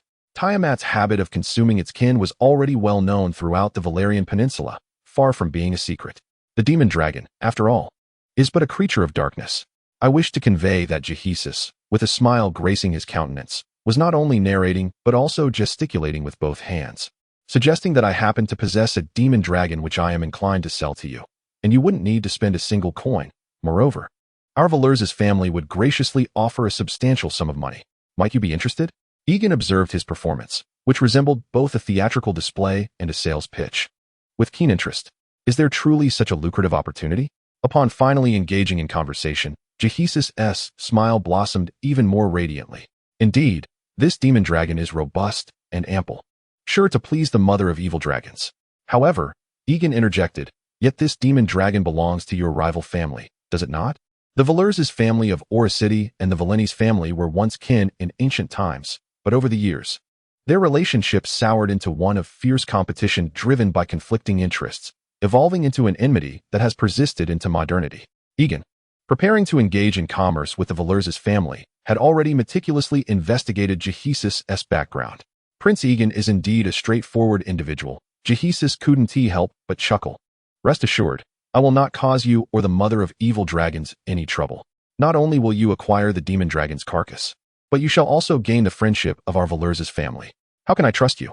What if this is merely a trap set by the Dragon King's council? Egon replied, his gaze unwavering. Hunting dragons within the island is a grave offense. I have made arrangements. At the onset of our dragon hunting operation against the Valyrians family, all my sons will be sent to the Targaryen stronghold as wards. As long as you emerge victorious in the champion dragon battle, your esteemed reputation as the champion dragon king will ensure that no one will dare to trouble you over such minor matters. Jetcesis divulged his meticulously crafted plan. After a moment's contemplation, Egon responded, "From this moment forth, do not stray beyond my sight. I shall assist your family in dealing with the demon dragon of the Valyrians family." Jetcesis, upon hearing this, was instantly elated, grasping Egon's hand tightly, saying, "It would be an honor to fight alongside you. I will arrange for the children to visit the Targaryen family forthwith. I am aware that you are to participate in the Dragon King War the day after tomorrow, and fortuitously, a fleet from the Valyrians family will depart tomorrow with a vital cargo. It is the perfect moment to strike." Egon nodded slightly, stating, "May our friendship commence on a prosperous note." Jetcesis promptly replied, "I shall not disappoint." As night fell, Egon took residence at the dock, with Jetcesis accompanying him throughout. As they shared drinks and rested, quietly awaiting intelligence from the Valyrians family. The following day, the Valyrians family's fleet embarked from Orphaned as scheduled. As the fleet gradually receded into the distance, completely distancing itself from the continent and venturing into the vast, boundless depths of the sea, Egon and Jetcesis each mounted their respective dragon steeds, silently maneuvering to the forefront of the Valyrians family's armada. The moment for dragon hunting had arrived. Tiamat and Jetcesis' silver dragon lunged ferociously towards the 2 adult dragons assigned to guard the fleet. In the prime of their power, the Dragon King's formidable might was far beyond that of 2 ordinary adult dragons. The outcome of this aerial confrontation was virtually predetermined from the outset. In no time, the victor was revealed. With the dragons dispatched, Jetcesis turned his attention to attacking the fleet. They had no intention of capturing the vessels, as such an action would entail excessive risk. Instead, orchestrating the illusion of an accidental sinking of the fleet proved to be the most prudent course of action. This way, there would be no witnesses to contest the story, thus averting numerous subsequent complications. Tiamat continued to dive towards the ocean's surface, indulging in a feast of dragon flesh. On IGN's real-time data panel, Tiamat's skill, Greedy Feast, finally reached its maximum level of 1010. To continue evolving through consumption, the next target must be the Dragon King. With IGN's formidable assistance, the Valyrians family significantly weakened their rival, the Volantis family. Furthermore, Tiamat acquired an additional 2 levels of Greedy Feast. In return, the Valyrians family would offer substantial wealth to compensate IGN for his assistance. This dragon hunting operation concluded flawlessly. Upon returning to the Targaryen family, IGN encountered the 2 legitimate heirs of the Valyrians family, delivered to the main stronghold by the dragon overnight. In the presence of all Targaryen kin, Aenar joyfully accepted these 2 children as his adopted sons, assuming the role of their godfather. At this moment, only one day remained until the champion dragon battle. After returning home, IGN indulged in a restorative slumber. When he awoke the following morning, he was meticulously attended to by Daenerys and Ilya, donning his fish-scale armor and wielding the newly forged Bloodfire Valsteel sword. A specially crafted backpack was handed to him by the Targaryen tailor, which contained a rudimentary parachute, hastily assembled and yet to be tested for safety. However, with the impending dragon battle, IGN could only regard it as a potential life-saving measure. Together with Aenar and the others who had been waiting, IGN proceeded to the Targaryen dragon lair. Under the hopeful gazes of all family members, Tiamat unfurled her colossal wings, taking to the skies. Daenerys piloted Dream Shadow like an ethereal wisp, trailing alongside Tiamat. Valyrian and another family dragon followed closely behind, as the assembly of dragons soared towards the Valyrian plains. To the northeast of Valyria, beyond the 14 Flames, lies an expansive prairie. Historical documents from the Free Fortress recount that this land was once the ancestral home of the Valyrians, where their pastoral lifestyle first flourished. Under the guidance of the sage Pan, these herders ventured into the 14 Flames, thereby commencing the illustrious saga of the Dragonkin. At present, the prairie is adorned with numerous tents for the populace to rest, scattered in a harmonious arrangement. Several drakes perch upon the cliffs of the ancestral peak, some with heads held high, others hunched low, quietly observing all below. Members of the Dragon King's Council and various dragon noble families have gathered at the observation deck of the ancestral peak. This vantage point offers an unparalleled view of the entire prairie, undoubtedly the prime location for witnessing the championship dragon battle. With a deep, resonant roar that shattered the azure sky, Tiamat's imposing form soared above the prairie, stretching nearly 300 meters in length. This formidable creature dwarfs ordinary drakes by a tenfold magnitude, leaving both the onlookers on the prairie and those on the ancestral peak utterly astonished, their gasps of awe echoing through the air. "The mother of dragons is growing at an alarming rate," exclaimed the patriarch of the Illyrian family in disbelief. Could consuming kin truly accelerate a drake's growth? Another patriarch pondered aloud. "Those with elder dragons might consider feeding them to the young ones," someone interjected. "You have all lost your minds." The patriarch Aurelius retorted sharply. At the heart of the prairie, a golden drake, over 200 meters in length, lay prostrate. It was the golden-scaled dragon king Idas from the Valyrian family. Sensing Tiamat's provocation, Idas raised its colossal head and unleashed a thunderous roar that reverberated across the land. Subsequently, Idas vigorously flapped its wings, seemingly forged of gold, and began to sprint towards the sky, accompanied by a cacophony of deafening roars as it ascended. The crowd below erupted in jubilant cheers, celebrating the rise of their champion Dragon King. The fervor reached a crescendo even before the battle had officially commenced. With shouts and cheers intertwining, resonating throughout the prairie, Egon, with a grave expression, scrutinized the golden drake before him. Although slightly smaller than Tiamat, its combat experience was undoubtedly superior, effectively narrowing the gap between their sizes. At that moment, on the observation platform of the ancestral peak, a figure gradually emerged amidst swirling crimson fragments. It was the most enigmatic and revered elder of the Free Fortress, Pan. With measured steps, he treaded upon the void, advancing steadily towards the skies above the prairie. His movements appeared exceedingly slow, yet in truth, this was far from the case. In a mere few strides, he had reached the midpoint between the 2 dragon kings. At this moment, the golden-scaled dragon king circled gracefully to the elder's left, while the red dragon Tiamat soared on his right. Both formidable dragon kings had ceased their earlier roars, patiently awaiting the elder's proclamation to commence the dragon battle. The elder's expression was solemn as he slowly drew forth an ancient-looking dragonbone dagger from his waist.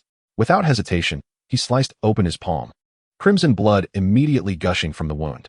He then cast the blood skyward, and in an instant, it dispersed like mist, transforming into a vast cloud of sanguine vapor. This blood mist swiftly expanded, gradually forming an immense ring several thousand meters long that enveloped the expanse of the grassland above. During the dragon battle, neither side's demonic dragons could stray beyond this blood boundary. This was the sole rule, with transgressors facing dire consequences. The elder's voice, as melodious as ever, resonated clearly in the ears of every onlooker. He then raised his tone slightly, his demeanor imbued with gravitas. Today, I am delighted to solemnly introduce to our ancestral spirits this esteemed member of the Valyrian family, the golden-scaled dragon King Idas, who has achieved the highest number of consecutive victories in the history of the Free Bastion. Idas, Idas. The crowd on the grassland erupted into waves of fervent cheers, their enthusiasm ignited by the elder's increasingly passionate tone. The colossal roar coalesced into a surging tide of sound, resonating even up to the heights where Ygn was positioned, several hundred meters above. The elder then extended his right arm, proudly gesturing toward the imposing red dragon, declaring loudly, "And this one is the new blood of the Free Bastion, just returned from the sacred peaks of the 14 Fires. The youngest and largest of the dread dragon mothers, Tiamat. With the spirits in the depths, the Dragon King blood ritual begins. The championship dragon battle commences." Chapter 39. The brutal championship dragon battle. Upon the elder's announcement of the battle's initiation, his figure dissipated like crimson maple leaves, gradually scattering until he vanished from sight. Ygn gripped the dragon's spear, its blood-fire sword as its tip, while Tiamat circled above, eagerly searching for an opportune moment to charge. Conversely, Idas's dragon rider remained exceedingly cautious, refraining from lunging toward Tiamat immediately.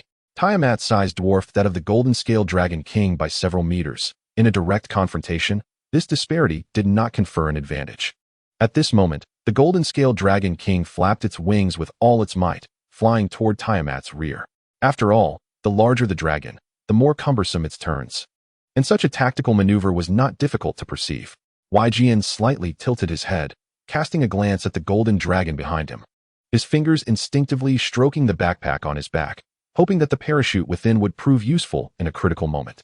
Two colossal beasts, each measuring several hundred meters in length, soared gracefully through the sky at an altitude of over 1,000 meters, engaged in a fierce pursuit of one another, their speeds intensifying as the distance between them gradually lessened. The spectators below held their breath in awe, their faces tilted skyward like a congregation of entranced cats, captivated by the aerial dance of these titans. At the observation deck of Ancestor Spirit Peak, Pan's figure materialized once more, serene and composed. "Elder, which side do you believe holds the greater chance of victory?" inquired the respectful chief of the Valyrian tribe. Pan, with an expression devoid of emotion, gazed intently at the two beasts and replied, "I am indifferent to which one emerges victorious. Regardless of the outcome, one Dragon King will ultimately join our grand design. We are the true victors." Upon hearing this, Chief Aurelius smiled and lauded, "Elder, your strategy is truly ingenious. The Valyrian family has always favored strength over subtlety. Now, the formidable Tiamat, the mother of all dragons, serves as the most powerful hammer to shatter their hypocritical shell." Yet, Pan paid no heed to the councilman's words, his gaze remaining fixed upon the battlefield in the sky. "Look, they are drawing closer. The battle is about to commence," a chief exclaimed in excitement. Above the grassy plains, Tiamat, encumbered by her immense and heavy bone armor, exhibited a slight delay in her movements, allowing the golden-scaled Dragon King to capitalize on the opportunity and position himself behind her. As the golden-scaled Dragon King prepared to unleash a formidable breath attack, Tiamat executed a dramatic maneuver, swinging her powerful tail and performing an astonishingly swift turn in midair, creating a significant distance between herself and her pursuer. The gathered audience, having traveled from far and wide, erupted in collective astonishment, marveling at the extraordinary display of agility exhibited by such a massive and seemingly cumbersome creature. Yet Tiamat's wild antics were far from over. With a sudden burst of energy, she lifted her head and upper body at an angle of 110 degrees, then executed a graceful flip, positioning her belly skyward as she plummeted downward. This peculiar transformation allowed her to accurately target the pursuing golden-scaled Dragon King. Without a moment's hesitation, seizing this rare opportunity, Tiamat, at the command of Egon, swiftly gathered her breath, preparing to unleash a torrent of fiery energy in mere seconds. A pillar of searing flame, reminiscent of molten lava, erupted in the air, surging forth with an overwhelming force towards the golden-scaled Dragon King. In an instant, the ground reverberated with waves of astonished cries. echoing in succession. Yet, the golden-scaled Dragon King, suspended in the air, was not easily vanquished in the face of Tiamat's fierce and rapid assault. The left wing of the colossal dragon swiftly pressed downward, while the right wing simultaneously lifted upward. In an instant, the massive dragon's body shifted into a sideways position, its wings vertical against the ground. The incoming column of flame narrowly grazed the belly of the golden-scaled Dragon King, almost striking it. Initially believing it had evaded the fierce onslaught, the golden-scaled Dragon King underestimated Tiamat, whose breath of fire persisted far longer than that of ordinary dragons. Just as the golden-scaled Dragon King had barely shifted to dodge, Tiamat rapidly turned its head, unleashing another torrent of searing dragon breath towards the golden dragon's abdomen. A thunderous explosion resounded. The dragon flames collided violently with the golden dragon's belly, resulting in a tremendous blast that severely injured one of its hind legs, scattering scales and causing blood to flow freely, creating a scene of utter carnage. Tiamat's assault was fleeting at that moment. It was in a free-fall position with its back to the ground, needing to cease this ferocious onslaught to avoid crashing down like a mountain. A deafening roar erupted from the golden-scaled Dragon King, imbued with pain from its wounds, yet more so with a profound rage. As the champion dragon, its dignity was ruthlessly provoked, having been injured first in this inaugural battle, a reality it could hardly accept. In the sky, Tiamat began to spin rapidly, attempting to regain its upright position to maintain flight. Such an opportune moment would not be easily squandered by the golden-scaled Dragon King. It suddenly lowered its immense wings, diving towards Tiamat like an arrow released from a bow. Awaiting the golden-scaled Dragon King was Tiamat's massive, coiled tail, primed for impact. This powerful strike had clearly been meticulously prepared by Tiamat, wielded with utmost precision. With an ominous velocity, Tiamat's tail lashed out towards the golden-scaled Dragon King, creating a vacuum at the tail's tip, a testament to the tremendous inertia and speed that had reached at least the speed of sound. At this moment, the golden-scaled Dragon King, consumed by fury, chose to endure the forceful blow of the dragon's tail, recklessly closing the distance to retaliate against Tiamat. The tails of the red dragon and the head of the golden-scaled Dragon King collided with a resounding crash. Boom! The deafening sound reverberated through the sky, as if it threatened to rend the heavens apart. A massive shockwave radiated from the point of impact, with Yorn seated upon the dragon's back, bearing the brunt of the force, feeling as if his very insides were violently trembling. Before he could gather his wits, the colossal form of the golden-scaled Dragon King descended upon him like a mountain, bearing down mercilessly upon Egon, who was perched upon its back. The immense pressure of the surrounding air, coupled with the dragon's shadow that blotted out the sun, plunged Egon into a state of despair. In desperation, he shut his eyes. The parachute he had prepared as a means of escape was now rendered utterly useless. Tiamat sensed the profound peril and hopelessness enveloping Egon with a resonant roar. It exerted itself to twist its body once more. From the ground and the observation platform at the ancestral spirit peak, all onlookers could vividly perceive and hear the urgency with which the mother of dragons endeavored to rescue her master. In a frenzy, she contorted her massive form to a position perpendicular to the earth. During this tumultuous maneuver, the sound of her bones creaking under the strain filled the air, a spectacle both awe-inspiring and fearsome. It was even apparent that some of Tiamat's bones had fractured due to the extreme exertion, the jagged remnants protruding through her skin. A grim sight indeed. Fortunately, Tiamat's drastic shift in position bore fruit.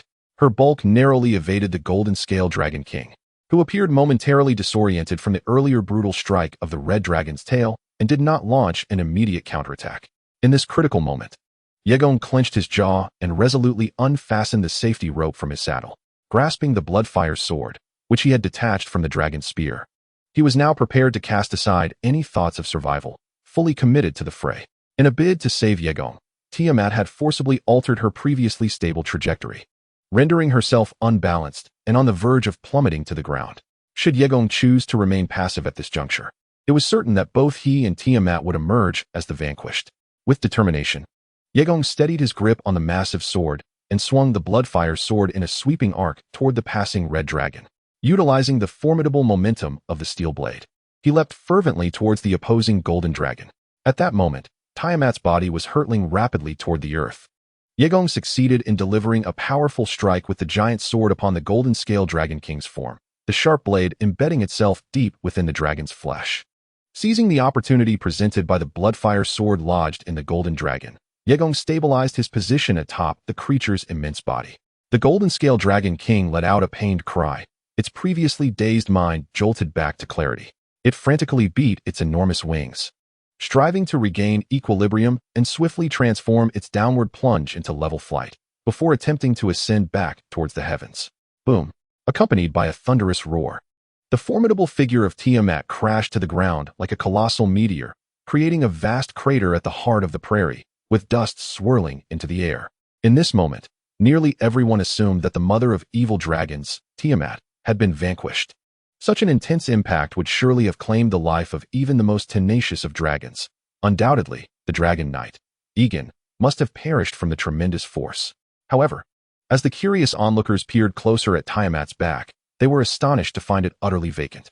Where could the Dragon Knight have vanished? Amidst the crowd's bewilderment, the azure sky bore witness to the golden-scaled Dragon King, who had successfully taken to the air once more, soaring gracefully. Upon the back of the golden dragon, a figure emerged, wielding a massive two-handed sword, launching a ferocious assault towards the back of the Dragon Knight. The Dragon Knight of the Valyrian family was thrown into a panic. In his decades of combat experience, he had never encountered an opponent as audacious and fearless as Egon, who resembled a Death Seeker. Indeed, in his mind, Egon was aptly described as such. After all, no one had ever survived on an enemy's dragon back. Even the Valyrian Dragon Knight himself was reluctant to loosen his safety tether for fear of plummeting from his own dragon. Where others hesitated, Egon boldly acted. In the blink of an eye, a crimson flash of blade emerged, severing the head of the Valyrian Dragon Knight, sending it, and his bewildered, terror-stricken eyes soaring into the air, plummeting towards the ground. Almost simultaneously with the slaying of the Dragon Knight, Egon leapt decisively from the golden dragon, hurtling downwards at great speed. The golden-scaled Dragon King, taken aback, could not comprehend the events that had transpired in that instant. The mental connection between it and its master inexplicably severed. It remained oblivious to the fact that an enemy Dragon Knight had once been atop its back, as its immense size and thick scales rendered the minuscule weight of a human nearly imperceptible during flight. Onlookers on the ground witnessed a head tumble from the back of the golden dragon, soon followed by a human leaping down after it. The air was then filled with the anguished cries of the golden-scaled Dragon King. Roar! Roar! Roar! Roar! Roar! Roar! The golden-scaled Dragon King spiraled frantically through the sky, utterly bewildered by the sudden turn of events, questioning why its master had perished so abruptly. A silver parachute opened gracefully in the sky, and Egon, suspended beneath it, drifted languidly downwards toward the earth. Tiamat crawled toward Egon, her hind limbs shattered, yet her unwavering loyalty compelled her to protect her master. The golden-scaled Dragon King, having succumbed to a frenzy of madness, appeared to have lost all reason as he dove directly toward Tiamat on the ground. Sensing his approach, Tiamat halted her preparations to welcome Egon back to the earth, narrowing her golden dragon eyes and fixating intently on the charging golden-scaled Dragon King. A flicker of excitement evident in her gaze as she delicately licked her dragon maw. Ground combat, my favorite. Tiamat's exuberance resonated clearly within Egon's mind. Chapter 40. The blood sacrifice of the Dragon King. At the very moment the golden-scaled Dragon King was about to strike the ground, he suddenly opened his gaping maw, unleashing a dazzling yet terrifying torrent of golden dragon breath. Enveloped in this fearsome breath, he barreled toward Tiamat. Although the golden-scaled Dragon King had lost his sanity, the instinctual combat prowess of a champion dragon remained intact. He was not merely a living bomb to be sacrificed. Simultaneously, Tiamat lifted her massive head, exhaling a searing stream of crimson dragon fire, as molten as lava and equally fearsome, toward the descending golden dragon. The collision of golden and crimson breaths erupted in a cataclysmic explosion, reminiscent of two meteors colliding, producing a deafening roar that seemed to shake the very heavens and earth. As the golden-scaled Dragon King prepared to ascend once more, aiming to target Tiamat as a living target, a dragon maw, wide as several meters and as unfathomable as an abyss, lunged at him with lightning speed amid the swirling smoke and brilliant flames of the explosion. Tiamat had braced herself against the ground, disregarding her injuries and summoning every ounce of strength to charge into the tempestuous dragon breath. The onlookers on the ground could clearly see that, under the immense force, Tiamat's fractured bones had pierced through her tough dragon hide, with droplets of blood seeping from the fissures. Yet, she remained oblivious to her wounds, charging toward the golden-scaled Dragon King with the fervor of a mad beast. A truly terrifying dragon, She exhibited brutal cruelty not only toward her enemies, but also toward her own body, as if it were not her own at all. Utilizing the cover provided by the explosive dragon breath, Tiamat's assault successfully reached the side of the golden-scaled Dragon King. Among the spectators were numerous renowned artists who had traveled from across the globe to witness the spectacle. Each one, captivated by the breathtaking scene before them, fervently sketched, striving to capture this once-in-a-lifetime moment. A colossal Dragon King, weighing over 1,000 tons, ascended like a majestic mountain, launching itself from the ground towards another dragon. A golden beast exuding a terrifying aura, with a ferocious leap. The artists present understood well that if they could immortalize this magnificent scene on canvas, they would undoubtedly gain immense acclaim within the realm of painting. Within the gaze of the golden-scaled Dragon King, a gaping maw, reminiscent of an abyss, surged towards the vital artery of its throat. Fortunately, its honed combat instincts, forged through countless battles, kicked in at this critical moment, momentarily preserving its life. Acting swiftly, the golden-scaled Dragon King relinquished its upward ascent and violently swung its robust neck, narrowly avoiding a fatal strike. With a chilling crunch that sent shivers down the spine, Tiamat's massive jaws clamped down on one of the golden Dragon King's wings.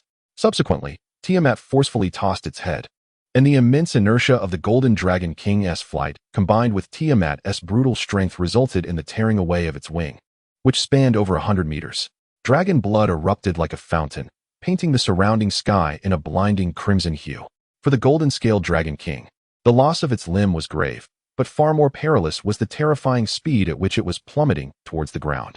The once swift dive had now transformed into a lethal burden. With a thunderous crash, the golden Dragon King's head plowed into the vast grassland, carving a trench over 100 meters long until the overwhelming inertia finally ceased, bringing it to a halt. Tiamat, too, descended from the sky, crashing heavily onto the earth. Clenching the golden Dragon King's severed wing, it lifted its head and began to gnaw, voraciously consuming the flesh and bone, exuding an air of utter arrogance. At this moment, the outcome of the contest was painfully clear.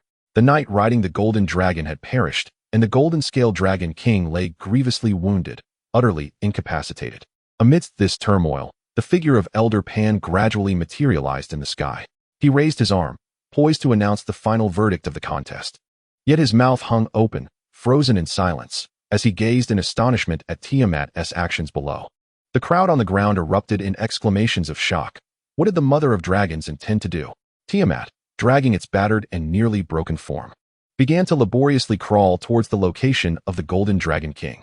At that moment, the golden Dragon King's immense head was buried deep within the earth, its rear end comically elevated. Before long, Tiamat approached the golden dragon, suddenly baring its fearsome, cavernous maw, its eyes gleaming with malevolence, and without hesitation, sank its fangs viciously into the rear of the golden-scaled Dragon King. With a chilling sound, a chunk of flesh weighing over 1,000 pounds was savagely torn from the dragon's hindquarters. The golden-scaled Dragon King emitted a heart-wrenching scream, its cries echoing across the plains in a lament of despair. Yet, rendered powerless, it could only writhe helplessly in the dirt, moaning in agony. Tiamat, however, seemed oblivious to its plight, raising its head to the heavens and unleashing a triumphant roar, as if declaring its victory to the world. It then resumed its gruesome feast, tearing bloody morsels from the golden-scaled Dragon King's body with gleeful abandon. From the observation platform, numerous council members and tribal leaders watched the horrifying scene unfold, their conversations rife with disbelief. By the ancestral spirits, this Mother of Dragons is consuming the golden-scaled Dragon King before our very eyes. How utterly deranged! What a cruel act! Exclaimed Elder Leon, his face a mask of panic, his voice trembling with emotion. Even if one must devour their foe, they should at least end their life first. Such brutality is simply unimaginable. The leader of the Aurelius tribe gasped, his face marked with apprehension.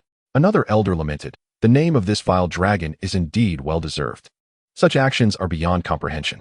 Meanwhile, the populace on the plains was equally stunned by Tiamat's terrifying display.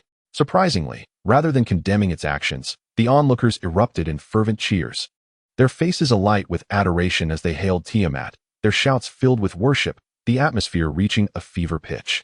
Valyria, the so-called Freehold, was in truth a merciless city-state of slavery. The Valyrians were far from champions of freedom and democracy. In stark contrast to the name of their realm, they revered violence and held a unique moral perspective steeped in brutality. At that moment, Egon descended leisurely onto the grass, quietly observing his dragon Tiamat as it savagely consumed its adversary. Inwardly, he mused, "Truly, Tiamat, you are the embodiment of savagery." Standing in the center of the plains, he surveyed the throngs of people gathered around the duel, witnessing their fervent adulation for Tiamat, akin to mindless fans from a bygone era, worshipping without restraint. Ding! You have triumphed in the champion dragon battle at Valyria, defeating an epic dragon and achieving an epic accomplishment. You are rewarded with a purple lottery chance, with a guaranteed purple item. Ignoring the incessant notifications ringing in his ears, Egon found himself momentarily overwhelmed by the fervent spectacle before him, silently questioning, is this truly the Valyria? Each time Tiamat tore a bloody piece of flesh from the Golden Dragon King, the audience erupted into even more frenzied cheers, their cries rising and falling in a cacophony that seemed to shake the very heavens and earth. Blood sacrifice to the Dragon King. The shouts coalesced into a powerful wave of sound, reverberating across the plains. The people gathered around Tiamat, forming a large circle, and began to fervently perform the traditional dance to honor their ancestors. In their eyes, Tiamat's gruesome act of devouring the Golden Dragon King had transformed into an immensely sacred ritual, the fervor of the atmosphere nearly suffocating. In the sky above, Pan gazed down at the Valyrian crowd, who were celebrating with near-manic exuberance, his eyes revealing profound helplessness and sorrow. The elderly man's lips trembled slightly as he murmured to himself, "Should I have truly led them into the 14 fire peaks? Did I make the right choice? Have I brought harm upon you?" Yet, this error would soon be rectified. Pan slowly shook his head, his once solid form gradually becoming ethereal, before shattering into crimson fragments, dispersing like wisps of smoke, ultimately returning to the observation platform. Upon Pan's return, the council leaders quickly gathered around him. "The Dragon King of the defeated has perished." Elder Illyrenes spoke anxiously. "Does this not mean that our grand plan is now short one dragon column?" Pan, with his murky and weathered gaze, responded with a calm demeanor. "It matters not. Regardless of the outcome of this contest, Egon will ultimately join our grand design." Some council members displayed little surprise at this revelation, clearly having been informed beforehand, while others remained perplexed. At this moment, Elder Illyrian, who knew some of the details, respectfully inquired of Elder Pan, "We have refrained from interfering in your communications with Egon. Shouldn't you now enlighten us?" If Egon were to win this contest, he had certain conditions. If these were met, he would join Bloodsource Peak. As Pan spoke, he turned slowly to the edge of the observation platform, his gaze fixed upon Tiamat, who was consuming the Golden Dragon. The other leaders followed suit, gathering at the platform's edge. What does Egon truly desire? Elder Illyrenes pressed further. He demands the complete inheritance of blood witchcraft, the forging techniques of Valyrian steel, and the synthesis sorcery of dragon flesh and blood. Pan stated expressionlessly, his voice as tranquil as a still lake, though the content of his words sent a shockwave through those present. How is this possible? Such greed. The chieftain of the Islandist tribe instantly displayed a fierce countenance, indignantly exclaiming, "How could we possibly relinquish the profound cultural heritage of the Freehold to him?" The chieftain of the Illyrian tribe hastily echoed his dissent, asserting, to do so would be tantamount to acknowledging him as one of the council members. His appetite surpasses even that of his dragon. Another chieftain, unable to contain his frustration, voiced his complaint. Pan raised a hand, signaling for calm among the assembly, and gradually spoke, "He will not depart from Bloodsource Peak with this heritage. He shall transcend alongside us, the pillars of the grand plan, and the seed of immortality is one of the conditions he has consented to."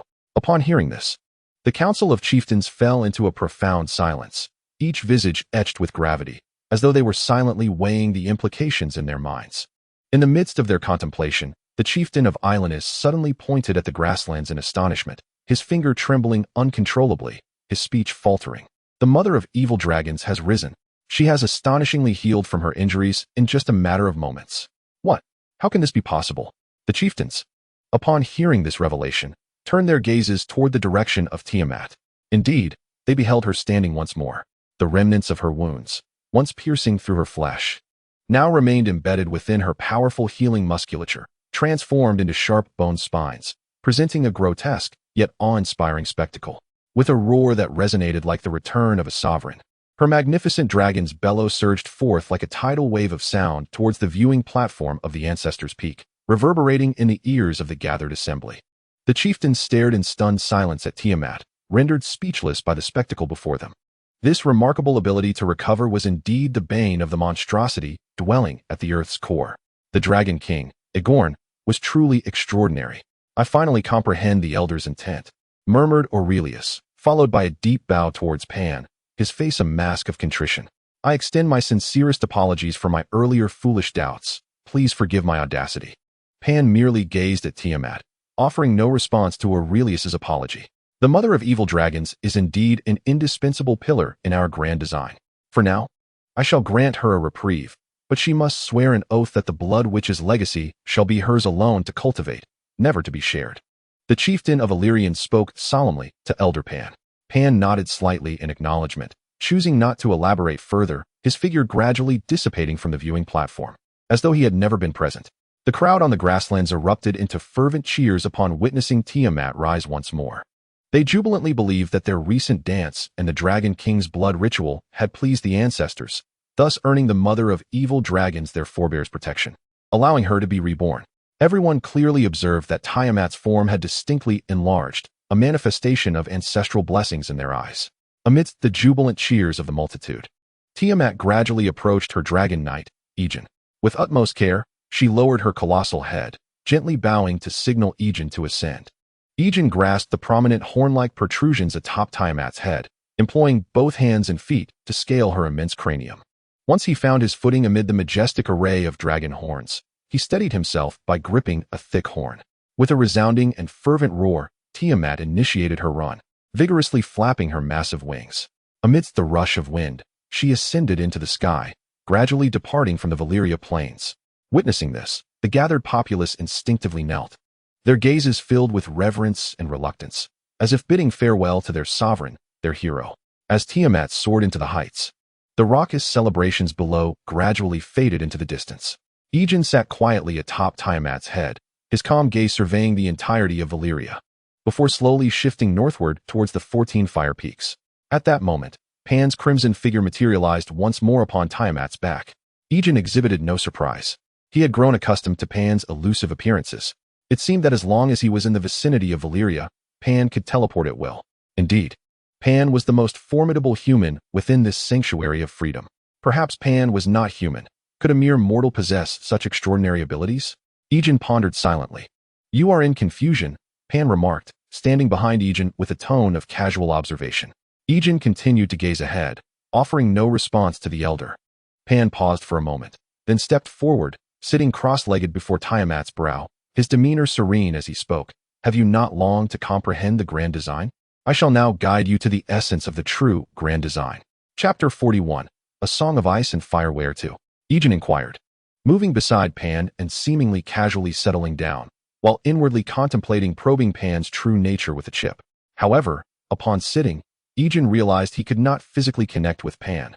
It appeared to be merely an illusory manifestation. "Ascend," Pan instructed, his expression nonchalant. Egon promptly commanded Tiamat, and with a mighty dragon's roar, she propelled them into greater heights. Moments later, the air had become exceedingly thin. Were it not for the warmth radiating from Tiamat, Egon would have likely shivered from the cold. "Is this sufficient?" Egon queried, tilting his head. Pan slightly nodded, raising a hand with his index finger suspended downward in the air. Egon gazed in the direction indicated by his finger, and the silhouette of the Valyria Peninsula unfolded before his eyes, resembling the sinuous form of a slumbering dragon, its tail connected to the continent of Essos. "Where's the grand plan?" Egon inquired, growing somewhat weary of Pan's cryptic manner. "Right beneath our feet," Pan replied, turning to Egon and leisurely tracing a circle in the air with his index finger. Following his gesture, Egon peered down at the continental shelf, and after a thorough search, he finally discerned a hint of revelation. A vast circular ring, spanning several thousand square kilometers, encircled the entirety of the Valyria Peninsula.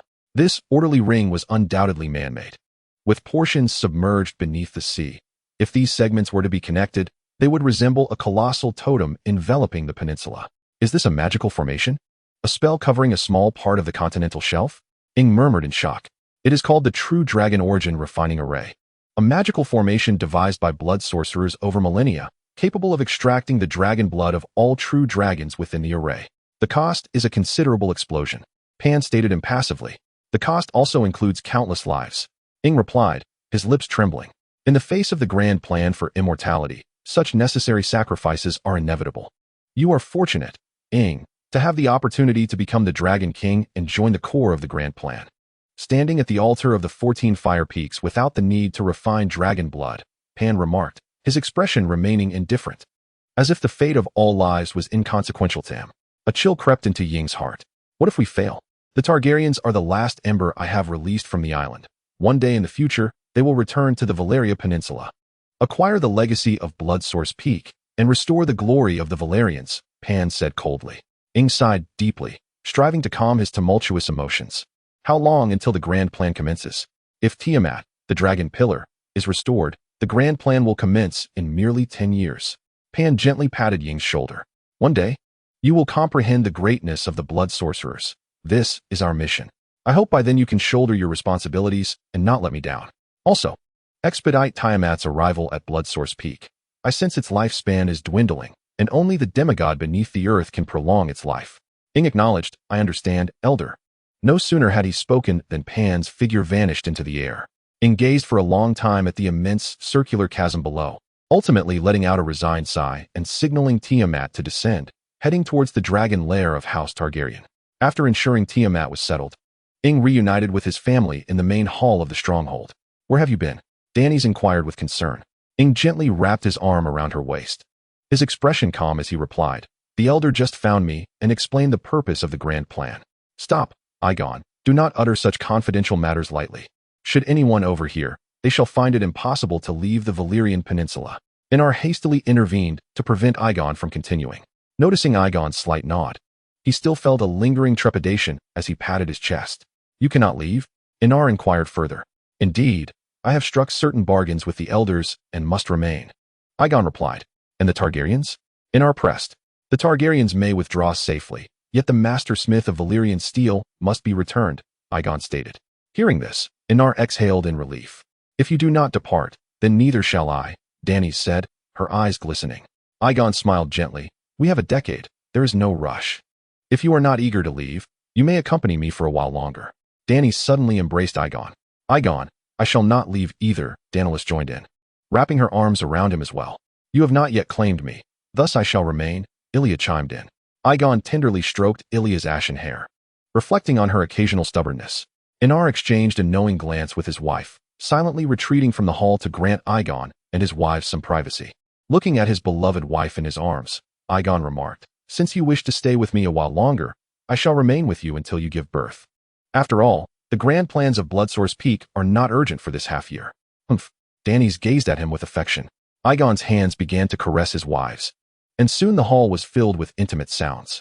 To the bedroom, you rogue, Dany's whispered. Both wives were with child. Egon was certainly not taking advantage of them, but merely assisting in alleviating their burdens. As time gradually passed, 2 weeks later, at Targaryen Bay, the tide rose once more, and all vessels of House Targaryen gathered there, while slaves busily loaded goods onto the ships. Egon, accompanied by his wives, came to bid farewell to his father, Aenar. Thanks to the Dragon King's council's permission, House Targaryen was able to migrate safely, with the family's remaining wealth loaded onto the fleet. On the beach, Aenar and Egon embraced tightly, exchanging words of farewell. Once Dany's has given birth, I shall promptly inform Dragonstone, and I hope you and Valyrian will come to receive her. Egon softly said. Very well, Aenar replied, patting Egon's back. Rest assured, your and Dany's child will inherit your position as the young lord. The family will not forget your sacrifices. They released their embrace, and Aenar then separately hugged Dany's and Daenerys, both of whom were his biological daughters. Farewell, my daughters. Aenar gently kissed Dany's forehead. Tears glistened in Dany's eyes as she replied, Yes, farewell. After the Valyrian and Sethiga families bid their farewells to their liege lords, they approached Egon, placing their hands over their hearts and bowing respectfully. Your Highness, we shall forever remember your contributions. The patriarch of the Valyrian clan spoke sincerely, Your Highness. Take care. Egon inclined his head slightly, opting for silence. As Egon and his family watched, Aenar commanded the fleet to depart from the bay, while the core nobles of House Targaryen waved their farewells. Egon, accompanied by his 3 wives, ascended a nearby hill overlooking the bay, where the view was clearer, allowing them to see the fleet gradually sailing westward into the depths of the summer sea. Tiamat and Dream Shadow perched on the cliff, emitting bright roars toward the departing Valyrian. who turned to respond to Tiamat with a call before following alongside the fleet, receding further into the horizon. On the sea, aboard the flagship of House Targaryen, Aenar stood at the stern, gazing longingly at his homeland. Even the typically stoic Aenar felt a swell of emotion welling within him at this moment. This land had been the foundation of their family for millennia, and now they were compelled to abandon it. As Aenar succumbed to his melancholic thoughts, a sudden flurry of crimson snowflakes materialized at the ship's stern, coalescing into a figure. Upon seeing this, Aenar immediately adopted a solemn demeanor, placing a hand over his heart and bowing respectfully. "Elder, do you have any final words for House Targaryen?" The elder's blood-red robes danced in the wind like a graceful figure, and he drew a dragonbone dagger from his waist, offering it to Aenar. A surge of astonishment coursed through Aenar. The elder was bestowing upon him the ancestral sacrificial instrument of the Valyrians. How could one so humble as he, a mere dragon lord, be worthy of such a sacred relic? Yet, how could he dare refuse the elder's gift? Without further deliberation, he knelt, raising the dagger above his head with both hands. "From my blood shall arise a fated prince or princess, and there we shall forge." The elder's ethereal voice echoed as if from a distant shore. As he recited the ancient verses, his figure fragmented once more into sorrowful snowflakes, scattering in the sea breeze. Aenar, with his head bowed, felt the weight of the dagger he had raised. A sharp pain pierced his palm as the Valyrian steel cut through his flesh. Reflexively, he recoiled, lifting his gaze to find the elder had vanished. In the palm of his hand, the dragonbone dagger, now stained with his blood, began to reveal the words of the elder's unfinished chant, glowing faintly with a red luminescence.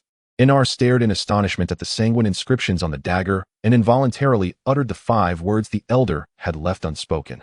"The Song of Ice and Fire."